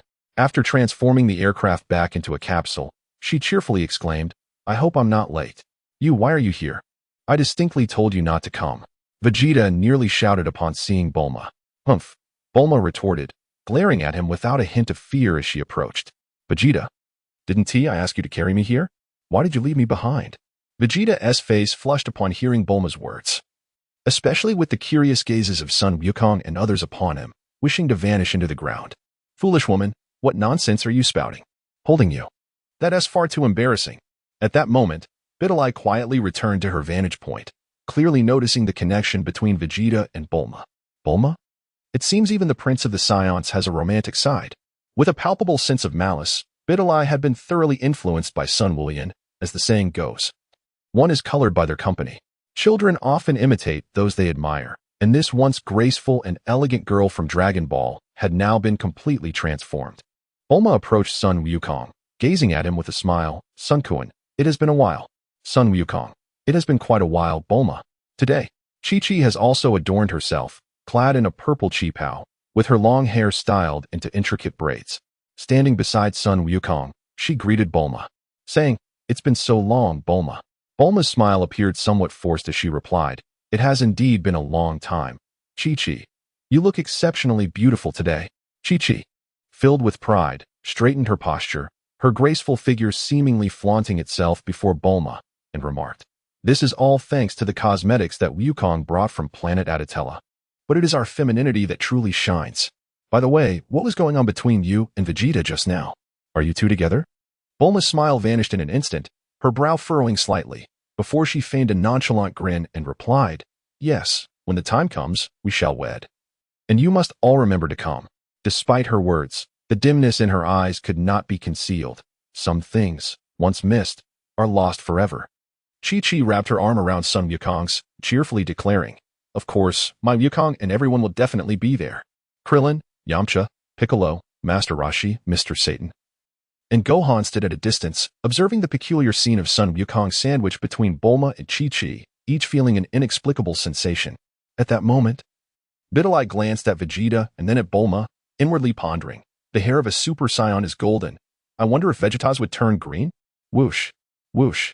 Vegeta suddenly released his grip and transformed into a Super Saiyan to battle against Sun Wuling's. He was acutely aware of Sun Wuling's power and knew that without transforming, he stood no chance of victory. Sun Wukong clasped his palms together, then spread them apart, summoning 6 Turtle School energy blasts, which he directed toward Vegeta with precision. Vegeta unleashed a powerful energy wave, enveloping Sun Wukong's Turtle School blasts, yet one energy blast was struck away by Vegeta's fist, sending it crashing into a distant mountain range. Vegeta, voice filled with indignation, questioned, "Why do you not employ your energy slash? Do you hold me in such contempt?" Sun Wukong Ling spread his 10 fingers wide, each digit conjuring a mini chi energy slash, which, controlled by his manipulation of energy, hurtled towards Vegeta. Though diminutive, these mini chi slashes were remarkably sharp, their size allowing them to be easily overlooked. Vegeta's lips curled slightly. He could not forget that it was indeed Sun Wukong Ling who had severed his tail with one of those very slashes, a tail that had yet to regenerate. Full power blast. Vegeta unleashed his most potent energy wave, obliterating all 10 of Sun Wukong Ling's mini chi slashes, charging relentlessly towards him. Protective barrier. Sun Wukong extended his left hand, creating a silvery barrier that resembled glass, effectively blocking Vegeta's energy blast. Sun Wuling concentrated a surge of verdant energy in his right palm, crackling with arcs of electricity. Under Vegeta's astonished gaze, this energy swiftly enveloped him, leaving no opportunity for reaction. The emerald force ensnared Vegeta, incessantly striking him with electric arcs. A cry of anguish escaped Vegeta as he found himself immobilized, rendered utterly helpless. What is this?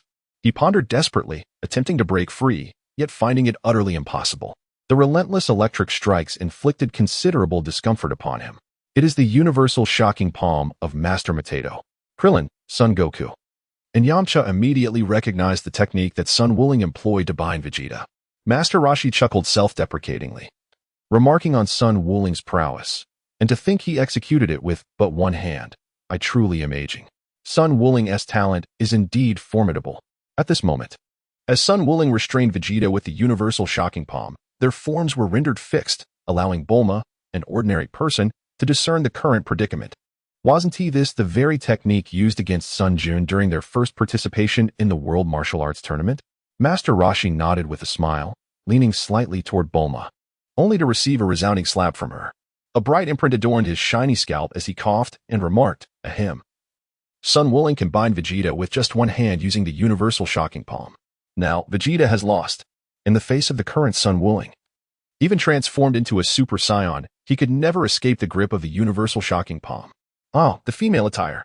Bulma's eyes sparkled with excitement, entirely oblivious to Vegeta's imminent breakdown. Meanwhile, Chi-Chi excitedly brandished her camera, having no doubts about Sun Wuling's triumph. Vidalai wore a mischievous grin as she hurriedly pulled Son Gohan back to the dojo, discussing various costumes like Fox Girls, Bunny Girls, and JK uniforms. Trapped within the universal shocking palm, Vegeta felt a chill run down his spine. This was the end. Why? Why is it that even after transforming into a Super Saiyan, I still cannot defeat you, Sun Wuling? Vegeta shouted in frustration. Upon witnessing Vegeta's admission of defeat, Sun Wukong dissipated his energy-slicing technique in the earth-shattering palm strike, revealing a smile insidious in nature. Chapter 59, Vegeta's Social Demise. While you have been growing stronger, we have not remained stagnant, Vegeta. The reason you perceive yourself as having surpassed Goku, myself, and Gohan is merely an illusion bestowed upon you by a sudden 50-fold increase in power. Sun Wukong, adorned with the Ling ring that protects his chest, gazed upon the visibly shaken Vegeta and articulated the crux of the matter. Vegeta, you have been defeated. Do you recall our agreement? With a resounding crack, Vegeta seemed almost petrified, his expression shifting dramatically, as he transformed once more into a Super Saiyan. He attempted to take flight, only to be restrained by Sun Wukong and Sun Wuling, who instantaneously materialized to seize his shoulders. No, Sun Wuling, Kakarot, release me, please. Sun Wuling, this was our solemn agreement. I lost, so you shall pluck every single one of my teeth. You lost, so I shall don female attire for a day. Does our Saiyan princess word not hold any weight? It is already nearing noon. Today I shall wear women's clothing, rest through the night, and conclude this by tomorrow morning. Should you drag this out any longer? I possess the power of instantaneous movement. Perhaps at any unforeseen moment, I might suddenly appear. Sun Wukong, Vegeta, it is better to fulfill the promises we made. Escaping like this seems rather unbecoming. Kakarot, Sun Wuling, spare me. Wearing women's attire is far too humiliating. At this moment, Vegeta has already pleaded for mercy, completely unlike his usual self. Acknowledging shame, yet still agreeing. Vegeta, nevertheless, let it be. Brother, let us relent. Upon hearing Sun Wukong's words, Sun Wuling momentarily paused, yet he ultimately released his grip on Vegeta's shoulder. He believed that Sun Wuling would not simply let Vegeta off the hook. The equestrian Saiyan Prince was reluctant, and we could not compel him. Otherwise, it would appear overly aggressive on our part. Sun Wuling found Bidali's reference to Vegeta quite apt. Indeed, the title of the equestrian Saiyan Prince was remarkably fitting. Sun Wukong replied, Vegeta, are you attempting to evade your obligations? What about the promised women's attire? Sun Wukong, there is no other option. After all, who could have anticipated that the Saiyan Prince would renege on his promise? Very well, brother, you shall step in for him. We cannot allow everyone to leave in disappointment. Sun Wukong nodded and responded, very well, since Vegeta is unwilling, I shall take on the task. Speaking of which, when we first encountered Oolong, I was disguised in women's attire to deceive him, and then Bulma appeared. I still remember. At that time, Bulma was truly self-absorbed and infatuated. Sun Wukong silently remarked to himself, truly deserving of his role as the comedic relief at the inception of Dragon Ball. Back then, Bulma was nearly comparable to the goddess of water, Aqua, evoking not a shred of interest in me. Wait a moment, Aqua. I shall compare her laughter to that of Videl from before. No wonder it sounded so familiar. In a moment of unease, Sun Wukong felt a sudden jolt in his heart. Could it be that he had led Bidali astray? The mere thought of Aqua, with her striking blue hair akin to Bulma's, filled him with an inexplicable sense of guilt towards Son Gohan. He fervently hoped that this originally sweet couple could remain together. Meanwhile, Vegeta, perturbed by Sun Wukong's incessant references to the Saiyan Prince, clenched his fists in discomfort. Upon hearing that he would need Goku to substitute for him, he erupted with fury. Kakarot, silence yourself. I do not require your assistance. Humph. Cross-dressing is merely cross-dressing. I've witnessed far more egregious scenes. Sun Wukong, I stand by my word. Lead the way. Vegeta huffed, especially incensed to see Master Roshi and Yamcha brandishing cameras, all eyes eagerly fixed on his predicament. As Sun Wukong accompanied Vegeta to the dojo, Bidali eagerly presented an array of women's clothing, including animal-themed outfits and provocative swimwear, leaving Vegeta's face a shade of green. Bidali, what on earth are you presenting? Vegeta exclaimed, feeling that Bidali was as mischievous as Sun Wukong. The thought of donning a bikini, thong, or skirt filled him with overwhelming embarrassment. Haha, I thought you might back out, Vegeta. Hurry up and choose. These are all outfits for girls. Bidali laughed uncontrollably, clutching her stomach in amusement. Meanwhile, Lan Feng and the Pilaf trio gaped in astonishment, particularly Xiao Wu, whose eyes widened in disbelief. You scoundrels, Sun Wukong and Bidali. Your hearts are utterly wicked. Kakarot, didn't you agree to wear women's clothing? Join me. Vegeta resolutely pulled Sun Wukong into the fray, determined that he alone should not bear the brunt of his humiliation. Sun Wukong exclaimed, why must I wear this as well? Vegeta retorted, I cannot allow this lord to don women's attire alone. Kakarot, you must join me. With a firm push, Vegeta directed Sun Wukong into the changing room, tossing in the upper half of a bikini along with some shorts, while he himself held a JK uniform, although there was still a skirt. The remaining bikini and beast ears were simply too embarrassing. At that moment, Sun Wukong's disciple, Bidalai, gazed wide-eyed in astonishment. Chi-Chi attempted to intervene on Sun Wukong's behalf, but was halted by Bulma. Ah, how nostalgic it is to recall the time when Sun Wukong donned women's clothing, isn't it? Oolong? Bulma chuckled as she glanced at Oolong. Oolong, dissatisfied, merely pouted in silence. Bidalai, in a state of bewilderment, remarked, Master Wukong, is Vegeta truly a fool? Why did he not opt for a bikini? Sun Wulings agreed with a nod, while Chi-Chi, filled with indignation, questioned, Wulings, why did you not intervene to stop Wukong? Sun Wuling explained with a gentle smile, sister-in-law, brother is simply innocent, but not foolish.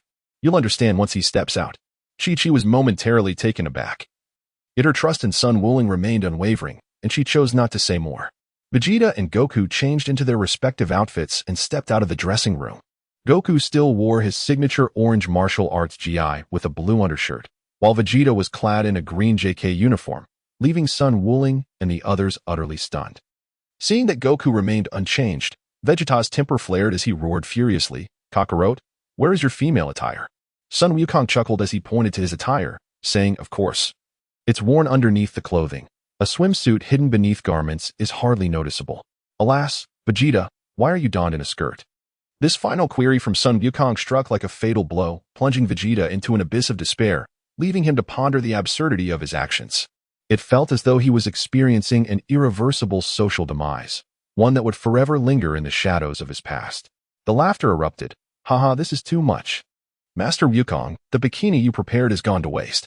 The mirthful outburst from Bidalai, clutching her stomach in laughter, was soon echoed by Tangent Fan, Oolong, Yamcha, Pure, Chi-Chi, Bulma, and the rest, their laughter nearly shaking the very ceiling. Sun Wukong spread his hands innocently before the nearly petrified Vegeta, saying, You chose this for yourself. Do not blame me. I specifically prepared a bikini swimsuit, while you opted for a JK uniform. Vegeta. Chapter 60. The unfortunate groom. That day felt exceptionally lengthy for Vegeta. It had been half a month since the incident involving Vegeta in women's attire. At this moment, Sun Wukong gazed at the severely ravaged terrain, the result of their battle, which had yet to recover from the extensive damage inflicted. One cannot perpetually rely on the Dragon Balls. I wonder if there exists a technique capable of ensnaring an enemy or relocating the battlefield to a different environment. Perhaps a protective barrier or a spell would suffice. Sun Wuling is a time traveler who is disinterested in pursuing the lineage of the Saiyans.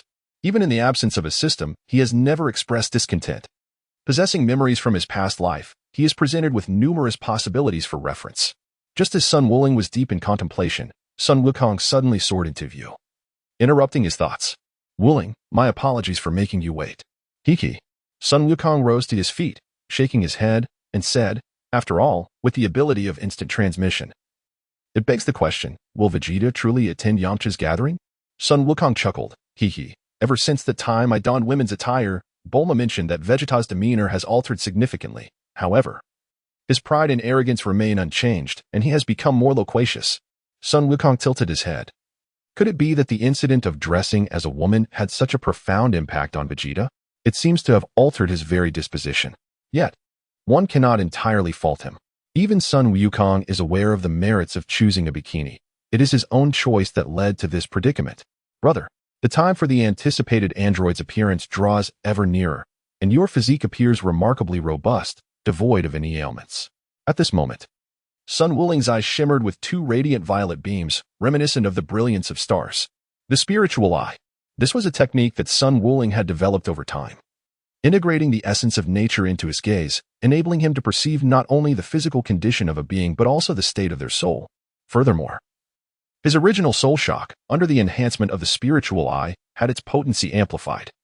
Even adversaries of comparable strength would be affected by the soul shock when augmented by the spiritual eye.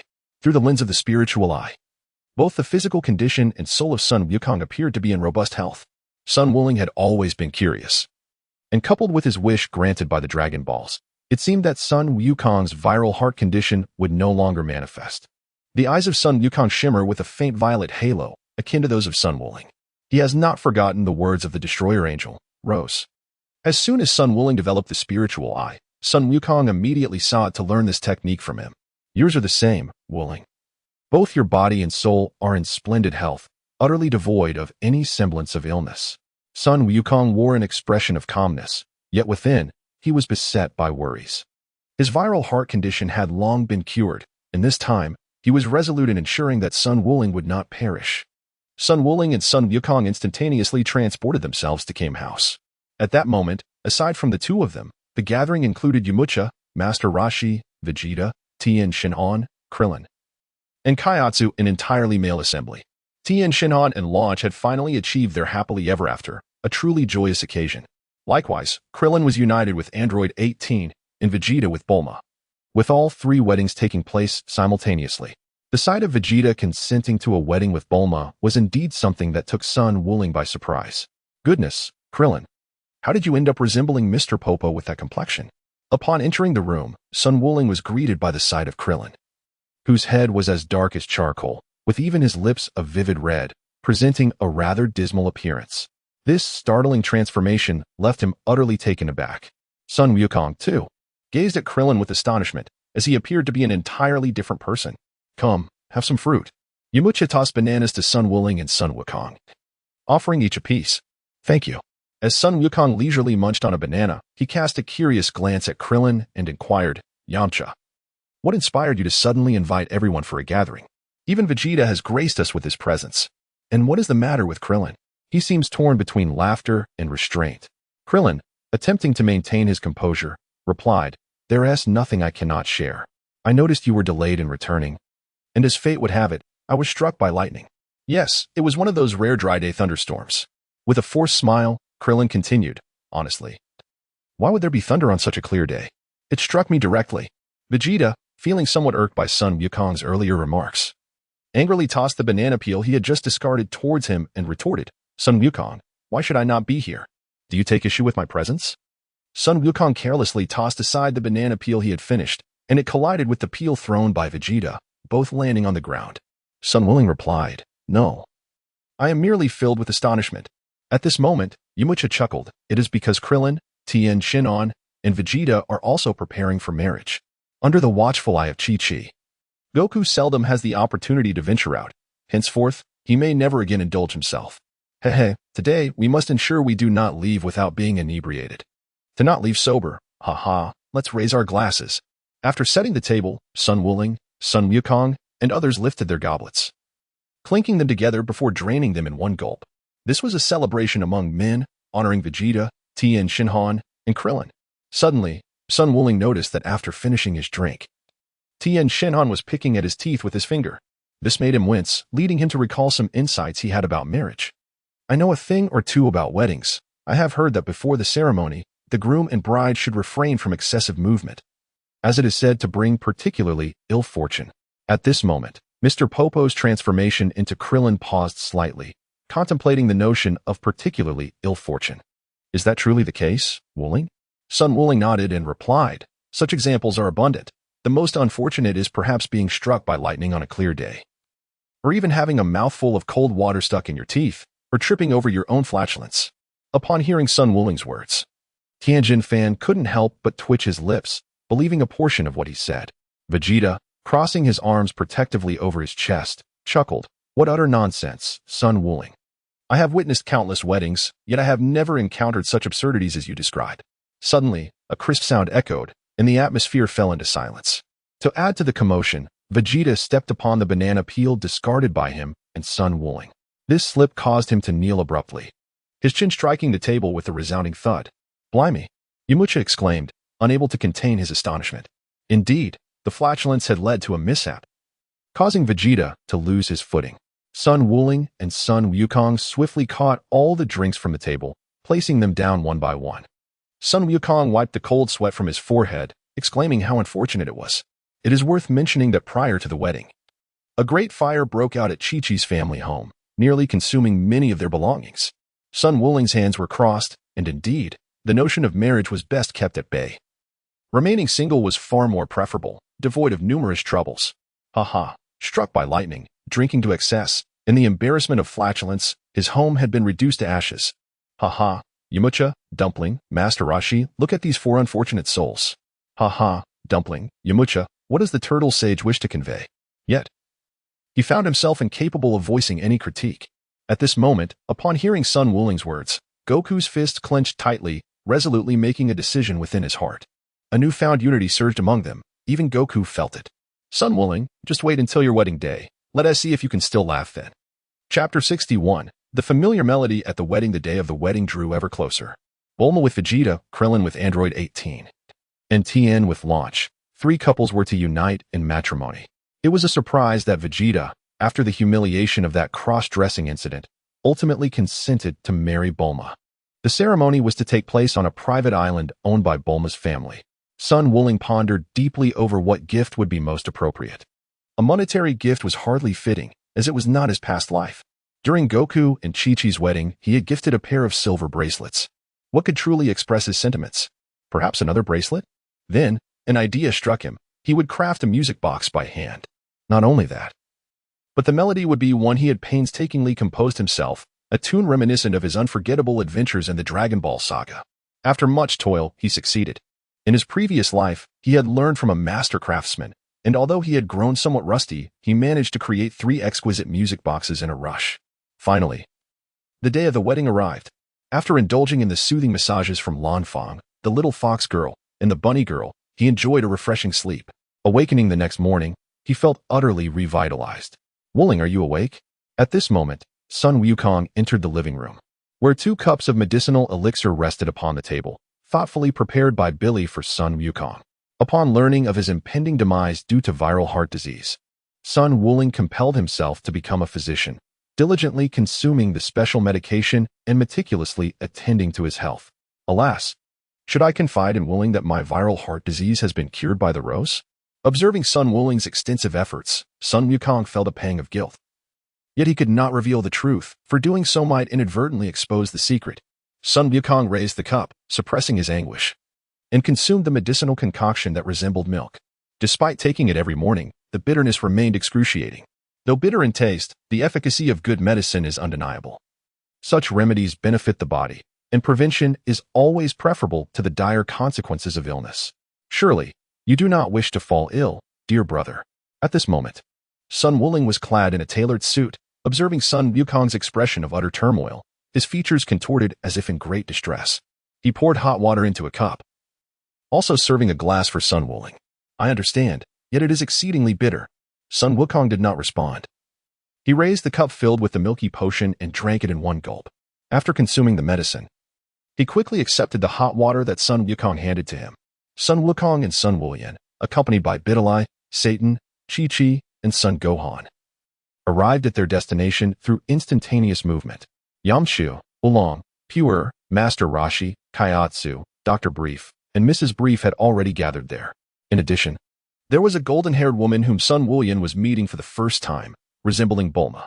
Greetings, I am Tais, Bulma's elder sister. Tais introduced herself to Sun Wulian and the others with great poise.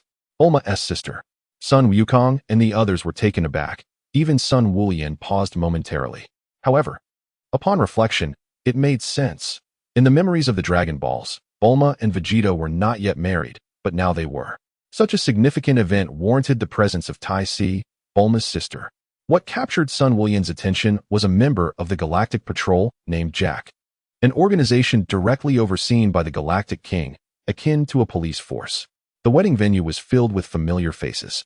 At that moment, Vegeta donned a white tuxedo, and despite being linked arm-in-arm with Bulma in her wedding gown, he exhibited no signs of embarrassment, likely due to that prior incident involving women's attire. One could only wonder if he would still resist the idea of fusing with Sun Wukong to become Vegeto or Gogeta in the future. Even as night fell, the festivities showed no signs of abating. Vegeta, Tien, and Krillin were all inebriated, most of which was due to Sun Wulian's generous hospitality. Is this the music box you gifted? Bulma inquired, holding the music box that Sun Wulian had presented to her and Vegeta, adorned with a photo of them together, which was similarly gifted to Krillin and Tien. Indeed, I crafted it myself, and the music inside was meticulously chosen. It took a considerable amount of effort. Sun Wulian replied. The melody, I've never encountered such a tune before. Bulma exclaimed as she opened the music box, and the familiar melody resonated, even if it was just a single tune. Upon hearing it, one could instantly recognize it, and even hum along. Gradually, it drew you in. Sun Wukong revealed the title of the song, leaving Bulma in disbelief. Ultimately, amidst the crowd's encouragement, he was persuaded to sing. With the accompaniment of an electric guitar, the wedding culminated in Sun Wukong's enchanting performance. As the final notes lingered in the air, the ceremony concluded splendidly, celebrated by the applause of Sun Wukong, Krillin, and all present. Sun Wukong, Krillin, and others dispersed to their homes. Meanwhile, in a dimly lit, unknown underground chamber, the events of the wedding were displayed on a massive screen. Freezing on the images of Sun Wukong and Sun Wuling. In a nearby seat, an elderly man with white, drooping mustaches glared at the screen, filled with fury. Sun Wuling. Sun Wukong, you never anticipated this. I, Dr. Gero, am still alive, returning to exact vengeance with all the spirits of the Red Ribbons. His fists clenched, his voice dripping with loathing, revealing the depth of his obsession. Suddenly, Dr. Gero's gaze fell upon a cluster of humanoid flesh within a test tube. You could never have imagined, Sun Wuling, that from a mere earthling, I would create the ultimate android capable of overpowering Sun Wukong and Piccolo. The spirits of those who perish beneath your energy blade will surely rejoice. Yet, what of the girl who bears an uncanny resemblance to Android 18? As he spoke, he manipulated the display, revealing a photograph of the future destroyer angel, Rose, interacting with others. When the parents of 17 and 18 sold them to me, there was no mention of a sister. Their parents perished from starvation, leaving no possibility for 18 to have a sibling. So, what is the truth behind this? Dr. Gero felt a nagging unease, yet his hatred for Sun Wuling and Sun Wukong overshadowed all concerns. Regardless, my revenge will not falter, it is imminent. Once the ultimate android cell is completed, your doom shall arrive, Sun Wuling, Sun Wukong. Prepare yourselves. Chapter 62, The Breathless Android on the morning of May 12th. The long-anticipated day had finally arrived. Sun Wukong, accompanied by Sun Gohan, arrived at Sun Wuling's residence. Wuling, are you ready? He called out, receiving no response. Surprised, Sun Wukong wondered how it was possible for Sun Wuling to be absent. At that moment, Bai Dilly, dressed in a matching purple martial arts outfit, entered with a tray bearing a cup of white liquid resembling milk. Sun Wukong's expression fell, though after nearly 3 years, he had grown accustomed to it. He lifted the cup and drank it in one gulp. Bai Dilly remarked, Master Wuling left around 5 o'clock. Pilaf mentioned that while he was using the restroom, he spotted Master Wuling in his martial arts uniform heading out. Ah, so early. Wuling wouldn't have gone ahead, would he? Oh dear, what did Rose say? It's been so long, I've forgotten. Sun Wukong scratched his head, feeling he had overlooked something important. Surely the androids will appear by 10 o'clock. Dad has already arrived at the site. He can coordinate the orderly evacuation of the local residents at any sign of trouble. Bai Dilly interjected suddenly. Satan? Huh. It seems he possesses quite a talent to command so many people. Let us head over. Sun Wuling may already be there. Sun Wukong, accompanied by Sun Gohan and Bidalai, soared towards their destination. He deliberately restrained his energy as they journeyed, encountering Piccolo and Krillin along the way, until they finally arrived at a small island situated to the southwest of South City. Tianjinan and Yamcha were already awaiting their arrival. Alas, is Master Wuling not here? Bidalai inquired, gazing around the valley and finding no sign of Sun Wuling. Yamcha, puzzled, asked, what is the matter? Has something happened to Sun Wuling? Sun Gohan elucidated, no. Uncle Goku left quite early. We had presumed he had arrived long ago. How peculiar. Tianjin Fan and I arrived at an early hour, yet we did not encounter him. If he were here, it would be impossible for us not to notice his presence. Curious, Yamcha inquired further. From his elevated position, Piccolo surveyed the town upon the island and remarked, if Sun Wukong wishes to remain undetected, with his mastery over Ki, none of us would be able to perceive him. Rose mentioned that during their initial encounter, Sun Wukong executed a technique that ensnared androids 16, 17, and 18, nearly ending their lives. Krillin also recalled, saying, I believe it was called the Ultra Instinct. Although I am unfamiliar with its nature, it seems likely that Wukong has developed a technique akin to the universal shockwave. Sun Wukong suddenly realized and chuckled, ah, that's it. I thought I had forgotten something. But do not worry, I shall use instant teleportation to arrive in time. I will ensure that Wuling does not kill number 18. He paused, pondering, strange, it is already past 10 o'clock, yet I have not sensed any formidable energy. Hearing Bidalai's words, Tian Shinhan, Yamcha, and others hurriedly approached, surveying the town from their elevated position in the valley. Is there nothing? Suddenly, Sun Wukong recalled something and swiftly turned to Bidalai, exclaiming, Ah, Bidalai, let us test with our spiritual eyes. Master Wuling mentioned that sentient beings possess souls, and those like artificial humans certainly have souls that surpass ordinary individuals. making them quite conspicuous. Indeed, Master Wukong, Bidalai promptly replied, and together they focused their eyes, shimmering with a starlit brilliance, using their spiritual vision to scrutinize their surroundings. Not everyone possesses the ability, like Master Wuling, to conceal their very souls behind a spiritual barrier. Within the realm of their spiritual sight, Bidalai and Sun Wukong were astounded to witness a swarm of blue light points, resembling countless ants, sending a shiver down their spines. So many. Ah, I found them. It must be that one, Master Wukong. Look quickly, there are two souls exhibiting particularly striking energy, creating a vast vacuum around them, devoid of any presence. Bidalai suddenly pointed in a direction, and Sun Wukong hastily followed her gesture. Truly, there was not a hint of aura. Do artificial beings lack any presence at all? Everyone, Bidalai, and I have located them. Come swiftly, Gohan. You must contact Satan immediately and evacuate the crowd. Yes, father. Sun Wukong, leading the way, flew alongside Piccolo and others. In the stillness of the city, two figures moved like automatons along the asphalt road. Number 20 reported that 7 unidentified life forms, possessing remarkably high energy levels, were approaching us. The speaker, a somewhat diminutive figure with a plump physique adorned with golden earrings, exhibited an unnaturally pale complexion. A red ribbon insignia was imprinted on his forehead, while a circular device designed to absorb energy was centered in his palms. I too have sensed it. Number 19, we have been detected. The entity referred to as Number 20 appeared to be an elderly man, his skin resembling withered wood, his expression void of emotion. He wore attire identical to that of Android 19, complemented by golden earrings. A black hat adorned with a red ribbon insignia rested upon his head. Android 19 remarked, Sun Wuling, Sun Wukong, they must be present as well. Android 20 replied, it is truly astounding. We deliberately chose this remote island to gather energy, and yet it seems they anticipated our arrival here. Clenching his fists, Android 20 continued, could it be connected to that girl who bears a striking resemblance to number 18? Regardless, if we have been discovered, so be it. Sun Wuling, Sun Wukong, prepare to face the curse from all the ribbon wraiths. At that moment, another unusual surge of energy hurtled towards us, as Android 19 proclaimed, whoosh, whoosh, whoosh. Sun Wukong, along with Dili and Baiku, descended one after another. Upon seeing the emblem of the Red Satin Ribbon Brigade, Sun Wukong immediately recognized it. Sun Wukong declared, indeed. It is you. You are the androids. The emblem was unmistakable. Android 20 scrutinized Sun Wukong and the others, searching for his target, and scoffed, where is Wuling? Why isn't that god of slaughter with you? Is he afraid? Moreover, how did you come to know of our presence here?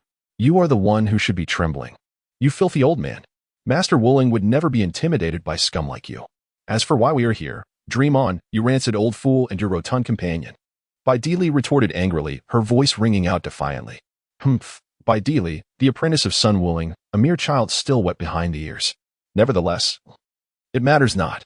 Sun Wukong, I shall slay you first, and then we will hunt down Sun Wuling. Android 20 sneered. Their animosity directed not just at Sun Wukong but even more intensely towards Sun Wuling, who had previously obliterated the Red Ribbon Army alongside Sun Wukong, shattering their aspirations of world domination. Ultimately, Wuling's relentless pursuit had driven the Red Ribbon Army into hiding, scurrying like rats. Their hatred for Wuling surpassed that for Sun Wukong himself. Chapter 63. Sun Wuling strikes at the heart of the matter. Piccolo crossed his arms over his chest and remarked, from your tone, you must be Dr. Gero. Android 20 replied, Dr. Gero is dead. What remains is the legacy of his vengeance and the immortality of the androids. Humph. Baidili gathered her energy and launched a key slash at Android 20. Boom. Android 19 unleashed twin lasers from his eyes, shattering Baidili's key slash and causing an explosion. Android 19 stated, that key slash is the very technique with which Sun Wuling annihilated countless soldiers of our Red Ribbon Army. Baidili, do not act impulsively.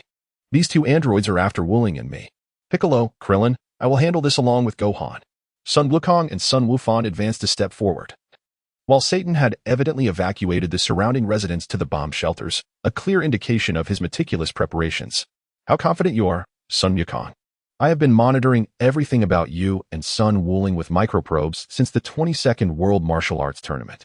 Whoosh, whoosh. The androids number 19 and No. 20 launched their assault simultaneously towards Sun Wukong and Sun Wufan. A surge of golden energy erupted as Sun Wukong and Sun Wufan transformed into Super Saiyans. colliding fiercely with androids number 19 and number 20. Boom. Within just a few exchanges, Sun Wukong and Sun Wukong seized an opening and sent androids number 19 and no. 20 flying. They crashed through several buildings before plummeting to the ground. As Super Saiyan's, Sun Wukong and Sun Wukong landed gracefully on the earth. Sun Wukong remarked, "Strange, father. Just now I felt as though that android was absorbing my energy." Sun Wukong remarked, "Indeed. However, the minuscule amount absorbed is hardly significant." After transforming into a Super Saiyan, Sun Gohan's demeanor underwent a subtle shift, gracing his face with a faint smile. Let us see whether they absorb energy more swiftly or perish more rapidly. At that moment, Android 19 and Android 20 rose to their feet. Android 20 appeared disoriented, revealing a human-like brain encased within a translucent blue glass dome. The Super Saiyan has indeed surpassed our estimations. 20, we anticipate that Sun Wukong and Sun Gohan will eliminate us today. Despite being battered and bruised, Android 19 exhibited no sign of pain, speaking nonchalantly about his impending fate. In stark contrast to the composed Android 19, Android 20, a half-mechanical creation, embodied the will of Dr. Gero himself. Cursed beast! Why have we been discovered in this secluded locale? Truly, it is insufferable. Sun Wukong, Sun Gohan. Android 20 shouted in a fit of rage and resentment. We cannot surrender so easily. 19, cover for me while I return to activate Android 17 in the Ultimate Android. So, where do you intend to go? Suddenly, a chilling voice pierced the air as Vegeta, having approached them unnoticed, radiated a golden energy aura akin to that of Sun Gohan and Sun Wukong. Vegeta, it is you. That peculiar surge of energy just now is indeed yours. Back to back, Android 20 and Android 19 found themselves encircled by Sun Gohan, Sun Wukong, and Vegeta. Vegeta, you have arrived. With a hint of a smile, Sun Wukong gazed at Vegeta. Where is Sun Wulyin? What mischief is that fellow up to now? Vegeta, having spotted Piccolo and the others in the distance but failing to see Sun Wulyin, inquired with curiosity. I have no idea. However, there is no need for concern. As soon as a battle erupts over there, I shall employ instant transmission to rush over and prevent Sun Wulyin from harming Android 18 and the others. Sun Wukong replied with a smile. 18? How could that be? How do you even know about this? By the way, the girl in that photograph who bears a striking resemblance to 18. Ha ha ha. I get it now. That must be the future 18. Ah, upon hearing Sun Wukong's words, Android 20 finally pieced it together, although he still hadn't completely grasped the situation. Vegeta snorted dismissively and remarked, you may have guessed correctly, but not entirely. Kakarot and Gohan, let us together dispose of these two worthless beings. What truly matters is that ultimate android, primarily composed of Sun Wukong's cells. Sun Wukong nodded with a smile and said, indeed, being regarded as a troublesome presence by the Rose, cheers. Let us proceed together. Sun Gohan swiftly followed, seizing the opportunity to exploit a vulnerability. Vegeta and Sun Gohan forcibly tore apart the artificially created androids 19 and 20 by severing their energy-absorbing arms with unwavering determination. They unleashed the Kamehameha wave, the Force Cannon, and the Magic Flash in rapid succession. Son Goku, Son Gohan, and Vegeta, the three formidable Super Saiyans, united their might to unleash their most powerful destructive energy wave. Rose, what on earth is happening? With lingering resentment and trepidation, Android 20 and Android 19 disintegrated into dust, vanishing completely. That energy. It is Trunks. He has arrived. Goku beamed at the sight of the purple-haired youth soaring in the sky with his instant transmission technique. T-Trunks.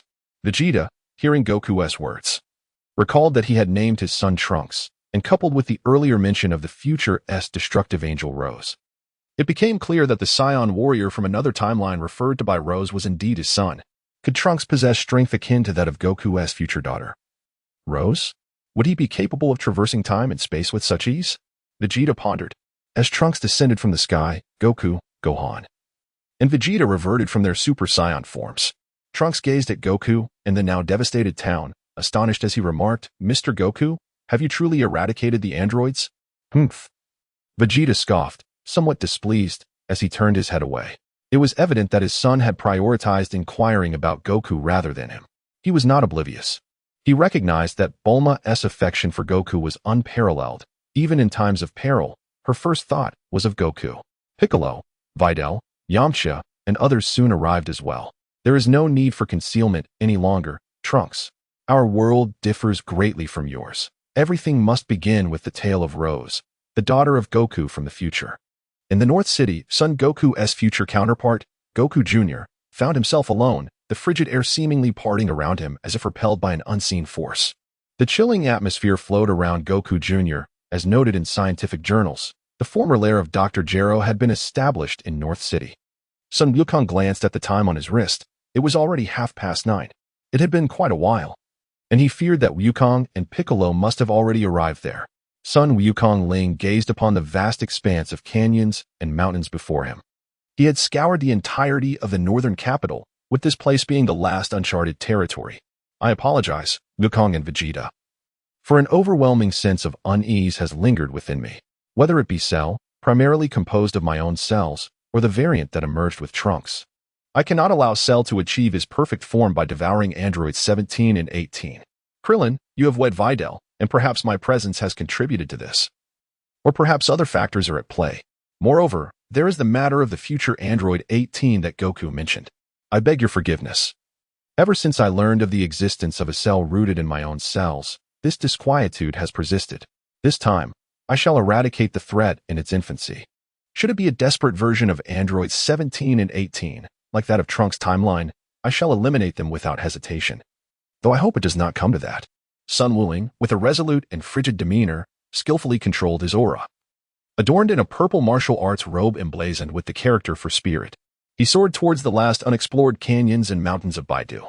In Chapter 64, at an underground research facility in Baidu, a petri dish housed a creature resembling an insect, complete with a pair of black wings and human-like hands. Its green skin was dappled with dense black spots, and its visage bore an uncanny resemblance to Sun Wuling, albeit with a youthful and somewhat cherubic roundness. With a resounding crash, the creature shattered the petri dish, spilling the cultivation fluid across the floor. Drops of water glistened on its skin, cascading down smoothly without a trace of contamination. This being was the ultimate artificial human, Cell, resurrected by Dr. Gero using Sun Wuling's primary cells. What is happening? Why am I so diminutive? Cell pondered, examining its hands and body, resembling that of a 5-year-old child. Yet, upon recalling that it had deliberately broken free from its restraints, a sense of acceptance washed over it. Insufficient, weak, I am far too weak. Cell reflected on the presence of androids 19 and 20, who had ventured out to hunt for him. Why does the energy erupting from that location seem to coalesce? Have they been discovered? Cell sensed the Super Saiyan auras of Sun Wukong and Sun Gohan, and even Vegeta was making his way there.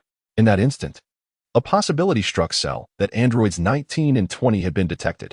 The cells and genetic makeup of Sun Wuling endowed Cell with an extraordinary perception and absolute control over energy. Moreover, it possessed cells from Piccolo, Sun Wukong, Sun Gohan, Vegeta, Yamcha, and Krillin, granting it unparalleled control, enabling it to remain undetected even while in flight. However, Cell clenched its fists, casting a glance at the 3 cryogenic pods labeled 16, 17, and 18, revealing a sinister grin. Yet, in intense combat, even if Sun Wuling is formidable, he cannot maintain complete concealment of his energy. I can sense Piccolo, Krillin, and even Din, who has not joined Tien Shan. Are they not partaking in the battle, or is Sun Wuling lurking nearby? The thought sent a shiver through Cell's heart. If it absorbed the life forces of androids 17 and 18, its strength would undoubtedly soar beyond this childish fade. Yet, the mere possibility of Sun Wuling being in proximity incited an involuntary tremor of fear and excitement within it. Dr. Gero's almost neurotic remarks about his hatred for Sun Wuling and Sun Wukong echoed in Cell's mind, with the former being the object of greater disdain. Curse them. These vile creatures. I'll have you clear my path. Cell seethed, its eyes igniting with crimson laser beams. It obliterated the entire research facility and subsequently shattered the cryogenic pods of 16, 17, and 18, triggering a cataclysmic explosion. Quickly, it concealed its aura and enveloped its very soul in a protective barrier. At that moment, Sun Wuling, scouring the mountains of Baidu for Dr. Gero's research facility, was suddenly startled by a tremendous explosion erupting in the distance on a plain. What on earth is happening? If I recall correctly, it should be hidden among the mountains. How could it be on the grassland? What Sun Wukong did not anticipate was that his ruthless extermination of the remnants of the Red Ribbon Army would render them as despised as a rat crossing the street. inciting public outrage and compelling Dr. Gero to establish his laboratory even deeper underground. As for androids number 17, number 18, and number 16, it was still only no. 17 and number 18. May they not be the artificial beings from the realm of Turnax. Sun Wukong soared towards the plains devastated by explosions and collapses. In former times, he would never have acted in such a manner. However, an intense unease gripped his heart. With Cell, whose essence comprised his very being, and the presence of Cell from the parallel universe of Trunks, the notion of any complete form was no longer to be entertained. At that moment, the air was thick with smoke, and the hibernation chamber marked with the numbers 17 and 18 was propelled open by an immense force. A young man and woman emerged from within. The boy, adorned with a scarf and long black hair, donned a pair of golden earrings. Upon noticing a remote control device at the entrance, he conjured a key blast that obliterated it instantly. The girl, with flowing golden hair and an aura of cold beauty, observed her surroundings with curious blue eyes, also wearing golden earrings. Has there been a malfunction? Where is that old fool, Dr. Gero? Number 17 scoffed. Who knows? That bastard might well be dead. I've destroyed the emergency stop controller. We are free now. 18. 18 lightly tossed her golden hair and mused. That old man incessantly rambled on about revenge against Sun Wukong, Sun Wulings. How tiresome. Is there really a number 16? Her gaze fell upon another large hibernation chamber, inscribed with the number 16. Through the glass, they could see a massive, expressionless figure inside, a muscular man observing them. Number 17 approached with interest. He seems to possess the same permanent energy as us, yet he remains dormant. Why doesn't he emerge? With that, 17 opened the chamber door, and number 16 rose from his icy slumber, his imposing stature radiating an air of pressure. His head was crowned with red hair. Clad in a black bodysuit and draped in green armor, a red satin insignia emblazoned across his chest, and like 17 and 18, he wore a pair of golden earrings. Number 16 manifested. Unlike 17 and 18, he was a pure mechanical entity. Yet he possessed the same permanent energy and was equipped with numerous central computer-like mechanisms within his body. 18 crossed her arms, observing him, while 17 inquired, 16. It's my first time witnessing your activation. Dr. Gero seemed reluctant to awaken you. What could be the reason? Number 16 offered no reply, calmly surveying his surroundings. Despite his robust physique, he exuded an aura of tranquility that felt discordant. You seem to be rather reticent as well, remarked 17. But let us not linger. We shall depart. Curiously, 18 asked, where to? Of course, to find Sun Wukong and Sun Wulings. You were also created to eliminate them, weren't you? 16? At 17's words, the previously composed number 16 finally spoke, his response starkly succinct. Yes. 18 remarked, your reaction is akin to receiving a mechanical command. But, 17, why should we still heed the orders of that old fool, Dr. Gero? We are free now. I too harbor disdain for that man, but as artificial beings, we ought to possess a purpose, defeating Sun Wukong and Sun Wulings. Once we have vanquished them, what will you do next? Suddenly, the voice of Sun Wuling echoed from behind them, startling them greatly. Numbers 17, 18, and 16 turned around mechanically. Sun Wuling, with his arms crossed over his chest, regarded them with a hint of mockery on his handsome face. Upon seeing number 16, it became evident that this was not a dimension akin to that of Tenax. Chapter 65, The Realm of Ultimate Intent. You were Sun Wuling. Numbers 17 and 18 recognized him instantly. Meanwhile, number 16, upon identifying the target, positioned his fist at his sides, adopting a stance for battle. Sun Wuling, 99% match. Number 16's voice resembled that of a machine, precise and methodical as if executing a command. Indeed, you are quite renowned. That old fool, Dr. Gero, incessantly rambles about you like a madman every single day. It's utterly exasperating. Number 17 remarked while observing Sun Wuling. With her arms still crossed, number 18 regarded Sun Wuling with keen interest, noting his resemblance to the photographs. You are quite handsome as well, aren't you? She inquired. Sun Wukong responded politely, his tone rather indifferent and somewhat perfunctory. Immediately thereafter, his voice turned cold as he stated, let us dispense with idle chatter. You have yet to answer my question. After defeating me and Sun Wukong, what do you intend to do next? Number 17 inquired. What do you mean? After casting a glance at number 16, Sun Wukong inquired, what do you intend to do after vanquishing both me and Wukong? Perhaps wreaking havoc upon the world? We are not so mundane, replied 18, her tone laced with disdain. The reason we defeated you was merely due to a lack of purpose following our liberation. Yet, Sun Wukong, you are fully aware of our existence, and still, you dare to approach alone. With a flick of her hair, 18 stepped forward, assuming a combat stance. Number 17, Number 16, allow me to take the lead. After I engage, you may follow suit. Number 17 chuckled, spreading his hands in mock surrender. 18, do be careful not to kill Sun Wukong. That would certainly diminish the thrill, wouldn't it? Number 16? Number 16, gazing intently at Sun Wukong, remarked, I cannot sense his energy.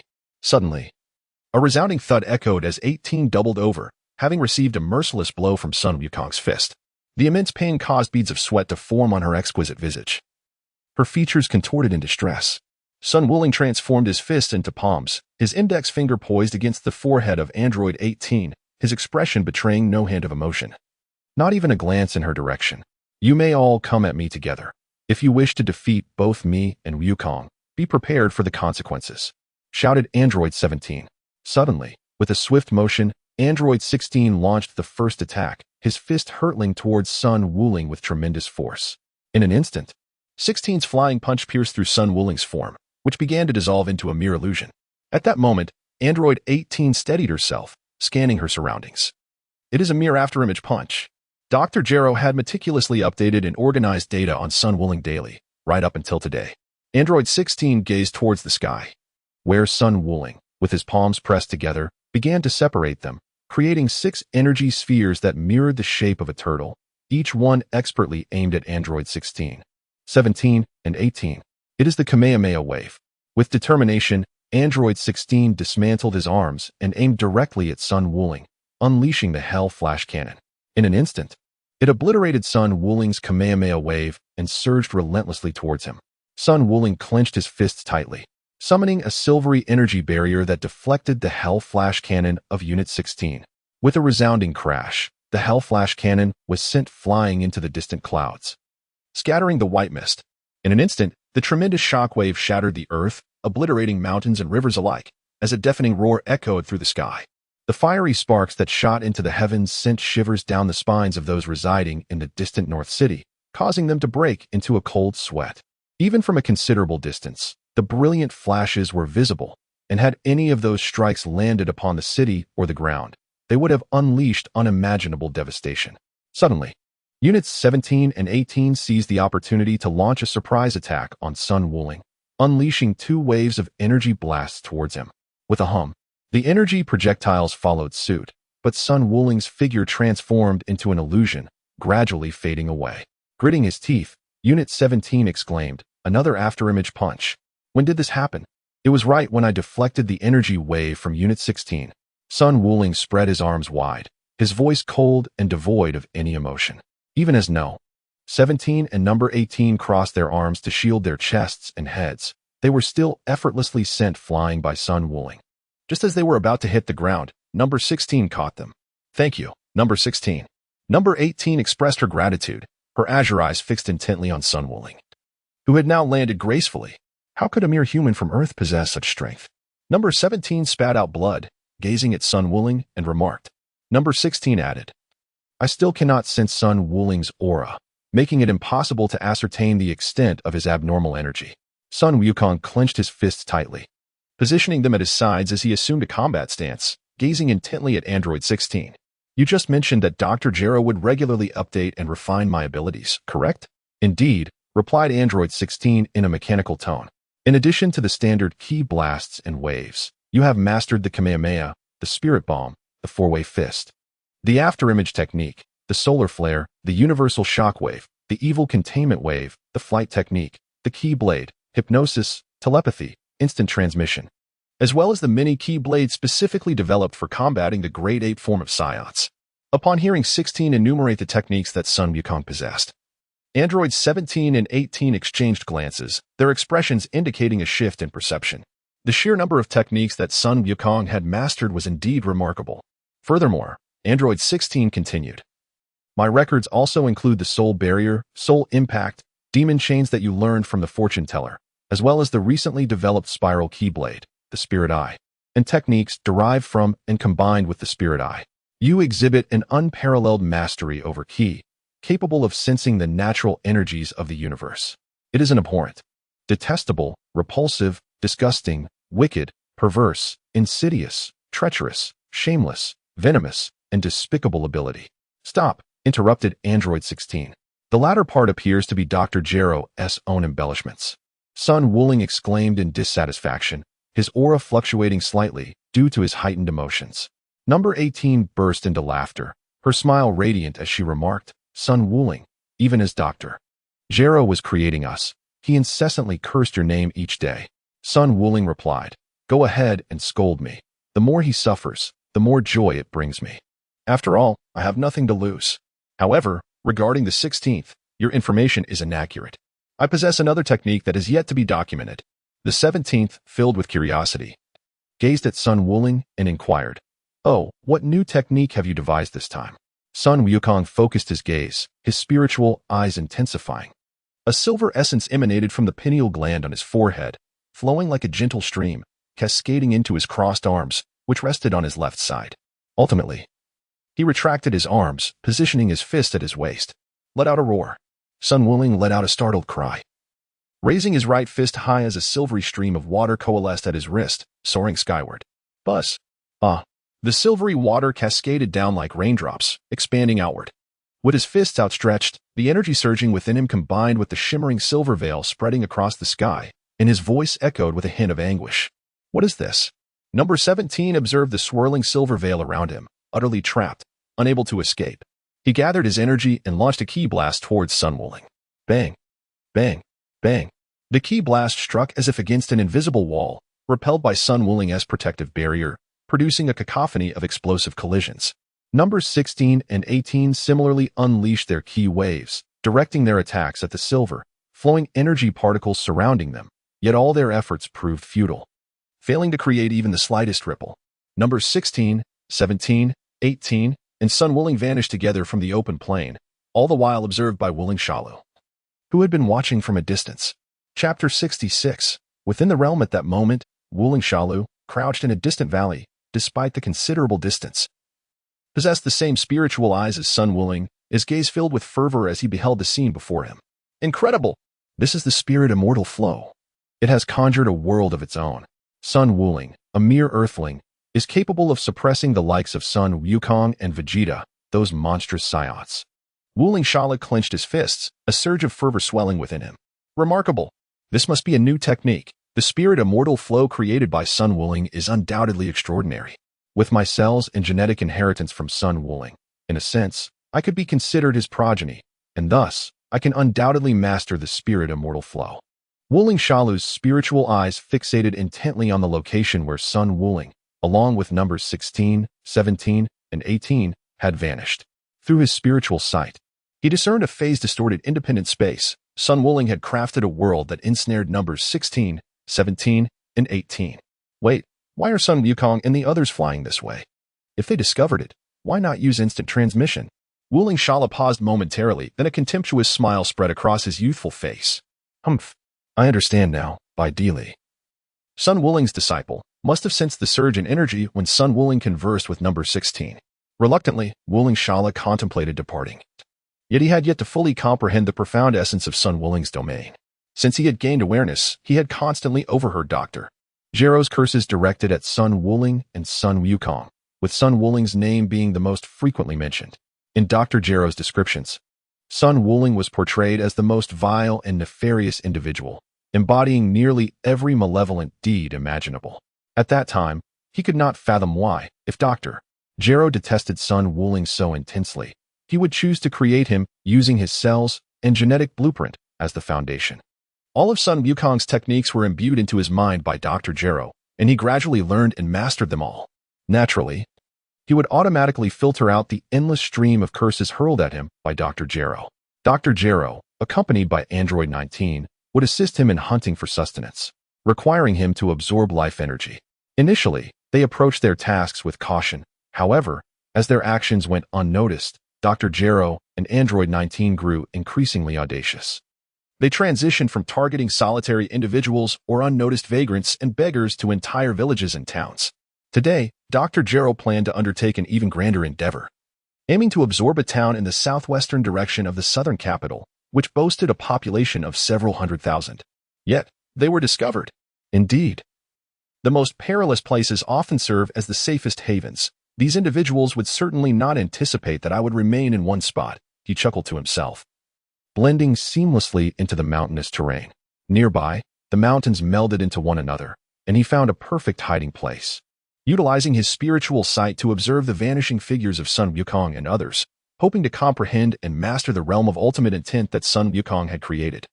On a certain island in the southern capital, Piccolo elucidated everything to Trunks. It was no longer necessary to withhold information from him. However, the identities of Sun Wukong and Android 18 remained secrets that needed to be preserved. What? In the future of this world, Mr. Sun Wukong will be with Android 18. And his daughter, Rose, will traverse time to come here, even curing Mr. Goku's viral heart disease. Moreover, my world exists in an entirely different parallel timeline. Trunks exclaimed in astonishment. Crossing his arms, Piccolo replied, Indeed, Trunks, you must not divulge anything about Sun Wukong or that Android 18. I understand, Mr. Piccolo. However, in my world, Androids 17 and 18 are remorseless demons who revel in murder. Trunks clenched his fists, unable to shake off the weight of Piccolo's recent words. Suddenly, Biddy's voice rang out in surprise. I sense Master Wukong's energy. What? Sun Wukong's energy? Biddy, where? Vegeta inquired. That rascal must know something, conducting his affairs behind our backs. Biddy pointed to the north, stating, in that direction, I have trained with Master Wukong there, and I am very familiar with his energy. There's no mistake. And it is particularly far from here.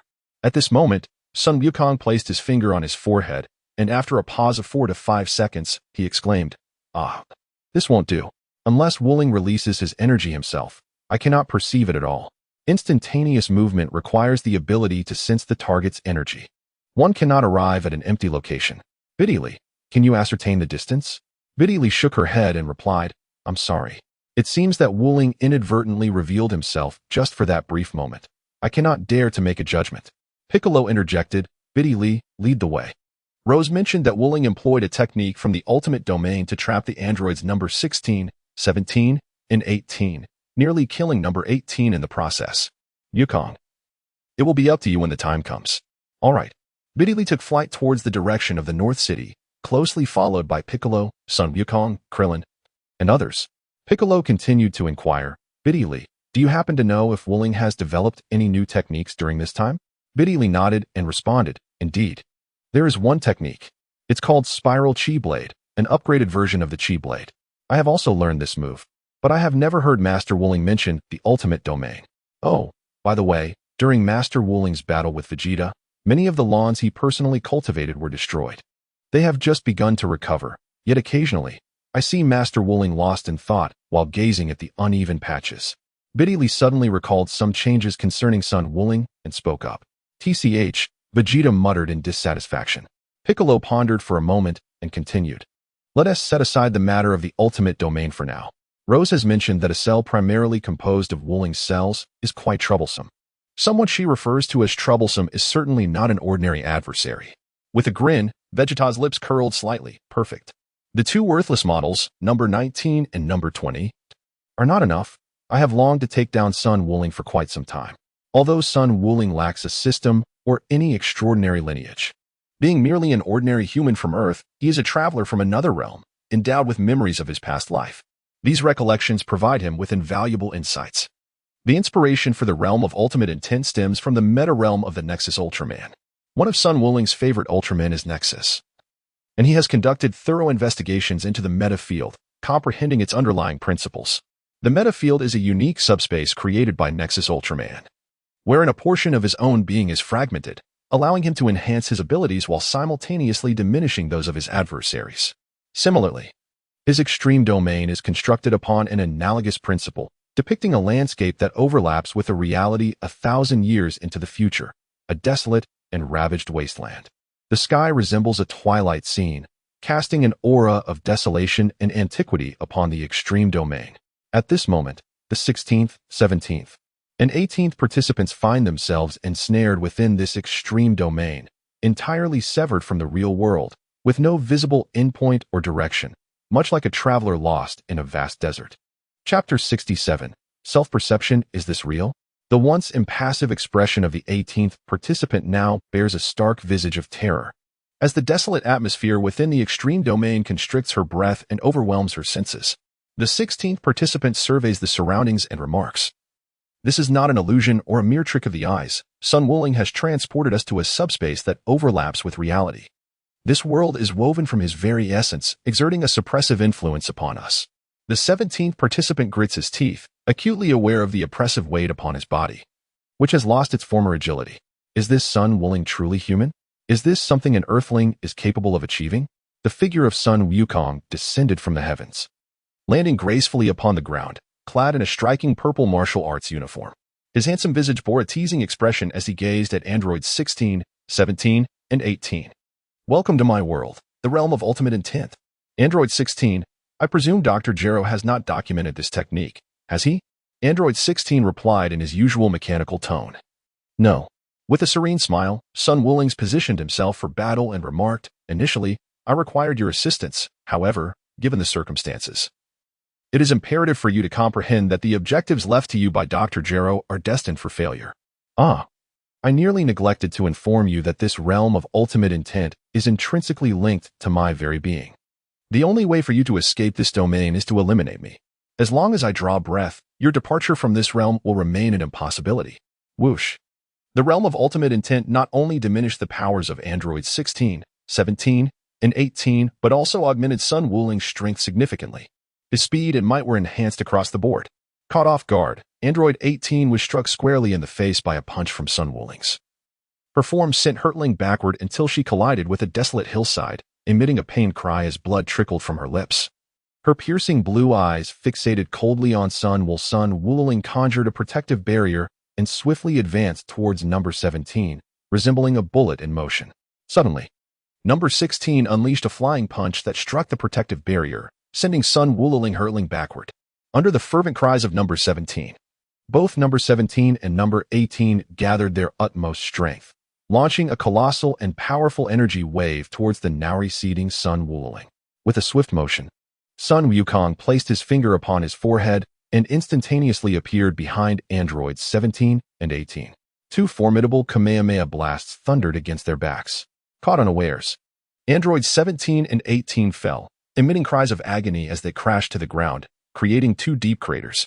At that moment, Android 16 seized the opportunity to unleash his Hellflash cannon towards Sun Wukong. The Kamehameha wave collided with the Hellflash cannon.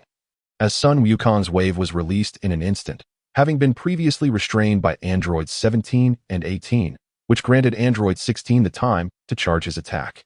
The clash resounded with a tremendous boom. The Hellflash cannon overpowered Sun Wukong's Kamehameha wave, shattering the protective barrier he had just conjured. The Hellflash cannon struck directly at Sun Wukong. "Marvelous success, Android 16," exclaimed Android 18, enduring the pain coursing through her body as she gazed at the explosive sparks illuminating the sky. Sun Wukong showed no mercy, despite her being a female. Android 17 gently wiped the blood from the corner of his mouth and joined Android 18 at Android 16's side, observing the fiery display above. He chuckled, "Android 16. You truly are formidable. Surely, Sun Wukong must be finished now." Android 16 replied in a mechanical tone, "No, if Sun Wukong were to perish, this alternate dimension would vanish alongside him." Suddenly, something resembling a spinning top pierced through the smoke, hurtling towards androids 16, 17, and 18. "Humph." Android 18 stepped forward, gathering energy into a Kamehameha blast, scoffing, "Is that another chi blade? That old coot, Dr. Jero, studied this technique for ages. We are well aware of its weaknesses." Android 18, "Move aside. It's the spiral chi blade." Android 16 shouted as he grasped Android 17, but it was too late to save Android 18. A flying punch struck her back with tremendous force, sending her sprawling to the ground. The spiral chi blade passed over Android 18, crashing into the distant ground. The explosion echoed, reverberating with a cacophony of metallic clashes as countless razor-sharp energy blades relentlessly sliced through the air. Each minuscule blade possessed the same sharpness as the chi blade itself. Had she attempted to shatter it with her Kamehameha blast just moments prior, she would have been ensnared within its deadly embrace. The number of attacks was incalculable. In just 1 second, millions of erratic energy blades assaulted her, each as sharp as the chi blade. Android 16, calculating the power of the spiral chi blade's explosion, stated mechanically. As the dust in the sky settled, Sun Wukong's martial arts attire appeared tattered, rendering him rather disheveled, with blood trickling from the corner of his mouth, yet his handsome visage bore a faint smile, his dark eyes glimmering with excitement. Android 16, how are you faring? That last blow was quite painful. Sun Wukong descended gracefully to the ground, gazing at number 16. He had developed a certain awareness of his current strength. He was somewhat superior to number 16, capable of effortlessly overwhelming numbers 17 and 18. However, he remained weaker than the perfect cell from his memories. The spiral energy blade was inspired by the Rasengan wielded by Naruto Uzumaki from his past life in the world of Naruto. By merging the energy bullet with the spiral energy blade, it could not only explode upon impact, but also detonate at his command. Sun Wuling glanced at the now visibly shaken number 18 and remarked, "Are you all right? I never anticipated that you would actually choose to confront the spiral energy slash head-on. If you were to be killed, it would indeed complicate matters significantly." "What do you mean, Sun Wuling? If you wish to fight, then let us engage.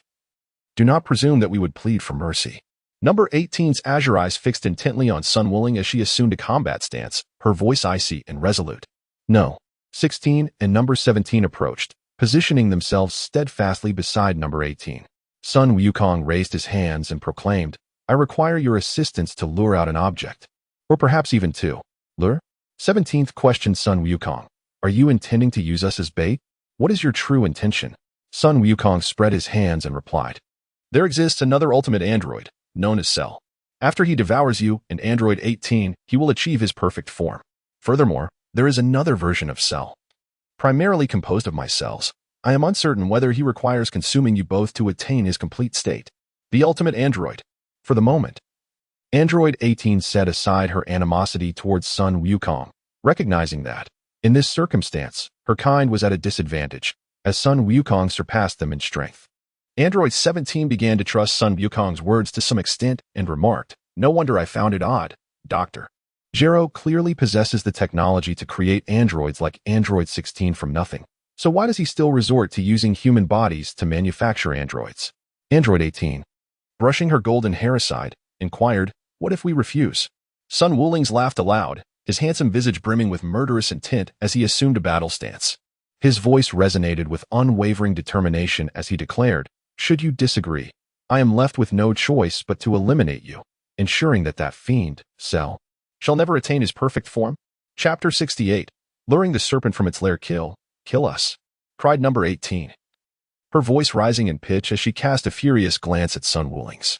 "You are offering us no opportunity for choice." Sun Wuling gazed intently at number 18, her voice calm, yet imbued with an unsettling chill. "If you refuse to comply, I shall eliminate you here within this extreme domain. Believe me, I am capable of such a feat, am I not, number 16? Number 16 nodded solemnly and addressed numbers 17 and 18. Sun Wuling speaks the truth. Number 17 looked towards number 16 and inquired, "Is it truly impossible for the three of us to attack together? If your Hellflash cannon had been more potent earlier, perhaps we could have vanquished Sun Wuling outright." Number 16 shook his head and replied, "That was the fullest charge I could muster. Yet it only caused Sun Wuling to cough up some blood. However, I still possess another measure." Before number 16 could finish, Sun Wuling interrupted gently, her tone less frigid than before. "You mean self-destruction, do you not, number 16? I have witnessed your so-called ultimate method before." Sun Wukong's voice softened considerably. "Long before Wukong and I had encountered the androids, specifically Android 8, also known as A8, and Android 16. I can sense that you possess a kindness akin to theirs." The voice of Sun Wukong has softened slightly, causing Android 17 and 18 to lower their guard, no longer as vigilant as before. "I harbor no significant animosity towards you. Artificial beings. Like you, we are but products of the ambitions of the Red Ribbon Army. It can be said that both you and we are victims of the Red Ribbon Army's machinations." Sun Wuling finished speaking and turned towards numbers 17 and 18, remarking, "After the machinery phase, Dr. Gro descended into madness, initiating human experimentation. Behind these numbers, 17 and 18, countless lives have been sacrificed in pursuit of success. We could coexist peacefully on this earth. Numbers 16, 17, and 18 are akin to Abba." At this moment, Sun Wukong fully relinquished his body, slowly extending his palm towards androids 16, 17, and 18, and declared, Let us unite to vanquish that cell, securing our ultimate freedom, and thereafter, coexist harmoniously on this planet. The words of Sun Wukong resonated with the hearts of the 17th and 18th, who felt the weight of being targeted as mere prey, a sensation undoubtedly unpleasant. Most importantly, they recognized their inability to contend with Sun Wukong. Even the 16th's most powerful strike merely caused him to cough up a small amount of blood. They had also heard of the artificial human number 8, which, although not created by Dr. Gero, had survived contrary to their expectations of it meeting the fate of previous failed creations. Exchanging glances, the 17th stepped forward to shake hands with Sun Wukong and inquired, "What are your plans? How do you intend to draw out Cell?" Sun Wuling chuckled, "Of course, I require your company to perform a little play." Observing the acquiescence of the androids 16, 17, and 18, a sense of delight enveloped him. First, he intended to showcase his undeniable strength and assert his unwavering resolve to eradicate Cell. Subsequently, he would evoke sympathy for the androids by referencing Android 8, thereby shifting animosity and discord onto the Red Ribbon Army.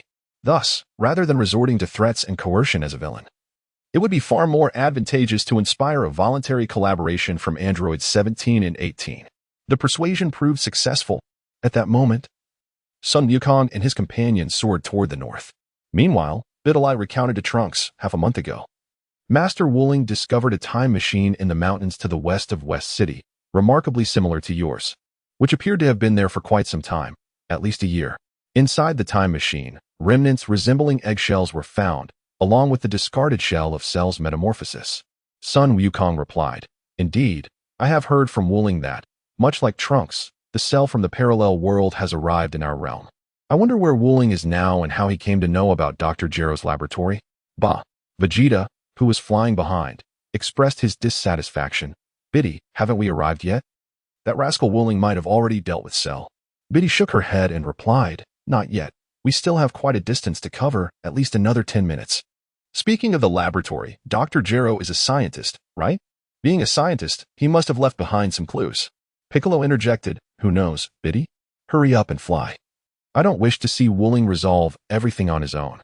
At that moment, the hidden Wuling Cell continuously employed a spiritual eye to observe the vanishing figures of Sun Wuling and the others, seeking to comprehend the principles behind it and learn the mastery of Wuling's ultra instinct.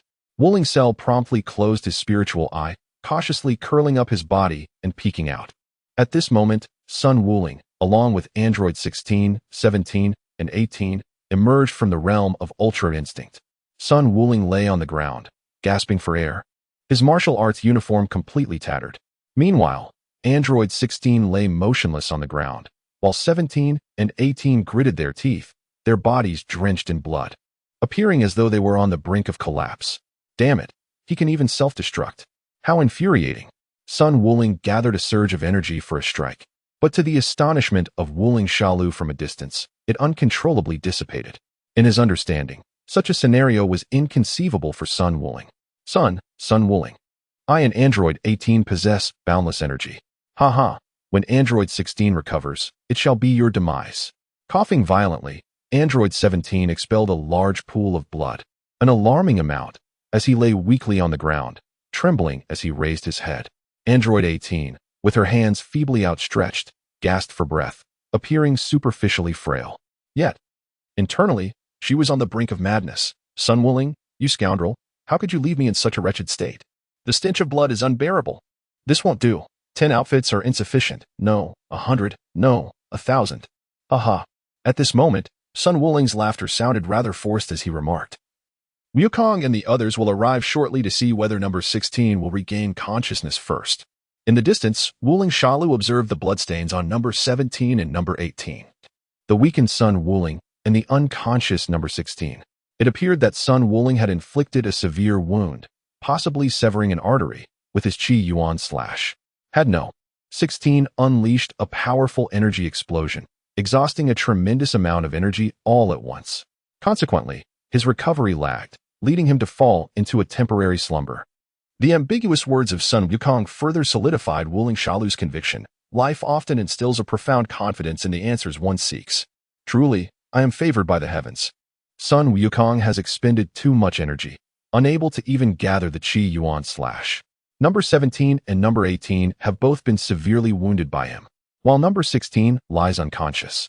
If I were to absorb the life forces of these three, my power would undoubtedly see a significant enhancement. Indeed, it might even propel me directly into maturity. Wuling Shada gazed excitedly at his currently youthful hands. Sun Wukong and the others were still far away, leaving no time to lose. Just as he planned to make his move, a figure, resembling an adult in size, suddenly soared from the distant, snow-white pine forest, hastening towards Sun Wukong and the others. It appeared to be a humanoid insect, with eyes akin to serpentine slits and a barbed tail that flicked animatedly, exuding an air of exhilaration. Chapter 69, Annihilation Haha. Number 17, number 18, while the clam and the snipefly, the fisherman benefits. Haha.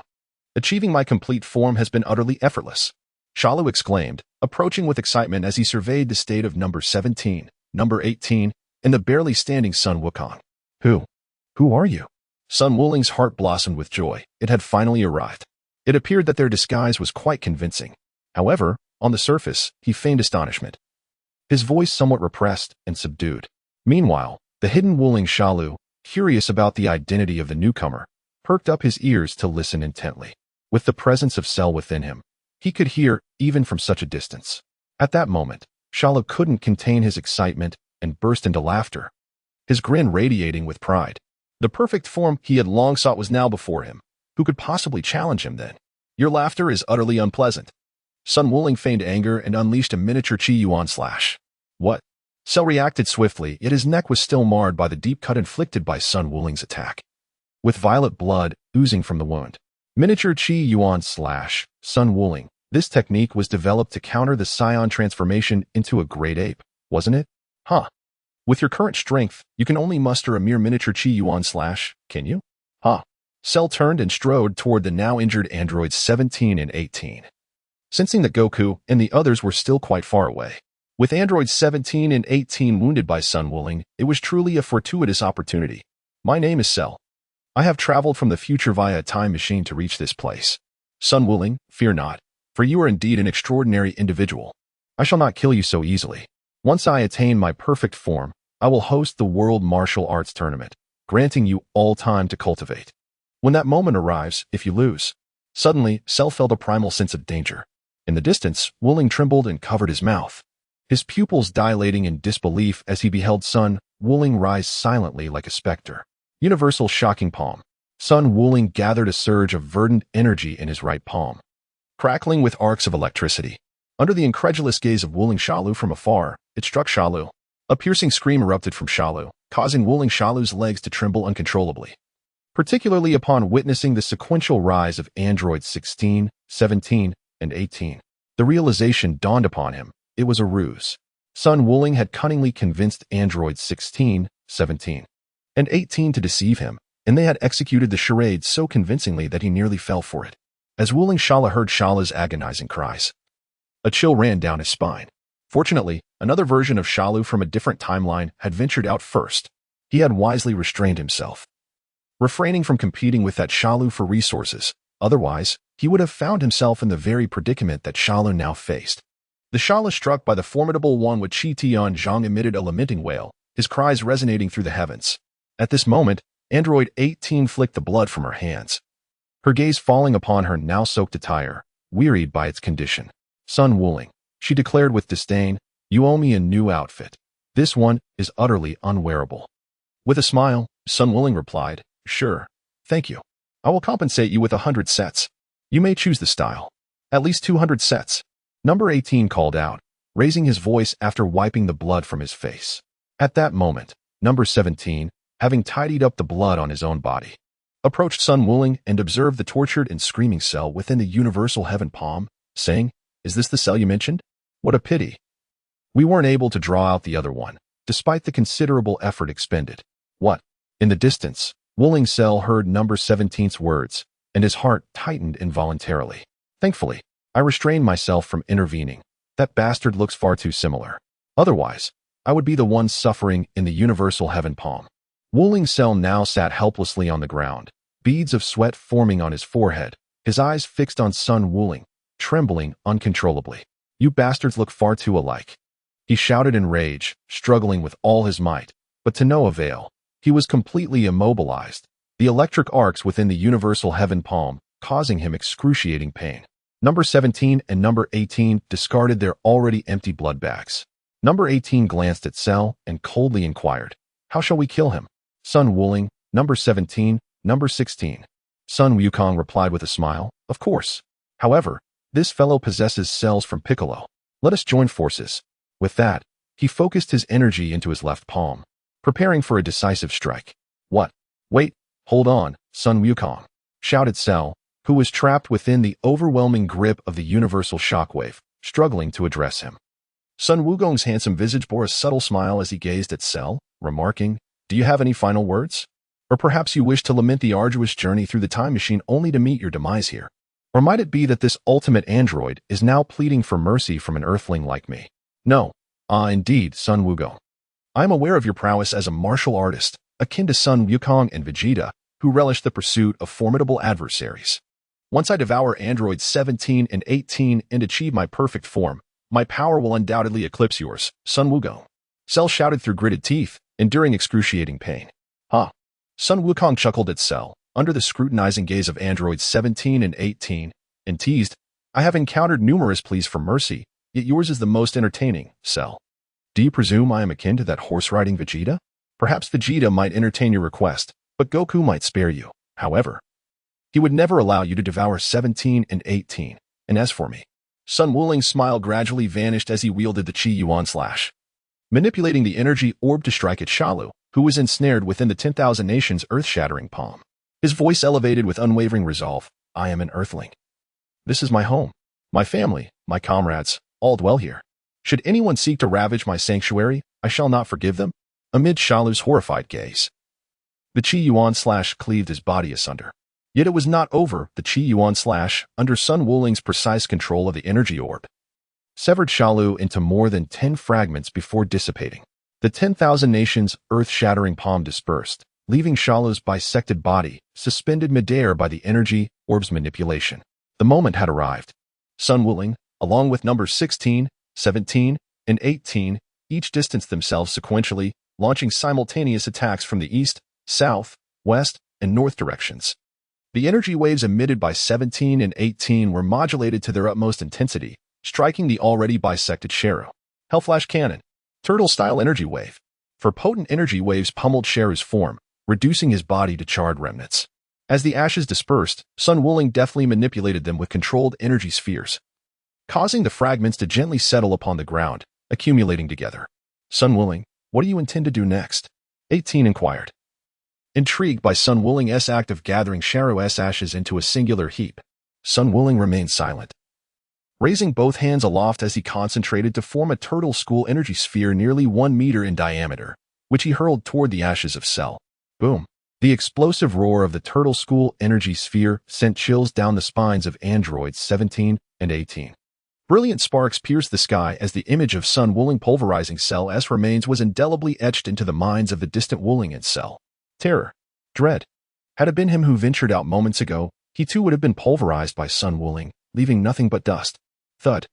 Wuling's Cell felt an icy chill envelop his entire body, his legs powerless and collapsing to the ground.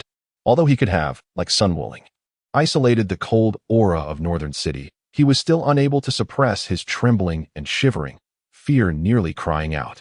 Chapter 70 Relapse Sun Wuling. You actually used the Turtle School energy sphere on black charcoal. The usually composed android 17 could no longer maintain his calm demeanor. Truly frightened by Sun Wuling's final decisive strike, it seemed he finally understood why Dr. Gero harbored such deep hatred for Sun Wuling. At this moment, Sun Wukong relinquished control over his energy and explained, "This is because the cell, which is based on my essence, has yet to emerge. If that creature returns to absorb this cell's essence and bolster itself further, it would spell disaster." Number 18 approached, surveying the surroundings while gently brushing her hair aside. The research facility was indeed destroyed by the cell you mentioned. It likely refrained from absorbing us at the time, sensing your presence nearby. Thus, it sent us to divert your attention, allowing it to conceal itself completely, Sun Wukong. Number 16 was utilizing his energy radar to scan the vicinity but detected no sign of life. Suddenly, as they flew towards the North City, Sun Wukong and his companions sensed Sun Wukong's energy. It's Sun Wukong's essence. Quickly, hold on to me. I will teleport us there. Upon Sun Wukong's words, Piccolo, Videl, Vegeta, Trunks, and Krillin swiftly grasped each other's hands, with Piccolo and Videl clutching Sun Wukong's shoulders. Whoosh! Sun Wukong, accompanied by his companions, instantaneously transported to the vicinity of Sun Wuling. The surroundings abruptly shifted, with Beatty and Vegeta suddenly appearing beside Sun Wuling, startling androids 17 and 18. Instantaneous movement. Android 16 remarked, as composed as ever. You, Sun Wuling, how could you come here alone without informing us?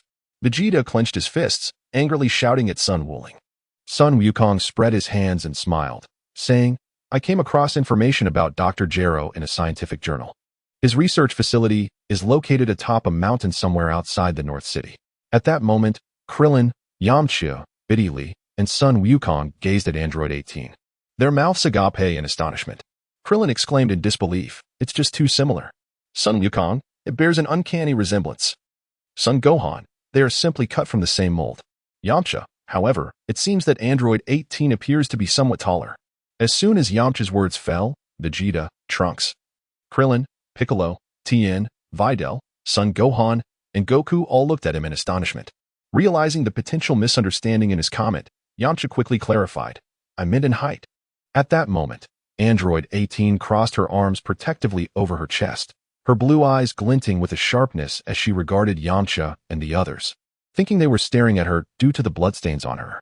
She remarked, why are you all looking at me? The blood on us is merely part of our act to lure out that cell. Suddenly, she turned her gaze towards Son Gohan and said, Son Gohan, when will you fulfill your promise of 200 outfits? They are utterly filthy now. Come on, Android 18, just bear with it a little longer. TCH, so many troubles. Sun Wukong smiled in response, causing number 18 to pout in dissatisfaction and walk away with a look of disdain. Piccolo inquired of Sun Wukong, have you dealt with that cell, which is primarily composed of your cells? Not yet. Sun Wukong gazed around intently and remarked, the cell from a parallel universe, akin to Teen Inks, has been dealt with. The other cell does not require absorbing Android 17 and 18 to achieve his perfect form. It was he who released Android 16, 17, and 18.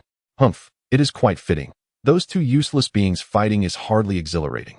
I am eager to witness the true nature of the ultimate android, primarily composed of Sun Wukong's cells. Vegeta clenched his fists, his face brimming with excitement, as he expressed his desire to learn more about the formidable foe that Rose had warned them about, the one who previously dismantled androids 19 and 20, which had proven to be far from satisfying. Sun Wuling surveyed the surrounding dense valleys and the distant snow-laden pine forests, remarking, I am suddenly reminded of a saying. The most perilous places are often the safest. Do you think that fellow might be cunningly hiding nearby, observing us? At this moment, Wuling Shala felt his heart leap into his throat. Sun Wuling's words lingered in his mind like a haunting nightmare. How foolish of me. Wuling Shala covered his mouth, etching Sun Wuling's statement into his memory. However, with so many valleys surrounding them, even if someone pursued them, he could utilize the terrain to conceal himself. With this thought, Wuling Shalu continued to listen intently. What you say is plausible, but with so many valleys and forests here, if he chooses to hide, how can we possibly find him? He possesses your primary cells, Wuling, along with your genetic lineage, granting him the same talents as yours. Searching for him would be akin to finding a needle in a haystack, Piccolo stated, arms crossed over his chest, addressing Sun Wuling. Sun Wuling cast a glance at Sun Wukong and remarked, the northern capital is perpetually enveloped in frigid temperatures, compounded by its geographical location and treacherous terrain. Its economic and trade relations are woefully inadequate when compared to the western capital, southern capital, Wukong City, and Wuling City. Even if these valleys and forests were to be utterly obliterated, upon learning of it, they would likely rejoice immensely. In a moment of panic, Wuling Shalu covered his mouth. Upon hearing Sun Wuling's directive to devastate the surroundings, he hastily rose to flee. Curse it! If that wretched old man, Dr. Gero, were to acquire the data on instant transmission, I wouldn't be in such a predicament. At this juncture, Vegeta let out a dissatisfied snort and exclaimed, so that's why you allowed us to sense your energy, Sun Wuling. You truly are insufferable. Sun Wuling forced a faint smile, his forehead beaded with cold sweat, his complexion suddenly pale, and his body beginning to sway unsteadily. Wuling, Uncle Wuling, Master Wuling. Sun Wukong and Sun Wufan immediately reacted, assisting Sun Wuling. Haha.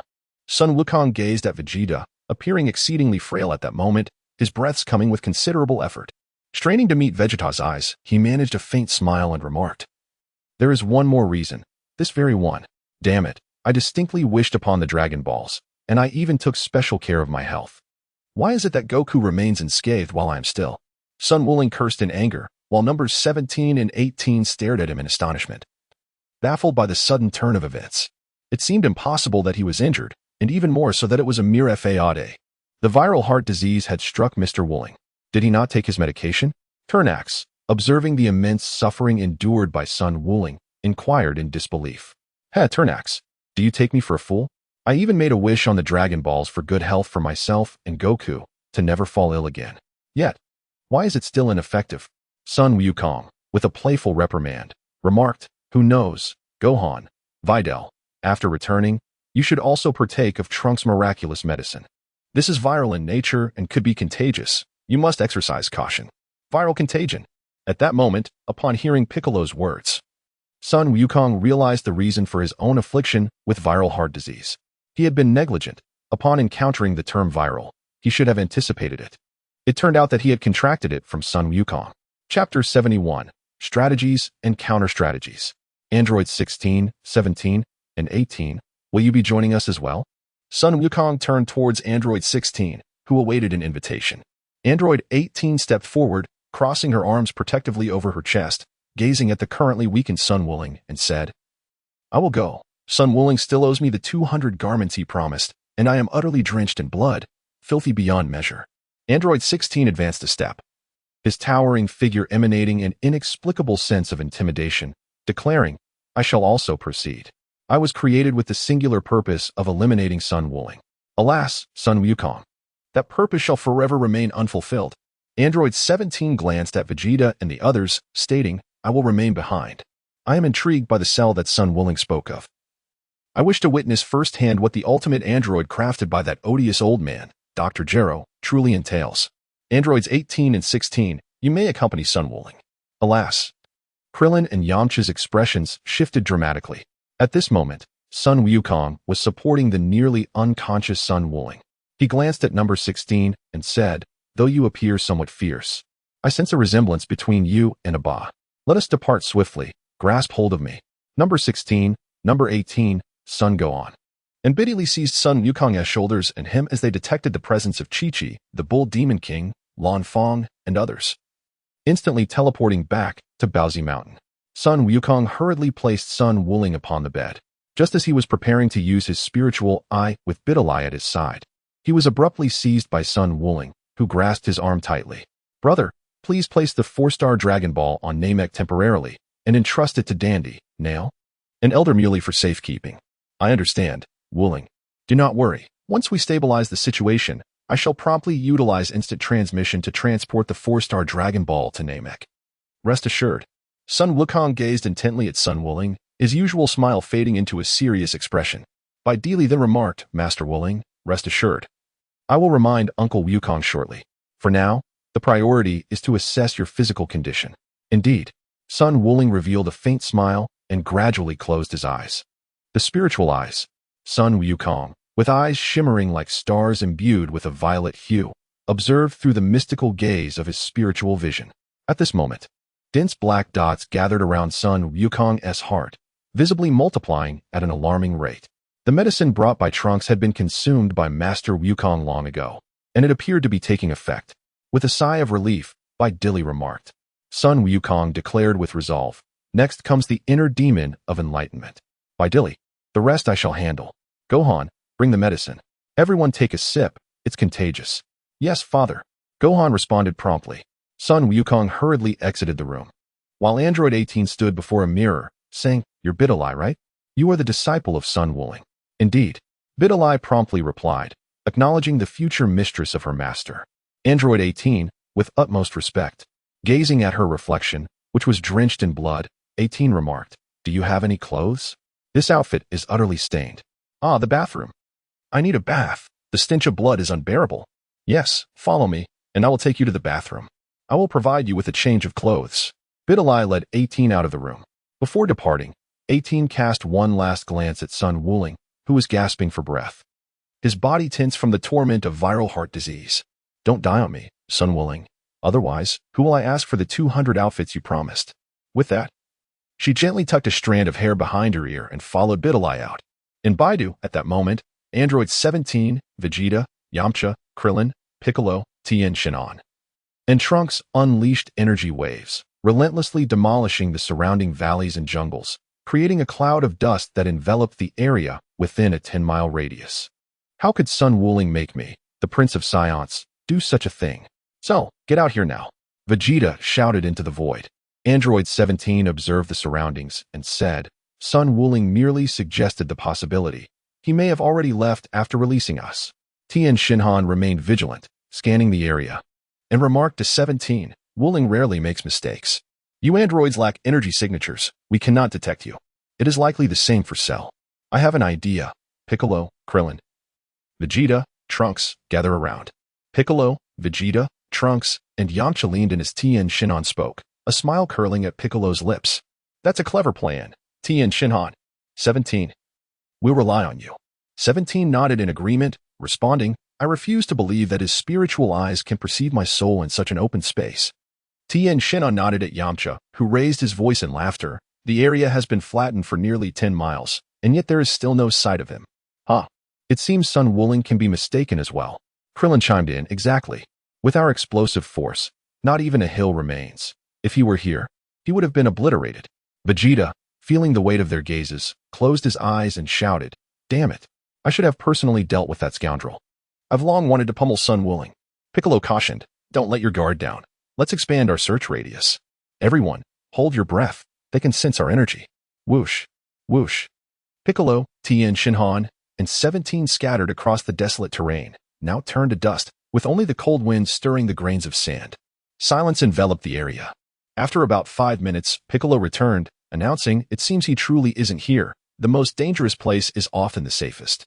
Yet, what Sun Wuling said was merely a possibility, not a certainty. With that, Piccolo took to the skies, tracing a silver line before vanishing completely. After Piccolo's departure, a mound suddenly rose from the smooth dust, revealing Wuling Cell, who emerged from the sand pile with only one arm remaining, half of his head missing, and his body entirely obliterated. Crash. Wuling Cell possessed Piccolo's cells. As long as the core remained intact, he could reconstruct his body using those cells, albeit at a significant energy cost. Piccolo is indeed clever. Fortunately, I was wise enough to stay hidden. You think you can outsmart me, Piccolo? You are still lacking. Wuling Cell stood up, brushing the dust off himself, feeling relieved. When he had heard Sun Wuling call him overly clever, his heart raced with anxiety.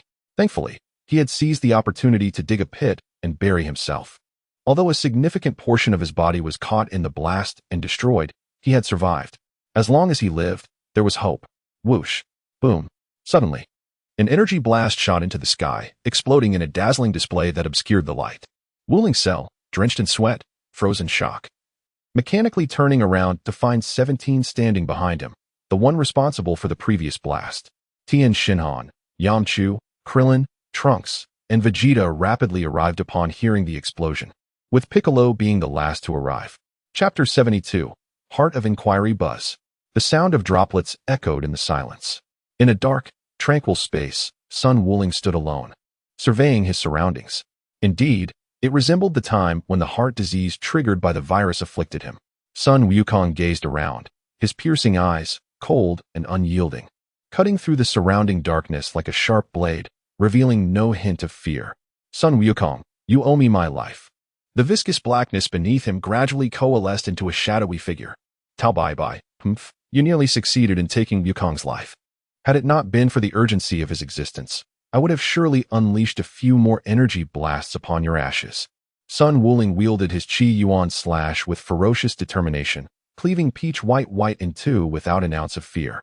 From that moment onward, Peach White's actions marked a turning point in his life. Restore my life. Restore my life. He cried aloud. A thick, black, viscous water-like stream coalesced into a multitude of shadowy figures, each bearing the emblem of the Red Ribbon Army. These phantoms let out frenzied shouts, echoing through the air. Laughing maniacally, Sun Wuling gazed upon the nearly 1 million red-ribboned soldiers arrayed before him. He roared fiercely, "You scoundrels deserve your fate. If I perish, ascending to heaven would be the greatest proof of my innocence. You all shall perish. Drink to your doom." Sun Wukong gathered the Turtle School's Kamehameha wave, obliterating the countless soldiers adorned in crimson satin, his cold gaze tinged with a hint of madness. Frisia, King Cold, the Jinyu Force, Nappa, Raditz, Cell. Facing these phantasmagoric adversaries one after another, Sun Wukong exhibited no signs of retreat. With each swing of his keyblade, he vanquished his foes relentlessly. "Come forth, all of you. Is this all you have? After dedicating over a decade to my training, I have finally forged a path unique to my spirit. A path belonging to us Earthlings. Super Saiyan God. Neither Goku nor Gohan stand a chance against me now. I have even reduced Vegeta to donning women's attire. Who else is left to challenge me?" Sun Wuling's laughter echoed wildly, his handsome visage now infused with a hint of madness. He was an Earthling, a denizen of the planet in his previous life, and even upon traversing into the Dragon Ball universe, he remained steadfastly an Earthling. So what if he lacked Saiyan blood? He still dominated them, asserting his identity as an Earthling. Why did he harbor such disdain for the Saiyans? Suddenly, a voice emerged from behind him. Instinctively, Sun Wuling raised his energy blade, poised to cleave the intruder in two. However, upon discerning the identity of the shadow, his blade came to a halt. Poised above the figure's head, this shadow bore an uncanny resemblance to Sun Wuling, yet exuded an aura of coldness and a touch of brutality. Embodying a stark contrast to Sun Wuling himself, it was the manifestation of his inner demon. The inner demon of Sun Wuling smiled and remarked, "It is because your grandfather was trampled to death by Sun Wukong in his great ape form, is it not? After all, you possess no external aids like a system. The most straightforward solution would be to wish for Saiyan blood through the Dragon Balls. How direct that would be." Sun Wuling's silence remained unbroken. His icy gaze fixated on his inner demons, offering no rebuttal, for the truth was undeniable. In that bygone era, he was feeble, merely a distant observer of the transformation of Sun Wukong into a colossal ape, witnessing the demise of his grandfather beneath its feet. It was then that he resolved, as a denizen of Earth, to uphold his grandfather's aspirations and strive to become an esteemed martial artist. The inner demon of Sun Wuling continued, "I am you. And you are me. Is it truly wise to conceal your true self from your friends? You even went so far as to learn soul-related techniques from the fortune-telling matron." Sun Wuling's voice grew colder, tinged with impatience, as he inquired, "Have you finished speaking?" The inner demon, Sun Wuling, chuckled and replied, "Certainly not. In your previous life, your aspirations were trampled upon by those closest to you. You harbored the dream of becoming a teacher, if it were merely for the sake of being a spokesperson. Then a mere Satan would suffice. Otherwise, why would you accept the chains of Dili, the demon of illusion?" Sun Wuling summoned two violet chains that coalesced in his palms, piercing through his inner demons and binding them firmly. The heart demon of Sun Wuling showed no sign of fear. Instead, it erupted into a hearty laugh. "Sun Wuling, you have always been benevolent towards your friends and family. Despite being aware of the events transpiring on Mike Star, you chose not to send Klin there, even at the expense of your own well-being. Truly commendable. I wonder if Klin, upon discovering that his original wife has undergone a transformation, will harbor any resentment towards you." Upon hearing these words, Sun Wuling felt a deep pang of sensitivity within his heart. He grasped the collar of his inner demon and shouted furiously, "What nonsense is this? I have done nothing wrong. Who can fathom why he married that Violet, who was supposed to have exited the scene, and even fathered a daughter with her?" The inner demon, Sun Wuling, replied with a calm demeanor, "So, what is it that troubles you? They are now deeply in love. Yet you choose to bear the weight of all blame upon yourself." Sun Wukong Ling was momentarily taken aback. The strength in his hands diminished significantly as he gazed upon his inner demons. It felt as though numerous vexing knots within his heart had been unraveled. The inner demon of Sun Wukong Ling spoke. "The esteemed elder of Namek once remarked about you, that amidst the chilling and piercing aura, there lies a warmth akin to that of the sun. Even though he cannot delve into your memories, he still chooses to assist you in harnessing the dormant power within." Sun Wuling released his grip, and the magical chains retracted from the heart demon. Taking a deep breath, he gazed silently at his inner demon, his thoughts shrouded in mystery. The heart demon, Sun Wuling, clenched his fists and exclaimed, "Sun Wuling, pursue your own path of spiritual transcendence. Rather than being overly concerned with the butterfly effect of your actions, it is far better to earnestly strive to be your true self. You are merely an ordinary human on Earth. Sun Wuling nodded, gazing at his inner demon. A look of relief gracing his face as he felt a wave of relaxation wash over him. Thank you. I realize what I must do now. Suddenly, with a crack, a fissure appeared in the surrounding darkness, shattering like a mirror. At that moment, Sun Wukong, with his spiritual eyes wide open, looked at him with uncontainable delight. At last, after exerting such effort, I have finally found you, Wuling. Are you all right? What has transpired? Sun Wuling shook his head and smiled, saying, I am fine, brother. No need to worry. After that, Sun Wuling turned to face his inner demon and added with a smile, farewell. Thank you. Sun Wuling followed Sun Wukong as they soared out of the pitch-black void, emerging from the depths of his inner demons. The manifestation of his inner turmoil.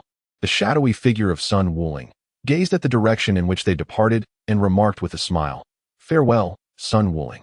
I fear that when we meet again, it shall be for the last time. Within the darkened realm, the breach that had just been shattered by Sun Wukong began to heal itself slowly. The shadowy figure of Sun Wuling transformed into a viscous stream of darkness, gradually dissipating and merging with the surroundings. In the northern capital, Wuling Shala clenched his fist tightly, filled with indignation as he stared at Vegeta, 17, and the others. You dare deceive me and put on this charade? How did you know I was hiding here? Piccolo, with arms crossed and floating in the air, regarded the diminutive Wuling Shala with a cold, condescending gaze. We did not know for certain. We merely found some merit in Wuling's words. Tien Shinhan devised this plan to draw you out, and even if it had failed, it would not have cost us much. Yet now, it seems quite effective. Chapter 73. Encirclement, how despicable. Wuling Shala shouted furiously at Piccolo and the others, feeling utterly defeated. To his dismay, he realized that apart from Sun Wuling and Piccolo, none of the Z fighters were pushovers. What to do? How can I rid myself of these bothersome foes? He surveyed his surroundings, allowing his energy to surge uncontrollably to showcase his strength. The expressions of Vegeta, Piccolo, and Trunks shifted slightly. Krillin observed Wuling Shala and remarked, Indeed.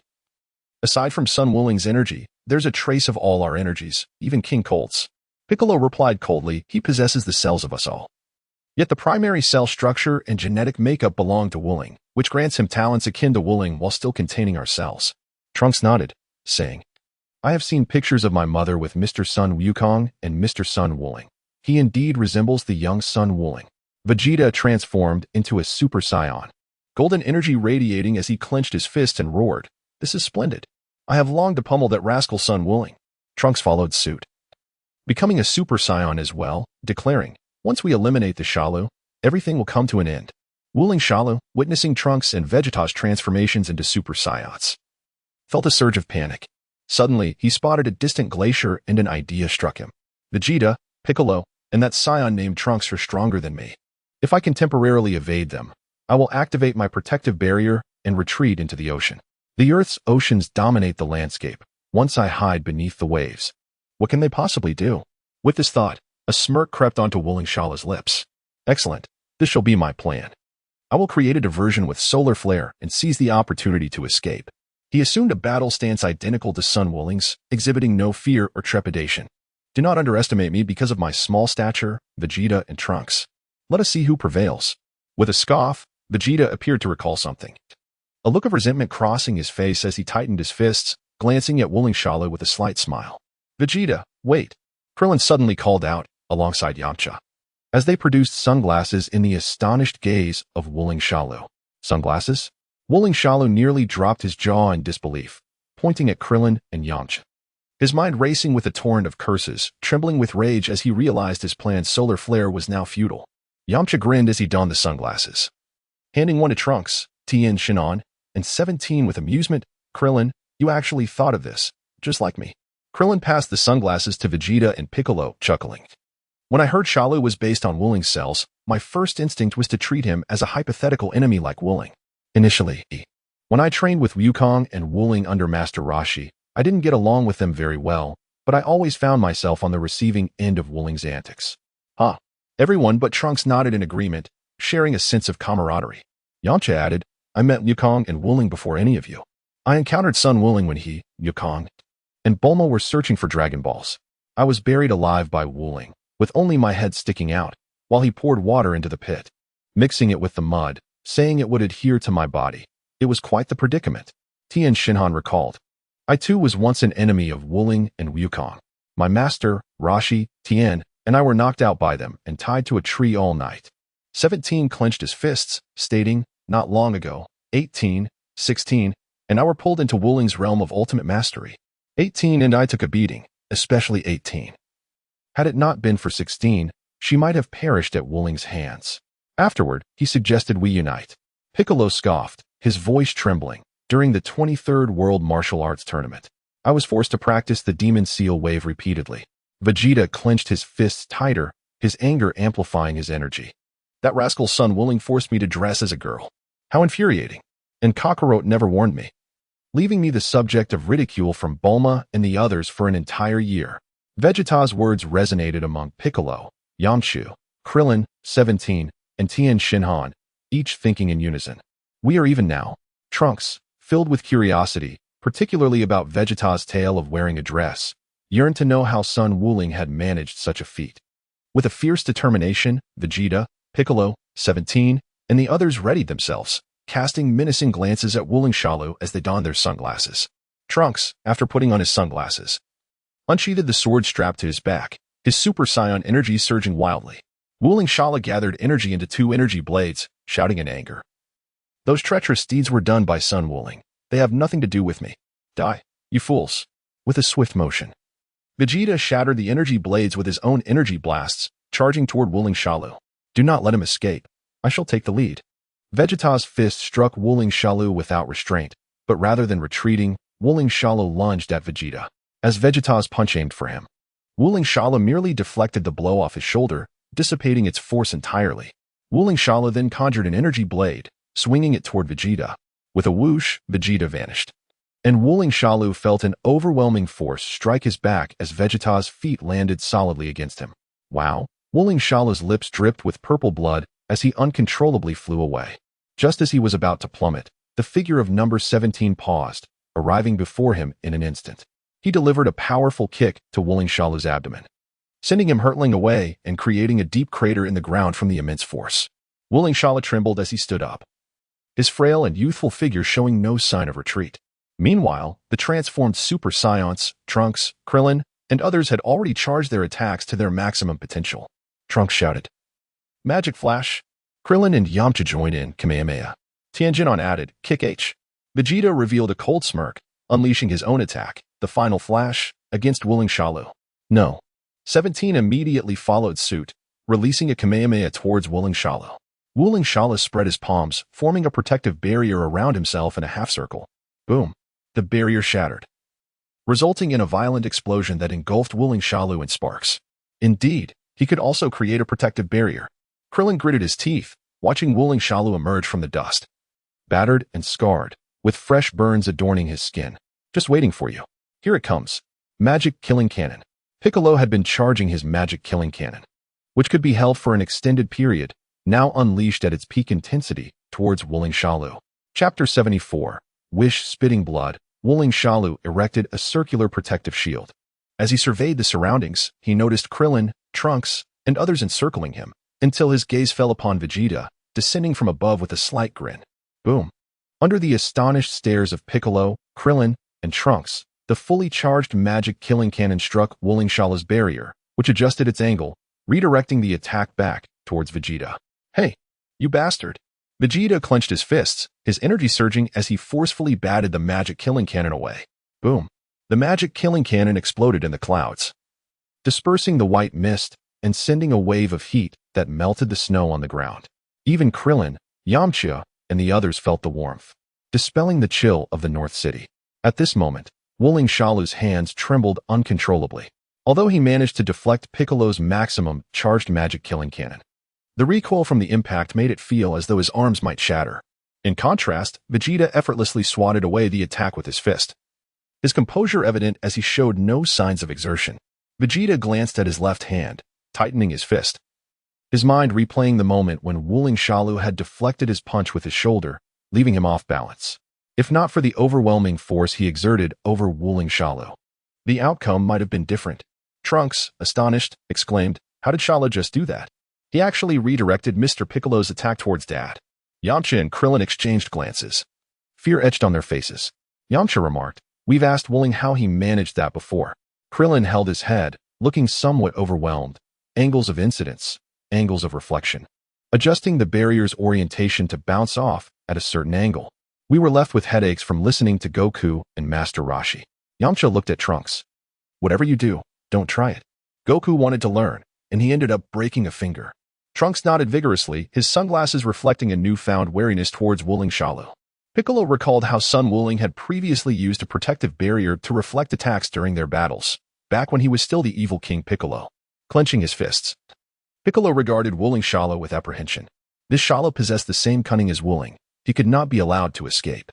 With talents akin to Wuling and the cells of King Cold, he must not be spared. Number 17 observed the battered Wuling Shalu, somewhat surprised, and remarked, "You're surprisingly resilient, aren't you? Not even begging for mercy." Hearing number 17's words, Wuling Shalu shouted in fury, "Who do you think you're looking down on?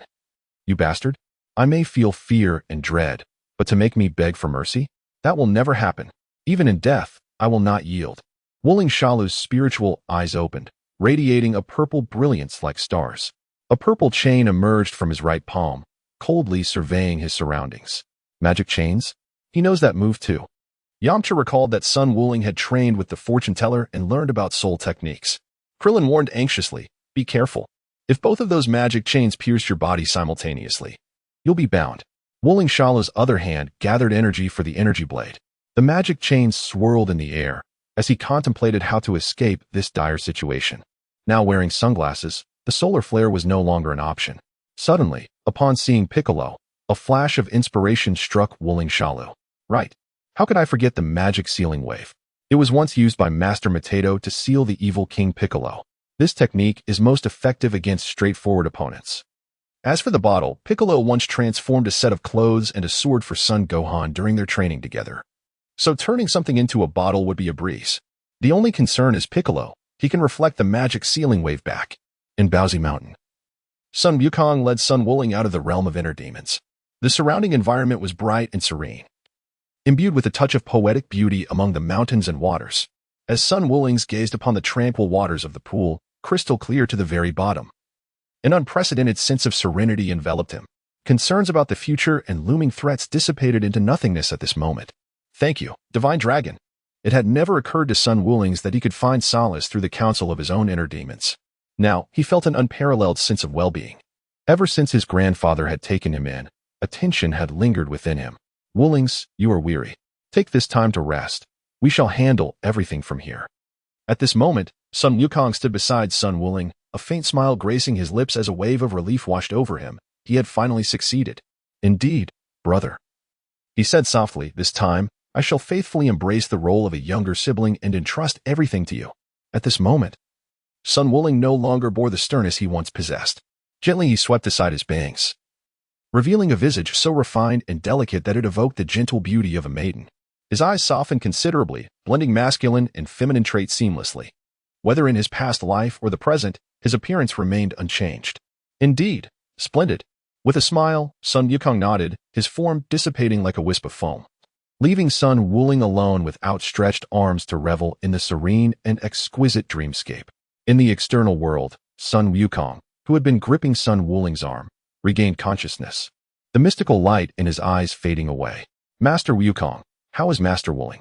Hurriedly inquired Bidalai, now a young woman, her visage no longer cherubic as in her childhood. He is fine. Wuling is simply exhausted. Let him rest well, Sun Wukong replied, leading Bidalai, Gohan, and Android 16 out of the room, carefully closing the door behind them as they made their way to the living room on the first floor. At this moment, Sun Wufan sat on the sofa, gazing at Sun Wukong with a look of confusion. Father, Uncle Wuling clearly made a wish to the Dragon Balls for our health. Why then has he still succumbed to a viral heart disease? Bidalai, too, turned her attention towards Sun Wukong, equally perplexed. She understood that the Dragon Balls were not infallible. Yet she recalled how the Eternal Dragon had remained silent for an extended period before ultimately granting the wish. How could such an affliction still arise? Sun Wukong gazed at Sun Gohan with a smile, explaining, the inner demons do not fall within the category of diseases such as viral heart disease. However, they still pose a threat to one's health. The dragon granted its consent after much contemplation, as the hidden inner demons within Wuling were a significant factor. Otherwise, It would have been nearly impossible for Wuling to so easily rid himself of these inner demons. How wonderful that Master Wuling is safe. How delightful it is to realize that the dragon did not fail to fulfill the wish. Rather, the inner demons cannot simply be eradicated like a disease. So that is how it is.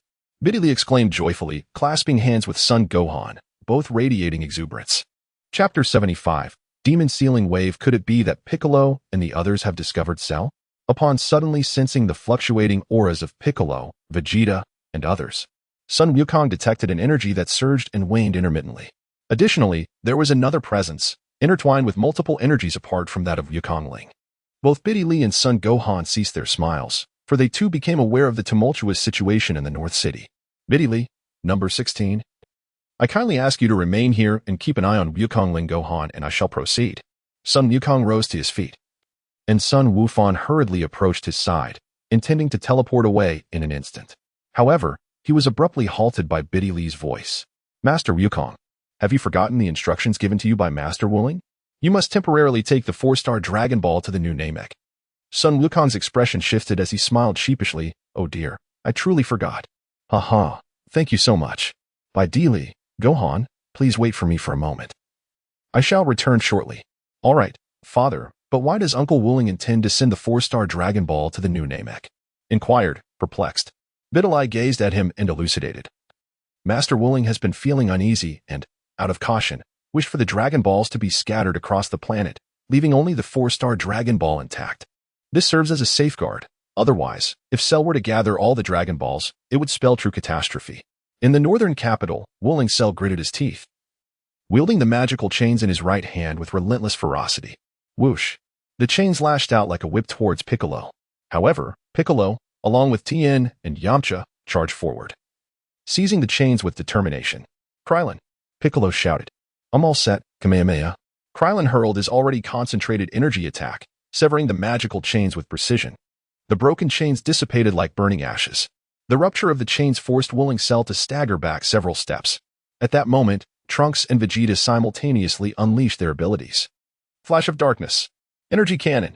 Wuling Cell soared into the air, the two attacks colliding violently beneath him, generating a fierce shockwave.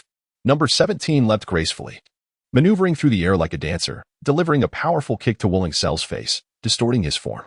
With a gasp, spittle and blood flew from his mouth as he was sent crashing to the ground, landing in a deep pit. Excellent. Just like that.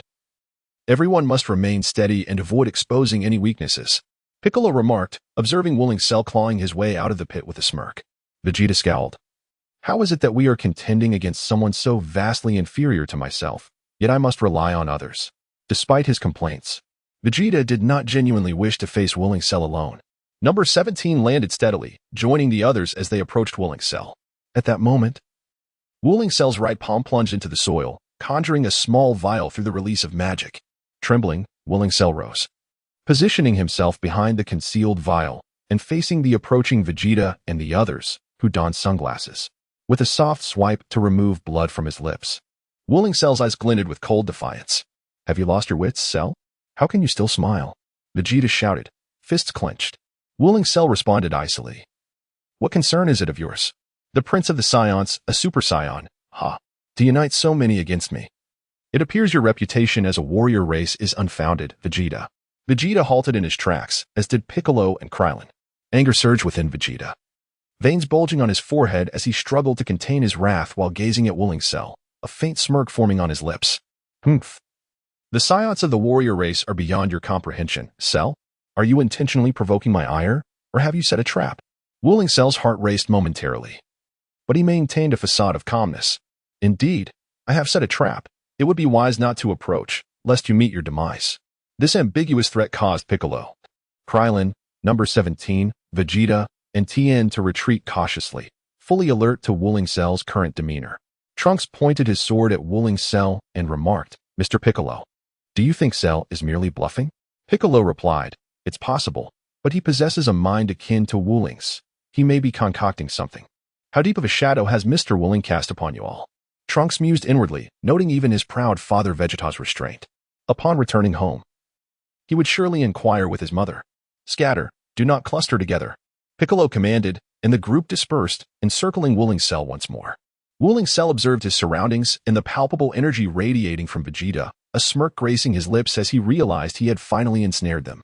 Joining his palms, he summoned 6 Kamehameha blasts, directing them at Piccolo, Krillin, Trunks, Tien, number 17, and Yamcha, who had just landed.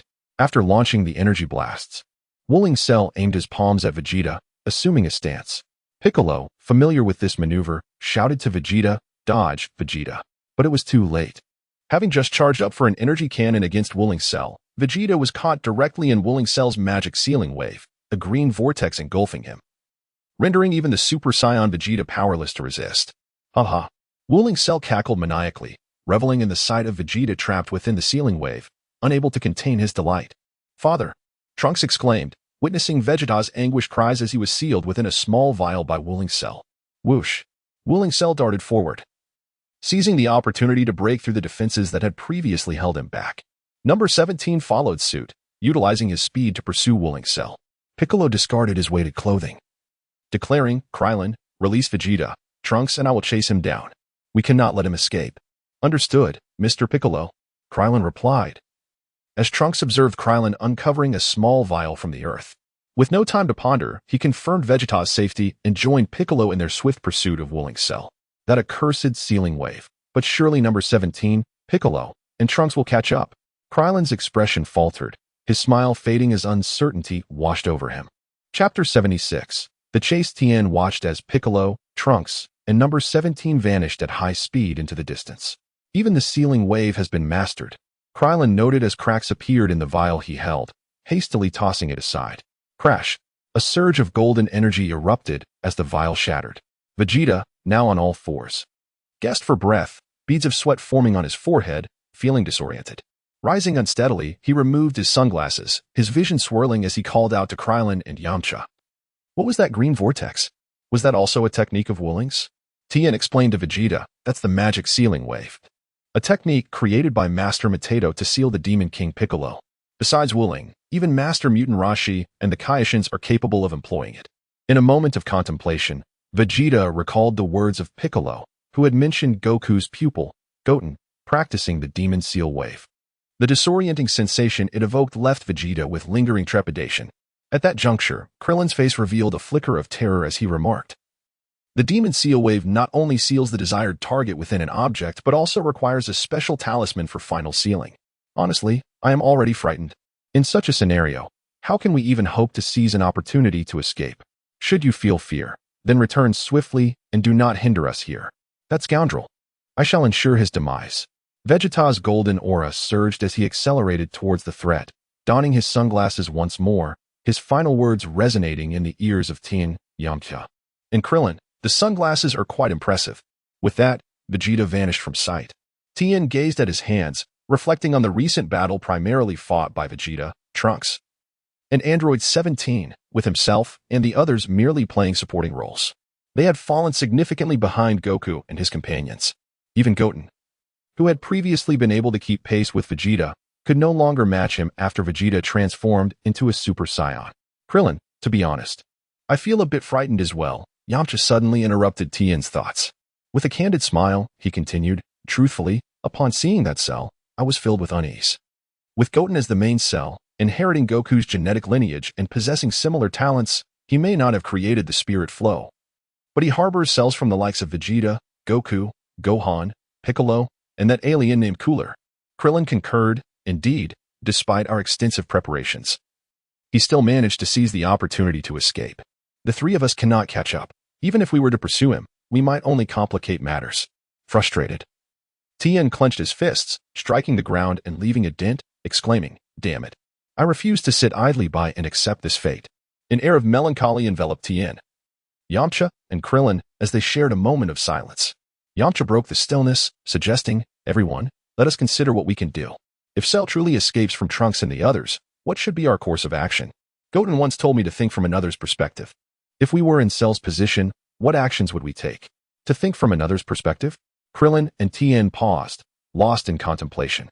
After a moment, Krillin proposed, "I would lie in wait to grow stronger. According to Rashi's description, Cell requires sustenance to reach his mature form, necessitating a significant amount of life energy."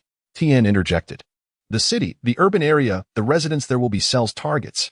Yamcha nodded, his voice tinged with urgency, if that is the case. The citizens in the city will be in peril. Tien, we must contact the king. Krillin, hurry back to Rashi's place and reach out to Mr. Satan. We must prepare for a coordinated effort. Understood, Krillin and Tien affirmed as they sprang into action. In contrast to Goten and Goku, Yamcha occasionally appeared in the public eye, interacting with Mr. Satan on various programs and even having met the king. However, this also led to a certain frivolity in his personal life, resulting in an early separation from Bulma, though he remained steadfast in his martial pursuits.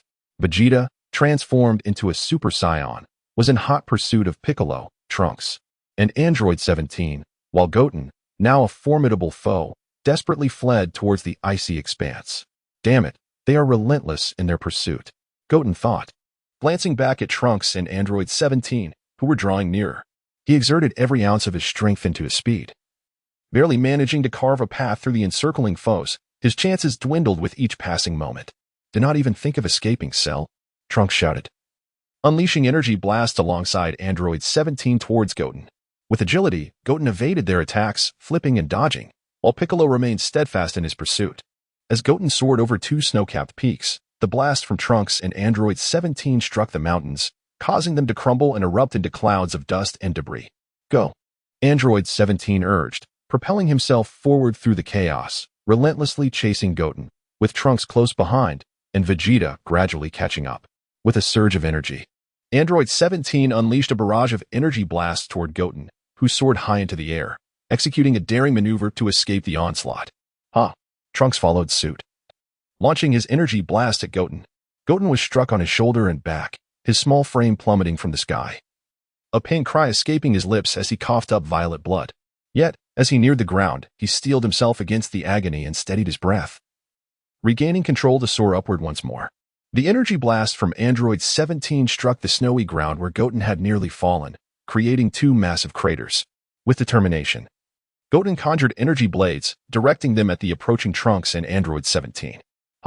Trunks and Piccolo retaliated, shattering Goten's energy blades, while Android 17 and Trunks pressed forward through the explosive aftermath, resolutely pursuing Goten.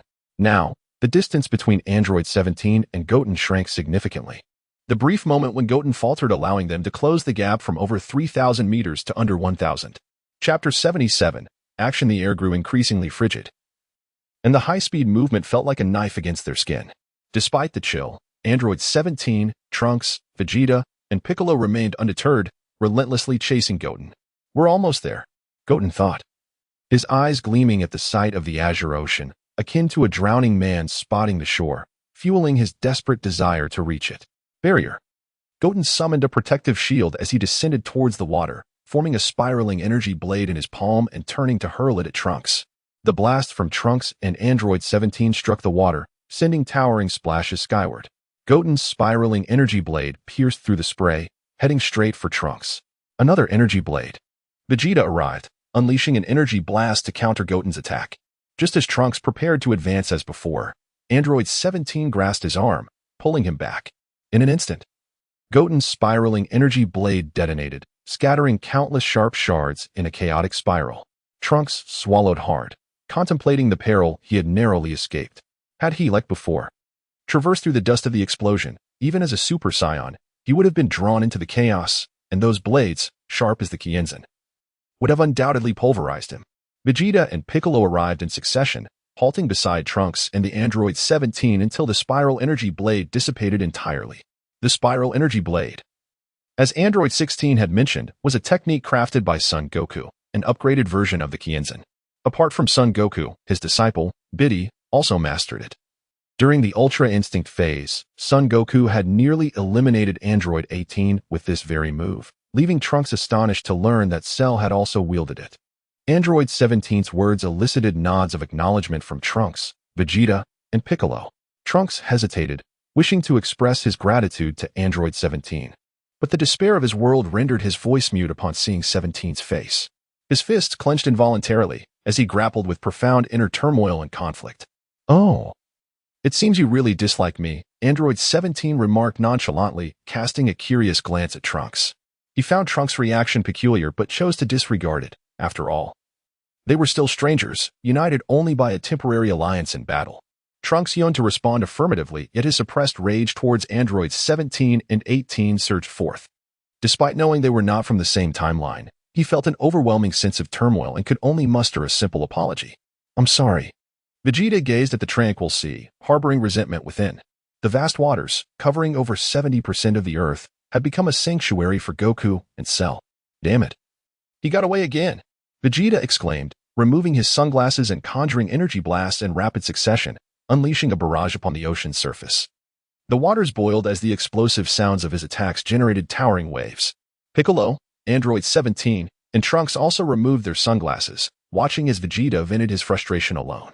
Meanwhile, at Bowsy Mountain, Son Goku had instantaneously returned from Namek, as per Son Goku's instructions, temporarily entrusting the 4-star Dragon Ball to Dandy, Nairu, and Elder Mealy for safekeeping. At that moment, Gohan, Android 16, and Biddy were gathered in Son Goku's living room, where Chi-Chi and the Ox King had also arrived, given the gravity of Son Goku's illness. "Goku. Dad." Chi-Chi and Gohan exclaimed upon spotting Son Goku. Son Wukong said with a smile, "I have returned. As per Wu Ling's instructions, I have placed the 4-star Dragon Ball on the new Namek. Gohan, let us go together." "All right, father." As Son Gohan approached Son Wukong, grasping his arm, Wukong was on the verge of instantaneously teleporting away when Chi-Chi called out to him. "Wukong, Gohan, you must return safely." After Gohan resolved to integrate martial arts with philosophy, Chi-Chi became less opposed to his training. However, concerning Gohan's studies, she hoped he would emulate Sun Wuling, pursuing martial arts without neglecting academic knowledge, unlike Krillin, Wukong, and Yamcha. "All right, Chi-Chi," Wukong replied with a hearty laugh, and in an instant, he and Gohan vanished, reappearing beside Vegeta, Trunks, and others. "Wukong. Mr. Wukong. Kakarot. Son Wukong," exclaimed Piccolo. Trunks, Vegeta, and Android 17 upon the sudden appearance of Wukong and Gohan. "Mr. Wukong, how is Wuling?" Trunks hurriedly inquired. Son Wukong responded, "It's all right now, Trunks. Thanks to your medicine and the assistance of the dragon, I am fine. I merely fell asleep from exhaustion. I should awaken in about 10 days. Upon hearing Son Wukong's words, Vegeta inexplicably felt a wave of relief wash over him, yet he maintained a facade of derision, scoffing, "Humph. I thought Son Wukong would perish from some viral heart disease. I have yet to exact my revenge. One day, I shall make that scoundrel wear women's clothing." I believe his face would lend itself to such an amusing sight. Vegeta's remark struck a chord with Son Gohan, Piccolo, and Son Wukong, who simultaneously pondered. "You have not given up yet. Besides, is it not you, Vegeta, who wears that skirt? Are you not afraid of facing humiliation from Son Wukong? Alas, what of Krillin, Tien, and Yamcha? And what about Cell? How did it fare? Earlier, I sensed a chaotic energy, which must have been the cell predominantly composed of Wukong's cells." Son Wukong gazed at the vast expanse of water surrounding him and urgently inquired. Piccolo replied, "We have encountered that creature, Cell. Despite our thorough preparations, he managed to escape. He possesses a green hue, and his facial features bear a striking resemblance to those of Wukong's son. He appears to be a cunning child, around 5 or 6 years of age, having inherited Wukong's talents and nearly mastered all of his techniques. Furthermore, we have combined our abilities with the cells of Frisia's father. Does this mean that all techniques, including the spirit bomb created by Wukong's uncle, are also?" Son Wufan was left in astonishment, unable to close his mouth. "Impossible." Piccolo directly countered Son Wufan, stating, "The spirit flow cannot be mastered by merely glancing at it. Without specialized guidance, it is unattainable. It is not something that can be achieved solely through training." Trunks addressed Son Wukong, saying, "Krillin and the others seem to have departed. It appears they left for some urgent matter. Mr. Wukong, Cell has escaped. What shall we do next?" Chapter 78. The Perilous Hairstyle Under the Sea. At this moment, Wuling's Cell was safeguarded by a protective barrier, swiftly navigating through the ocean with the same absolute control as Sun Wuling, maintaining his energy concealed even while in flight. That energy, Sun Wukong and Sun Wufan. Wuling's Cell was unaware of how far he had flown, perpetually gliding through the water. Fearful of a repeat of previous incidents where the protective barrier isolated him from the surrounding waters. Though he was injured, King Cold was capable of surviving in space. Thus, he too had no issues. Sun Wukong possesses the instant transmission technique. What a pity that I am currently too weak to learn it. Otherwise, it would greatly simplify matters. Wuling's Cell observed a whale as his form flowed, his tail piercing into the whale's body. Amidst the whale's mournful cries, he absorbed its life force. The wounds on Wooling Cell's body healed at a visibly rapid pace, the whale's lament scattering the surrounding fish. Once he had completely drained the whale, Wooling Cell's injuries were fully mended, and the protective barrier dissipated. He moved agilely, floating on the ocean's surface, yet felt a profound disorientation. Suddenly, a gust of sea wind swept through, causing the ocean to boil, the tumultuous waves crashing past the now tranquil Wooling Cell, unable to disturb him in the slightest. I am still too weak. I must evolve to maturity. Otherwise, I may not be so fortunate next time. Wooling Cell accelerated forward, skimming the ocean's surface, preparing to hunt. The Dragon Balls. I must acquire them, and also Sun Wooling's Spirit Flow, which would allow me to surpass the likes of Vegeta, Sun Wukong, and Sun Wufan. In that case, I shall head to West City. It seems that a woman named Bulma created a dragon radar capable of locating the Dragon Balls. A manic smile spread across Wooling Cell's face. Having narrowly escaped death filled him with uncontainable joy, yet he harbored boundless hatred towards Vegeta, Piccolo, and Android 17. He would never forget them. Just wait. Once I reach maturity, I shall trample you all beneath my feet. I shall no longer fear anyone. Wait a moment. Wooling Cell's smile twisted as he exclaimed, Krillin and Master Roshi are very close to me. Haha. It seems I shall use you as my first victims. Meanwhile, at Master Roshi's island, Krillin received a call from Tianjin Han. On the other end, Yamcha informed him, Krillin, we have spoken with the king and a warrant for Cell has been issued, with military patrols around the clock. Should Cell be spotted, an air raid alarm will be immediately triggered. As Krillin watched Satan earnestly discussing the threat posed by Wooling Cell on television, he replied, I have also contacted Satan. He is currently broadcasting the news. Once we receive any updates, we can have Sun Wukong use instant transmission to arrive there, and we will definitely be able to eliminate Cell.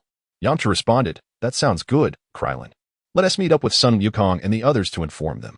All right. Krillin ended the call, stepping outside to find Master Roshi reclining on a deck chair, enjoying the sea breeze and perusing the magazines and various illustrated books gifted by Sun Wooling, occasionally chuckling to himself. Krillin approached Master Roshi with a smile, saying, Master Roshi, I'm heading out. Oh, Krillin, you just got back, and now you're off again. Master Roshi set down the magazine, sitting up to inquire. There's no choice, if that Cell, which is based on Wooling Cell's, escapes, it will spell trouble. I need to join up with Sun Wukong and the others and inform them of the situation, Krillin explained. Just back and already leaving again? Violet emerged from the house, her long purple hair styled in a side ponytail, her voice softer. Dressed in casual attire while cradling an infant in her arms, a stark contrast to her previous self. What are you doing out here? Krillin rushed over to Violet, smiling awkwardly as he carefully took their daughter from her arms. Be careful, Violet. You just gave birth to Marin. Don't let her catch a chill. He gazed at the tiny life in his arms, who bore a striking resemblance to him, now 100 days old, with faint purple hair like Violet's, peacefully asleep.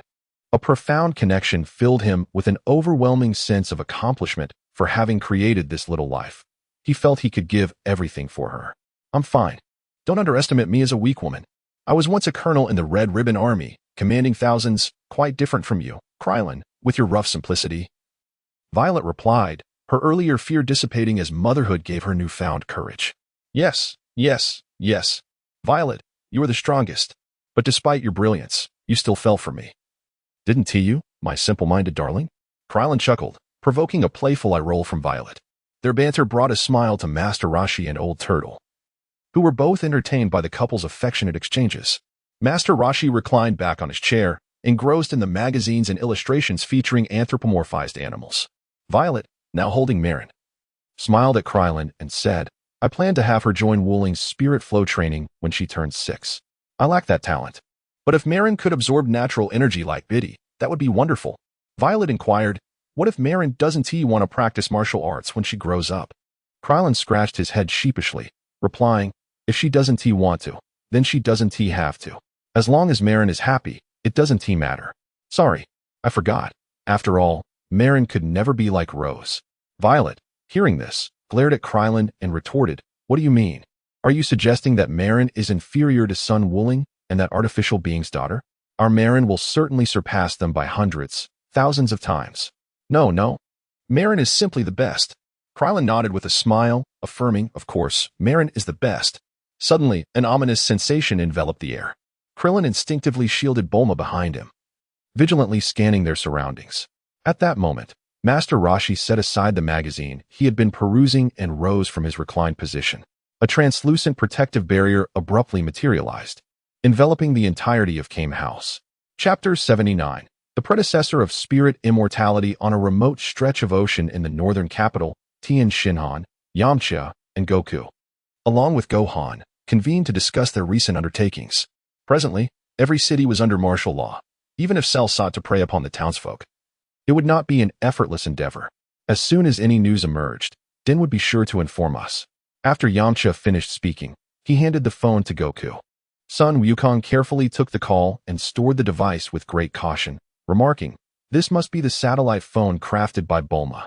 Yamcha nodded in affirmation, stating, "Indeed. As long as we are within any corner of the solar system, we can receive calls. On Earth alone, this is already quite sufficient." Piccolo lifted his gaze to the heavens, reminiscing about the time they journeyed to Namek, where it was astonishing to maintain communication with Earth. He had once curiously inquired with Bulma about how they managed to connect with Earth, to which she explained that it was a special cosmic wave derived from the research of the probe that Raditz had previously entrusted to her. The communication among Frisia's army relied on these cosmic waves to transmit signals, enabling communication even millions of light years away. Suddenly, Sun Wukong, Tianjinhan, and Piccolo all sensed an alarming shift. Krillin's energy had inexplicably vanished, leaving no trace to be perceived. What is happening? Has Krillin managed to suppress his energy? No. It must be Cell. A cold sweat broke out on Tianjinhan as he realized Krillin had vanished without a trace. At this moment, Sun Wukong wished to teleport to his destination, yet he found himself unable to perceive the presence of Krillin or Master Roshi. How vexing. Sun Wukong transformed directly into a Super Saiyan, swiftly making his way towards the Kame House. Following closely behind were Gohan and Piccolo.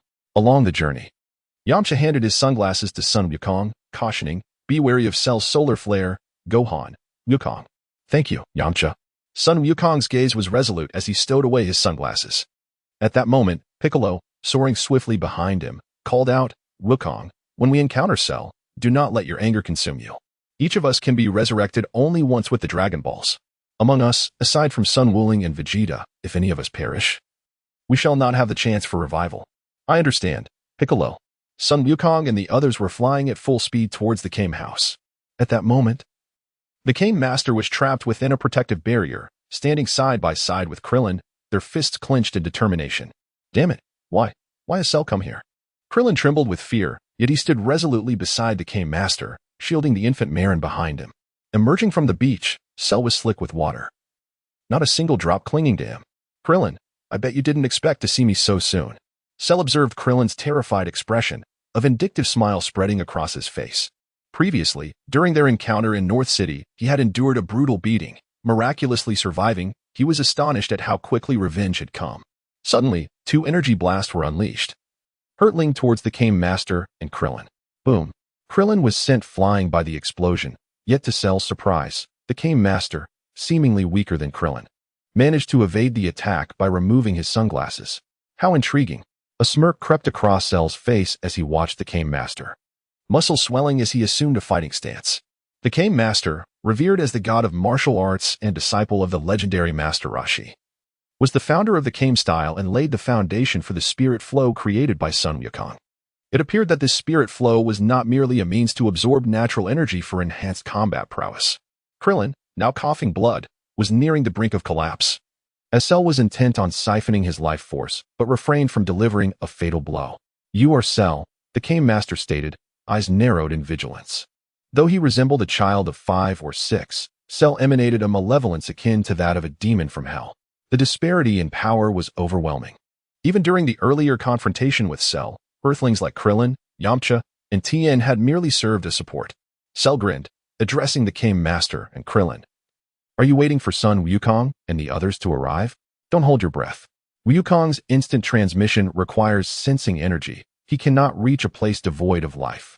My protective barrier has severed your energy signals, and even if he transformed into a Super Saiyan, it would take him at least 2 minutes to arrive." Cell turned to the Kame Master, inquiring, "Pray tell, how did you manage to do that?" With a swift leap, Cell launched an onslaught of punches and kicks toward the Kame Master. The excitement on Cell's face grew as he noted the Kame Master's ability to evade his strikes despite not emitting any energy. Haha, if only time permitted. I would relish the opportunity to spar with you indefinitely. Perhaps I could uncover the secrets of the spirit flow that Sun Wukong devised. Cell concentrated, forming an energy blast the size of a meter in diameter, hurling it at the Kame Master. With a leap, the Kame Master ascended into the air. Boom! The energy blast detonated, and although he had evaded it, the explosion's force still engulfed him. Ah! The Kame Master screamed, his body uncontrollably propelled away. And in his line of sight, Cell's sharp tail lunged toward him, piercing his chest. Master Rashi! Krillin summoned the last of his strength, lifting his arm to conjure an energy slash aimed at Cell. Humph, Krillin, your control over energy blast is truly lacking. Cell generated an energy blast and tossed it behind him, unperturbed as Krillin's attack approached. As the energy slash neared Cell, it executed an extreme turn, passing behind him, only to be obliterated by the energy blast Cell had just released. Failure indeed. Krillin collapsed onto the ground, watching helplessly as Cell consumed the Kame Master, leaving only his clothing behind. I could only launch the energy slash. I cannot control it with the precision of Sun Wukong. That last attempt was my limit. Just then, as Cell advanced toward Krillin, a gunshot rang out, and a bullet struck Cell, sending him stumbling back. At that moment, Violet stood before Krillin, her right hand gripping a pistol, cradling the crying Marin in her arms. Violet, Marin. Krillin extended his trembling hand, bracing himself beside Violet, tenderly stroking Marin. Marin, don't be afraid. Daddy is here. Don't fear, both Mommy and Daddy are with you. Chapter 80, The Withering Rose. Cell halted, observing Krillin and Violet comforting the infant Marin.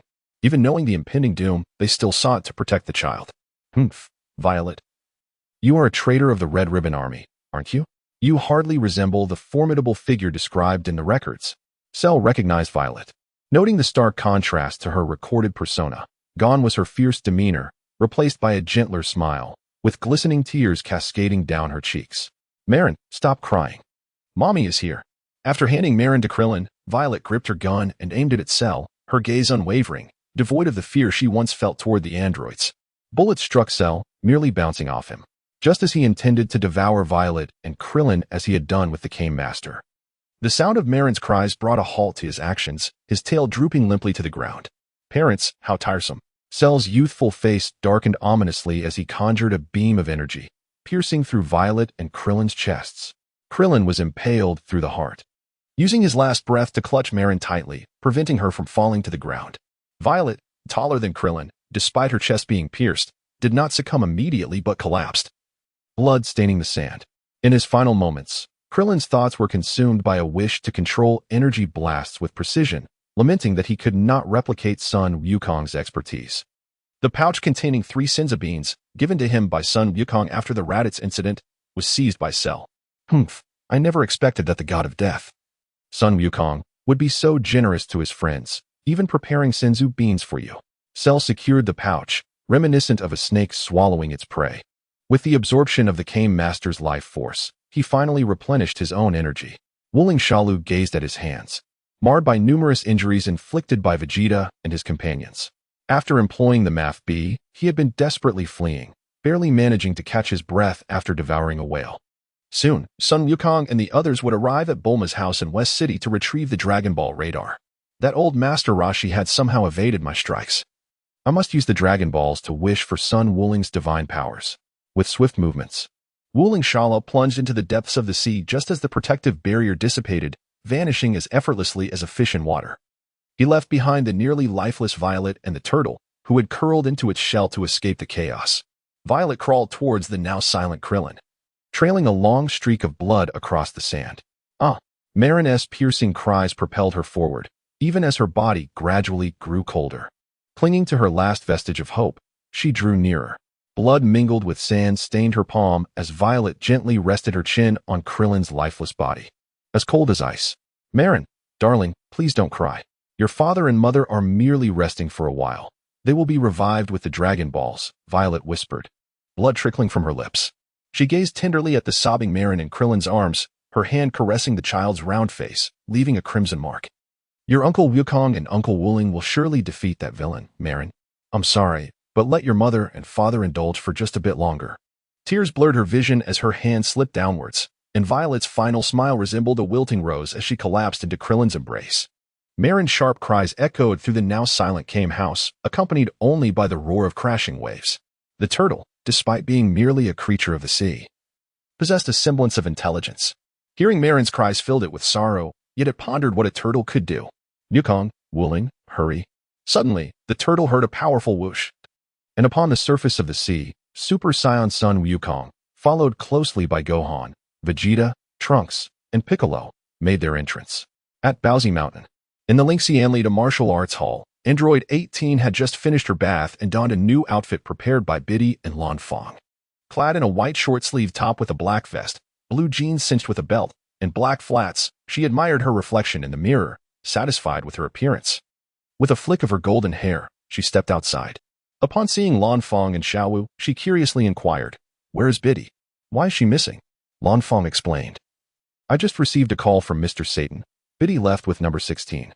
Xiaowu has escaped, and we urgently need all available hands since the entire globe is under lockdown." Escaped? Android 18 crossed her arms, her usual cold demeanor unchanged, showing no sign of concern over Xiaoru's flight. "What about Wuling?" Xiaowu replied. "Wuling is no longer in danger, but he is quite exhausted and will likely take about 10 days to regain consciousness." 10 days? 18's expression remained impassive. Her usual icy calm intact. "As long as he is not dead, that is fine.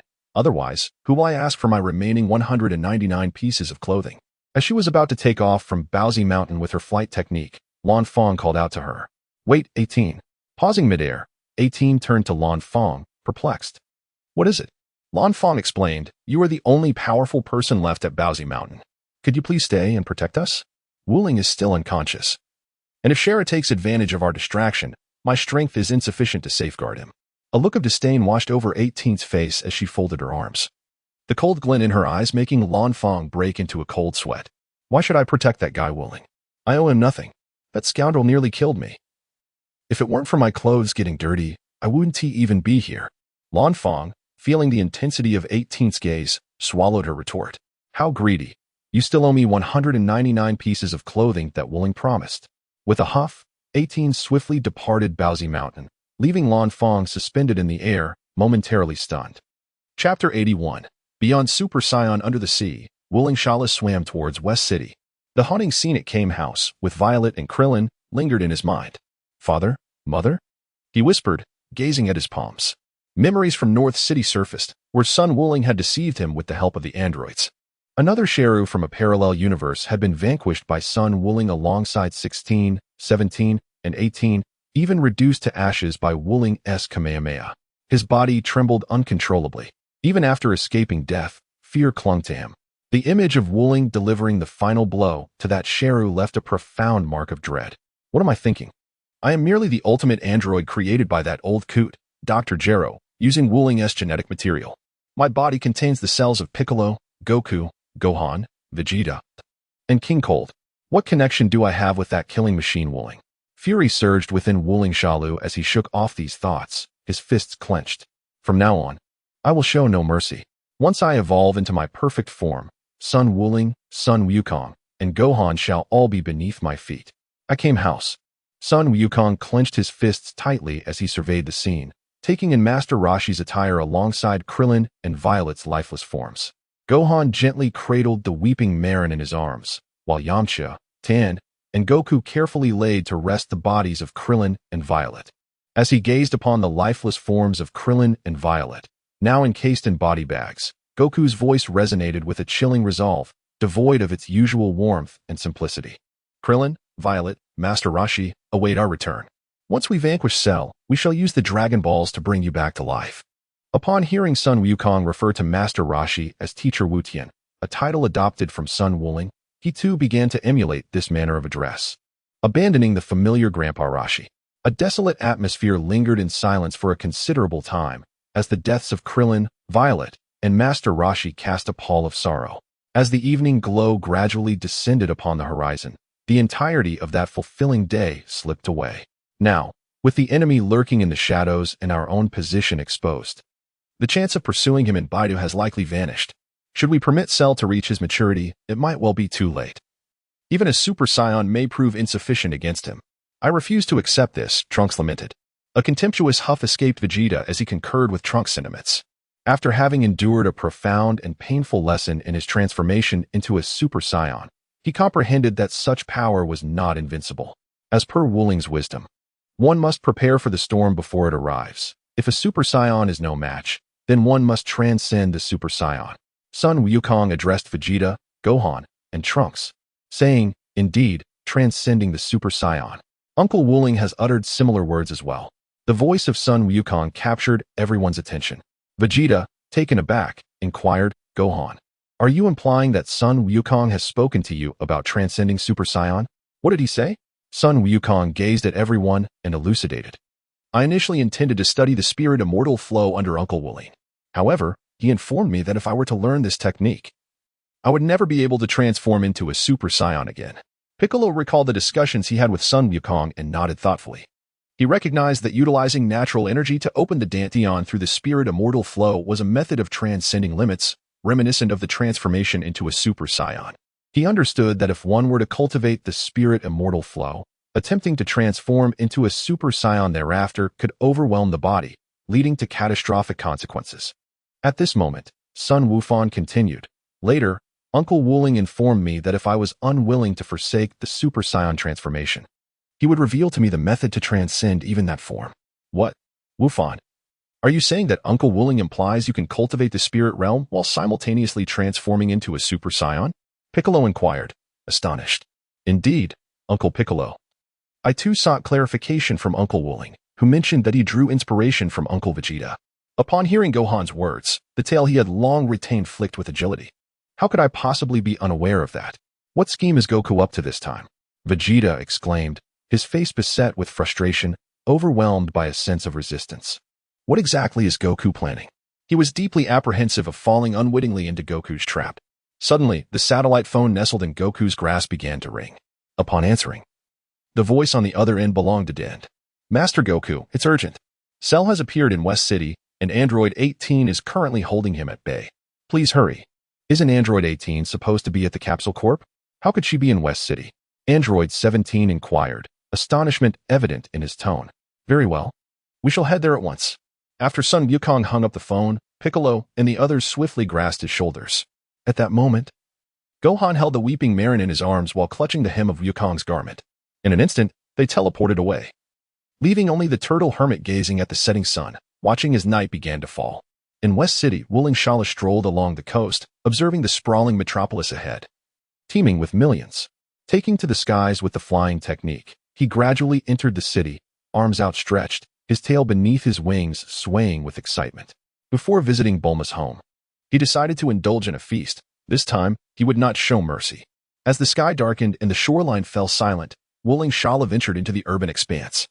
He reminded himself not to absorb too much energy, for if he consumed too many at once, it would alert them to his presence. A mere 10,000 would suffice. Suddenly, a piercing scream shattered his thoughts.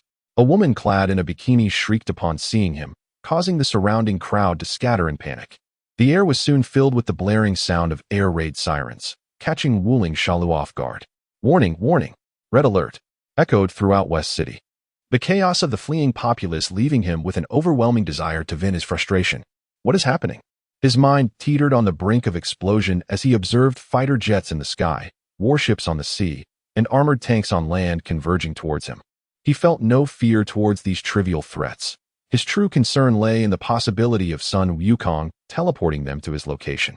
Damn it, that beast, that Satan. It must be him.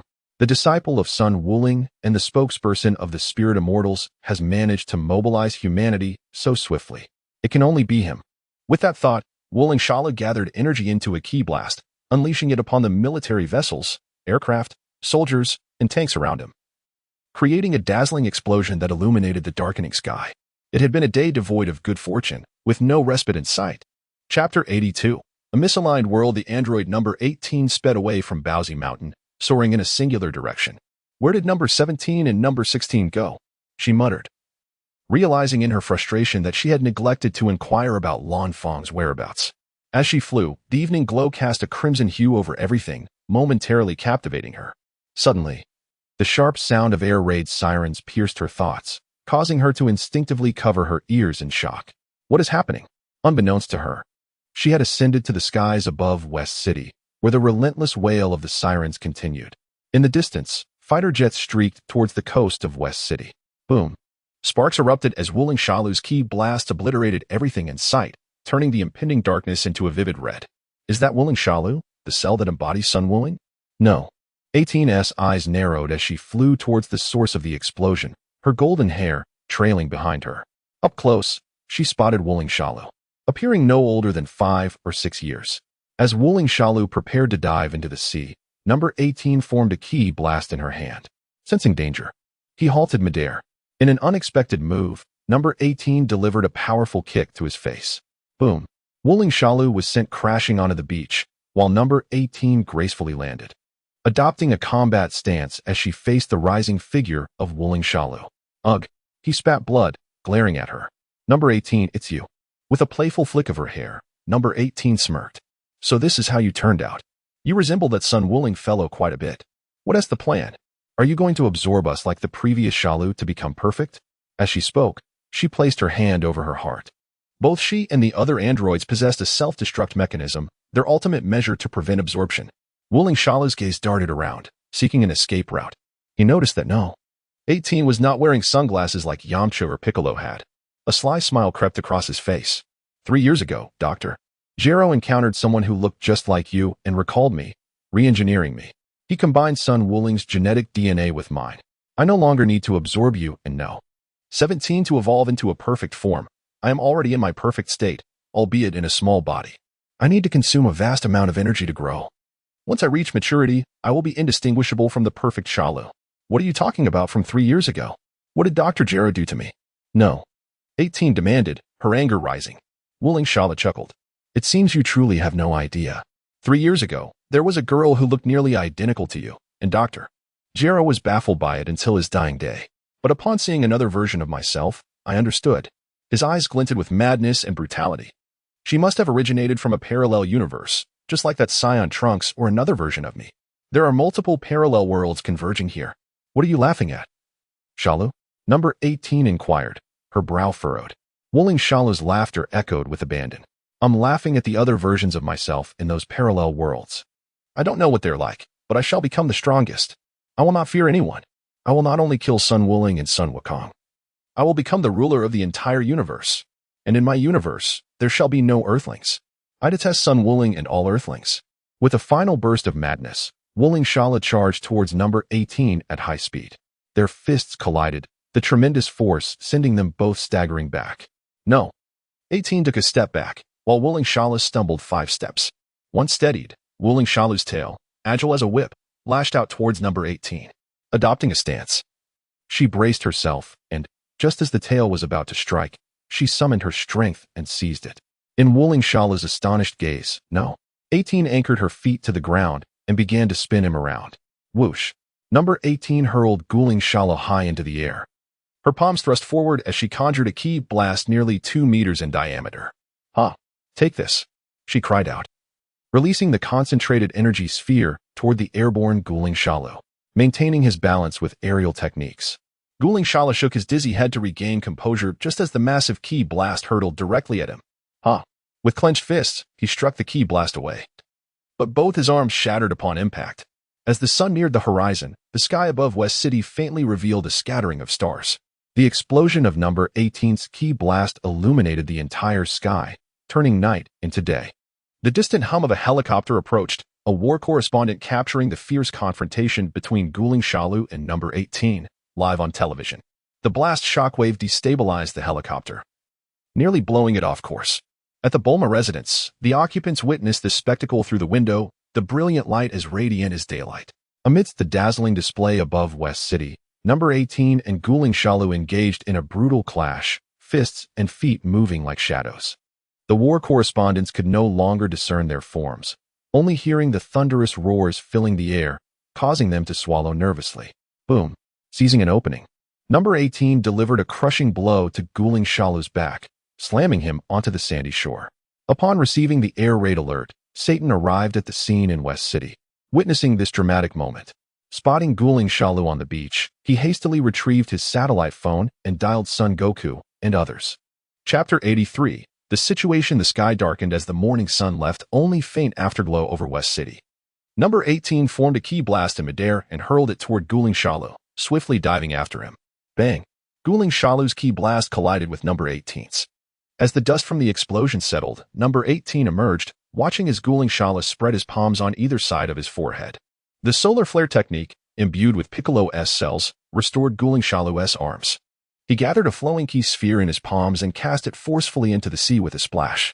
Meanwhile, he swiftly darted into the city, vanishing without a trace. Number 18, Satan in the distance, the war correspondents, and those watching the live broadcast all felt a sudden flash of blinding light, blanking their vision for 2 seconds. Don't think you can escape. Number 18 rubbed her eyes with one hand while hurling ki blasts toward the shoreline with the other. Having heard the splash, her blurred vision gradually cleared. Leaping over the water's surface, she continuously formed ki spheres in her palms, launching them into the sea. Boom, boom, boom. Each blast sent towering waves skyward. Furious at Guling Shalu's escape, number 18 pursed her lips and scrutinized every corner of the calm sea. At the slightest disturbance, she immediately condensed another ki blast to strike. In an instant, Sun Wukong and his companions teleported to the side of Satan. Android 18, upon hearing Android 17's voice, turned around from the surface of the sea and beheld Sun Wukong, Sun Gohan, and the others, who had returned to the beach. As the sun dipped below the horizon, darkness enveloped the scene. Android 18 recounted the events that had just transpired. Solar flare. Android 18, this is for you. Yamcha suddenly handed her a pair of sunglasses with a grin. Next time you encounter Cell, wear these, and you need not fear his solar flare. Thank you. Android 18 replied, accepting the sunglasses and tucking them into her collar. Even though it was now dark, she wore them, seemingly unbothered by the risk of bumping into a lamppost, and politely thanked Yamcha. I too heard it, Master Wukong, after I finished my call with you. They shouldn't have escaped too far, Satan remarked, gazing at the gently rippling sea. Piccolo observed the vast ocean with a neutral expression, stating, we are still a step too late. The group felt an overwhelming fatigue after an eventful day filled with too many incidents to count, with scarcely a moment to catch their breath. First, there was the encounter with androids 19 and 20 in the morning, then the frantic rush to North City, followed by Sun Wukong's viral heart condition and the subsequent emergence of Cell from Sun Wukong's primary cells. This was followed by a relentless pursuit, the sacrifices of Krillin, Videl, and Master Roshi, and now they found themselves in this moment. Suddenly, 2 figures appeared in the distance, soaring towards them, Android 16 and Videl. Daddy, Videl called out as she and Android 16 landed smoothly on the beach. The father-daughter duo exchanged greetings. Videl, what brings you here? Shouldn't you be with Android 16 in East City? Satan inquired. Videl explained, after seeing the news from West City, Android 16 and I rushed over. Has Cell been dealt with? No, he escaped again. Satan gestured toward the expansive sea, which covered over 70% of the earth and seemed to have become a sanctuary for Cell. What a pity, Videl lamented, picking up a shell and creating a series of splashes on the surface of the water. By the way, Android 18, what are you doing in West City? Shouldn't you be at the Capsule Corp? Android 18 gently brushed her hair aside, looking at Videl, and replied, what of it? Do I need to inform you of my whereabouts, little girl? Videl's expression shifted, and she hurriedly explained, no, I'm sorry. I was just worried about Master Wukong. Android 18 crossed her arms and replied, he is fine, sleeping more soundly than anyone else. Unfortunately, I no longer wish to experience that feeling. Android 17, Android 16. Where to next? Android 17, glancing at his blood-stained clothes, remarked, first, let's change our clothes. This blood is sticking to me. Afterward, we shall pursue Cell. Pursue?